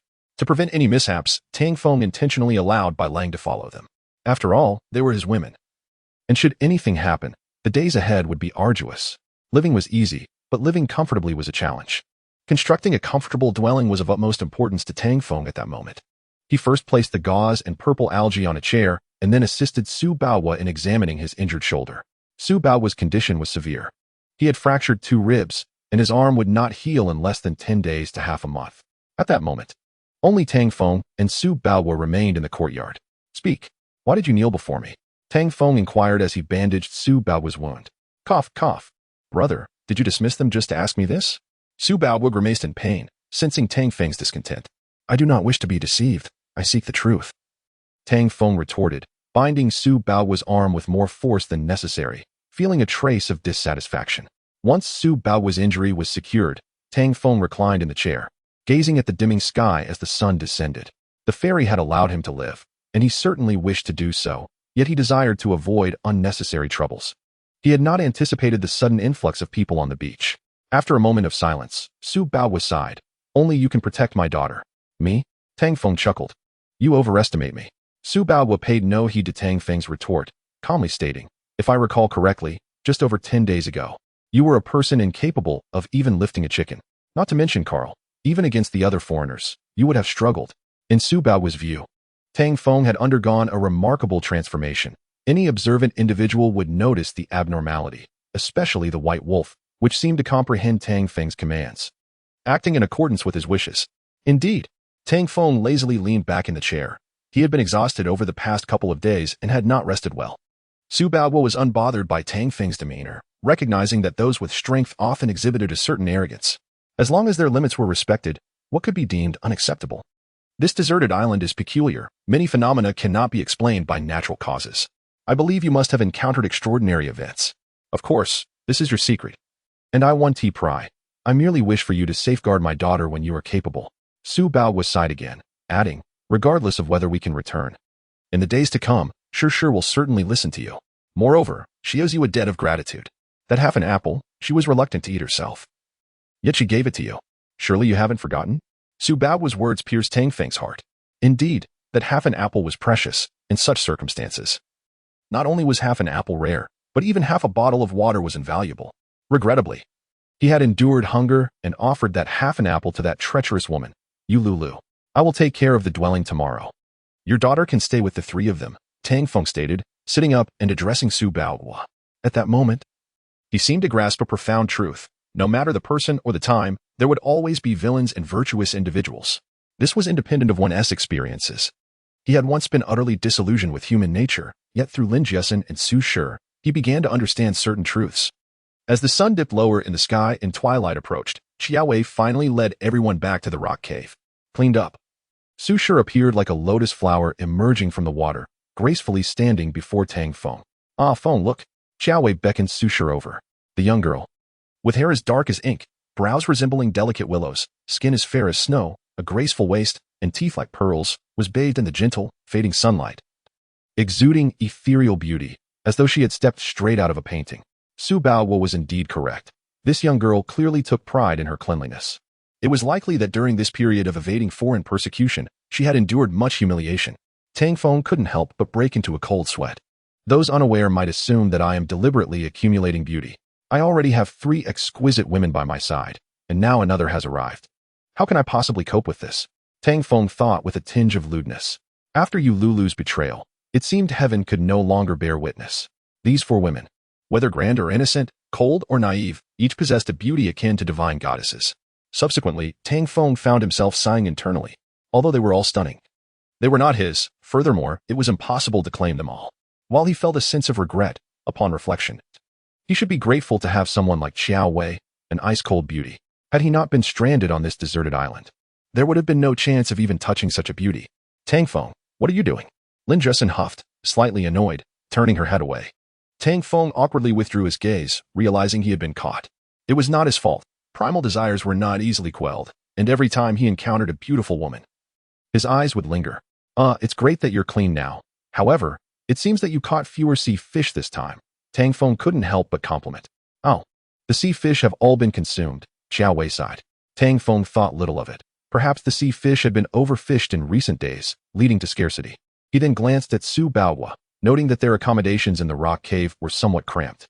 It wouldn't be impossible to manage for one night. But we can begin constructing a grass hut tomorrow. What do you think? Chapter 64, Preparing to Control the New Pet in the Distance. The group of survivors seemed to have settled nearby rather than leaving. Perhaps skeptical of the words spoken by Qiao Wei and Lin Jiasen, 2 individuals ventured into the jungle. Others were observing the coconut trees, contemplating whether to approach and gather a few coconuts to quench their thirst and hunger. Since the coconut trees were in close proximity to the rocky cave and following the recent confrontation with Tang Feng and his companions, no one dared to approach for the time being. This provided Tang Feng with the opportunity to transplant fruit trees and gather coconuts. Before these individuals arrived, he aimed to relocate the fruit trees to a safe location and collect a few coconuts, thereby gaining a slight advantage over the distressed group. Lacking a shovel, Tang Feng resorted to using a dagger for excavation. Fortunately, the pine saplings were not overly large, and after approximately half an hour of effort, he successfully unearthed a sapling, undamaged. While Tang Feng was engaged in this task, many survivors whispered among themselves, speculating about his motives for digging up the tree. Some were also deliberating whether to approach and gather coconuts. Ultimately, the consensus among the survivors was to refrain from approaching for the time being, to avoid misunderstandings and potential conflicts, opting to wait until Tang Feng had departed before approaching the coconut trees. In an effort to gather supplies, the survivors, except for those severely injured, began retrieving items from the overturned ship in the sea. Despite the ship being significantly damaged, it still contained ample supplies such as clothing, luggage, food, instant noodles, fruits, and toiletries. Some even salvaged cooking utensils from the ship's cabin. With these provisions for survival, the spirits of the group lifted slightly, except for the relatives of the two deceased women, who remained consumed by grief. The recent disaster had prompted a measure of rationality among the survivors to survive. They needed to employ their intellect rather than resorting to looting, leading them to begin formulating plans for the future. For these survivors, if this deserted island was indeed as the three individuals had described, they might have to endure a prolonged stay. Fortunately, they remained relatively united, avoiding quarrels and disputes. Perhaps due to their recent altercation with Tang Feng's group, they viewed Tang Feng and his companions as adversaries, adhering to the adage that the enemy of my enemy is my friend. Consequently, this collective formed a small alliance. If you have food, share a little with me. If I have clothing, I'll give you a piece, they exchanged. Together, they also worked to retrieve tents, tables, and chairs from the ship, constructing a temporary camp. Using sheets, plastic film, and other materials, they fashioned a shelter that shielded them from the sea breeze and sunlight. Observing this makeshift camp, situated about a kilometer from the rocky cave, Tang Feng contemplated his next move. These individuals represented his greatest threat, particularly the handsome man among them, who, by strength, was his only equal. Of course, had the white wolf not been injured, with its strength, he would not have needed to be overly concerned. For now, aside from relocating the fruit trees, he needed to ensure the swift recovery of the white wolf. The most effective means of aiding the white wolf's recovery was undoubtedly the fruit from the trees. If he planted the fruit trees at the edge of the jungle, should someone notice the fruits, it would attract unwanted attention. Holding the fruit tree, Tang Feng fell into deep contemplation. Soon, he made a decision to plant the fruit tree beside the entrance of the rocky cave. Since the cave was currently his residence, its entrance would undoubtedly be the safest location. When the children saw Tang Feng approaching with a sapling, they were visibly surprised. Fortunately, Xiao Wei had prior knowledge about the fruit tree and explained it to Lin Jiasen, sparing Tang Feng the need for lengthy explanations. I didn't expect these fruits to be so extraordinary, Lin Jiasen exclaimed, unable to resist touching the fruits on the tree, their unripe fragrance misleadingly suggesting they were delicious. This fruit tree is a gift from the ants. We must protect it. Moreover, I plan to erect a fence around the rocky cave for added security, Tang Feng stated to the two women. Both women agreed, recognizing that this conflict was merely temporary and that further disputes would likely arise in the near future. To be prepared for such conflicts, preventive measures were necessary. Constructing a fence around the rocky cave was a prudent decision to deter both wild animal attacks and potential ambushes from the survivors. Without delay, they set to work. Tang Feng planted the tree while the two women assisted in digging the holes. Fortunately, the soil on the beach was not too hard, making the task relatively easy. Before long, the fruit tree was planted. Tang Feng watered it, positioned a tarantula to perch on a branch, and instructed the army of ants to venture into the jungle to gather bamboo. The remaining bamboo from last time was evidently insufficient.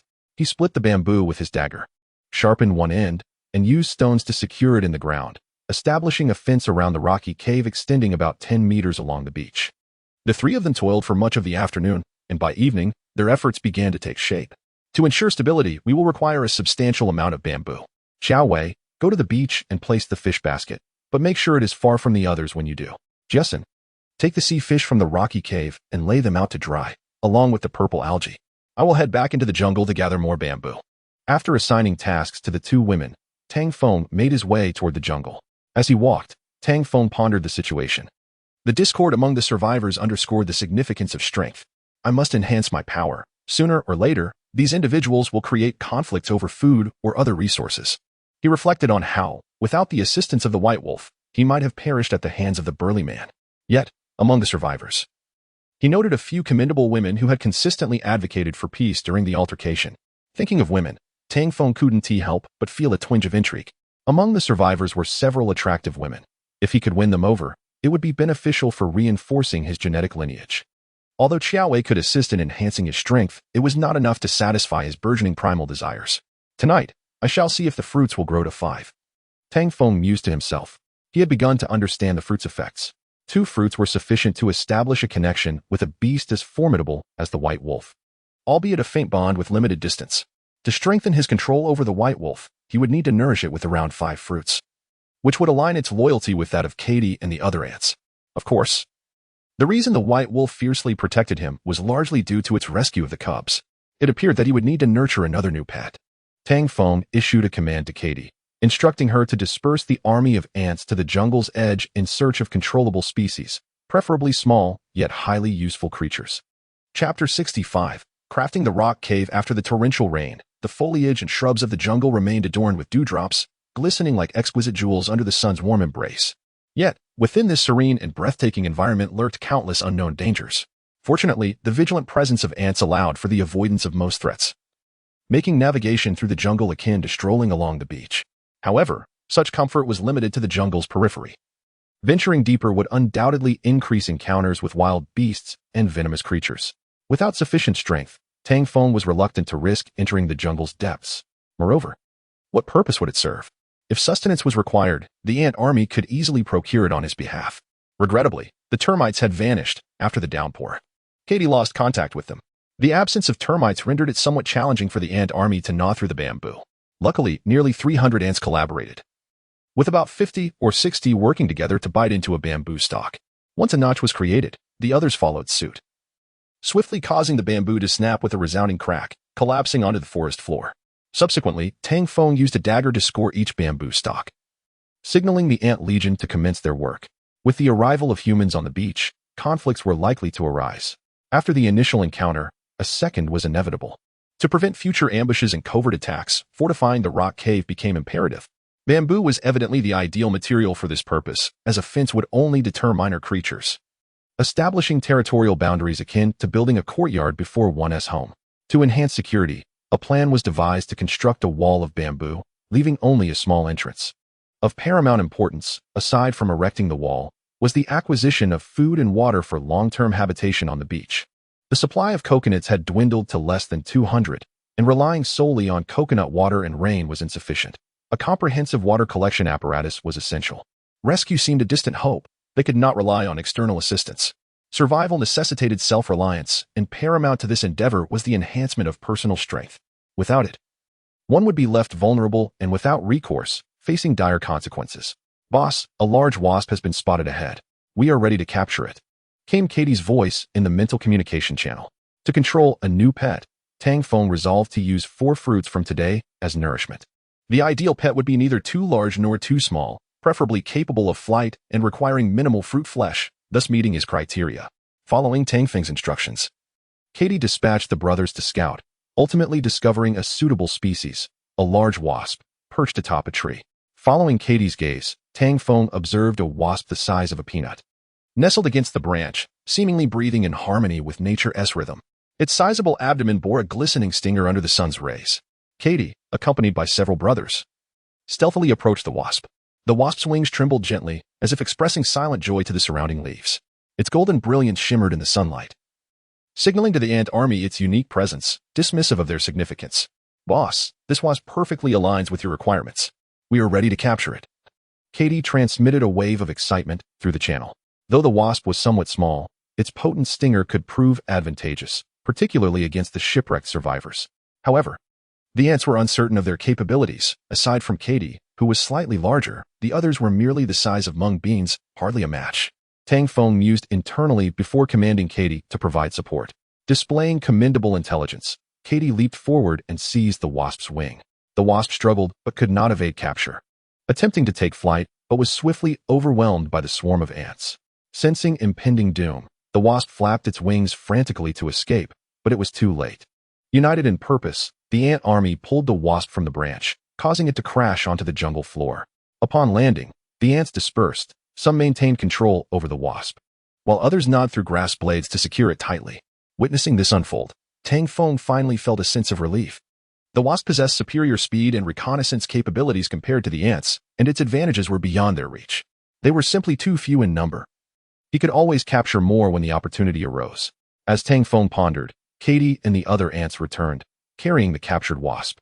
The reinforced ants had significantly increased in size and strength, and their crawling speed had also improved. Observing the tightly bound wasp, Tang Feng prodded it gently. The wasp attempted to flutter its wings, but the sturdy binding of grass left it powerless to escape. Lacking a mental connection, Tang Feng could only temporarily enclose it in leaves and place it in his pocket. As dusk descended, Tang Feng began transporting bamboo to the beach. With enhanced genes, his healing speed and strength were several times greater than that of an average person. After several trips, he managed to transport nearly 100 bamboo stalks just as night fully enveloped the surroundings. While he worked, a few curious figures from the camp of survivors occasionally peered out, intrigued by the happenings on this side. Comparatively, the survivors seemed well supplied. Some began cooking while others gathered salt water along the shore. Under the cover of night, Tang Feng continued collecting coconuts, the only fruit capable of lasting a significant duration, alleviating immediate concerns about water. Regarding the water supply, Xiaowei was experimenting with a simple device using bamboo and banana leaves to distill fresh water using sunlight. The ant army and spiders had all moved into the rock cave, and under Xiaowei's explanation, Lin Jessen fully grasped the situation. At that moment, Lin Jessen crouched on the ground, curiously prodding the ants with a stick, marveling at how they communicated with Tang Feng. "Look," Tang Feng said while munching on fruit, explaining to Lin Jessen, "This one is called Katie, the captain, and this one is named Kate, the vice captain. And this one is Pilu, and oh, this one is Xiaoling." A female ant. Chapter 66, Enhanced Genes for Tang Feng. The moment these ants established a mental connection with him, they regarded him as their master without ever being troubled by the differences in identity. They never felt inferior or small in terms of size or species. At times, during their interactions with Tang Feng, they even exhibited a playful tone. Essentially, once the mental bond was formed, they existed within the same species, possessing the ability to communicate, albeit with varying sizes. However, in the presence of Lin Jessen and Xiaowei, these little ants became bashful, retreating timidly when standing before Lin Jessen, displaying an overtly shy demeanor. Through the mental connection, Tang Feng sensed their unease and trepidation. This reaction is quite understandable. After all, compared to humans, a mere finger could easily annihilate a tiny ant. In terms of both size and intellect, these ants are exceedingly feeble. Now, as Tang Feng introduced each of their names before Lin Jessen, they felt a sense of being valued. This feeling was astonishing, almost overwhelming. Lin Jessen playfully smiled at the ants, saying, "Kate and Kate, have you met me before? From now on, we are all family, so let us ensure we coexist harmoniously." Soon, the little ants waved their claws at Lin Jessen and Xiaowei, signaling their understanding of her words. Indeed, after establishing a mental connection with Tang Feng, they could comprehend human language, though they were unable to express themselves verbally. While the ant army was happily conversing with Lin Jessen, a dark, round creature descended from the fruit tree beside the rocky cave, scuttling directly toward Lin Jessen's feet. Perhaps sensing her beauty, a tarantula followed suit, attempting to approach her, which nearly caused Lin Jessen to scream in fright. "Oh my, what is that? So terrifying." Lin Jessen hid behind Tang Feng, scrutinizing the large, round creature, approximately the size of an apple. Clearly, it was a spider.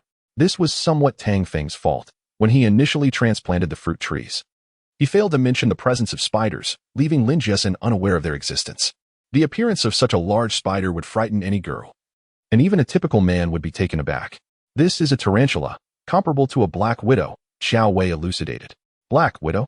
Lin Jessen gasped, wide-eyed, fully aware of the deadly venom that made the black widow the most formidable ruler among spiders. "Why is it crawling near me? Is it going to bite me?" Lin Jessen cautiously peeked from behind Tang Feng to observe the spider on the ground. It was enormous. She had never seen such a large spider before. The tarantula could understand Lin Jessen's words and felt a tinge of embarrassment. It had intended to approach her amiably, but ended up startling her, which was quite awkward, especially in front of so many ants. "Fear not. Although it appears intimidating due to its size, it is rather docile. Why not give it a try?" With Tang Feng's reassurance, Lin Jessen timidly glanced at the tarantula. Feeling her gaze, the spider endeavored to appear more inviting by retracting its 8 legs, making itself seem adorably plump, lest it frighten Lin Jessen further. Witnessing this, Lin Jessen's courage surged, and she took a stick to poke the spider's back. "It's not hard at all. It feels quite soft." Tang Feng nodded in agreement. Indeed, it's not hard. It's not a crab, but a spider. It's flesh, not shell. Lin Jiasin then shyly pouted and quickly apologized, tightly grasping Tang Feng's arm, resembling a timid little bird. Though the tarantula was quite clumsy and endearing, she still harbored a trace of fear and did not intend to touch it directly. Coughing lightly, Xiao Wei observed this scene and deliberately cleared her throat, not wishing for Tang Feng to waver in his intentions toward her sister. Tang Feng smirked slyly, signaling with his eyes that it was not his doing. It was Lin Jiasin who had approached him. Xiao Wei stepped behind Tang Feng, playfully pinching his rear and whispering in his ear, "What are you doing?" Tang Feng winced in pain, yet secretly reveled in the moment, signaling back that this was not his choice. Lin Jiasin had come to him on her own accord. "What's wrong with your eyes?" Lin Jiasin, noticing Tang Feng's blinking, furrowed her brow in concern. "Ah, it's nothing, just some dust blown in by the wind," Tang Feng feigned, all the while casting a smug glance at Xiao Wei, as if to say, "What can you do about it?" Xiao Wei could not help but remark, "Someone is looking to engage in some activities tonight. Don't ask me." Lin Jiasin, completely bewildered, could not grasp Xiao Wei's words. "Aunt Xiao, what activities? Are you trying to lose weight?" Before arriving on the deserted island, Xiao Wei had consistently attended yoga classes each week to sculpt her physique. Hence, Lin Jiasin mistakenly assumed that Xiao Wei was referring to exercise for weight loss. Indeed, Aunt Xiao has been diligent these past few days. I didn't expect Tang Feng to join in as well. Let us include him. A blush crept across Xiao Wei's face. Despite her experiences, she could not help but feel slightly embarrassed discussing such matters. "Oh, Aunt Xiao is biased. I want to join too. I want to witness Tang Feng's misadventures. Look at you. You've recently become so gaunt. What are you even doing? Now, hurry inside and get some sleep. Tang Feng and I have some matters to discuss." Tang Feng added, "Your leg injury hasn't completely healed. If you wish to avoid any long-term repercussions, you should sleep early. Off you go." Reluctantly, Lin Jiasin waved goodbye to the ants and spider on the ground before turning to enter the rocky cave. Once she was inside, Tang Feng gestured for the ant army to disperse and conceal themselves in the various corners of the cave, while the spider obediently climbed back up the fruit tree. Once only Xiao Wei remained, Tang Feng spoke up. "There is something I must discuss with you." Xiao Wei nodded. "Go on." Tang Feng continued. "Each time we share such moments, I feel a significant surge of strength within me, although I am unsure of the reason behind it." "Stronger?" Xiao Wei frowned. "No wonder your strength has been increasing. It seems those ants are growing larger too, aren't they?" "Indeed. But there is a limit to how large those ants can grow." "Limit of size? What does that mean?" "Let me explain it this way. If you water a watermelon with fertilizer, it may grow larger than usual, but it cannot reach the size of a car. Similarly, these creatures can only grow to a certain size. Beyond that, they will not increase in size but will only grow stronger. Of course, this is merely my observation. The specifics remain uncertain." Lin Jiasin couldn't help but express her frustration, nearly on the verge of tears. If it weren't for the crowd, she would have struck Tang Feng directly in the chest. Guo Wenyan wiped her tears and excitedly asked if there was truly hope for Ye. This question echoed the sentiments of everyone present. Such a beautiful girl, in the prime of her youth, no one wished for her to perish so abruptly. "Let me give it a try. I'll head into the courtyard first," Tang Feng declared, squatting down to lift Guo Yu into his arms. The sea breeze gently caressed them, and a faint fragrance wafted to Tang Feng's nose. He was astonished that even in her current state, she still emanated such a delightful scent. Unable to resist, he cast a glance at the girl. Her long lashes fluttered, her skin as smooth as jade, her delicate features glowing with a translucent whiteness. Her petite lips curled slightly, resembling the soft petals of a pink rose, while her exquisitely sculpted nose appeared as if carved from the finest white jade, lending her an air of natural aloofness and regal beauty. She was stunning, even more so than Wei Jia, Tang Feng mused internally. If Xiao Wei's aloofness and elegance were cultivated over time, this girl possessed an innate grace from birth. "Come on, keep up with me. We need to tend to her wounds quickly," Tang Feng urged as he carried the unconscious Guo Yu swiftly into the courtyard. Everyone was momentarily stunned, especially Yunwan, who stood with her mouth agape. They had expected Tang Feng to do nothing to help, merely coming out of curiosity and helplessness. Could it be that Guo Wenshua's earlier words had spurred him into action? Everyone understood that although they were on a deserted island now, they would eventually have to face reality again. Who would refuse the embrace of such a captivating beauty? Especially Xiao Wei, who recalled the private agreement she had made with Tang Feng days before. Once they returned to the real world, she would part ways with him. Watching the scene unfold, Xiao Wei wondered if this girl being revived would jeopardize her standing. No, this evening, she had to ensure his satisfaction. She resolved silently, quickening her pace to follow the group. Chapter 87. You must be responsible for me. Tang Feng carried Guiyu into the rocky cave and laid her down on his makeshift bed of grass. Without hesitation, he tore open her skirt. The wound on her thigh was swollen and red, with a blackened area revealing twisted, dark veins reminiscent of centipedes. The venom was spreading rapidly. If left untreated for another 3 hours, it would be too late. It seemed he had no choice but to resort to extraordinary measures. As he contemplated his next steps, the others crowded into the small cave. Everyone else, please step outside.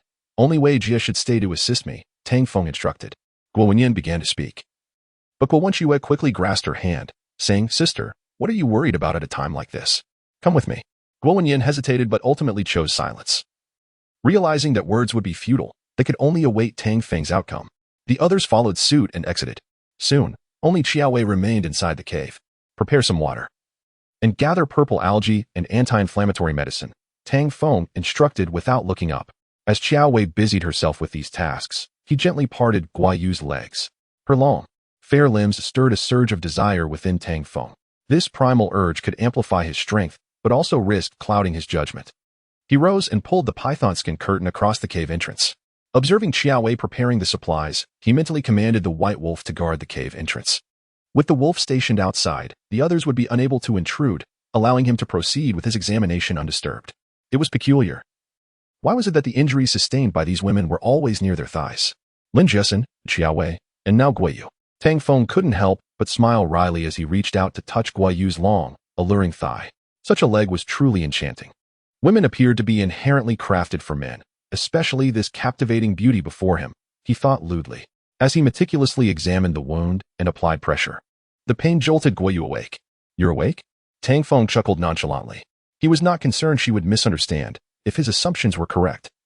Guiyu was merely in a semi-conscious state and had likely heard everything during their conversations. Am I going to die? Guiyu suddenly asked, having been in a daze. She was still aware of her surroundings, realizing Tang Feng was trying to save her. The pain from the spreading venom made her forget her embarrassment. You will not die. I will save you, Tang Feng replied, continuing to press the stagnant blood and venom from the wound. The dark blood flowed down Guiyu's fair, rounded thigh, pooling on the ground. It hurt so much, Guiyu gritted her teeth, her fingers digging into Tang Feng's arm. Endure it. The venom in this wound is the most concentrated and needs to be cleared first, he urged, continuing to apply pressure. My mother said if you save me, I will marry you, Guiyu gasped, the pain altering her complexion, yet she persisted in speaking to Tang Feng, as if doing so would alleviate her suffering. Let us not discuss marriage right now. The snake venom is spreading throughout your body. It's dangerously close to your vital organs. To save you, I must resort to unconventional methods, Tang Feng stated, leaning in closer to her thigh. Ah, that's not okay. Please, don't. Guiyu exclaimed, overwhelmed with shyness and uncertainty. How could he be so brazen, bringing his mouth so close to her thigh, only an inch away from her most intimate area? Her face flushed crimson. If memory served, there was still another woman present assisting them. How could she face anyone after such an awkward moment? Wei Jia, please step outside for a moment. I will call you if needed, Tang Feng instructed while continuing to draw out the venom. Qiaowei nodded. I'll wait by the door. Be careful. After she exited, Tang Feng spat out the extracted blood and resumed his task. Relax. If you tense up like this, the blood won't circulate, and the venom will only linger in your system, he advised. After expelling a mouthful of toxic blood, he felt a wave of discomfort. Whether it was due to the venom or Guiyu's lack of hygiene, the scent was unpleasant, making him feel nauseous. Don't. Guiyu exclaimed, both embarrassed and terrified. If her mother saw this, she would rather die than face such humiliation. Tang Feng expelled the last mouthful of tainted blood. You spoke of marrying me, yet you seem so shy. I do not appreciate that, he remarked, helping Guiyu sit up. Guiyu bit her pale lip, trying to support herself and avoid collapsing. Now, I must assist you by extracting the venom from your breast area. This may be uncomfortable for you, but it is a matter of life and death, Tang Feng explained as he began to unfasten her buttons. Guiyu gasped, her weakened eyes widening, murmuring, what do you mean by breast area? Tang Feng's tone grew serious. This is not the time for shyness. If you delay any longer, your life will be at risk. If not for your mother and it, I would not have brought you in here. Chapter 68. This beast is worse than a pig or dog. What is the relationship between this man and the girl? Why is this happening? Tang Feng could not help but speculate wildly. However, soon he adopted a nonchalant attitude, thinking, what does it matter?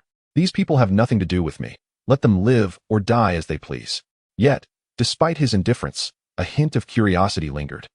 Since he had nothing better to do, Tang Feng decided to let the bumblebee stealthily follow them, eager to discover how the man would ultimately handle the girl. Men understand men best, and in a deserted island scenario, it was highly likely that this man desired to take advantage of the girl, who would undoubtedly resist and strive to break free. They both seemed to be students, but what a pity. Tang Feng turned and made his way towards the rocky cave. Just as he entered, an image flashed in his mind of the man gripping the girl and, to his horror, slapping her across the face. What kind of man strikes a woman? Even if one wishes to take advantage of her, resorting to violence is utterly unacceptable. Tang Feng could not restrain himself from stepping back out of the cave. Bumblebee, keep a close watch. I'm coming over now. At that moment, the spider and the ants began to express their outrage within their mental communication.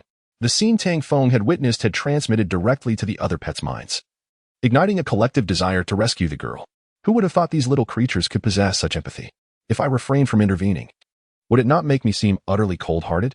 Tang Feng mused as he walked towards the beach. Based on his prior observations, it appeared that both individuals were students of that professor. The man had been aggressive, while the girl had attempted to reason with him, only to be forcefully pushed away in the end. Given that the girl had not attacked him, it suggested that her character was not entirely lacking. Since she didn't seem entirely unworthy, he thought it prudent to assess the situation further. As night enveloped the landscape and the sea breeze whispered through the air, Tang Feng cautiously made his way along the shore.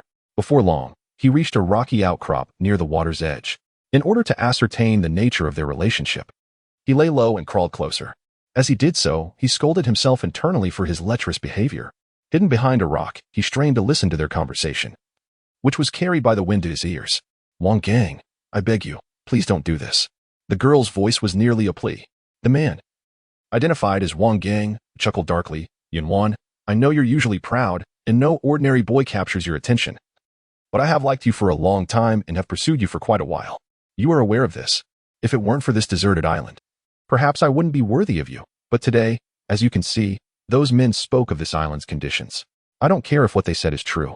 Calling you out here is simply to confess my feelings. If you agree, I might consider letting you go, but if you refuse, well, I'm afraid there is no law here to punish me. I might just take what I want. As the girl backed away, she asked, Wang Gang, why did you bring me here? What do you intend to do? Wang Gang advanced with a lewd grin. What do you think? With your alluring looks and that provocative outfit, it's obvious what I want. It's what men do. With that, he lunged forward and seized her leg. Yunwan, clad in a short skirt, struggled fiercely to escape his grasp, but her strength was no match for his. What a shame, you're truly beautiful. If I play with you today, even death would be worth it. Wang Gang, you beast. What do you intend to do? Yunwan cried out, desperately struggling and attempting to strike him. But he retaliated with a slap that left her dazed on the sand. You beautiful little wench. Why should such a lovely creature deny a man? I tell you, I won't be going back tonight. I plan to enjoy you for the entire night and let you experience what it means to be with a man. Rogue, you wretched creature. Aren't you afraid Professor Lin will find out? I will tell him. I will expose you to everyone so they can see your true colors. Wang Gang interrupted her with a sinister laugh. Yes, keep cursing, do continue. Do you think I brought you here for any other reason? I've been planning how to have my way with you the moment I laid eyes on you.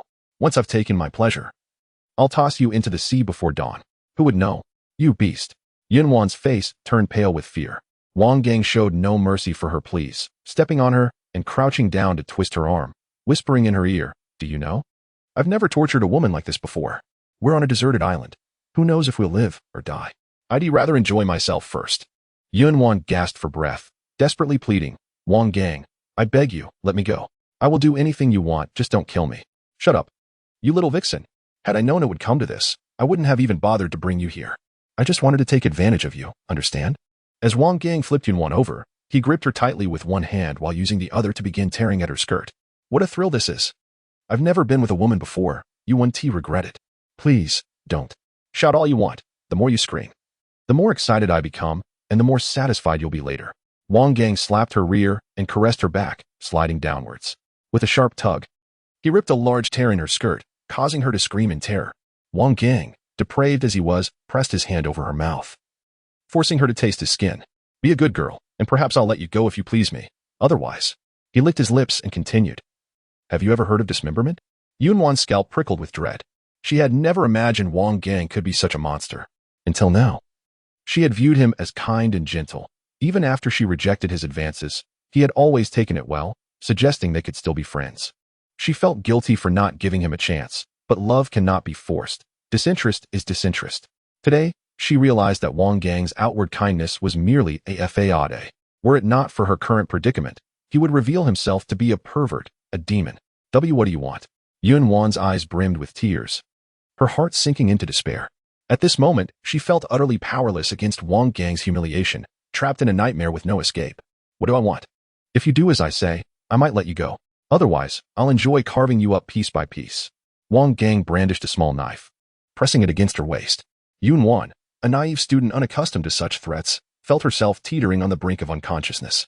Wu Yu was overwhelmed by a bitter, fishy taste that lingered on her tongue, the urge to vomit rising within her, only to be stifled by Tang Feng's hand covering her mouth. Bitter medicine is beneficial. I shall not harm you, rest assured. Guo Yu nodded, enduringly biting into the fruit, swallowing despite the unpleasant flavor. A wave of bitterness coursed through her. Yet soon a refreshing sensation spread throughout her body, restoring her strength. This fruit is remarkable. Its effects are astonishingly swift, she remarked, as she draped her clothing over herself. Tang Feng wiped the blood from the corner of his mouth and advised, you shall sleep here tonight. The cold outside is biting, and even with a fire, the sea breeze is harsh. I would not want you to catch a chill after I have just rescued you. Wu Yu lowered her head in agreement, her thoughts still lingering on recent events. Tang Feng exited the rocky cave with some anti-inflammatory medicine, only to encounter Guo Weiyang and Guo Wenshui approaching him. Xiao Tang, how's my daughter?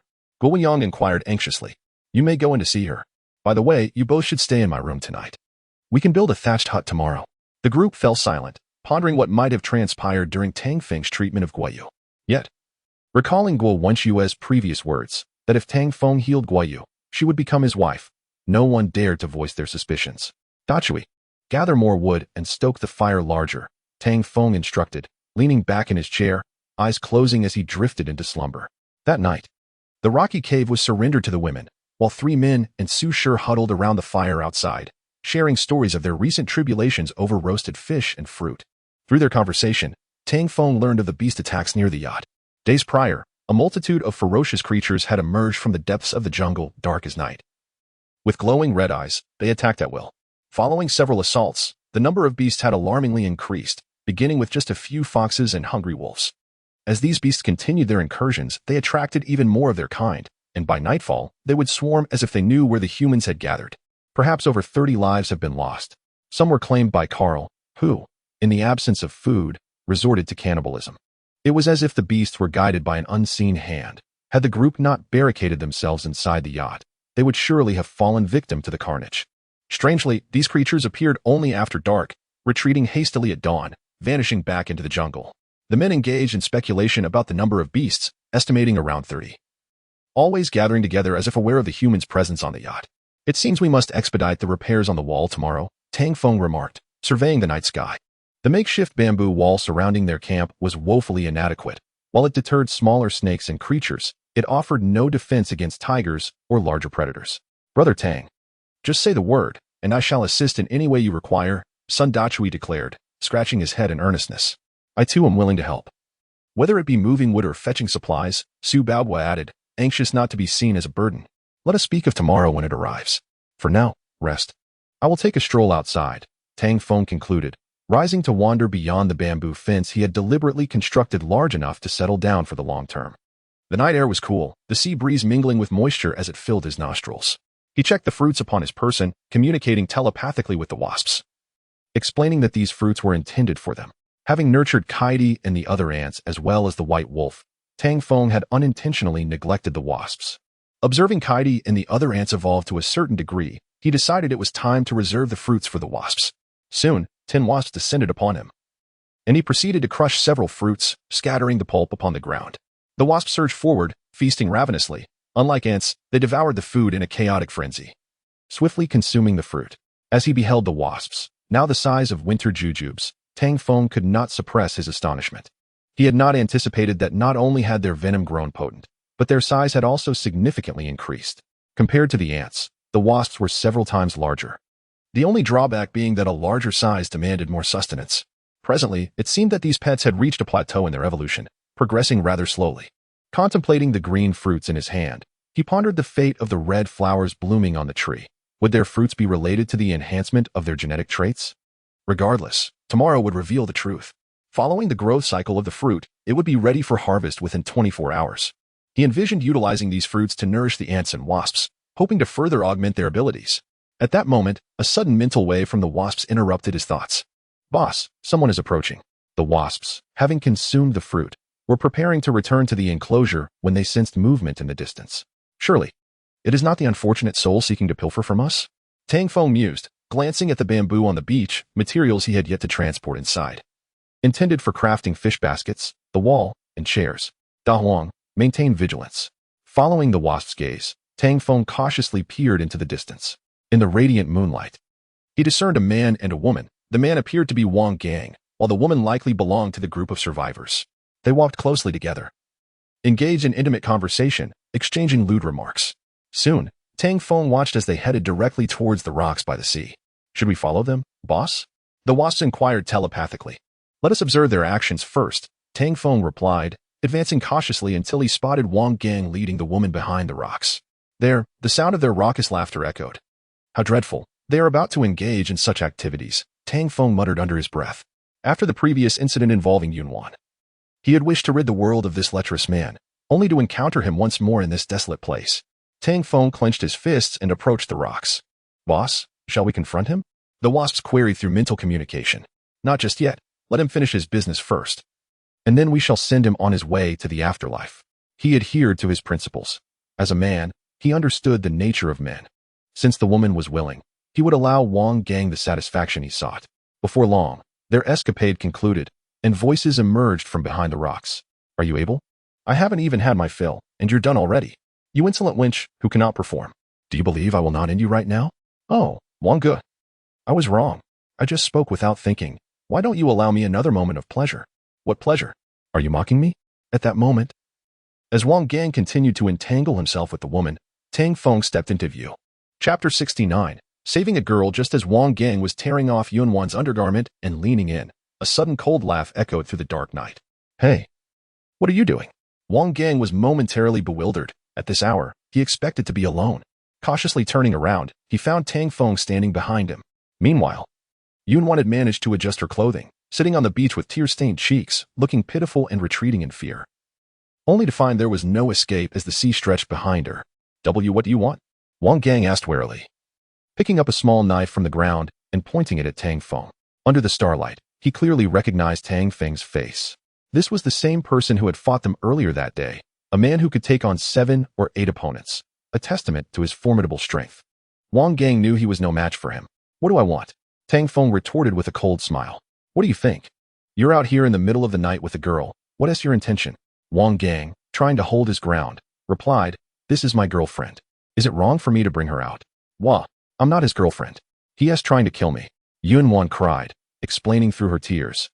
Though she was aware that Tang Feng was no saint either, at the very least, he wouldn't take advantage of her and then kill her without reason. Did you hear that?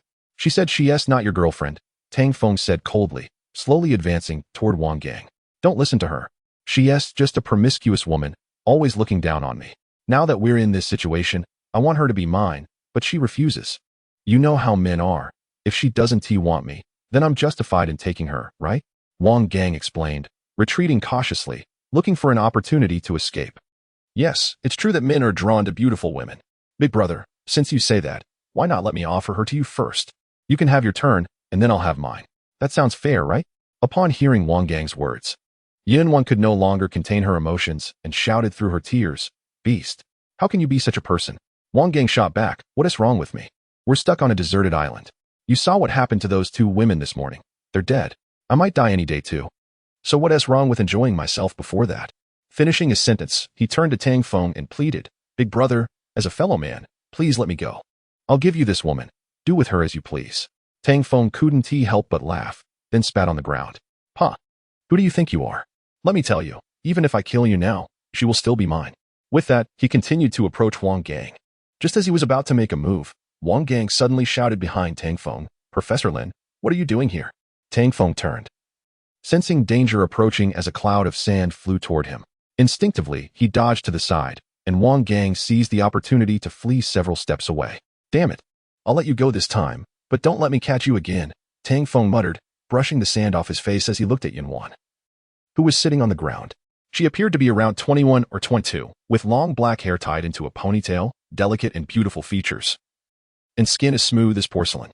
Beneath her elegant brows were bright eyes that sparkled like fine jade. Her figure was striking, clad in a loose, pale dress that did little to hide her ample bosom and slender waist. With no adornments, her simplicity only accentuated her long, shapely legs, rendering her irresistibly alluring. A surge of desire ignited within Tang Feng, his primal instincts overwhelming him. Damn it, why do I lose my composure at the sight of a beautiful woman? He thought. I can't just act like that brute did, can I? I have to maintain some principles. As he approached Yunwan, she anxiously asked, what do you want? Please don't come any closer. I just want to see if you're hurt. If you're fine, then I'll take my leave. Although she was a stunning girl, he felt a twinge of fear from her demeanor, so he resolved not to overstep. Tang Feng turned to leave, but at that moment, the girl scrambled to her feet and hurried toward him. Wait, please, wait for me. Tang Feng halted and inquired, what is it? Do you need something? With her head down, her tattered clothing drenched in tears, she looked heartbreakingly pitiful. However, Tang Feng was reluctant to get involved. He already had 2 women in his rocky hideout, and they were no less impressive than the girl before him. Can you take me with you? I'm scared.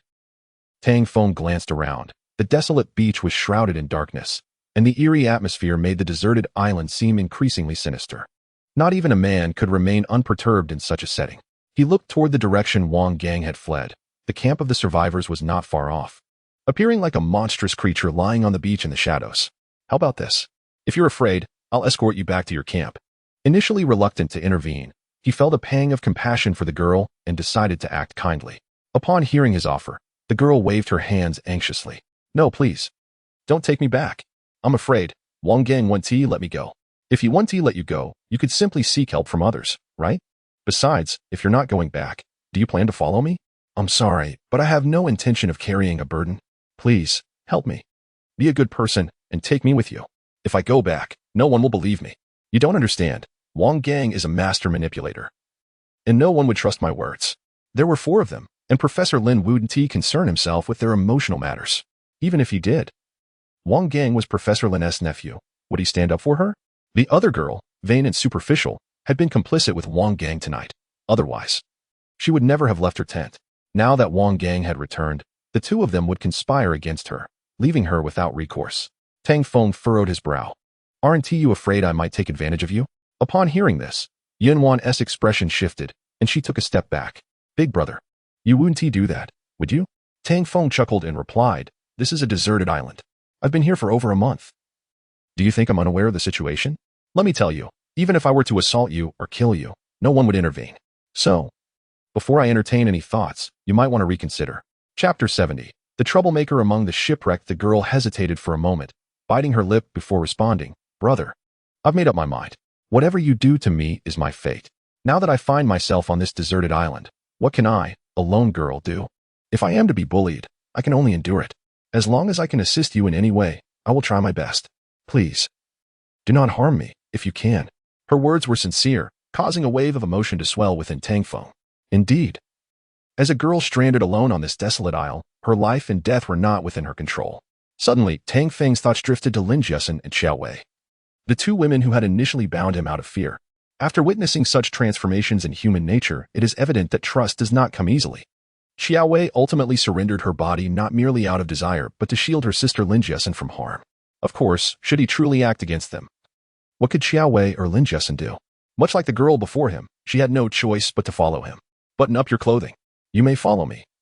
But should I decide to take liberties with you, it would be too late for regrets, he cautioned. Wiping her tears, she managed a small smile. I believe you won't. Do not call me brother. My name is Tang Feng. With that, he walked towards the rocky cave. Yunwan, fearing he might abandon her, hurriedly followed. I am Yunwan. Thank you, Brother Feng. I will do whatever you ask from now on. Tang Feng chuckled inwardly, thinking how nice it would be if she were truly so obedient. Actually, I have thoughts of taking you to bed. Would you be willing? He scolded himself for such lewd thoughts. Brother Feng, have the 3 of you always been here? She inquired, walking alongside him, attempting to draw closer. Something like that, he replied. As they conversed, they soon arrived at the rocky cave. Encircled by a fence, the cave astonished Yunwan, who had previously assumed it to be a thatched hut. To her surprise, it was a massive stone, simply covered by a bamboo shelter. Curiously, she reached out to touch the saplings at the cave's entrance. Wow, these fruits are beautiful. At her exclamation, Tang Feng followed her gaze to discover that the fruits on the saplings had ripened into a vibrant red. He had not expected such rapid maturation. Could it be due to his connection with Xiao Wei? Just as he pondered the mystery of the fruit, Yunwan let out a shriek. A white wolf at the cave's entrance had raised its head. Having lain there, it was now alert to their presence, baring its fangs at Yunwan. Xiao Bai. It's one of us. Go back to sleep. Tang Feng gestured for the wolf to lie back down. Yunwan gasped. It can understand you? He led her into his room, saying, Tonight, you shall stay with me. We will explain everything to them tomorrow. Glancing at the grassy bedding on the cave floor, she hesitated. Am I really sleeping here with you? Wearing a short skirt that had been torn by Wang Gang, she felt exposed and anxious. In such a small space, the proximity could lead to unwanted contact, and should Tang Feng decide to take advantage, escape would be impossible. Tang Feng noticed her discomfort and reassured her. You can sleep on the bedding. I will stay by the entrance. Not wishing to prolong the conversation, he lay down by the cave's mouth, resting against the white wolf. Yunwan, seeing him settle, curled up in a corner with her legs drawn to her chest. In this unfamiliar space with a stranger, sleep eluded her, and she could only sit in exhaustion. Soon, however, fatigue overcame her, and she drifted into slumber. The next morning, sunlight streamed into the rocky cave. Tang Feng awoke to the sound of voices. The three women had risen and were gathered outside the cave, deep in discussion. Stretching, he stepped outside. The trio was playfully engaging with the little wolf cub, while Yunwan occasionally asked questions. These two women were remarkably welcoming, chatting animatedly. Yet, their attire was rather scant. Those bare legs, those short skirts, it left him puzzled as to why women favored such clothing. If things continued this way, he might find himself tempted to act. As he approached, Lin Jessen greeted him. Tang Feng. He nodded, inquiring, You are aware of her situation, yes? Yunwan cannot return, so she will stay with us to avoid being bullied by those brutes. However, I fear that Wang Gang will not let this go easily. Xiao Wei expressed her concern. Not let it go easily? Tang Feng echoed. Clenching his fist and flexing his muscles, he added with a smile, even if he pretends nothing happened. I will eventually deal with him. Lin Jessen and Yunwan exchanged glances of admiration, while Xiao Wei shot Tang Feng a skeptical look, as if to say he was merely boasting. Yet, beneath her exterior, she harbored a growing fondness for him. Yunwan's presence was indeed a welcome addition. Given Tang Feng's overwhelming desires, it was clear he could not manage alone. Xiao Wei worried that he might turn his attention to her sister. With Yunwan there, Tang Feng's focus might shift, ensuring Lin Jessen's safety. The three women began preparing breakfast, dried fish, and various fruits. Xiao Wei had even made some fruit preserves from the abundant supplies the ants had gathered. After a light meal of fish and fruit, Tang Feng contemplated the construction of a fence. The fence would serve as the first line of defense, behind which he planned to erect a second wall using bamboo. Approximately 3 meters high, he intended to plant rooted trees directly from the jungle's edge along the fence, creating a robust wooden barrier. As he was about to head into the jungle, a commotion erupted from the direction of the shipwrecked camp. A group of people was approaching, their voices laced with anger. It seemed the trouble was related to Yunwan's situation, and the man named Wang Gang had likely stirred up discontent. Regardless of their intentions, since he had taken Yunwan under his protection, he could not allow them to take her away. Tang Feng's expression hardened with a glint of menace. After his encounter with Xiao Wei the previous night, he felt stronger, and with the white wolf by his side, he no longer viewed these intruders as a threat. The only concern was the man skilled in martial arts, referred to as he phoned by Yunwan. Yet, even that did not weigh heavily on his mind. Should conflict arise, he would strike first, unlike the last time he encountered those foreigners. Put on your clothes and follow me to the rock cave. Tang Feng gasped for breath as he sat on the beach, having exerted himself more than ever before, leaving him utterly drained. However, the changes in his body were remarkable. His eyesight had not only improved in clarity during the night, but also in distance. Indeed, each union fortified his genes, and the corresponding abilities of each woman would continue to grow, although other capabilities remained unchanged. This time, his visual powers had once again been enhanced, while his internal strength showed no signs of change. Perhaps only Wei Jie could grant him true power, while Hu Shu was limited to enhancing his vision. As Tang Feng pondered these thoughts, Hu Shu had already dressed. The sky was beginning to lighten, with the faint morning light barely visible on the horizon. The white wolf, perched at the gate of the fence, squinted at Tang Feng and Hu Shu before curling back down to continue its slumber. It appeared rather fierce. Hu Shu clung closely to Tang Feng's arm, fearful of falling behind and being bitten by the white wolf. Don't worry, it won't bite unless I command it. It's quite obedient. Upon hearing Tang Feng's words, the white wolf raised its head and let out a soft whine of discontent. Is it called to buy? Hu Shu curiously surveyed everything in the courtyard. The courtyard was quite spacious, with a row of bamboo forming a fence at the front, behind which were trees that had yet to be fully planted, leaving the area only partially cultivated. You can call it Dubai, Tang Feng said, gesturing toward the three individuals by the fire pit. Sun Dachui, Sugu, and Suji's daughter, Sure. The fire was still burning as the three leaned back in their chairs, fast asleep. Oh, that girl is quite beautiful. Hushu couldn't help but glance at her again. Remembering what Tang Feng had done to her earlier, she felt her cheeks flush. Given his strength, she thought she wouldn't be able to handle him alone. If Tang Feng took this girl under his wing, it would alleviate her burden. However, if they were all together, wouldn't that be a bit too much? Despite her open-mindedness, the thought still made her blush. Just then, Susha rubbed her eyes and woke up. Upon seeing Tang Feng, she sprang up from her chair. Feng Ge, where did you go last night? Everyone was worried sick. Her voice was laced with a hint of playful charm. I just went for a walk and brought someone back. Tang Feng replied. Let me introduce you. This is Hushu, a doctor. Really? Sister Hushu, why are you limping? Is your leg hurt? Susha mischievously approached Hushu, scrutinizing her long legs. Her words dripped with jealousy, clearly intended to provoke. Chapter 93. The women begin to envy Hushu's face flushed. After being tossed around by Tang Feng the night before, she still felt a lingering ache, and she was surprised that this girl had noticed. You should ask him, Hushu said, glancing at Tang Feng. Susha winked at Tang Feng and playfully asked, Feng Ge, tell me what happened to her. Did she encounter a beast or something? Yes, she did encounter a beast, and it bit her leg. Really? Susha couldn't help but chase after him. Then she suddenly realized something, stamping her foot in indignation at Tang Feng's back. How annoying. After taking a turn with Hushu, the sky brightened completely, and the others began to rise one by one. The women who awoke started to groom themselves and prepare breakfast. While they called it breakfast, it mainly consisted of grilling some sea fish, bringing out fruits, and making juice and coconut meat. With the assistance of the ants, they had gathered an abundance of wild fruits during this time. A talented woman like Xiao Wei not only turned these fruits into dried snacks, but also crafted juice. Certainly, these foods were sufficient to satisfy them. However, subsisting solely on these provisions wasn't sustainable in the long run. Once the rock cave was renovated, they would need to catch some wild rabbits to improve their living conditions. Thinking of this, Tang Feng glanced at the white wolf beside him. Dabai, why don't you go catch some wild rabbits? The white wolf had assisted him in catching rabbits several times, and Tang Feng was beginning to regard it as a hunting dog. The white wolf, slightly aloof, cast a glance at Tang Feng before closing its eyes and drifting back to sleep. This guy is truly lazy. It spends most of the day sleeping. The two wolf cubs, however, were quite familiar with him and scampered over to nuzzle his feet. Tang Feng disdainfully kicked them away. Then, Tang Feng pulled a green fruit from his pocket, crushed it, and spat it onto the ground. The wolf cubs eagerly devoured it, calling out daddy repeatedly. Tang Feng was baffled, looking at the white wolf, which seemed quite pleased with itself, casting a sly glance before lying back down. Looks like I'll have to take matters into my own hands, Tang Feng murmured, observing the beautiful women with flowing hair and swaying waists. Tang Feng couldn't help but secretly rejoice. The days ahead seemed promising. If he could build this place and have the pets help him gather food, life would be utterly delightful. However, while the vision was beautiful, reality was harsh. It was reported that last night, someone from the nearby camp had gone out to relieve themselves and was eaten by a beast, leaving behind only a fragment of their body. This incident made everyone on the beach cautious.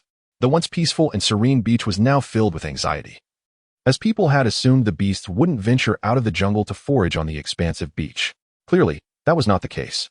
Just like a fruit tree or an orchard, when left untouched, no one would harvest it, but once discovered, it would face an influx of gatherers. The orchard resembled their group, while humanity mirrored the beasts. Tang Feng had foreseen all this 10 days prior. Otherwise, he wouldn't have gone to such lengths to construct the fence. Ignorant people, Tang Feng remarked, standing on the beach and watching the commotion in the distance with a smile. It seemed imperative to expedite the construction of the wall. Though there were many people, most were women, who were undoubtedly weaker than men in terms of physical strength. Wei Jia, we still need to continue gathering sea fish. I'll leave that to you, Tang Feng said, munching on wild fruit. Oh, Feng. More people have arrived early this morning, Xiaowei said while teaching Yunwan and a few other women how to weave fish baskets. What do they want? Tang Feng looked at the throng gathered at the entrance of the fence, their numbers swelling. Recently, many had come to trade. People from both factions were exchanging iron bowls and cooking utensils for sea fish, while others traded clothing for fruits. Some reckless individuals had ventured into the jungle, only to be bitten by venomous ants or beasts, leading to a drastic decline in such reckless behavior. Trading for cooking utensils was reasonable. They could also exchange for their iron pots. However, These people were overly greedy, always demanding large quantities of food, claiming that since food was plentiful, they could easily find more. But once their cooking supplies were gone, they were irreplaceable. As long as it's not too excessive, we can trade, Tang Feng rationalized. The fruits were gathered with the help of ants, and obtaining sea fish was relatively easy by placing the baskets in the water. Su Ge, you'll be in charge of the trading from now on, Tang Feng instructed Su Baohua, who was astonished at being entrusted with such an important task. Chapter 72, The Crisis of the Firearm. Indeed, no one realized that the bearded man's loss of his firearm was due to the sting of a giant hornet. The pain rendered him incapable of holding on to it. The enhanced hornet was so potent that even a mere brush against his skin could paralyze him. At this moment, his arm was swollen like an inflated sponge, and with one leg already injured, he could hardly rely on his cane. Observing others fleeing in desperation while he lagged behind, he endured the pain and struggled to keep pace. The white wolf howled, instilling further panic among the fleeing individuals, who wished they could sprout additional legs to escape more swiftly. Initially, they had been incensed, ready to besiege Tang Feng, but after the bearded man's firearm was lost, they fled for their lives. In their haste, two individuals even shoved others to the ground, hoping to delay their pursuers. Tang Feng did not command the white wolf to pursue. Merely intimidating the fleeing crowd sufficed. Wang Gang, however, was remarkably swift, the first to bolt at the slightest hint of danger, outpacing even a rabbit. Tang Feng had contemplated eliminating Wang Gang, but the man had vanished. To express a semblance of courtesy towards Wang Gang, Tang Feng sent a mental wave to the giant hornet within their psychic communication. Giant hornet, go after the one in the lead and sting him, preferably on the rear. Do not kill him. We can deal with him later. The deserted island is too monotonous. Keeping the scoundrel around for amusement is a fine choice. Since his encounter with Xiaowei the previous night, his strength had surged, leaving him unperturbed by the provocations of these individuals. With his growing power, the group of castaways would ultimately find themselves gazing up at him, rendering him indifferent to their existence. However, indifference did not equate to a lack of vigilance. Establishing a base was still essential. Planting trees around the perimeter fence would serve as a barrier against wild beasts and ill-intentioned intruders. Observing Wang Gang clutching his rear, Tang Feng picked up the firearm and scrutinized it closely. It seemed improbable that these individuals possessed such a weapon. How had the bearded man acquired it? Without this firearm, they likely would not have dared to provoke him. Their claims of rescuing others were merely a pretext to instigate trouble, especially after two had been killed. Coupled with the chaos instigated by the white wolf, they would not rest until they had their revenge. Tang Feng pondered silently, while the psychic communication buzzed with excitement. Everyone celebrating the giant hornet's success and praising the timely assistance of the white wolf. Unfazed by the commotion, the white wolf turned away after the conflict subsided. Lying down at the entrance of the rocky cave, eyes half closed as if indifferent to the world. Thank you, Brother Feng, Yunwan approached, feeling a blush creeping upon her cheeks at Wang Gang's earlier remarks.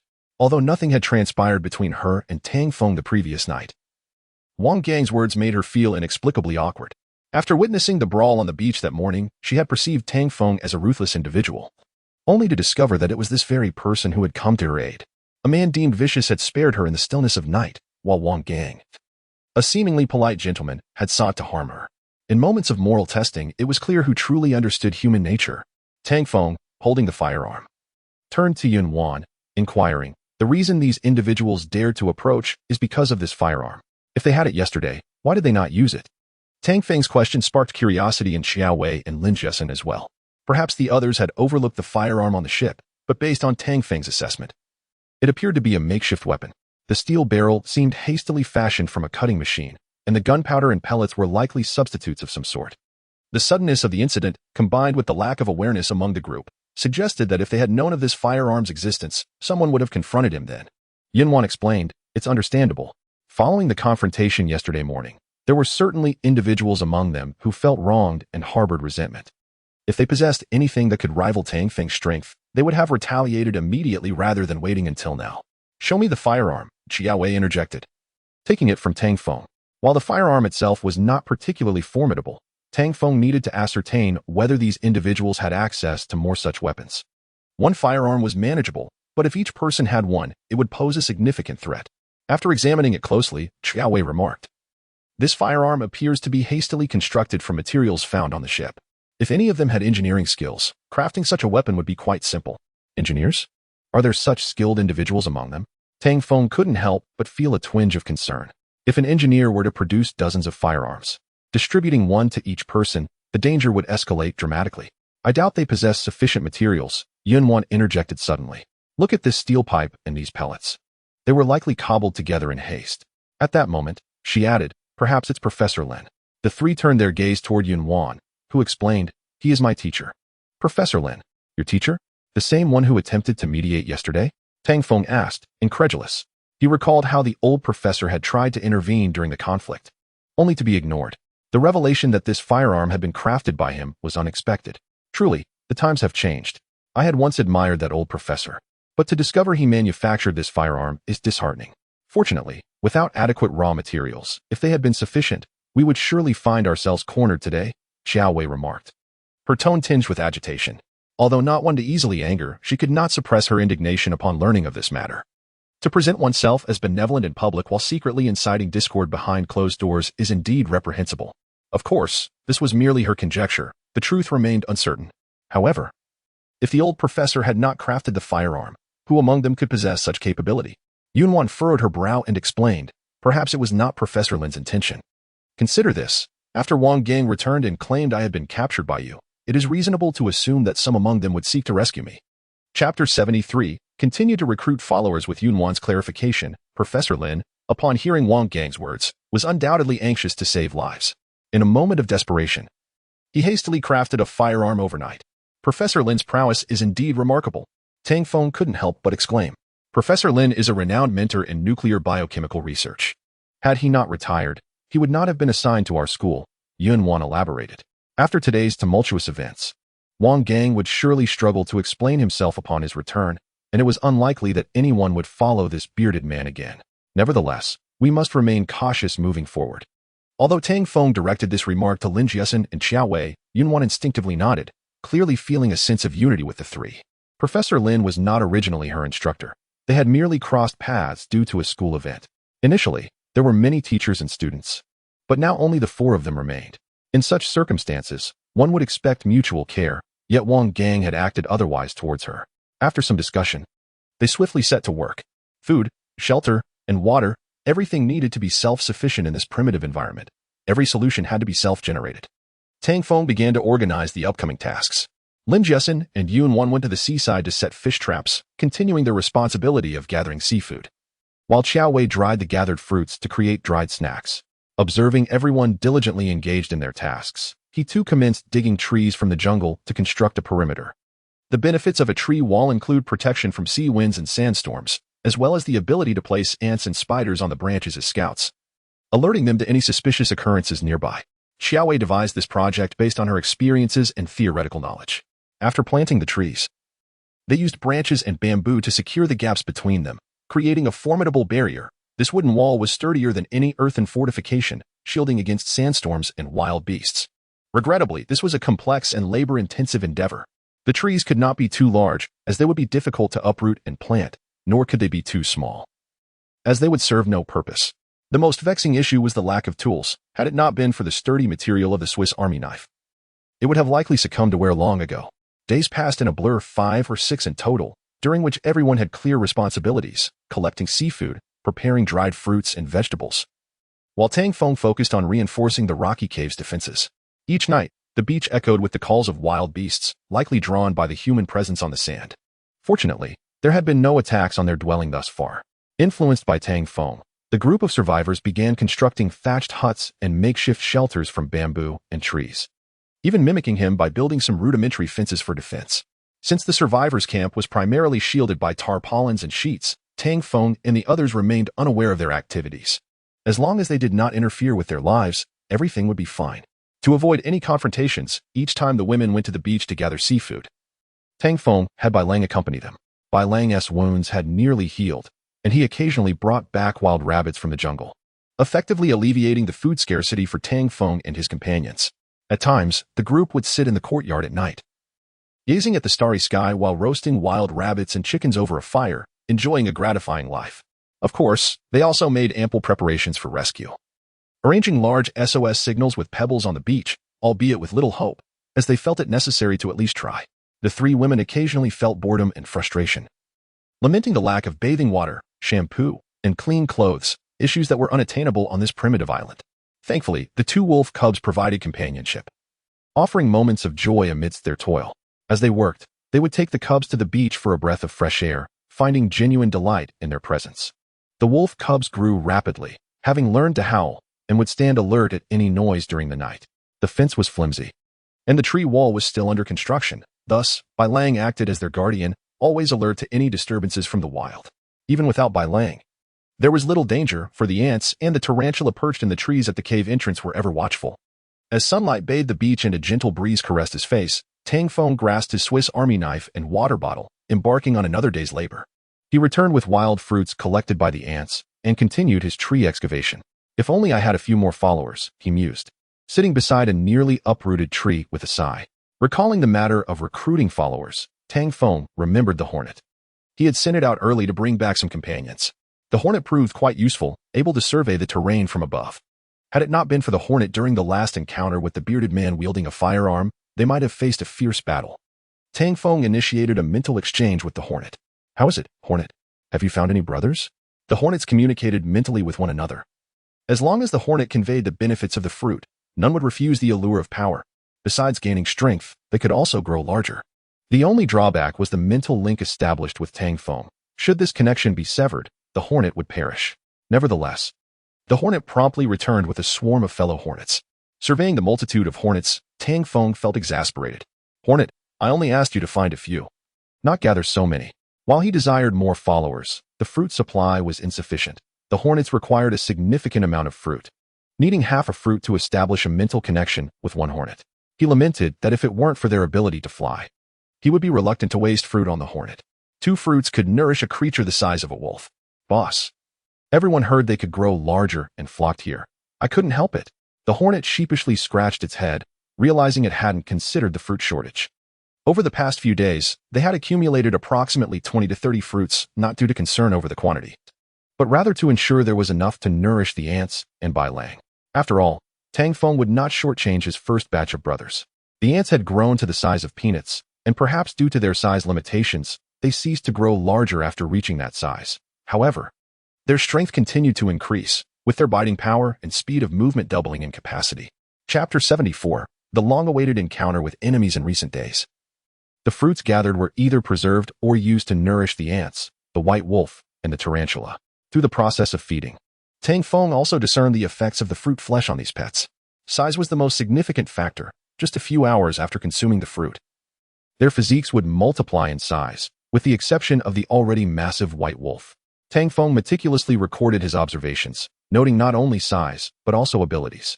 For instance, the wasps and tarantulas, species known for their venom, exhibited the most change in their poison after consuming the fruit. Currently, the wasps were clamoring for the fruit, eager to enhance their strength. Upon hearing that the fruit was limited, they could not contain their disputes.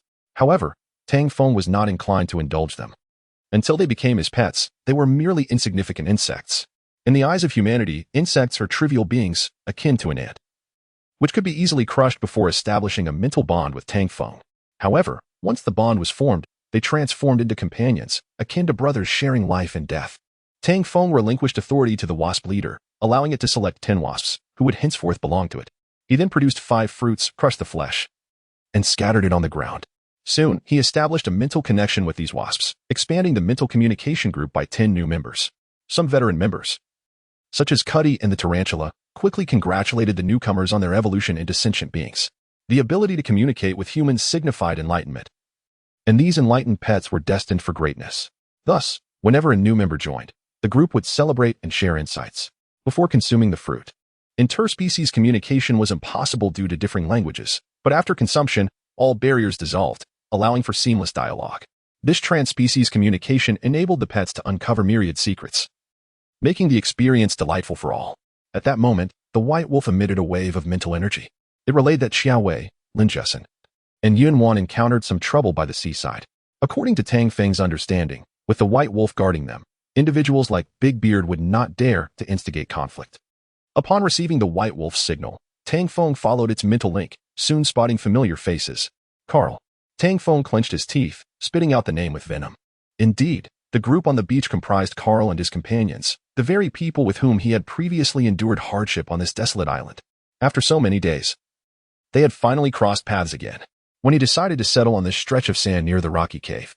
He had anticipated that these individuals would eventually discover his location, though he had not expected it to happen so swiftly. At this moment, Xiao Wei, Lin Jessen, and Yun Wan, along with the White Wolf, found themselves encircled by this group. For foreigners, accompanied by over 50 men and women, formed an impenetrable barrier around them. Carl, a boxing coach, could likely overpower the White Wolf single-handedly, especially with 3 accomplices and over 50 survivors at his disposal. The White Wolf howled fiercely, attempting to intimidate the intruders. Unfortunately, Carl exhibited no fear of the White Wolf. From the visual cues, it appeared that Carl was conversing with Xiao Wei. Damn it. No matter the topic of discussion, these beasts deserve to perish. Not only is Xiao Wei now my woman, but I have deep-seated grudges against them. Tang Feng summoned all his pets through their mental connection, commanding them to rush to the beach. Cuddy, gather all the termites and inform the Termite King that assisting me this time will earn them 2 fruits as a reward. Ever since Cuddy captured the Termite King, the 2 species had exchanged much knowledge. The Termite King revered Cuddy's ants for their strength derived from the fruit, and the ability to communicate with humans filled it with immense admiration. At that moment, the Termite King was with Cuddy, boasting about their capabilities. Upon hearing that Tang Feng wished to enlist his termite army, the Termite King felt overjoyed. In the world of ants, such connections to humans were akin to divine encounters. They would willingly face fire and water, even sacrifice themselves for the opportunity. Meanwhile, Tang Feng, while delivering the commands, sprinted towards the beach with unyielding determination. As he burst through the jungle's edge, 2 wild rabbits were grazing. Startled, they scurried away before comprehending what had darted past them. After enhancing his genes, both his strength and speed had undergone a remarkable transformation. Had Carl's group appeared half a month ago, he would have fled in cowardice. But now he could single-handedly eliminate Carl, especially with the White Wolf and the Wasps at his side. Most of these people were coerced by Carl, if a confrontation ensued. The true adversaries were merely those 4 foreigners. Tang Feng relayed his intentions to his pets through the mental connection and continued his rapid advance. The bond he had painstakingly forged with Xiao Wei over the past few days had significantly accelerated his genetic evolution. In truth, Xiao Wei was not merely his woman. She was an essential catalyst for his genetic enhancement. If Xiao Wei were lost, even if he found 100 women who were unwilling to engage with him, it would be futile. His path to genetic strengthening would come to an abrupt halt. Thus, rescuing Xiao Wei became paramount above all else. As he burst forth from the jungle towards the beach, Carl and his group soon became aware of his presence. Initially, their distance obscured his features. But as he reached the shore, their faces betrayed a flicker of fear. Isn't that the person Carl had thrown off the cliff? He shouldn't have survived. Could he have escaped the rocky heap and made his way here? Some even rubbed their eyes in disbelief, questioning their companions if he was indeed the individual previously discarded on the beach. It was not until Carl let out a cold laugh that he spoke. Kid, I never expected you to be alive. Tang Feng surveyed the familiar faces, many of whom he recognized from the time of the yacht's misadventure, during which they had assisted one another. As for his close friends and girlfriend, their whereabouts remained a mystery, as he saw no sign of them. The others bore expressions of despair, ragged attire, and a listless demeanor, their faces reflecting a dull glow of weariness. They must be starving and thirsty, Tang Feng thought, feeling an inexplicable thrill. Excellent. The more miserable their condition, the more it pleased him. Chapter 75. The pleasure of revenge. Tang Feng strode confidently before the gathered crowd, beckoning Carl with a casual flick of his finger. He uttered not a single word. The disdain etched on his face was sufficient to convey his disregard for Carl. What had happened to this man in the fortnight of their separation? Had he lost his wits or succumbed to madness? A throng of onlookers on the beach gaped in bewilderment at the unfolding drama between Tang Feng and Carl, struggling to comprehend why Tang Feng would recklessly march to his demise. Was it for the sake of those 3 women? Indeed, it seemed that under the allure of beauty, one might willingly embrace death. During this time, Tang Feng had surely gained considerable advantages while in their company. You pig, one of Carl's companions, a burly African man, pointed at Tang Feng and spat out a crude phrase in broken Chinese, deriding him as an ignorant swine, questioning whether he had lost his sanity or simply sought death. The imposing figure approached Tang Feng with an air of contempt, fully aware of his own strength and intent on subduing Tang Feng to bolster his reputation among the beleaguered crowd. How curious it is that this fool remains unscathed, mused a scar-faced white man, stroking his chin, relishing the anticipated spectacle of Tang Feng's imminent demise. Kill him, Carl commanded, directing the African man to attack. The man lunged forward, fists raised, aiming a powerful blow at Tang Feng. Just as the crowd braced for Tang Feng's downfall, a miraculous scene unfolded. Tang Feng, far from evading, mirrored the assault, throwing a punch of his own. The 2 fists collided with an ear-splitting crack, the sound of shattering bone echoing across the beach. It was over. The crowd's collective disappointment was palpable. After enduring the torment inflicted by Carl and his cohorts, they yearned for a savior. The women, in particular, were driven to the brink of madness, subjected to unspeakable horrors. Carl and his gang had forced them into servitude, sometimes torturing them to death. Many men had sacrificed themselves to protect their loved ones, cast aside like refuse. On one occasion, Carl had brazenly assaulted a young girl before a father, forcing 100 witnesses to bear witness to the atrocity. Among the remaining 50 souls, the majority were either resigned victims or cowardly sycophants. They understood that aligning with Carl would ultimately lead to their demise. Even the slightest glimmer of hope was a treasure to grasp.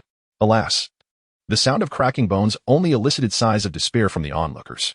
Then, a primal howl erupted from the African man, drawing the crowd's attention. As it became evident that he was the one injured, clutching his dangling arm, he writhed in agony, the bone within clearly fractured. Black Bear, what has happened? Carl's unease grew. He had expected an easy victory. Had Tang Feng somehow grown stronger in the past month? Damn it, let me have a go, he growled, cracking his knuckles ominously. As the wounded man retreated, cursing under his breath, tension gripped the crowd.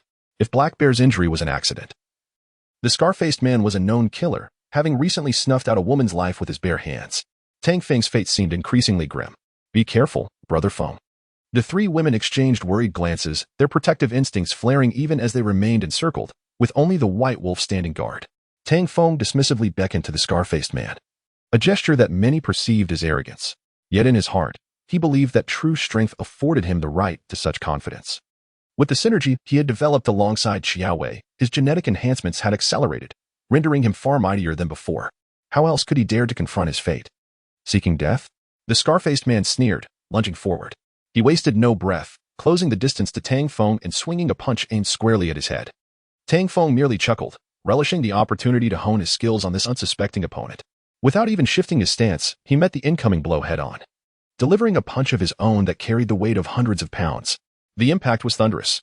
While the scar-faced man struck Tang Feng's chest with little effect, Tang Feng's fist connected with the man's abdomen, sending him sprawling several meters away, blood spraying from his mouth as he crumpled to the sand like a discarded shell.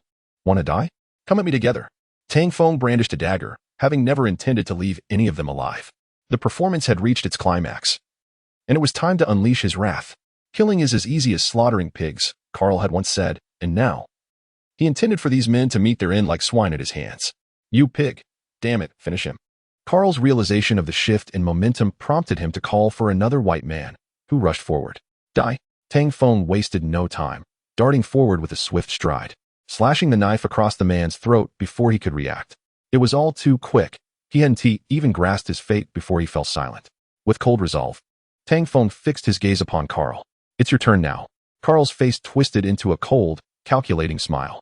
Indeed, you've grown stronger, he remarked, shedding his jacket to reveal a physique honed from rigorous training, advancing toward Tang Feng with clenched fists. The onlookers murmured apprehensively. It was clear that Carl, once a boxing coach, could easily dispatch the three men who had just fallen. Now, Tang Feng's chances appeared bleak. Many silently prayed for his victory against Carl. Yet, deep down, most anticipated a grim outcome, echoing the fate of the past. Chapter 76. The duel with Carl. The individuals stood upon the beach, their eyes reflecting a glimmer of hope. They had endured an unbearable oppression for far too long, their lives hanging by a thread, dictated by whims of Carl and his associates, who would not hesitate to extinguish them at the slightest displeasure. At that moment, a disheveled and unassuming rotund man in the crowd suddenly shouted, "Go on, kill the foreigners." This man, initially an onlooker, inadvertently revealed his thoughts upon witnessing Tang Feng's prowess. Realizing his blunder, he quickly covered his mouth, but it was too late. Two injured foreigners were already approaching him. Brother, I was wrong. I meant to say the foreigners should be killed, the rotund man stammered, desperate to explain himself. However, a furious black man, whose hand was mangled and bleeding, shouted back, "You can die for all I care." Infuriated by the rotund man's audacity, he charged at him. The rotund man, terrified, sprinted towards the coconut trees lining the beach, knowing full well that his pursuers would not let him escape unscathed. "Die, you miserable wretch." The black man bellowed, gaining ground swiftly, but the rotund man ran even faster. Tang Feng, observing the scene, couldn't help but chuckle at the rotund man's comical demeanor. Earlier, during the yacht incident, this very man had offered Tang Feng half an apple, a gesture he had saved for a rainy day. Regrettably, it had been snatched away by Carl's henchmen and discarded into the sea. Now, in need of a subordinate. Tang Feng considered keeping this rotund man around. Through a mental connection with Bumblebee, Tang Feng sent a directive, Bumblebee, take down that black man, aim for his eyes. After relaying his command, he turned his gaze back to Carl. The others were manageable, but Carl posed the greatest challenge, his strength unmatched. And Tang Feng was eager to gauge just how formidable he truly was. In the distance, a sudden, anguished scream erupted from the black man. As the rotund man attempted to climb a tree, he turned to see the black man collapse on the sand, frothing at the mouth. Is he pretending to be dead? He mused, furrowing his brow. The other beachgoers soon realized the truth. The black man had been stung repeatedly by a swarm of venomous hornets. In a terrifying display, the hornets continued to assault him mercilessly, as if under some unseen command. Help! Damn it! The black man cried, his voice echoing across the beach. The venom from the hornet's stinger had been enhanced by the fruit's flesh, enough to incapacitate a man with just one sting, and now they were relentlessly attacking him. Yes, finish him off. An elderly man, tears streaming down his face, shouted in rage. Soon after, a chorus of approval erupted from the crowd of over 50 onlookers. Carl turned his icy gaze toward the applauding crowd, his voice cold and menacing. You all better watch yourselves. Once I finish with this one, I'll make sure to eliminate you too, including the women and children. In Carl's eyes, these people were nothing more than submissive, cowardly wretches, and he would not tolerate their betrayal. Tang Feng scoffed. Damn you. Can't you take this seriously? I'm right here in front of you. Carl turned, surprised by Tang Feng's audacity. He remembered their previous encounter on the yacht, where he had easily knocked Tang Feng down with a single punch. Now, he wondered how powerful Tang Feng had truly become. Curse you. I'll smash you to pieces, foreign dog. Tang Feng spat. A deep-seated desire to crush Carl surging within him. Hundreds of women and children had likely suffered under Carl's cruel hand, their lives stripped away. While some may have deserved their fate, Carl was the true monster who should not exist in this world. Carl shook his head, flexing his arms. You little brat. You think you're impressive now? In my eyes, you're still nothing. I could easily turn you into a corpse with one punch. At that moment, someone in the crowd shouted, urging everyone to join together and eliminate the foreigners. Soon, voices echoed in agreement, and a woman struck the scar-faced man at the back of his head with a stone. Already injured, he collapsed onto the sand, prompting the crowd to pounce upon him with stones. Meanwhile, Tang Feng lunged forward, dagger in hand, aiming for Carl. With a cold laugh, Carl sidestepped effortlessly, seizing Tang Feng's arm. He had anticipated an easy takedown, but to his surprise, he found Tang Feng's strength had significantly increased. What is going on? This kid is much stronger than before, Carl realized, recalling how the black bear had been bested by Tang Feng. Tang Feng, with a smirk, twisted his wrist, thrusting the dagger toward Carl's arms. Carl, quick on his feet, retracted his arms and swept Tang Feng's legs out from under him, sending him crashing to the sand. Tang Feng cursed inwardly, having underestimated Carl's abilities. This man was no ordinary boxer. He was more terrifying than even the champion. It was no wonder he could subdue hundreds with just 4 men. However, Carl did not allow him a moment's respite, swiftly sliding onto Tang Feng's back, elbow pressing down hard. Tang Feng attempted to stab Carl with his dagger, but Carl firmly pinned his hand, using his other hand to choke him. The two engaged in a fierce struggle. You're not going to rid yourselves of these foreigners, are you? Hurry, lend a hand, Zhou Wei shouted, charging in with a wooden stick. However, her swing landed harmlessly on Tang Feng's back, causing her to hesitate. Others gathered around but dared not intervene, save for one girl who hurled a stone at Carl. Kid, taking you down is like squashing an ant. Carl sneered, exerting all his strength. Yet, Tang Feng mustered all his energy, flipping over and pinning Carl beneath him. They exchanged blows relentlessly. Carl relied on his strength and boxing technique, while Tang Feng used brute force. Though he had a slight advantage in strength, Carl's combat skills and speed were superior, resulting in a stalemate. The crowd, watching the two struggle, found themselves powerless to assist. Aunt Zhou, poke him with the stick, hurry, Lin Jiasen urged, brandishing a stone as she rushed forward. Chapter 77. Taking the girl as a hostage regrettably. Even as Lin Jiasen approached the two men, she found herself unable to act. Tang Feng was engaged in a fierce struggle with Carl. If Lin Jiasen were to hurl a stone, she might inadvertently strike Tang Feng instead. As she sought an opportunity to strike Carl, others began to encircle the two, waiting for a chance to ambush him. In this precarious situation, it was imperative that Carl did not escape alive. He had taken far too many lives. At that moment, Carl became acutely aware of the peril he faced. He was now utterly alone, surrounded by those he had once tormented. Damn it, he cursed, realizing too late that he should have eliminated them from the outset. With a desperate shove, he attempted to break free from Tang Feng's grip, but his strength was no match for Tang Feng's.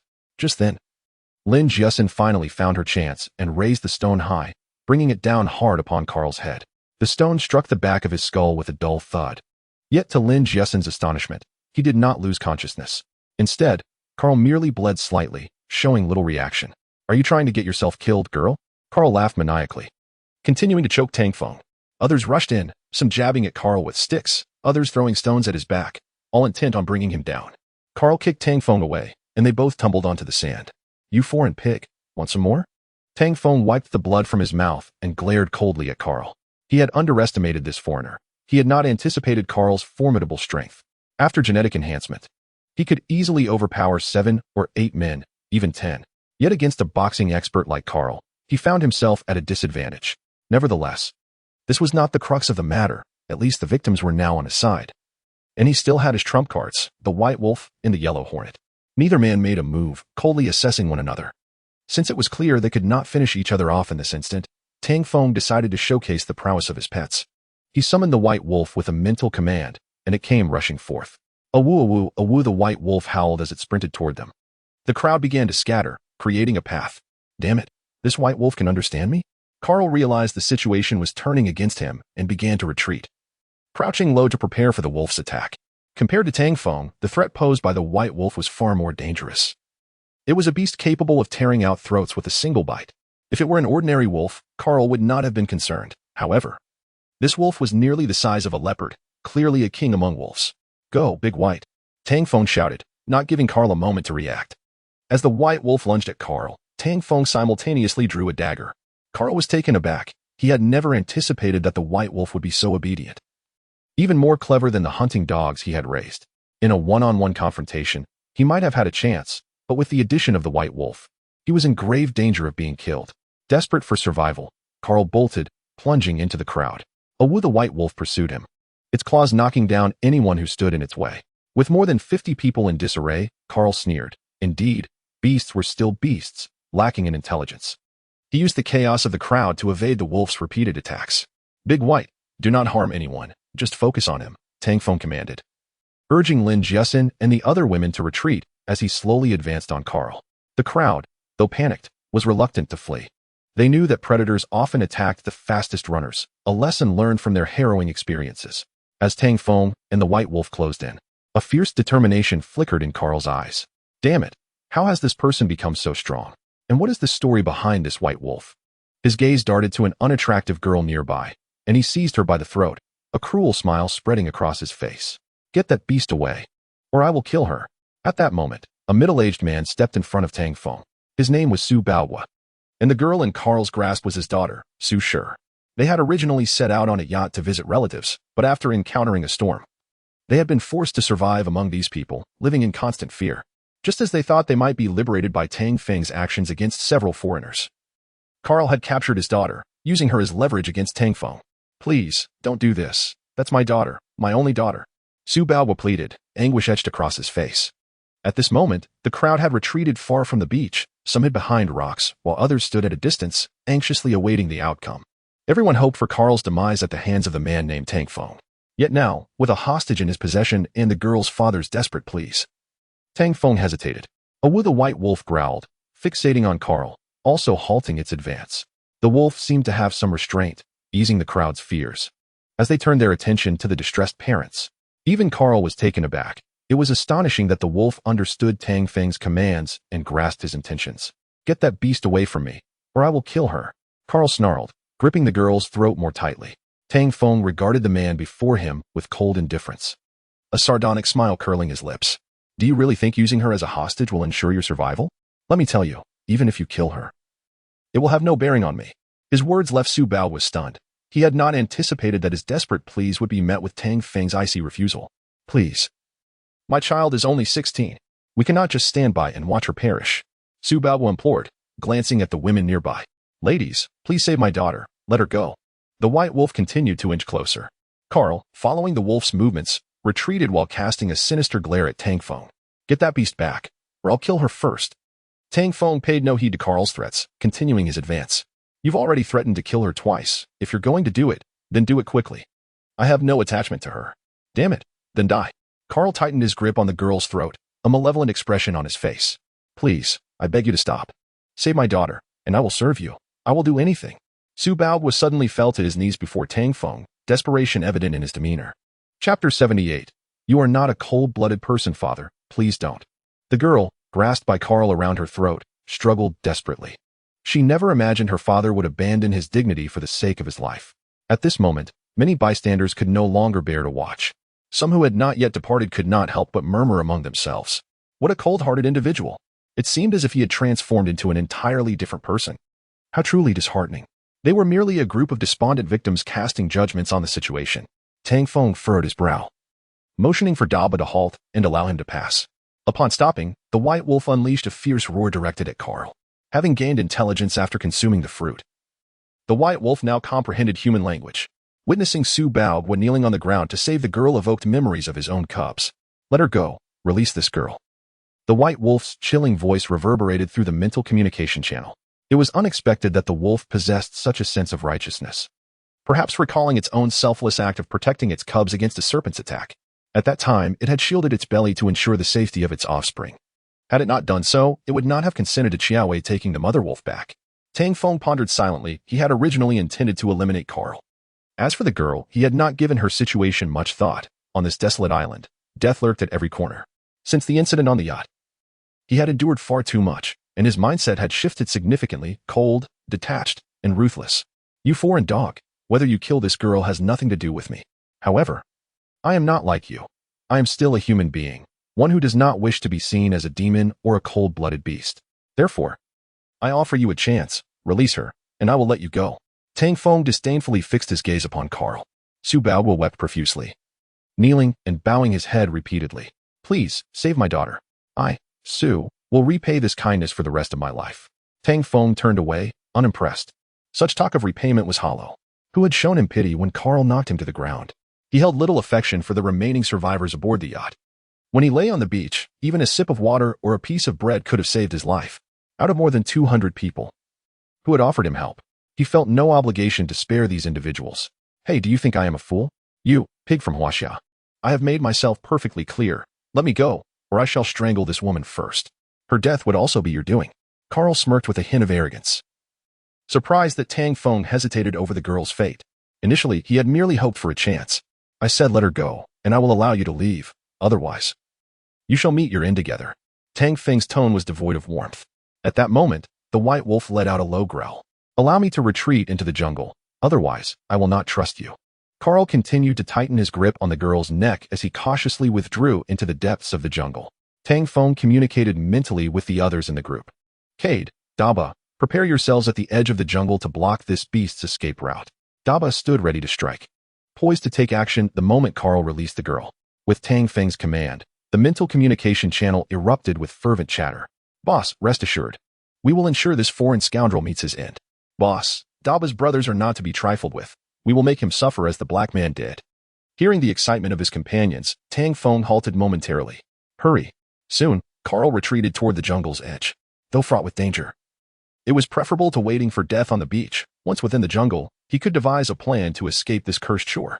At this moment, aside from Su Bao, no one followed Carl. For Tang Feng, everything had already been set up along Carl's escape route. As Carl cautiously retreated, gripping the girl's neck, he remained vigilant to the movements of both the white wolf and Tang Feng. Should we follow him? I fear that Carl may kill the girl, Qiaowei suggested, clutching a wooden stick as she trailed behind Tang Feng. Based on her observations of these foreigners' prior actions, she recognized that human life held no value in their eyes. Easily trampled upon and destroyed. A few individuals at a distance noted that the white wolf was not attacking indiscriminately, thus lowering their guard. Some with a semblance of conscience, armed with branches and sticks, began to surround Carl alongside Su Bao.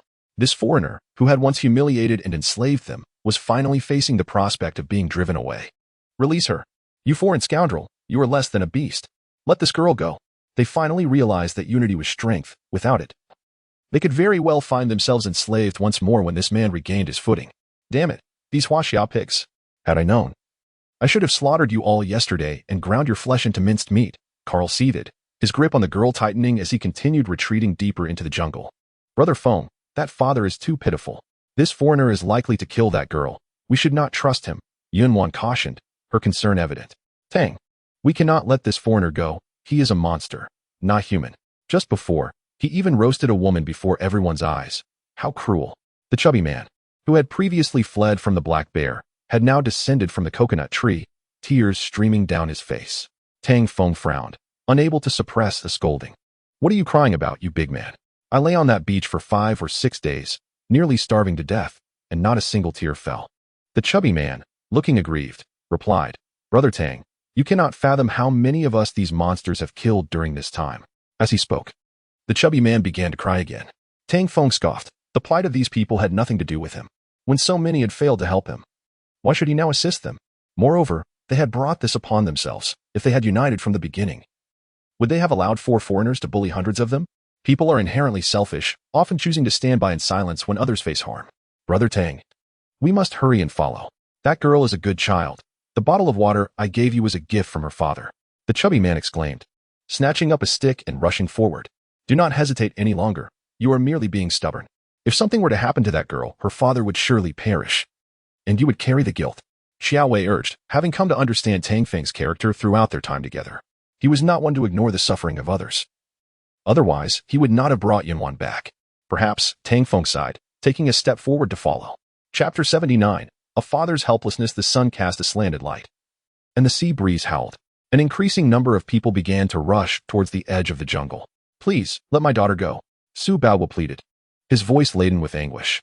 Carl glanced at the encroaching crowd and, with a harsh tone in broken Chinese, retorted, You ugly creature, your existence is a waste of air. I'd rather put you out of your misery. You beast, I will fight you. Su Baowu charged at Carl. With a cold laugh, Carl dismissed Su, you foolish Chinese pig. Do you think you stand a chance? As a boxing coach and a former mercenary, he felt contempt for an old man. He could easily handle 10 or 20 like him. Carl seized the girl by the neck while using his other hand to pin Su Baowu to the ground.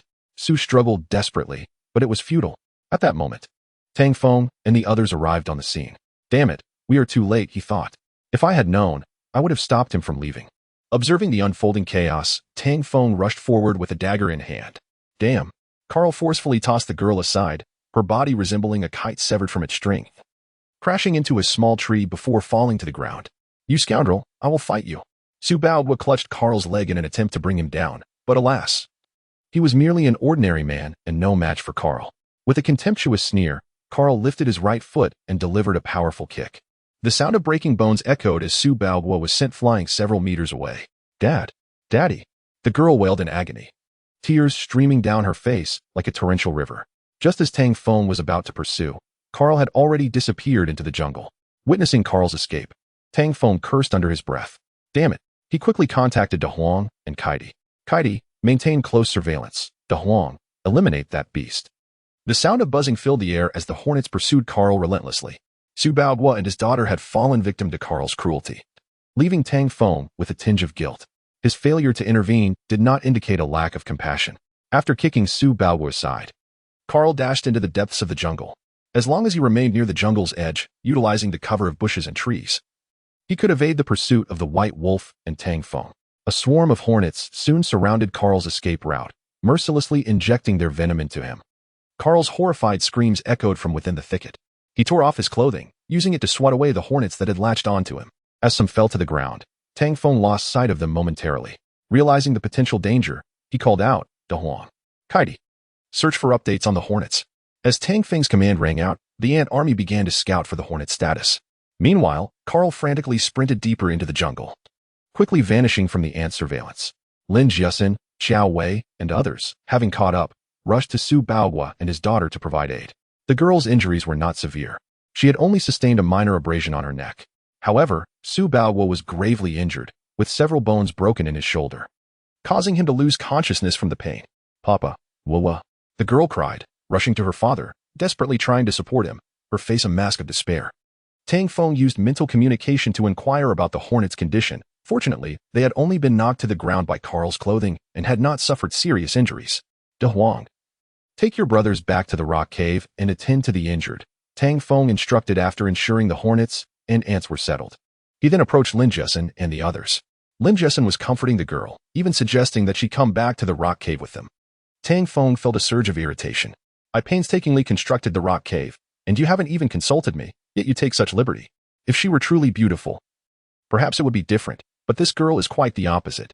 He surreptitiously assessed her. Her face was marred with blemishes, and her overall appearance was filthy, exuding an unpleasant odor. Tang Feng shook his head, feeling increasingly discontent. The rock cave was limited in space. Bringing a girl so dirty and foul-smelling inside would make it uninhabitable. He deliberately coughed a few times to catch Lin Jesen's attention, noticing Tang Feng's presence behind her. Lin Jesen inquired, Tang Feng, Su Shi is so pitiful. Yes, I know, Tang Feng replied coldly. At this moment, Xiao Wei, having perceived Tang Feng's intentions, tugged at Lin Jesen's sleeve. Jesen, our living quarters are too small. Don't make decisions on your own. Our space is limited, but we could help them build a shelter. Lin Jesen insisted. Aunt Xiao, please help them. Just then, Su Baohua regained consciousness, either unaware of the preceding conversation or simply unfazed, and weakly addressed Lin Jesen. Thank you for your kindness, miss. He then turned to his daughter, saying, Sure, remember, our lives were saved by this young man. We must repay our debt to others, even if it means toiling endlessly. Tang Feng was taken aback. The girl was obedient, glancing at him before kneeling. Thank you, brother. I will follow you from now on. Whatever you ask of me, I will do. You are like a second father to Sure. Tang Feng felt a surge of frustration. Damn, this unattractive girl and her father are quite adept at flattery. It was evident that Su Baohua was a cunning man, aware of their rock cave and the protection offered by the White Wolf. Clearly, he was seeking their shelter. I will not hand over the rock cave so easily. Tang Feng silently fumed. I distinctly remember how hundreds watched me die by the yacht. He smiled and said, No, I didn't save you. I only avenged myself on those foreigners. There is no need for gratitude. If you are unharmed, let us leave it at that. The girl appeared taken aback, unable to fathom Tang Feng's refusal, and turned to her father for guidance. Su Baohua coughed and, clutching his injury, said, Young man, our meeting on this deserted island is fate. Given my current state, and with my daughter so young, please, help us join you. We can assist you with labor. At that moment, a group of downtrodden individuals armed with sticks approached, sneering at Su Baohua for his words. Why is this man so desperate? Old Su. Nobody wants you tagging along, so why are you groveling? Exactly. Without those foreigners, we could catch fish and survive. Why bother?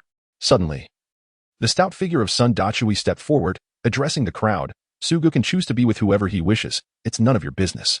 Besides, you're not exactly saints yourselves. Robbing others is no noble act. Sun Dachui was referring to those who had previously attempted to steal from Xiao Wei and the others. Had it not been for the White Wolf's intervention, Qiao and her companions would have faced harassment. Deep down, Sun Dachui held disdain for such people. They had pursued Carl not out of a desire to save anyone, but rather to eliminate him and prevent further humiliation. The fate of others was of no concern to them. After Sun Dachui finished speaking, he approached Su Baohua and helped him up, saying, Brother Su, I have arrived late. Chapter 80. The Guardian White Wolf. Initially, I had considered taking in Sun Dachui to assist me with my endeavors. However, given his close acquaintance with Su Baohua, accepting him would likely invite trouble. Thus, I hesitated. I had not anticipated that Sun Dachui was so familiar with Su Baohua.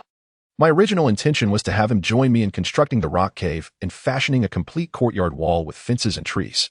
Of course, undertaking this task alone would prove challenging. Sun Dachui, being simple-minded and physically robust, would have been a decent addition. Yet, I now found myself in doubt. Sister Wei, we should take our leave, I reminded. Despite her reluctance, Lin Jesen was pulled along by Qiao Wei, unable to resist and following along begrudgingly, while Yunwan lacked the confidence to voice her objections. As the three women were about to depart with me, they were halted by Sun Dachui. In his eagerness to check on Su Baohua's injuries, Sun Dachui had forgotten about following me. Brother Tang, I need to tell you something, he said. Previously, Sun Dachui had given me half an apple, a gesture that had touched me deeply for quite some time. I often reflected on his kindness, and had not it been for Su Baohua and his daughter, I would have welcomed him into my fold. Nevertheless, I was willing to listen to what Sun Dachui had to say. I paused and inquired, what is it? The three women also stopped in their tracks. Brother Tang, upon seeing that you have found shelter and ample food, some individuals have begun to harbor ill intentions. I felt it prudent to warn you, fearing for your safety. Sun Dachui explained, supporting Su Baohua. I smiled knowingly. I understand. Is there anything else? Sun Dachui pondered for a moment before responding, no, just that. Internally, I cursed his naivety. Did he not realize he should have asked me to take him with us? I had just turned down another pair, and it would be rather awkward to extend an invitation to him now. This foolish man, truly brawn over brains. With a smile, I remarked, is that all? Sun Dachui thought again, I have one more thing. Finally, he had something of substance to say. Brother Tang, I simply cannot fathom how you have become so formidable in just over 10 days. That white wolf seems to heed your commands. It is all rather peculiar to me. I was left speechless. Was that it? Sun Dachui, with his goofy grin, continued, Brother Tang, that half-apple one gave you previously was actually from Su Shi. He gestured toward the unattractive girl, Su Shi. I was taken aback, surprised to learn that this girl, whom I had never met, had aided me. Indeed. One should not judge by appearances. The seemingly unappealing girl possessed a kind heart. Yet, I could not help but wonder why she appeared so unkempt, even without water. One would not neglect cleanliness to such an extent. After all, a heavy rain had fallen not long ago, and standing in the rain should have sufficed for a proper wash. Despite my lack of fondness for her, she had once offered me sustenance, marking her as a benefactor. I could not simply turn a blind eye to her plight. Sun Dachui, though seemingly simple, was quite astute. He understood my reluctance to take in the father-daughter duo and cleverly brought up the apple incident. However, since she had offered me an apple, I could certainly provide her with some food in return. As for accommodation, I felt it was inappropriate to offer them my own living space. Brother Tang, Su Shi has helped you before. Why not take her in? Pretty please. Lin Jiasun implored, tugging at my sleeve, her tone pleading. I glanced at Xiao Wei, then at Yunwan. Both seemed hesitant, their expressions revealing unspoken concerns. I turned to Xiao Wei, Sister Wei. What do you think? Should we assist them? To my surprise, Xiao Wei appeared delighted, not expecting me to value her opinion on such a significant matter. Yet, given that this issue pertained to our own living arrangements, it was impractical for anyone to willingly share their home, especially on this desolate island. Seeing me consult Xiao Wei, Lin Jiasun dashed over to her, pouting, Aunt Xiao. Xiao Wei, ignoring the childish display, replied seriously, Su Shi has indeed assisted you, Tang. We should help them. But that does not mean we must share our living space. You are aware that the rock cave is divided into 2 rooms, one for you and another for us 3. We cannot accommodate more people. It would be unreasonable to expect anyone to share a room with you. At that moment, Su Baohua, clutching his chest, coughed weakly. That could be arranged. As a father, I have no objection. What father would not care about his daughter's virtue? It was perplexing that Su Baohua seemed unconcerned about his daughter sharing a room with a stranger. Perhaps it was because Su Shi was indeed rather unattractive. Initially, the group had held a favorable view of him, but now there was a hint of disdain. Surely, no father would disregard his daughter's safety. Was it merely her lack of beauty that led Su Baohua to feel comfortable with the arrangement? Su Shi, embarrassed, interjected, Dad, how can you say that? I refuse. There is no way I am sharing a room with a strange man. She questioned him, visibly distressed. I could hardly contain my bemusement. What kind of people were these? Resembling a motley crew, and yet acting so childishly? If not for the presence of others, I might have found it all quite nauseating. Yet, perhaps in every father's eyes, their daughter, no matter how unattractive, is still a princess. Nonetheless, was such theatrics truly necessary? The women present began to find the situation increasingly intolerable, particularly Xiao Wei. As I was her man, Su Baohua, noticing the shift in expressions, awkwardly suggested, perhaps we should postpone this discussion and return home. This area, close to the jungle, poses some dangers. Without hesitation, I made my way toward the rock cave, my pace quickening as I noticed a crowd gathering outside the fence. Over 50 individuals lingered, pointing and murmuring about the natural rock cave within. The cave, supported by bamboo and branches, was a sturdy structure that could withstand even the fiercest storms. Many wished to enter and explore, but upon seeing the large white wolf lying at the entrance, they hesitated. Clearly, this was a private residence, complete with a guardian wolf. Soon, I led everyone back to the beach. Let us enter. We can discuss this further in the courtyard, I instructed Sun Dachui. I was now solely considering his feelings in allowing these individuals into my space, as my impression of their character was far from positive. Chapter 81. Something awry as Tang Feng led Sun Dachui and Su Baohua along with his daughter into the fenced yard. Several survivors attempted to follow suit. Unfortunately, before they could reach the gate, the white wolf rose and bared its fangs, emitting a mournful howl. Damn it! Why is this white wolf blocking us? Are we fools? It's clear it doesn't want us to enter, some murmured in frustration. Soon, those who wished to enter the yard departed in resignation. Tang Feng had already discerned the intentions of these individuals and had previously instructed the white wolf in their mental communication group to guard the entrance, permitting no one to enter. Once inside the yard, Su Baohua, without a moment's hesitation, knelt before Tang Feng with a thud. The crowd was taken aback as Su Baohua began to weep. Young man, please take my daughter. As long as you shelter her, she will heed your every command. As for me, I shall leave and vow never to disturb you again. Su Baohua clutched his chest where he was injured, enduring the pain as he pleaded. Tang Feng interrupted him. Enough, rise. Afterward, He disregarded the others and walked to a corner of the yard to inspect the planted trees. "Dad, what are you doing? Why must you act this way?" Su Shi, in distress, wiped her tears and attempted to help Su Baowu to his feet. The crowd found themselves at a loss for words, especially Yunwan, who felt fortunate that Tang Feng had taken her in, without which she might still be under Wang Gang's threat. Tang Feng felt a tinge of disdain for the father-daughter duo, perceiving their display as mere theatrics for his benefit. Even if he agreed to shelter Su Baowu's daughter, he could not simply expel Su Baowu. Xiaowei proactively fetched a bamboo chair that had been prepared earlier and set it in the yard for everyone to sit. However, with Su Baowu still kneeling and Su Shi trying to assist him, no one settled down just yet. Given Su Baowu's age, it was clearly inappropriate for the others to sit while he remained on the ground. Tang Feng, with a stern expression, continued to inspect the trees behind the fence, paying no heed to Su Baowu's words, leading to an awkward silence. "Tang Feng, just agree. Uncle Su is begging you." Lin Jiesin could no longer bear it, and stepped forward to help Su Shi pull Su Baowu up. Yunwan stood in the yard, glancing between Tang Feng and Su Baowu, uncertain of what to do. Recently saved by Tang Feng, she felt too vulnerable to speak up in the cramped rock cave. The calmest among them was Xiaowei, who said nothing and merely observed Tang Feng, waiting for him to break the silence. Sun Dachui, unable to contain himself, paced back and forth before finally standing before Tang Feng, saying urgently, "Brother Tang, Su Gu is doing this to protect Su Shi. Do you have any idea what she's endured these past few days?" After inspecting the last of the trees, Tang Feng spoke slowly. "What does this have to do with me?" He then approached Su Baowu and said, "Please stand. Your kneeling creates an unfavorable impression of me. Those unaware might think I am coercing you. You and your daughter may stay, but from now on, you must obey me in all matters. Furthermore, there is no room for you in the rock cave, including Sun Dachui." Sun Dachui chuckled, "Brother Tang, I won't stay. I'll just build a thatch hut in the yard. Besides, that rock cave is so cramped, I fear I wouldn't fit." Afterward, he glanced at Su Baowu. "Isn't that right, Su Gu?" With the support of his daughter, Su Baowu managed to stand. He coughed lightly and said, "As long as we aren't forced out, we will comply with whatever you say, young man. Now, can you explain why you wish to follow us?" Tang Feng pulled over a bamboo chair and sat down. Su Baowu coughed again, feeling weak from his injuries, and with Su Shi's assistance, he settled into a chair, ready to speak, but Sun Dachui interrupted him. "Su Gu, let me take this one."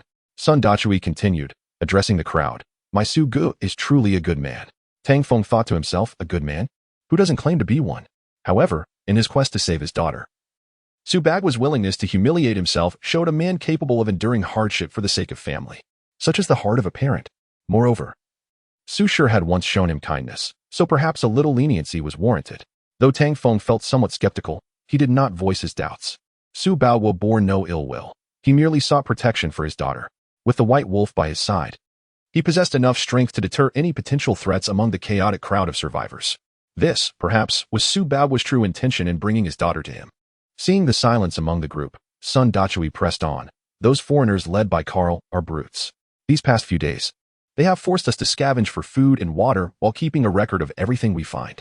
The worst part is their senseless killings. Anyone who disobeys them is slain without reason.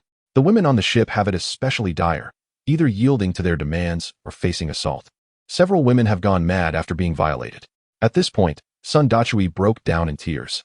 The three women displayed expressions of fear, horrified by the depths of depravity these individuals had sunk to. To kill was one thing, but to consume human flesh before the eyes of all was beyond comprehension. "Why did you not resist? There were over 100 of you against just 4 of them." Yunwan could not hold back her question. "You do not understand the situation. In such dire circumstances, everyone clung to a thread of hope for survival. No one would give up until the very end." Xiaowei explained to Yunwan. Having never experienced such brutality, Yunwan struggled to fathom it, not to mention the formidable strength of Carl and his men. There were numerous sycophants who catered to them, observing and reporting any signs of dissent. Those who had previously proposed collective rebellion against Carl had long since met their demise beneath a pile of rubble. Sun Dachui had been involved in a plot, but was saved by Su Baowu's protection. Otherwise, he would have perished at Carl's hands. Most of the 50 or so survivors remaining were women and the elderly. The stronger men had already been eliminated by Carl. There was no room for rebellion. Even the slightest dissatisfaction would be swiftly extinguished. Cough, cough. Su Baowu continued, "I brought my daughter here because, alas." He lowered his head, his demeanor reflecting a deep-seated struggle, as if he bore a burden too heavy to articulate. Chapter 82, Accepting Su Baowu and his daughter Brother Tang. It is I who should speak. Sun Dachui declared with righteous indignation. Among those outside are people from Karl's faction. Suga fears for Shirshir's safety. There is actually another matter. After finishing his words, Su Baohua glanced at his daughter and said, Shirshir is, in truth, a child who values cleanliness. If this continues, I fear she will not endure it and may fall ill. Upon hearing this, everyone felt perplexed but refrained from commenting, waiting for Su Baohua to elaborate. Cleanliness. Su Baohua was indeed bold to say this for the sake of his daughter. Tang Feng mused inwardly. Of course, he wasn't alone in this thought. Others shared the same sentiment. However, the next scene left everyone astounded. Su Baohua took the initiative to approach the fence, picked up the water contained within a coconut shell, and instructed Su Shirshir, wash your face. At that moment, Su Shirshir nodded, retrieving a piece of rag from her pocket. Accepting the coconut bowl, she dipped the cloth in water and began to cleanse her face. Soon, a remarkable transformation unfolded before their eyes. Su Shirshir, originally dirty and dark, her face marred with blemishes, revealed smooth and delicate skin. With each wipe, a beautiful visage emerged, captivating all present, although not completely clean. It was evident that Su Shirshir possessed considerable beauty. She could be deemed a stunning beauty, albeit somewhat youthful. Her rapid growth could not be concealed, and it was certain that within a few years, she would rival Qiaowei in allure. This made Su Baohua's apprehension comprehensible. He must have feared that Karl and his ilk would take advantage of Su Shirshir. Thus he deliberately smeared her face with dirt. It was no wonder, after all. Su Shirshir had likely suffered immensely without bathing for so many days, and Su Baohua, feeling helpless, had resorted to such measures. Reflecting on this, Tang Feng's expression softened considerably. Now that matters had progressed to this point, he could appreciate Su Baohua's good intentions. Brother, those people outside harbor ill intentions. As Shirshir's father, I feel powerless. Her mother passed away early, and I cannot bear to watch her suffer, Su Baohua lamented. Father, please don't say any more, Su Shirshir replied, a hint of embarrassment in her voice. For her protection, Su Baohua had exhausted all means, ultimately resorting to making her appear as an unattractive creature and allowing her to remain unwashed, all to divert Karl's attention away from Su Shirshir. How about this? I recently contemplated constructing a dwelling. Should help not arrive promptly, we shall not face hunger or cold. Tang Feng gestured towards the fence and spoke to Su Baohua. As you can see, behind this fence, I have planted some trees that I intend to use to build a wall. This will not only ward off the harsh winds and sands, but also deter wild beasts. Alas, the project is quite substantial. With this clear proposition, it became apparent to all that Tang Feng was willing to retain a few individuals. Sun Dachui excitedly thumped his chest, declaring, Brother Tang, I shall certainly lend my assistance. Su Baohua appeared somewhat conflicted, glancing at his fractured arm, and explained with concern, My arm is fine. It will heal in a few days. Even with one arm, I can still help. Su Baohua worried that Tang Feng might view them as a burden. Let us do this. Wei Jie, take Su Shirshir to the seaside for a wash. I will first tend to old Su's injury, Tang Feng suggested as he moved towards the rocky cave to retrieve some prepared seaweed and bandages. Sun Dachui, accompany them. Keep an eye on those people, Tang Feng instructed. Rest assured, Brother Tang, with me around, those people will not dare to act. Sun Dachui assured as he patted his chest. Let us go. We shall also drop off the fish basket and, while there is still light, catch some sea fish. Qiaowei added, dragging the fish basket along. Previously, due to concerns that someone might steal it, they had always brought the basket back after collecting fish. With more people on the beach, resources became scarce. For instance, the coconuts on the trees, once untouched, had now been thoroughly harvested, leaving not even a shell behind. The three women, each carrying several fish baskets, accompanied Su Shirshir and Sun Dachui towards the beach. To prevent any unforeseen incidents, Tang Feng intentionally had Bai Lang follow them. After all, they were his women, and should anything go awry, the future would become quite challenging. Living was easy, yet creating a comfortable existence was a formidable task. For Tang Feng, establishing a cozy abode currently held paramount importance. He placed the bandages and seaweed on a chair, and then assisted Su Baohua in examining his injured shoulder. Su Baohua's injury was severe. 2 inner bones had been fractured, and his arm would take at least 10 days to heal. At this moment, only Tang Feng and Su Baohua remained in the courtyard. Speak. Why did you kneel before me? Tang Feng inquired while bandaging Su Baohua's wounds. Ahem, brother. Are you asking me these things because you want to dismiss them? Su Baohua grimaced in pain, sensing Tang Feng's displeasure. I wish to avoid being deceived. I seek the truth, Tang Feng asserted, tightening the bandage around Su Baohua's arm, feeling a hint of dissatisfaction. After securing Su Baohua's injury, Tang Feng reclined on the chair, gazing at the sunset and reflecting inwardly. The celestial beings had granted him life, Thus, he yearned to live but wished to avoid attracting unnecessary trouble. He had not anticipated the sudden influx of people on the beach. After a moment of silence, Su Bao sighed. Only you can protect my daughter. Me. Tang Feng chuckled. You overestimate me. Su Bao paid no heed to Tang Feng's retort and calmly replied, if memory serves correctly, just over 10 days ago. You were an unarmed individual. Not to mention Carl, even other foreigners would have easily overpowered you, wouldn't they?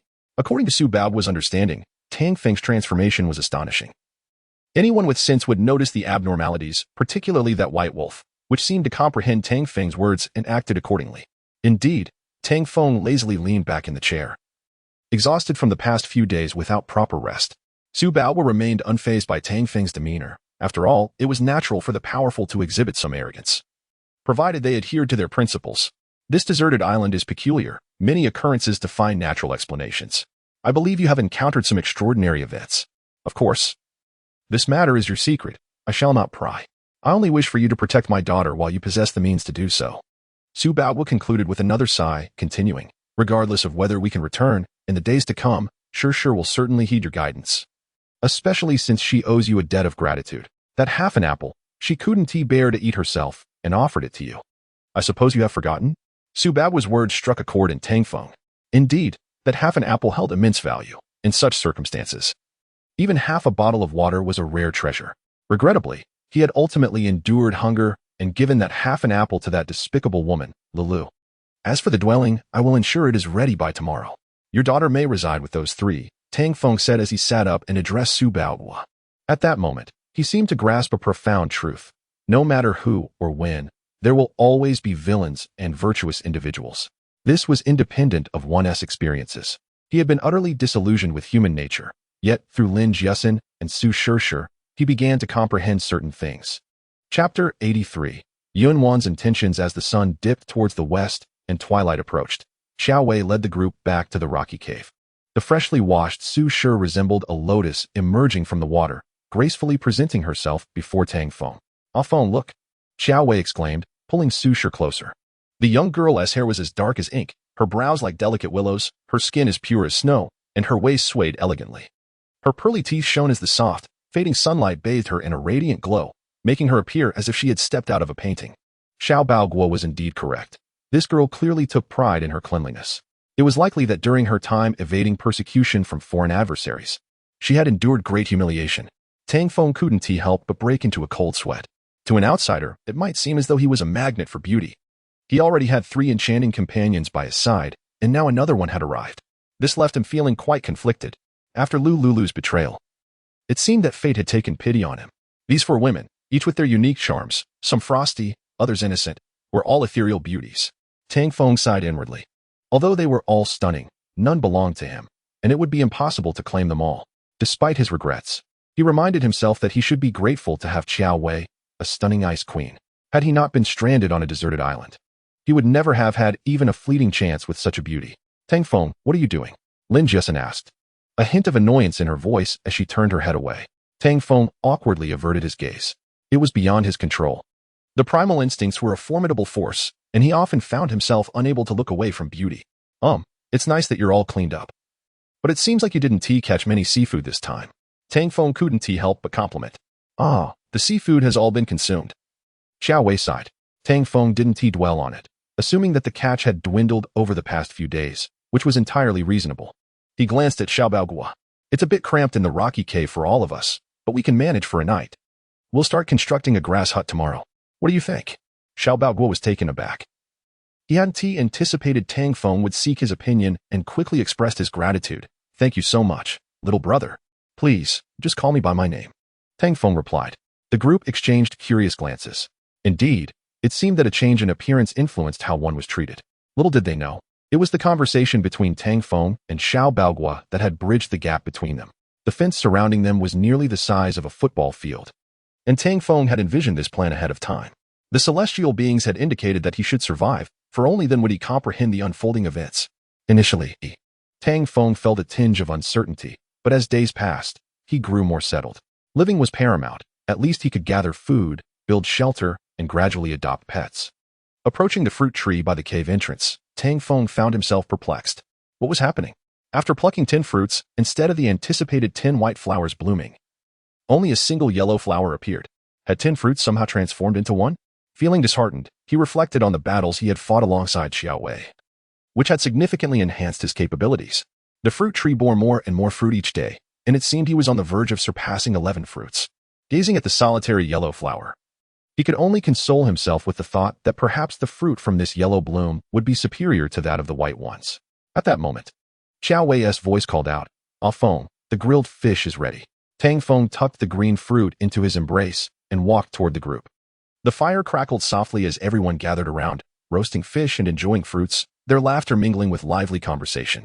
"Brother Feng, there is something I wish to discuss with you," Yunwan said shyly as she skewered a fish with a bamboo stick. "Oh, Yunwan, just speak your mind. No need to worry. Tang Feng is quite amiable. Despite his icy demeanor, he has a warm heart," Lin Jiasen encouraged, turning to Tang Feng with a questioning glance. "Isn't that right, Tang Feng?" Tang Feng remained silent, pondering Yunwan's sudden approach. Given her previous experience with Wang Gang, she understandably harbored reservations. "Go ahead. We should consult Ah Feng about this," the group acknowledged, aware of Yunwan's situation. Regarding the fruit tree and the white wolf, Tang Feng had discreetly shared some details with Xiao Wei. Living in close quarters, it was impossible to keep everything hidden, and he didn't want anyone mistaking the fruit for mere sustenance. After hearing about the fruit tree and the pets, the group began to comprehend why Tang Feng was unafraid of Carl. Naturally, Xiao Wei would not divulge the details of Tang Feng's enhancement. Firstly, discussing intimate matters was exceedingly awkward, and secondly, Tang Feng had requested that this remain a secret between them. Among the group, it was evident that they recognized the harmony and stability they enjoyed were largely thanks to Tang Feng. Thus, whenever issues arose, they sought his counsel. Tang Feng shifted closer to Xiao Wei and smiled. "Sister Wei, if they have any matters to discuss in the future, you can handle it without needing to consult me." Xiao Wei was surprised. Just moments ago, she was anxious about her status with the addition of 2 more beauties. She hadn't anticipated that Tang Feng would regard her so highly. This implied that, among the group, he considered her the most intimate companion. Could it be due to that particular experience? Xiao Wei pondered, feeling a surge of delight. Tonight, she resolved to unlock a new approach to deepen their bond, ensuring Tang Feng would grow even stronger and, in turn, become more reliant on her. As these thoughts coursed through her mind, she felt her cheeks flush. From her initial hostility and rejection of Tang Feng, she had transitioned to acceptance and reliance, ultimately arriving at a place of fear. Everything seemed to change too rapidly. At her core, she simply wished to survive, to live comfortably until the day they could leave this place. Even if that day never came, she yearned for safety. And she knew that only Tang Feng could assist them in this endeavor. "Xiaoyi, why is your face so flushed? Is it hot?" Lin Jiasen inquired, unable to contain her curiosity. "Huh? Really?" Xiaowei stammered, hastily attempting to disguise her embarrassment. Although she felt liberated when engaged in intimate moments with Tang Feng, the thought of such matters in front of others made her cheeks redden. Tang Feng handed a grilled fish to Lin Jiasen, saying, "Here, eat. Quickly close your mouth." Lin Jiasen feigned innocence. "What? Tang Feng, you're so biased. I risked everything to save you back then." Witnessing this exchange, the group realized how much Tang Feng valued Lin Jiasen and Xiao Wei, having spent the most time with them. Xiao Wei brushed her hair back and spoke as calmly as she could. "Ah Feng, here is the situation. Yunwan wishes for us to shelter 2 individuals." Chapter 84. Shelter for 3? Shelter for 2? Tang Feng was somewhat taken aback. Were it not for the time when Yunwan was bullied by Wang Gang and ultimately begged for help, he would have preferred to remain uninvolved. The complexities of human nature render relationships increasingly perilous as they multiply. After many days of gradually becoming acquainted with Xiao Wei and Lin Jiasen, he had finally settled into a harmonious coexistence and had no desire for any unforeseen complications. He still recalled the moment when Xiao Wei had bound him and nearly caused his demise. The memory left him with a lingering sense of dread. Had it not been for the timely intervention of the ants assisting in severing the ropes, he might have met his end at her hands. If it weren't for Su Bao's earlier entreaties, he would have been even less inclined to acquiesce. The fear of increased numbers, with each harboring their own agendas, and the potential for someone to covertly conspire against him, coveting his abilities, was ever present. "Brother Feng, I know you are unlikely to agree to this, but I cannot bear to see them perish."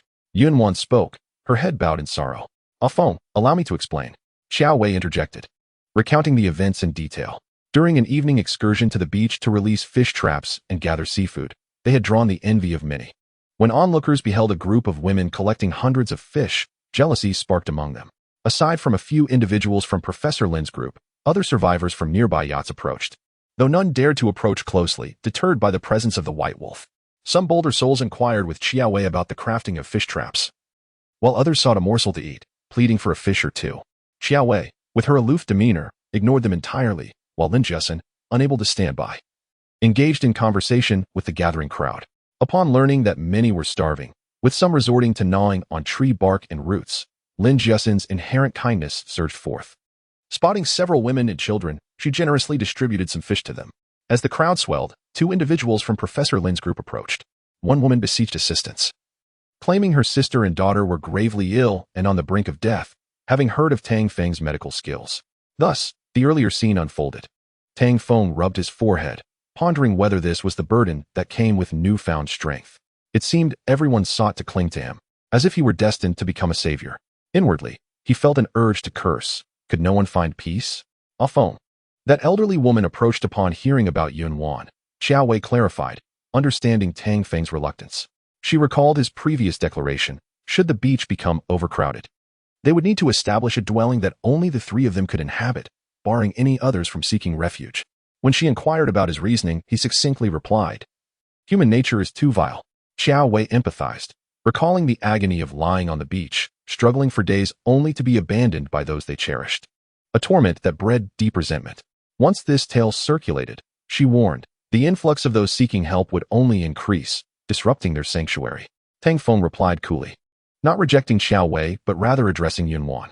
What did it matter if someone was attractive, if they were not his women? He had no obligation to protect or indulge them. Just because they had only arrived 2 days prior did not grant them the right to indiscriminately recruit others. Were that to occur, he might even contemplate expelling Yun Wan. My apologies, Feng. I promise I won't do it again, Yun Wan replied, disappointment evident in her tone. She had grasped Tang Feng's sentiment. He was unwilling to assist others. Nonetheless, Tang Feng's stance was ultimately for the collective good. After all, in such dire circumstances, one could hardly expect to reap rewards without effort. Previously, Yun Wan may have regarded Tang Feng as cold-hearted, but after hearing of his past from Qiao Wei, she felt a twinge of sympathy. Had he not endured so much and been mistreated by those he valued, perhaps he would not have grown so distant. His kindness was merely shrouded by an exterior of indifference, a protective measure against further hurt. A moment of silence enveloped the group, until Sun Dachui, gnawing on a fishbone, unabashedly remarked, Brother Tang may feign disinterest, yet he truly cares for you, Miss Yun. Why not share how you came to know those individuals? There may be a reason that could sway Brother Tang. Sun Dachui, unburdened by the gravity of the situation, failed to grasp the intricacies of Tang Feng's thoughts. However, his words held a kernel of truth. Given Yun Wan's nature, she would not have invited unnecessary trouble without cause. Yun Wan, blushing at the implication, lowered her gaze and explained, Nkwa saved me during the storm. I was on the deck and nearly fell into the sea. But Nkwa and sister you helped me. It was no wonder they felt indebted to Miss Yun. Refusing assistance was not an option. Yet whether to help hinged upon Tang Feng's disposition, placing him in a difficult position. Sun Dachui sighed heavily. Indeed, it places Brother Tang in quite a predicament. Tang Feng maintained an air of indifference. Presently, 3 factions occupied the beach, Yun Wan's initial group of survivors, the remaining yacht survivors, and their own.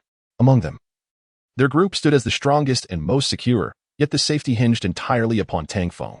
He knew countless envious eyes sought to join their ranks. And if they indiscriminately welcomed newcomers, all his efforts over the past days would be in vain. The group understood Tang Feng's perspective, falling into silence. While Sun Dachui continued to lament, Brother Tang, why not venture out to see if those people are still on the beach? It wouldn't hurt to check. Su Baohua and his daughter hesitated to speak, uncertain of their standing. At that moment, Qiao Wei tugged at Tang Feng's sleeve. Brother Feng, perhaps we should go take a look? Everyone present noted the exchange. It was evident that only Qiao Wei had the audacity to voice such a suggestion. Considering the foundation Tang Feng had laid for their current situation, Tang Feng glanced at Su Baohua and asked, Old Su, what do you think we should do? He sought to diffuse any tension and foster camaraderie among them, since they were all cohabitating.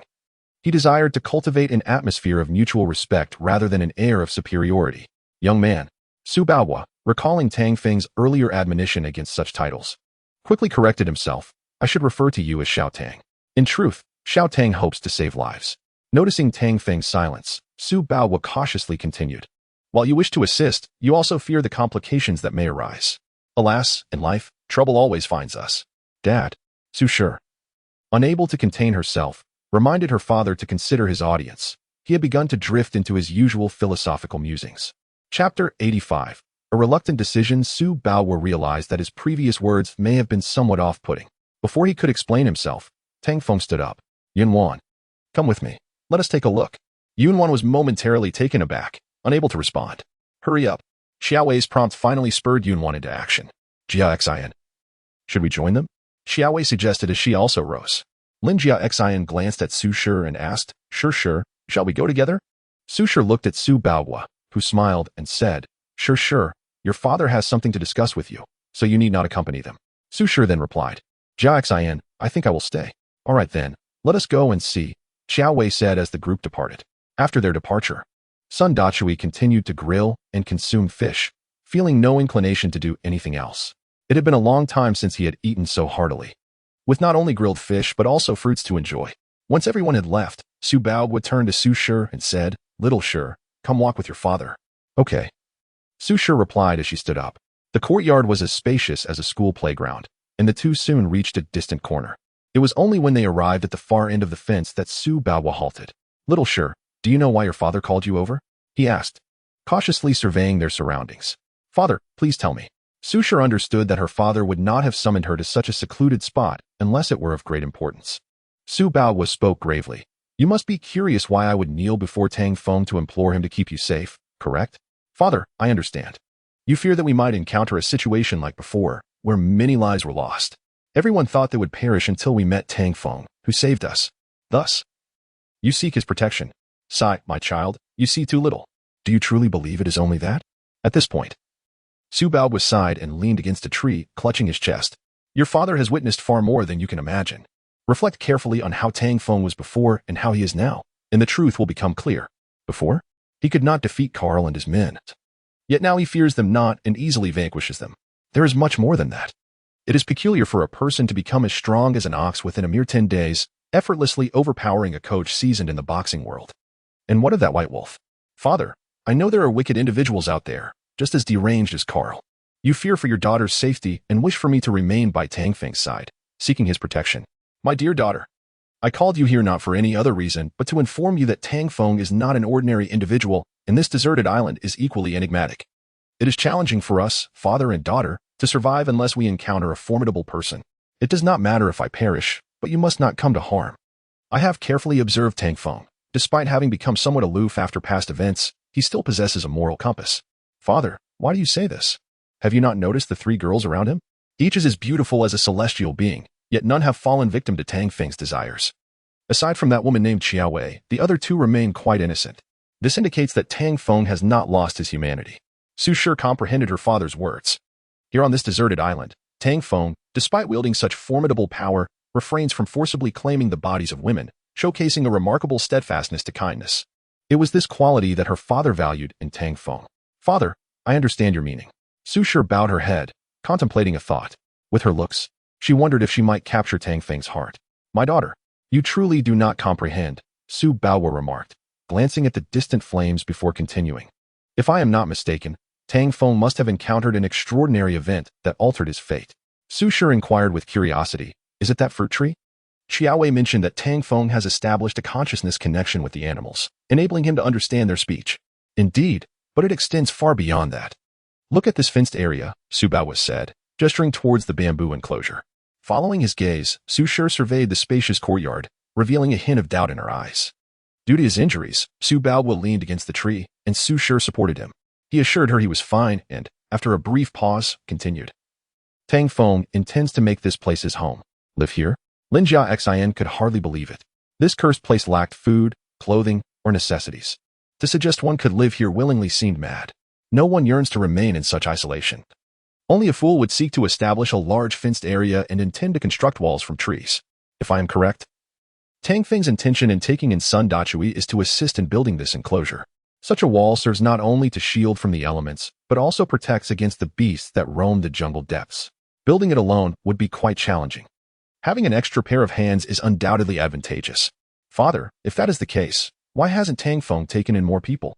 Tang Feng's choice to take in Sun Dachui stems from his simple and honest nature. As for others, one could discern his initial attitude towards us. Furthermore, we owe him a debt of gratitude. My daughter, remember, Tang Feng is not an ordinary person. To survive well, do not provoke him. Even if he harbors feelings for you, accepting them may not necessarily be a bad choice. Upon hearing this, Su Shi felt a flicker of anger. Father, how can you advise your daughter in such a manner? Su Bao sighed. Child, during this time, I have come to a realization, life and death are but fleeting moments. Once one dies, nothing remains, and everything else truly pales in comparison. For me, your survival is paramount. I care not for anything else. Moreover, Tang Feng is a person of loyalty. One can see this through Qiao Wei. He is not ungrateful. Ultimately, the decision is yours. I merely offer my perspective. Su Shi glanced in the direction where Tang Feng and the others had departed, her eyes reflecting a newfound determination. She resolved that rather than waiting, it would be wiser to act sooner. After all, Tang Feng already had 3 women by his side. And since Qiao Wei had taken the lead, she was intent on not falling behind. Su Shi firmly made her decision within her heart. Chapter 86. The woman who offers her affection on the beach beyond the fence. An older woman supported a younger woman, both gazing eagerly into the distance. Nearby, a girl, likely in her 20s, lay half reclined on the ground. Her skin was pale, and her features delicate, yet her complexion appeared somewhat ashen due to malnutrition. Under the moonlight, Tang Chao carefully observed the 3 of them. Is that the Aunt Guo you mentioned? Tang Feng inquired of Yun Wan beside him. Yes. It is Aunt Guo and her sister, Yun Wan replied, calling out to them. Aunt Guo. Upon seeing Tang Feng and the others emerge, Guo Wenyun's anxious expression softened, and she approached them. Please, save my daughter. Tang Feng looked down at Guo Yu and asked, what has happened to her?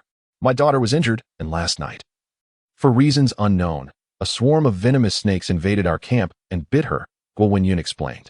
At that moment, Guo Wenxue, her sister, chimed in. We have exhausted all options, and upon learning that you possess medicine, we came seeking your assistance. Guo Wenxue, a woman in her 30s, possessed not only fair skin but also an alluring aura that stirred the imagination. She was mature, akin to a cherry, leaving one to ponder what delight her flavor might hold. Tang Feng turned to her and asked, and what of you? Guo Wenyun responded. Wenxue has caught a chill and has not improved for days. We lack medicine, and her condition is deteriorating. We implore your help. How did you know I could assist you? Tang Feng could not suppress his frown. The group had only arrived days prior and could not possibly be aware of his medical skills. The women exchanged glances, but before they could speak, Lin Jiesin stepped forward, exclaiming, oh, that's me. While we were by the sea, she asked for fish, and I noticed this lady's poor condition, so we chatted. Tang Feng felt speechless. Lin Jiesin's penchant for chatter had inadvertently revealed his medical talents. With the 3 women before him, he felt compelled to assist, despite the complexities involved. Handsome, please save Yaya. If you do, I will ensure she marries you and becomes your wife when we return. Guo Wenxue, her complexion pale, could not resist offering an olive branch. In this desolate island, they had little to entice him with, resorting instead to grand promises. Guo Wenyun, Guo Yu's mother, remained silent, clearly in agreement with her sister, suggesting they had previously deliberated on this matter. In their dire situation, even a glimmer of hope was not something they would relinquish. Yet, Tang Feng mused. This place might indeed be suitable for sheltering a few individuals. He had initially thought that if there were men among them, he would be disinclined to offer refuge. Strong men, if resourceful, could survive on this island, much like the fish in the sea could provide sustenance. Currently, he was content with Wei Jie's company. But should the day arise when that was insufficient, perhaps one among these women would be willing to follow him. Fortunately, he possessed some medical knowledge. Tang Feng approached Guo Yu, crouching beside her to examine her thigh. 2 small black puncture wounds oozed dark blood, clearly indicating a bite from a species of venomous snake known as the 5-step snake. He furrowed his brow in concern. Such snakes were typically found in Southeast Asia. How could they exist in this strange place? Nevertheless, the pressing issue remained: how to administer an antidote for the girl. Is it serious, Feng? Qiao Wei approached him, having discerned his intention to save these individuals. The more people there were, the better, in this wilderness. Camaraderie would be essential for overcoming their current predicaments. The venom has spread throughout her body. I am at a loss for what to do, Tang Feng admitted helplessly.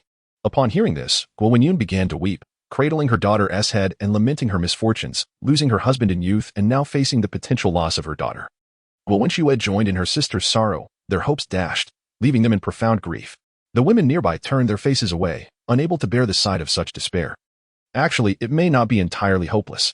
Just when everyone had succumbed to despair, Tang Feng spoke up again. Tang Feng, you are so exasperating. Can you not finish a thought in one breath? Lin Jiesin complained, nearly on the brink of tears. Had there not been so many witnesses?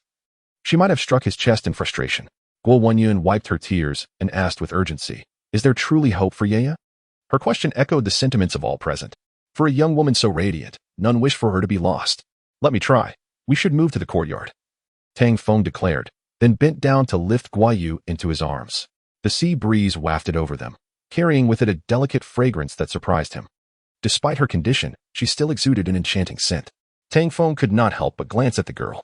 Her long lashes framed a face that was as smooth as jade, her complexion a luminous white, with a petite mouth that curved slightly upward, her lips resembling soft rose petals.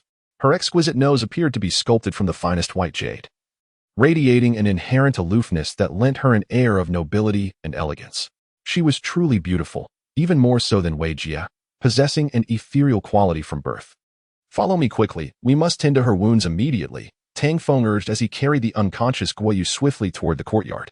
The others were momentarily stunned, particularly Yun Wan, who stood with her mouth agape.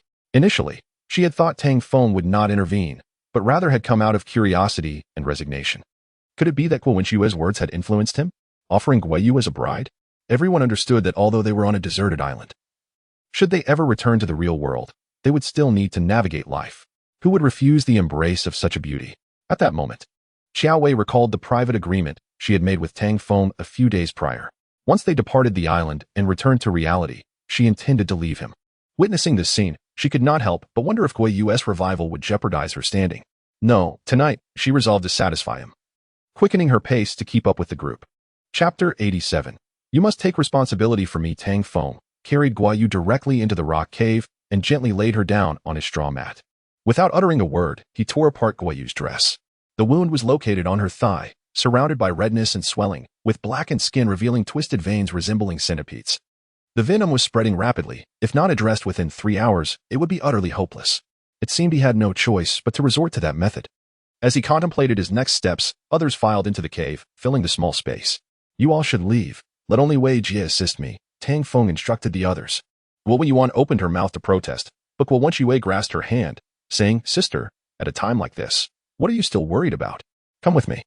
Guo Yuan hesitated but ultimately chose silence. Realizing that nothing she said would change the situation, she could only await Tang Feng's outcome. The others soon followed them out, leaving only Xiao Wei behind. Prepare some water and gather purple algae and anti-inflammatory medicine, Tang Feng said without looking up at Xiao Wei. As she busied herself with the supplies, he gently pried apart Guayu's legs. The sight of her long, slender thighs stirred a primal desire within him. This beastly instinct could enhance his strength but also pose the risk of clouding his judgment. Rising, Tang Feng approached the cave's entrance and lowered the python skin curtain. Observing Xiao Wei as she prepared the remedies, he mentally commanded the White Wolf to guard the cave's entrance. With the White Wolf stationed outside, no one could intrude and disrupt his procedure. Although he referred to it as a procedure, it essentially allowed him to examine Guayu's injury without reservations. After all, the wound lay near her thigh, and lifting her dress openly would lead to embarrassment. How peculiar, he mused, that every time these women suffered injuries, they were always in the vicinity of their thighs. Lin Jiasen, Xiao Wei, and now Guayu. A wry smile creased his lips as he reached out to touch Guayu's exquisite thigh. Such allure. Women were indeed crafted for men, especially enchanting creatures like her. Just as he began to inspect the wound and apply pressure, the pain jolted Guayu awake. You're awake? Tang Feng chuckled dismissively. He had no concern about her misunderstanding. If his intuition served him right, Guayu was not truly asleep but merely in a subconscious state. She must have heard their conversations. Will I die? Guayu suddenly inquired. Although she had been in a semi-conscious state, she retained clarity about the events and understood that Tang Feng was trying to save her. The pain from the spreading venom overshadowed her feelings of embarrassment and shyness. You will not die.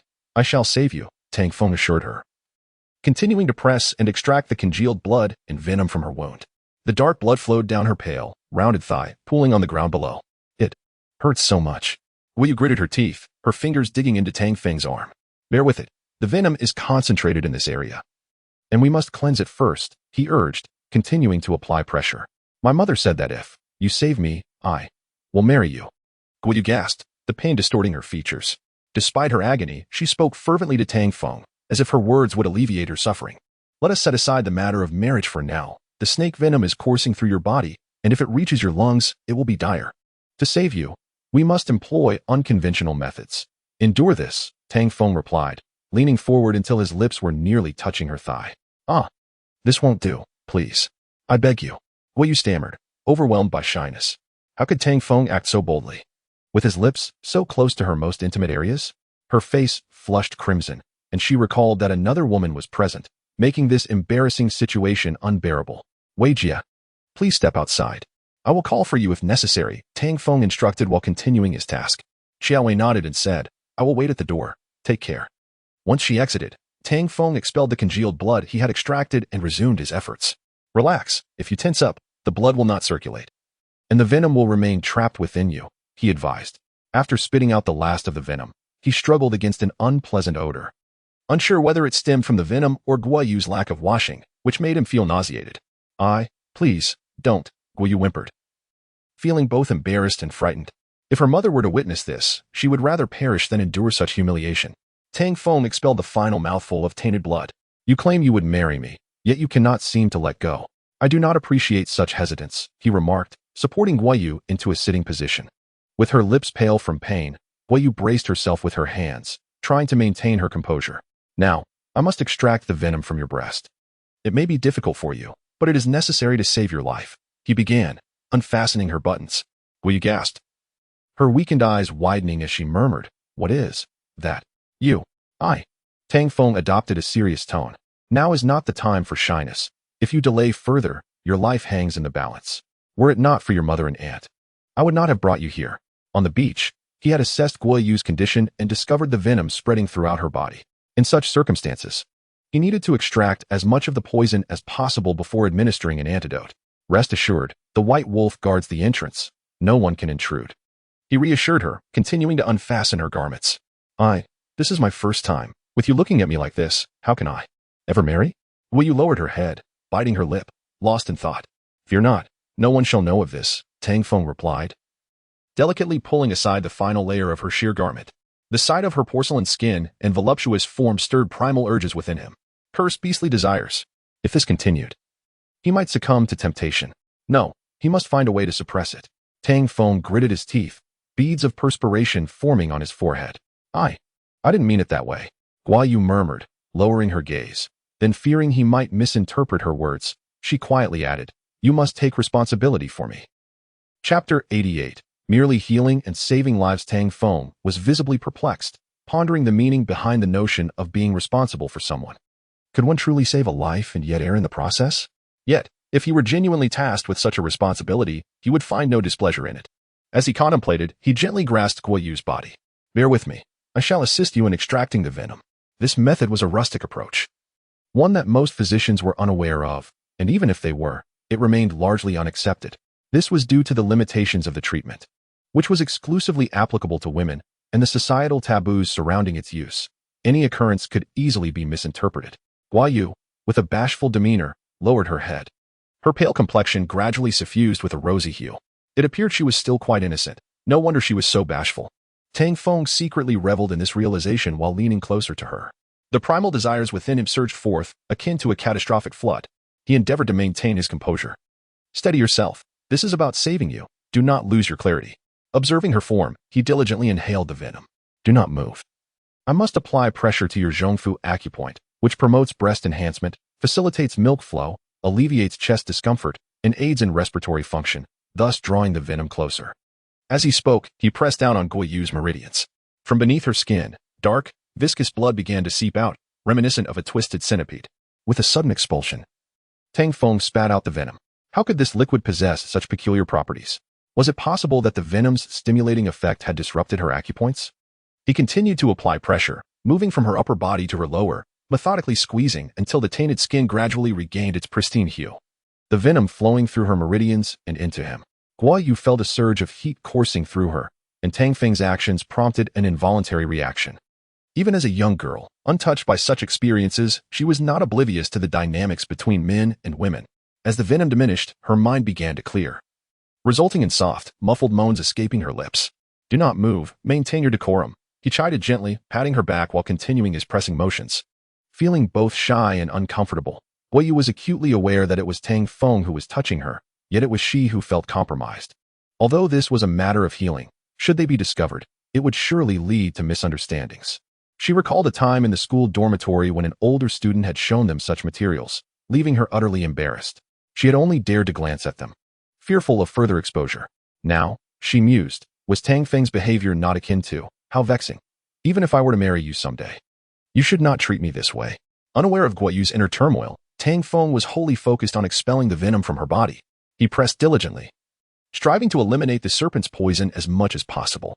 This acupoint alleviates stagnation, promotes lactation, alleviates breast pain, intercostal neuralgia, and hepatitis, he murmured, spitting out another mouthful of tainted blood as he continued to exert pressure on her chest. The potency of the venom was astounding. Its ferocity was undeniable. Despite the gravity of the situation, Tang Feng could not help but admire the exquisite beauty before him. Gradually, Guo Yu's porcelain-like skin began to heat up, showing signs of desire. Guo Yu instinctively wrapped her arms around Tang Feng's neck. The sensation of his actions akin to a child suckling, rendering her body tingling with unbearable sensations. Steady your mind. Do not entertain such thoughts, or the venom shall not be expelled, he urged, squeezing her thigh to bring her back to her senses. If this teasing continued, he had no doubt that he might succumb to temptation, especially with Guo Yu laid bare before him. I feel unwell all over, Guo Yu gasped, her heart racing with anticipation. She was a woman, and under Tang Feng's ministrations, her body responded naturally. There was no escaping it if he did not regain control. She might suffocate under the weight of her own desires. Tang Feng understood well the effects of these acupoints. Even women who had not been poisoned would experience heightened desires when subjected to repeated pressure on these areas. And Guo Yu, already entranced by the serpent's venom, was no exception. Ugh, he spat another mouthful of vile blood onto the ground. I can only apply pressure to your nipple acupoint now.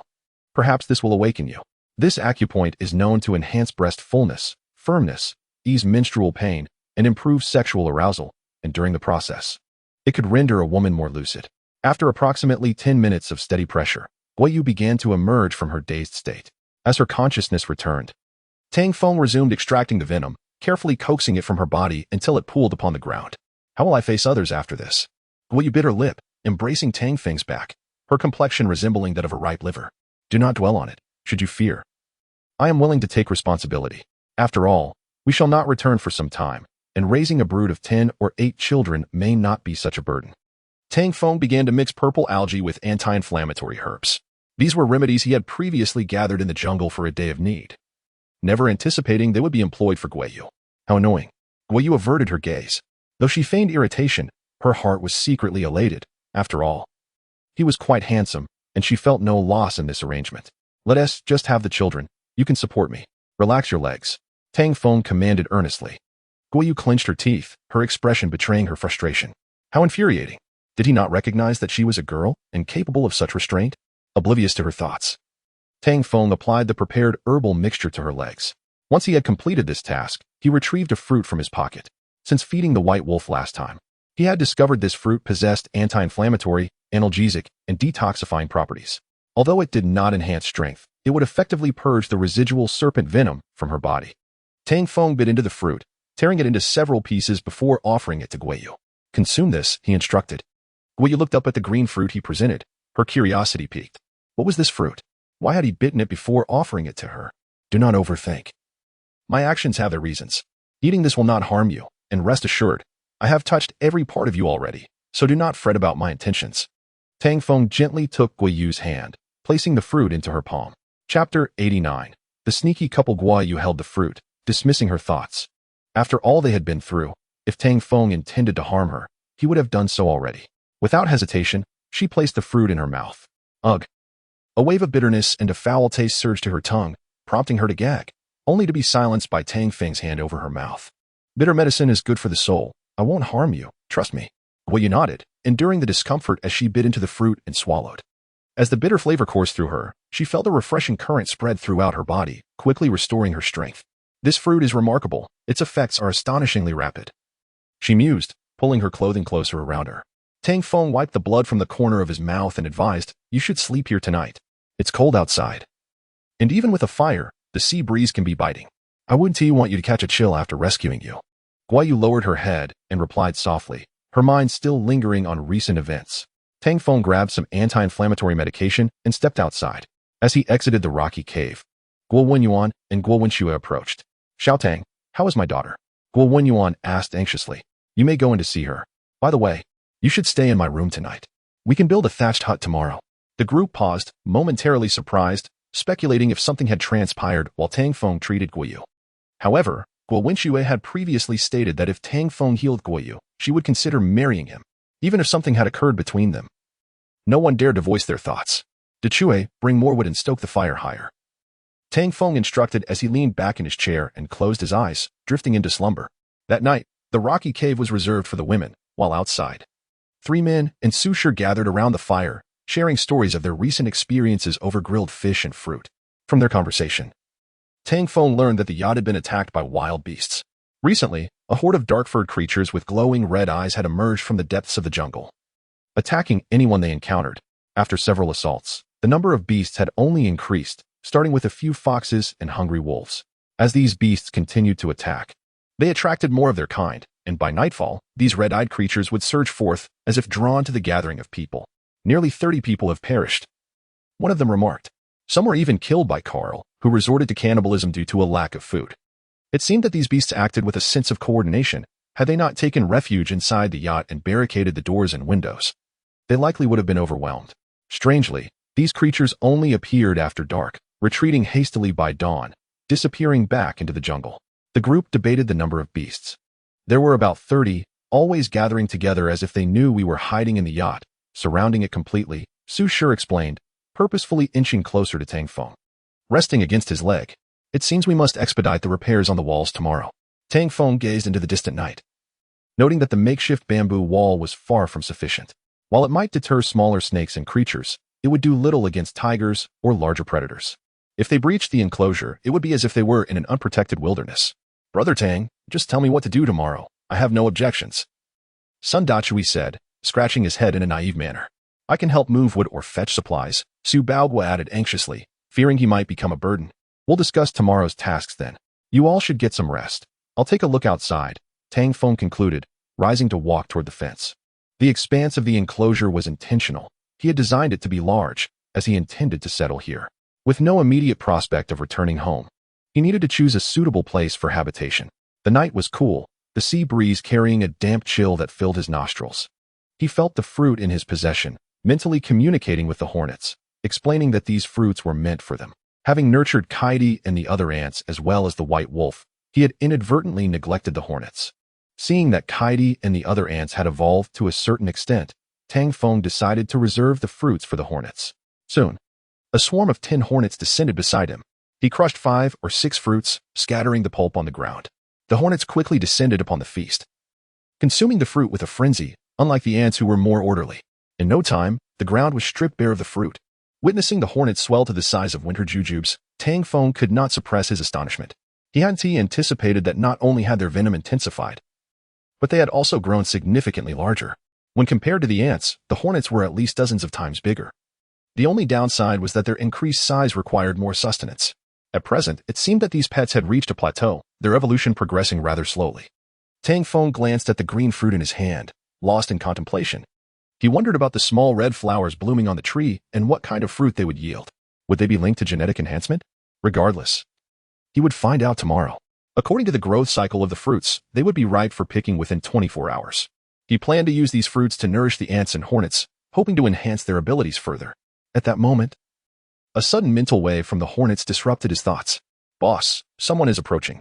The hornets, having feasted on the fruit, were preparing to return to the enclosure when they detected movement in the distance. Could it be those unfortunate souls attempting to steal? Tang Feng mused. Glancing at the bamboo on the beach, materials he had yet to move into the courtyard. These would be used for weaving fish baskets, constructing walls, and making chairs. Be on guard, he instructed the hornets as he cautiously peered into the distance. Under the bright moonlight, he discerned a man and a woman. The man appeared to be Wang Gang, and the woman likely one of the survivors. They walked closely together, engaging in intimate conversation, uttering words that were rather unsavory. Soon, Tang Feng observed them making their way toward the shore. Should we follow them, boss? The hornet buzzed above Tang Feng's head, communicating through their mental link. Chapter 90. The woman's cries following closely, Tang Feng sought to discern the actions of the 2 individuals ahead. He soon observed Wang Gang leading a woman toward the rocks by the sea. From behind the rocks, the sounds of the woman's provocative cries reached his ears. Cursing under his breath, Tang Feng realized they were engaging in such activities once again. The last encounter involving Yun Wan had ignited a fierce desire to eliminate this lecherous man, and now fate had brought them together in this place once more. Clenching his fists, he approached the rocks. Boss, should we go and take him down? De Huang inquired telepathically. Not yet. Let him finish what he started before sending him to his final rest, Tang Feng replied, adhering to his principles, understanding men all too well.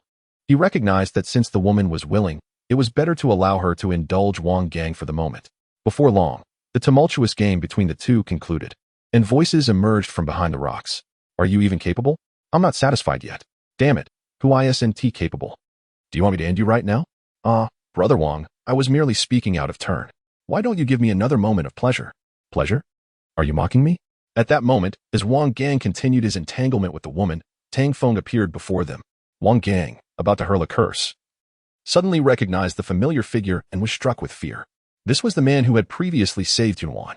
His complexion paled, and without a word to the woman, he bolted, disappearing into the distance along the beach. The woman, still in her tight-fitting dress, was left startled and exposed. Upon seeing Tang Feng, she felt a wave of relief and approached him. Brother, save me. He has tried to take advantage of me. I was forced. Tang Feng smirked coldly. Then this man truly deserves his fate. Shall I assist you in ending him? What? End him? The woman appeared shocked.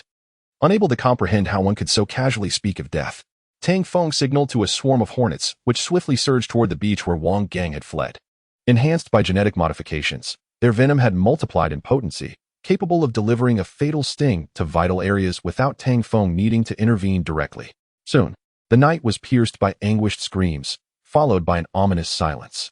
It seemed the hornet's venom had indeed grown stronger. Following the sound, Tang Feng ventured into the darkness, only to soon encounter a contorted corpse before him. People like you should never have existed in this world. Let me remind you, Yunwan is now mine. Your previous transgressions against her are unforgivable. With that, he hoisted Wang Gang's lifeless body, dragging it toward the shore. Behind him, the woman trailed closely, neither departing nor uttering a word. Why do you not leave? Tang Feng continued to advance, carrying Wang Gang's remains. I want to leave. I wish to stay with you. The woman stepped forward, unexpectedly entwining her arm around Tang Feng's. He could not help but express a cold smile. Such women, regardless of their beauty, were utterly worthless. Get away. He forcefully pushed her down onto the sand, sneering, is it every man you wish to ensnare? Leading them to your bed? The woman stared at him, tears welling in her eyes. Tang Feng shook his head in exasperation. Had he not witnessed her actions with Wang Gang moments before, he might have been swayed by her pitiful demeanor. Alas, mere moments prior, she had engaged in unspeakable acts with Wang Gang, and now she stood unmoved by his fate, seeking to lure him instead. I did not. I was forced, she pleaded, kneeling on the beach before him. Your cries were far from reluctant. Now be gone, or else before he could finish, she stood, walking directly up to him and unbuttoning her dress. I will not leave. I stand before you now. If you dare, kill me. Among those men, I will eventually meet my end anyway. A pristine figure emerged before Tang Feng, the woman lacking any undergarments. As her dress fell to the sand, she shamelessly embraced him. Despite her sullied nature, she bore an alluring beauty and a commendable figure. Regrettably, had she not just been with Wang Gang, he might have indulged in his baser instincts. Such a brazen woman could potentially unlock his genetic potential and enhance his physique. With a disdainful shove, he rejected her grasp. You may not mind your filth, but I do. Just moments ago, you were with another man. Do you think I am that desperate? Leave. The woman, taken aback, hastily explained, I didn't. Wang Gang forced me. He threatened my life if I refused. Thus, this is why I did not end you. Since I am in a generous mood, be gone, or I shall change my mind and send you to join him. Continuing to drag Wang Gang's lifeless form, Tang Feng pressed on. The woman hurried after him, clutching his leg, weeping, please save me. I do not wish to die. Tang Feng snapped. I never said I would kill you. What do you desire? My name is Hushu, a doctor. I agreed to accompany Wang Gang due to that man with the beard. She wept. The bearded man? The one with immense strength who fought with me? Tang Feng's curiosity was piqued. Had conflicts arisen among these men due to their desires for women? I haven't spoken of this to anyone, but I suspect the bearded man has symptoms of an STD. I intentionally avoided him, as he has harmed several women. I had no choice but to seek Wang Gang's help. Although he is no match for the bearded man, at least he could assist me. I did not anticipate him to threaten me and lead me behind the rocks, and then you engaged in those acts. Tang Feng interrupted, unable to suppress his skepticism. Had he not witnessed it himself, he might have believed her. Hushu shook her head vigorously. I did not. I merely tried to placate him, without letting him succeed. Are you attempting to deceive me? Tang Feng chuckled internally. He distinctly recalled her lascivious cries. Chapter 91. The woman who tempted him. Sensing Tang Feng's skepticism, Hu Shu continued, I'm not lying to you. That despicable man is actually impotent. His member is useless. What do you mean? A trace of doubt flickered across Tang Feng's face. Could it be that Wang Gang was a man without a manhood? Tang Feng tossed Wang Gang's body onto the sand and roughly yanked down his trousers. As he did so, he confirmed that Wang Gang's member was indeed abnormally small and utterly lifeless. Hu Shu then explained. He knew I was a doctor and begged me to help him. I lied, telling him that stimulating his desires could cure his condition, and he believed me. So, when you lifted your skirt and exposed yourself to him just now, you were deliberately tempting him under the guise of treatment? Tang Feng couldn't help but laugh inwardly. Did this woman take him for a fool? Even if Wang Gang was impotent, it didn't prove she had been coerced by him. If you don't believe me, I can prove it to you, Hu Shu said, pressing closer to Tang Feng. What was this? Seduction or mockery? Tang Feng struggled to restrain himself. If not for his ironclad self-control, he would have already pinned Hu Shu down on the sand. I told you, I'm a doctor. If you don't trust me, let me show you. As she spoke, Hu Shu slid off her lace panties. What are you doing? Tang Feng demanded, though he couldn't deny her allure. Her voluptuous figure swayed temptingly before his eyes. I've said everything. Why won't you believe me? Hu Shu suddenly burst into tears. You don't understand the psychological toll of being stranded here. Before, I could command any man, make them do my bidding. But here, anyone can bully me, threaten me. Killing someone might even be commonplace. I don't want to die. I just want to live. Is that so wrong? Her voice trembled. I know you're strong. I've heard things about you, so I'm offering myself to you. Please, take me with you. Protect me. Can you? Over the past 2 days, whispers about Tang Feng had circulated among the yacht survivors and Hu Zi's group. Hu Shu had caught wind of his reputation, precisely why she was throwing herself at him now. In this lawless environment, every woman yearned for the shelter of a powerful man. Just as in civilized society, where monogamy was a fade and wealthy, influential men kept mistresses who willingly fawned over them. Here, money and status meant nothing. Only strength mattered, the ability to protect what was yours. You're not wrong, Tang Feng conceded. But put your clothes back on. If you keep this up, I might do something I'll regret. Were it not for his nagging suspicion that Hu Shu was tainted, he wouldn't hesitate to claim her. This was a deserted island. No one cared about morals or ethics. Consent was the only rule that applied. I told you, I've never been with anyone. I'm untouched. If you don't believe me, try me and see. Hu Shu wrapped her arms around Tang Feng's neck and pressed her lips to his. The heat of her kiss nearly shattered his restraint. But a sliver of rationality made him shove her away. Get lost. If you don't leave, I'll kill you. Why? Hu Shu sobbed. You claim you're untouched. How do I know that's true? Tang Feng dragged Wang Gang's corpse forward, his body burning with desire. His harshness was a desperate attempt to drive Hu Shu away before he lost control. Yet Hu Shu refused to relent. Snatching up her discarded dress, she followed him. If I go back, those men won't spare me anyway. So kill me. Put me out of my misery. Her words were despairing. But her mind was calculating. If Yin Wan could join Tang Feng's group, why couldn't she? He wouldn't reject her forever. Expressionless. Tang Feng hauled Wang Gang's body to the shoreline. With a brutal twist, he snapped one of the dead man's legs and hurled the corpse into the sea. Scum like you deserves to die. As Wang Gang's body sank beneath the waves, Tang Feng turned back, only to find Hu Shu collapsed on the sand, her hands covering her mouth in shock. Moonlight glistened over her bare, porcelain skin, an intoxicating sight. You really killed him, she whispered, visibly shaken. Taking a life so casually was beyond her comprehension. He deserved it. I show no mercy to those who do. Tang Feng studied her. You say you're a doctor. Then what about Guo Wenxue? Why didn't you save her? Or do you not know her? Among Hu Zi's group of 20-odd survivors, everyone knew each other. If Hu Shu was a physician, why hadn't she treated Guo Wenxue's family? It wasn't that I refused. Her snake venom was beyond my skill. Besides, Hu Zi threatened us. Anyone who helped those three would suffer. Did Guo Wenxue offend Hu Zi? Tang Feng frowned. Hu Zi wanted to assault Guo Wenxue's daughter. I secretly warned Guo Wenxue that Hu Zi carried diseases. That's why she and her daughter risked everything to beg you for help. But they knelt outside your fence all afternoon. By nightfall, they were still there. I saved them. You saved them? Hu Shu's eyes lit up with desperate hope. Then why won't you accept me? Am I so repulsive? I'm a doctor. I know herbal remedies. If any of you are injured, I can help. Her plea was raw. Survival hinged on convincing Tang Feng. If he allowed her into his camp, she'd agree to anything. Will you agree to be my woman? That's why I helped her. But you? What reason do I have to take you in? Tang Feng smirked, a dark thought forming. If this woman was willing to trade her body unconditionally, he might consider it. His compound was large enough. One more woman wouldn't hurt. I can be yours too, and I'm untouched. Test me if you doubt it. Hu Shu pressed against him again. her arms encircling his waist. Treat me well, and I'll obey your every desire. I understand what men want. Chapter 92. What happened to your sister's legs? Are you truly willing? Or do you have ulterior motives? Tang Feng inquired, his gaze fixed intently on Hu Shu's eyes. It must be said, the woman's allure was utterly captivating, igniting a fervent desire to claim her entirely. I do not wish to perish. I merely wish to survive. Hu Shu replied candidly. I hope you are not deceiving me. Otherwise, like him, I shall cast you into the sea, Tang Feng declared, before enveloping Hu Shu in his arms and turning away. Hu Shu responded, surrendering to the sand beneath her. After approximately an hour, Hu Shu lay languidly on the beach. Under the moonlight, Tang Feng discerned a clear streak of blood on the ground. Indeed, she had not lied. Had she done so, I would have unhesitatingly cast her into the ocean. To his astonishment, she was indeed a maiden of virtue. Alas, it seemed her strength had not increased. Other parts of her body exhibited no response either. Could it be that only Sister Wei could aid in amplifying my genes? Tang Feng pondered silently. At that moment, he felt a sudden pain in his eyes. Could it be a backlash? No, that cannot be right. The fairy had said that as long as a woman willingly engaged, my genes would strengthen, enhancing my abilities. What on earth was happening? Could this woman harbor sinister intentions?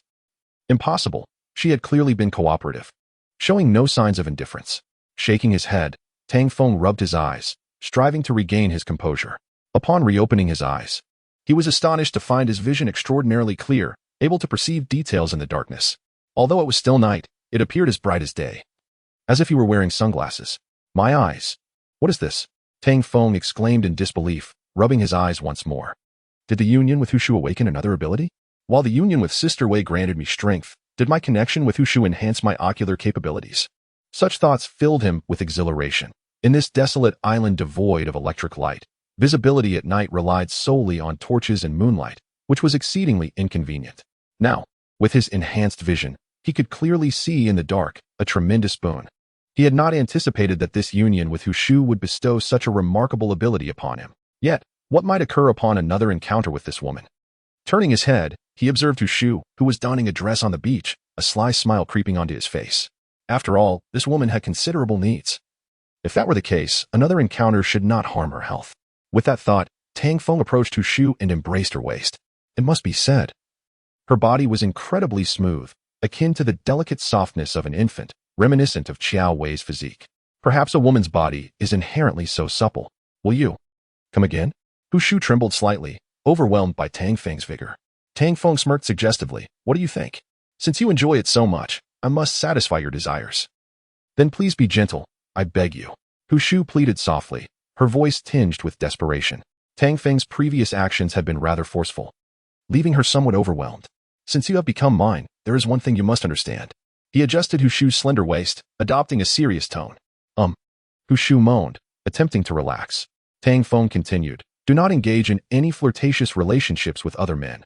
Otherwise, I shall not hesitate to end you. As he spoke, he exerted himself forcefully, eliciting a cry of distress from Hu Shu. After another hour, the two finally concluded their passionate exchange. Put on your clothes and follow me to the rocky cave. Tang Feng gasped, seated on the beach, his breath coming in quick bursts. This had been the longest encounter in history, leaving him utterly fatigued. However, the transformation within his body was significant, especially his eyes, which could not only see clearly in the darkness, but also extended his range of vision considerably. Indeed, each union further fortified his genes, and the corresponding abilities of each woman would continue to grow, though other abilities remained stagnant. This time, his ocular prowess had been enhanced once more, while his physical strength showed no change. Perhaps only Sister Wei could grant him true strength, while Hu Shu merely augmented his vision. As Tang Feng contemplated these matters, Hu Shu had finished dressing. The dawn was breaking, faint light emerging on the horizon, while the white wolf at the finch drowsily squinted its eyes, glancing at Tang Feng and Hu Shu before curling up to sleep once more. It seems quite fierce. Hu Shu clung tightly to Tang Feng's arm, fearful of lagging behind and receiving a bite from the white wolf. Fear not, without my command. Dabai will not bite. He is quite obedient. Perhaps hearing Tang Feng's words, the white wolf lifted its head and let out a low whine of discontent. Is that his name, Dabai? Hu Shu curiously surveyed her surroundings. The courtyard was spacious, surrounded by a fence of bamboo, with trees being planted behind it, though the planting was only halfway completed. You may call him Dabai, Tang Feng said, gesturing towards the three individuals by the fire pit. Son Dachui, Brother Su, and Su's daughter, Shir. The fire was still ablaze, and the three of them were slumped in their chairs, sound asleep. Oh, that girl is quite beautiful. Hu Shu couldn't help but glance again. Reflecting on Tang Feng's earlier actions, her cheeks flushed. Given his strength, she mused that she might not withstand him alone. If Tang Feng were to take this girl under his wing, it might alleviate her burden. However, if they were to all come together, would that not be a bit too much? Although Hu Shu was quite open-minded, the thought made her cheeks redden. At that moment, Su Shishir rubbed her eyes and awakened. Upon seeing Tang Feng, she sprang from her chair. Brother Feng, where did you go last night? Everyone was worried sick. Her voice was imbued with a hint of playful charm. I merely took a stroll and brought someone back with me. Allow me to introduce Hu Shu. She is a doctor. Is that so? Hu Shu, why do you walk with a limp? Are your legs unwell? Su Shishir approached Hu Shu with a mischievous glint in her eyes, scrutinizing her long legs. Her words were laden with jealousy, evidently seeking to provoke. Chapter 93. The women begin to feel jealous. Hu Shuchao felt a flush of embarrassment after being playfully tormented by Tang Feng the previous night. She still felt a lingering ache, and to her dismay, this girl had noticed. You should ask him, Hu Shuchao suggested, glancing at Tang Feng. Su Shir playfully blinked at Tang Feng and mischievously inquired, Brother Feng, do tell me, what happened to her? Did she encounter a wild beast or something? Indeed, she did encounter a beast that bit her leg. Really? Su Shir exclaimed, unable to suppress her curiosity as she chased after him. Suddenly, she realized something and stomped her foot in frustration at Tang Feng's back. How annoying. After leading Hu Shuqiao in a circle, the sky brightened completely, and the others began to rise one by one. The women who woke up started to groom themselves and prepare breakfast. Although they referred to it as breakfast, it mostly involved roasting some sea fish, bringing out fruits, and preparing juices and coconut meat. With the assistance of the ants, they had gathered an abundance of wild fruits during this period. A resourceful woman like Qiao Wei not only turned these fruits into dried snacks, but also made juice. Naturally, these simple provisions were enough to satisfy them. Compared to the days of perpetual hunger, everyone cherished the food and lifestyle they had now. However, subsisting solely on these provisions would not suffice for long. Once the rock cave was renovated, they would need to catch some wild rabbits to improve their living conditions. Thinking of this, Tang Feng couldn't help but glance at the white wolf beside him. Dabai, how about you go catch some wild rabbits? Over the past few days, the white wolf had secretly assisted him in catching several rabbits, and Tang Feng was starting to regard Dabai as a hunting dog. The white wolf, somewhat aloof, merely glanced at Tang Feng before closing its eyes and dozing off again. This creature was truly lazy, spending most of its day in slumber.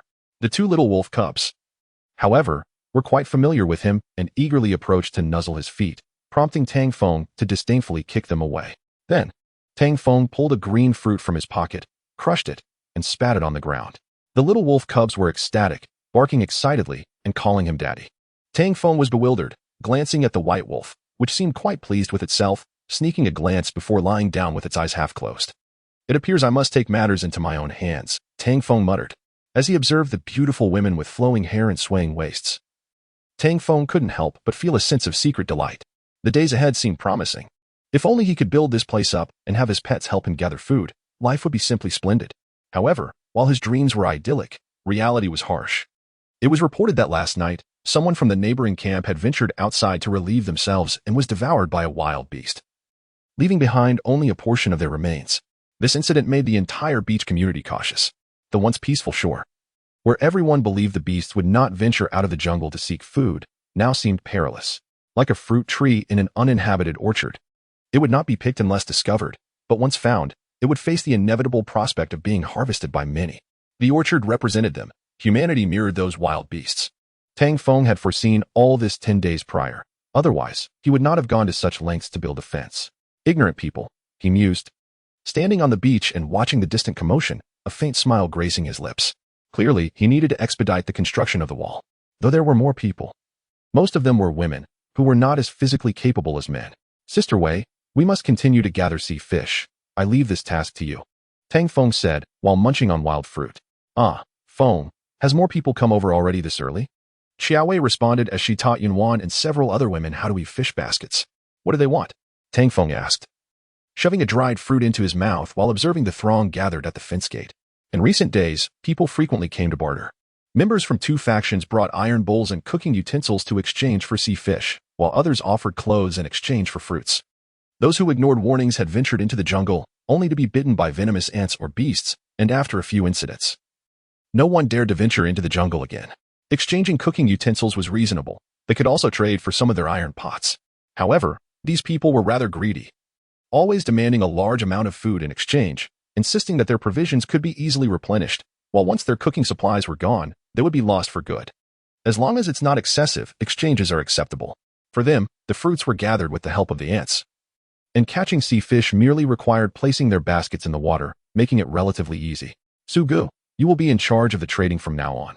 Tang Feng instructed Su Baohua, who was taken aback by the importance of the responsibility bestowed upon him. After arranging everyone's tasks, Tang Feng set off into the jungle. Since Qiaowei was to gather sea fish, Tang Feng glanced at the other women. Apart from Hu Shuqiao, with whom he had shared intimacy, the other women remained somewhat shy. Excessive shyness is not to my liking, Tang Feng thought to himself. His time on the deserted island had significantly altered his mindset. He was no longer as restrained. In such a primitive survival scenario, strength equated to everything. With power, one could acquire anything, including women. Sister Shuqiao, accompany me into the jungle. Tang Feng directly called out Hu Shuqiao's name. Ah, Feng, please be careful and take the Bai with you for some protection, she advised. It's fine. You all are heading to the beach. Some of these people are not trustworthy, so it's better to have Bai with me. As everyone exchanged these words, the two little wolf cubs continued to bark, seemingly dissatisfied with their lack of attention. Jiasen, make sure to train these two little ones well, so they can help catch wild rabbits later, Tang Feng said while kicking the two nuzzling cubs away, inciting Lin Jiesen's annoyance. All right. We've discussed everything we need to. Let us set off. At that moment, Su Shi suddenly spoke up. Brother Feng, I want to go too. Ever since Tang Feng returned with Hu Shuqiao the previous night, they had sensed something unusual about this woman, particularly the dynamic between her and Tang Feng. Although the other women felt a tinge of jealousy, none were as perceptive as Guiyu. After Tang Feng had helped Guiyu with her drug problem the previous night, she subconsciously felt that she had become Tang Feng's woman, and thus she was unwilling to let anyone else get ahead of her. Chapter 94. De Huang's strategy. Not only Guiyu but also Su Shi softly stated, I want to go too. You wish to join us? Tang Feng glanced at Su Baohua in the distance, noticing a faint smile on his face, evidently indicating that Su Baohua had shared something with Su Shi. Tang Feng nodded, cautioning, the jungle is perilous. Ensure you stay close to me. Thank you, Brother Feng. Su Shi, like Yun Wan, had adopted a new form of address, her delight palpable. Tang Feng felt a surge of pride within. It was clear that despite their awareness of the jungle's dangers, these women willingly chose to accompany him, perhaps seeking to forge a closer bond with him. Had they not found themselves marooned on this desolate island, any one of these women would have been an enchanting beauty. The thought of them seeking to please him was once unfathomable. Even exchanging a mere word would have been impossible. Before their departure, Tang Feng deliberately fashioned bamboo spears for the two women, effective against small venomous creatures like snakes. He also donned the python skin armor that Qiaowei had crafted, securing it around his wrists and ankles. Once prepared, the trio embarked into the jungle. Typically, these bamboo spears served to part the underbrush, revealing hidden poisonous insects. With the presence of Kadi and the hornets, they could effectively survey the entire jungle. But now, with two women in tow, Tang Feng had to implement a simple defense for their safety. After all, they were his companions, and he could not allow harm to befall them. Brother Feng, are there many wild beasts in the jungle? I heard my father say that many have perished within. Is it truly that dangerous? Su Shi inquired, hastening to Tang Feng's side, her hand clutching his arm. Stay close to me. There is little risk, Tang Feng assured, orchestrating Kadi and the hornets to monitor their surroundings. Soon, vivid images of the jungle depths filled his mind. Writhing centipedes, bizarre flora, verdant fruits, and yellow carnivorous flowers. Tang, must we find a water source? Typically, such areas are rife with wild animals, and thus, relatively perilous. Perhaps we should consider turning back? Hu Shu's voice trembled as she spotted a venomous snake coiled upon a branch, fear seeping into her demeanor. This was her first time encountering so many poisonous snakes at such close range, as if they might strike at any moment. Had it not been for Tang Feng's quick reflexes, she would have surely fallen victim to a snake bite. Not necessarily. Our primary goal is merely to scout. We've only ventured about 2 kilometers into the jungle, not too far at all. It feels as though we've walked for ages. It's terrifying. I shan't return here again. Brother Feng should not have agreed to bring me. The two women expressed a hint of despondency, regretting their decision to enter the dangerous jungle. Fear not. With me, there is little to worry about. The path we've traversed has been thoroughly scouted by ants and hornets, hundreds of which relay information ahead of us. So rest assured. Ants and hornets? Brother Feng, do those ants move faster than we do? The two women could not suppress their curiosity. No wonder they had seen no venomous creatures along the way. Tang Feng had deliberately avoided shortcuts, employing his surveillance strategy. Ants may not be as swift as us, but we have the hornets, right? Just imagine, dozens of hornets the size of jujubes, each carrying 20 ants the size of peanuts. Is that not impressive? The thought filled Tang Feng with a sense of triumph over his ingenuity. Although the ants marched slowly, with the assistance of the hornets, it was akin to a fleet of aircraft carrying countless warriors. Ants upon the hornets. Tang, you can truly command them. The two women were taken aback, their mouths agape in astonishment. Had they not heard Tang Feng's words directly, they could scarcely have imagined that swarms of hornets had already scouted the route ahead of them. This is our little secret, Tang Feng chuckled softly. Upon hearing his words, Hu Shu felt a rush of warmth to her cheeks. The word secret sounded oddly familiar. At that moment, Tang Feng abruptly raised his hand, signaling the women to remain silent. Tang, what is it? Hu Shu tightened her grip on Tang Feng's clothing, stepping closer as she followed his gaze forward. Su Shi's face paled, and with the remnants of snake venom still affecting her, she dared not lag behind, clinging tightly to Tang Feng. Kadi communicated that a spring had been discovered ahead, along with a wild boar. A wild boar. The two women instantly ignited with excitement. Brother Feng, let us hunt the wild boar for its meat. But we cannot ascertain the size of the boar. If it is large, it might prove difficult to handle. Tang Feng felt a pang of regret for not bringing Bai Lang along. With Bai Lang's size and strength, taking down an adult wild boar would have been a trivial task. Let us approach and assess the situation. Stay close to me. Tang Feng crouched low, advancing forward while the two women followed closely behind, bamboo spears in hand. De Huang, do not act rashly, and do not sting it. The hornet's venom had been enhanced by the fruit. Should it sting the wild boar, even if it were to die, the meat would be rendered inedible, making all efforts futile. After traversing approximately 500 meters, they soon spotted a stream, where a wild boar was bent down, drinking. The boar was about 1.2 meters in length, likely still a juvenile, foraging about and emitting a series of grunts. Brother Feng, what shall we do? The two women, having likely never encountered a wild boar before, were unaware of its ferocity, viewing it as just another pig and brimming with excitement. Tang Feng understood their enthusiasm. After days without meat, subsisting on seafood and fruits had left them drained. Before them stood a sizable wild boar, akin to a living feast. Fortunately, it is not an adult boar. You two remain still. I shall take it down, Tang Feng stated, reaching for Su Shi's bamboo spear. Just as he was about to discard the spear and thrust it towards the boar, De Huang transmitted a mental signal, urging Tang Feng to refrain from acting impulsively. Silently, it flew beneath the boar's hooves. Boss, do not startle it. Let us strike together, ensuring success. De Huang, do you not understand? If you sting this boar, the meat will be inedible, Tang Feng retorted, concealing himself amidst the foliage. Boss, let us pierce the boar's hooves. Without legs, its strength matters not, and it will be at your mercy. Tang Feng could not help but admire De Huang's strategy. If executed as proposed, not only could they tackle the wild boar, but even a bison or a tiger would surely fall victim. A swift strike to the limbs would spread the venom, rendering the creature incapacitated.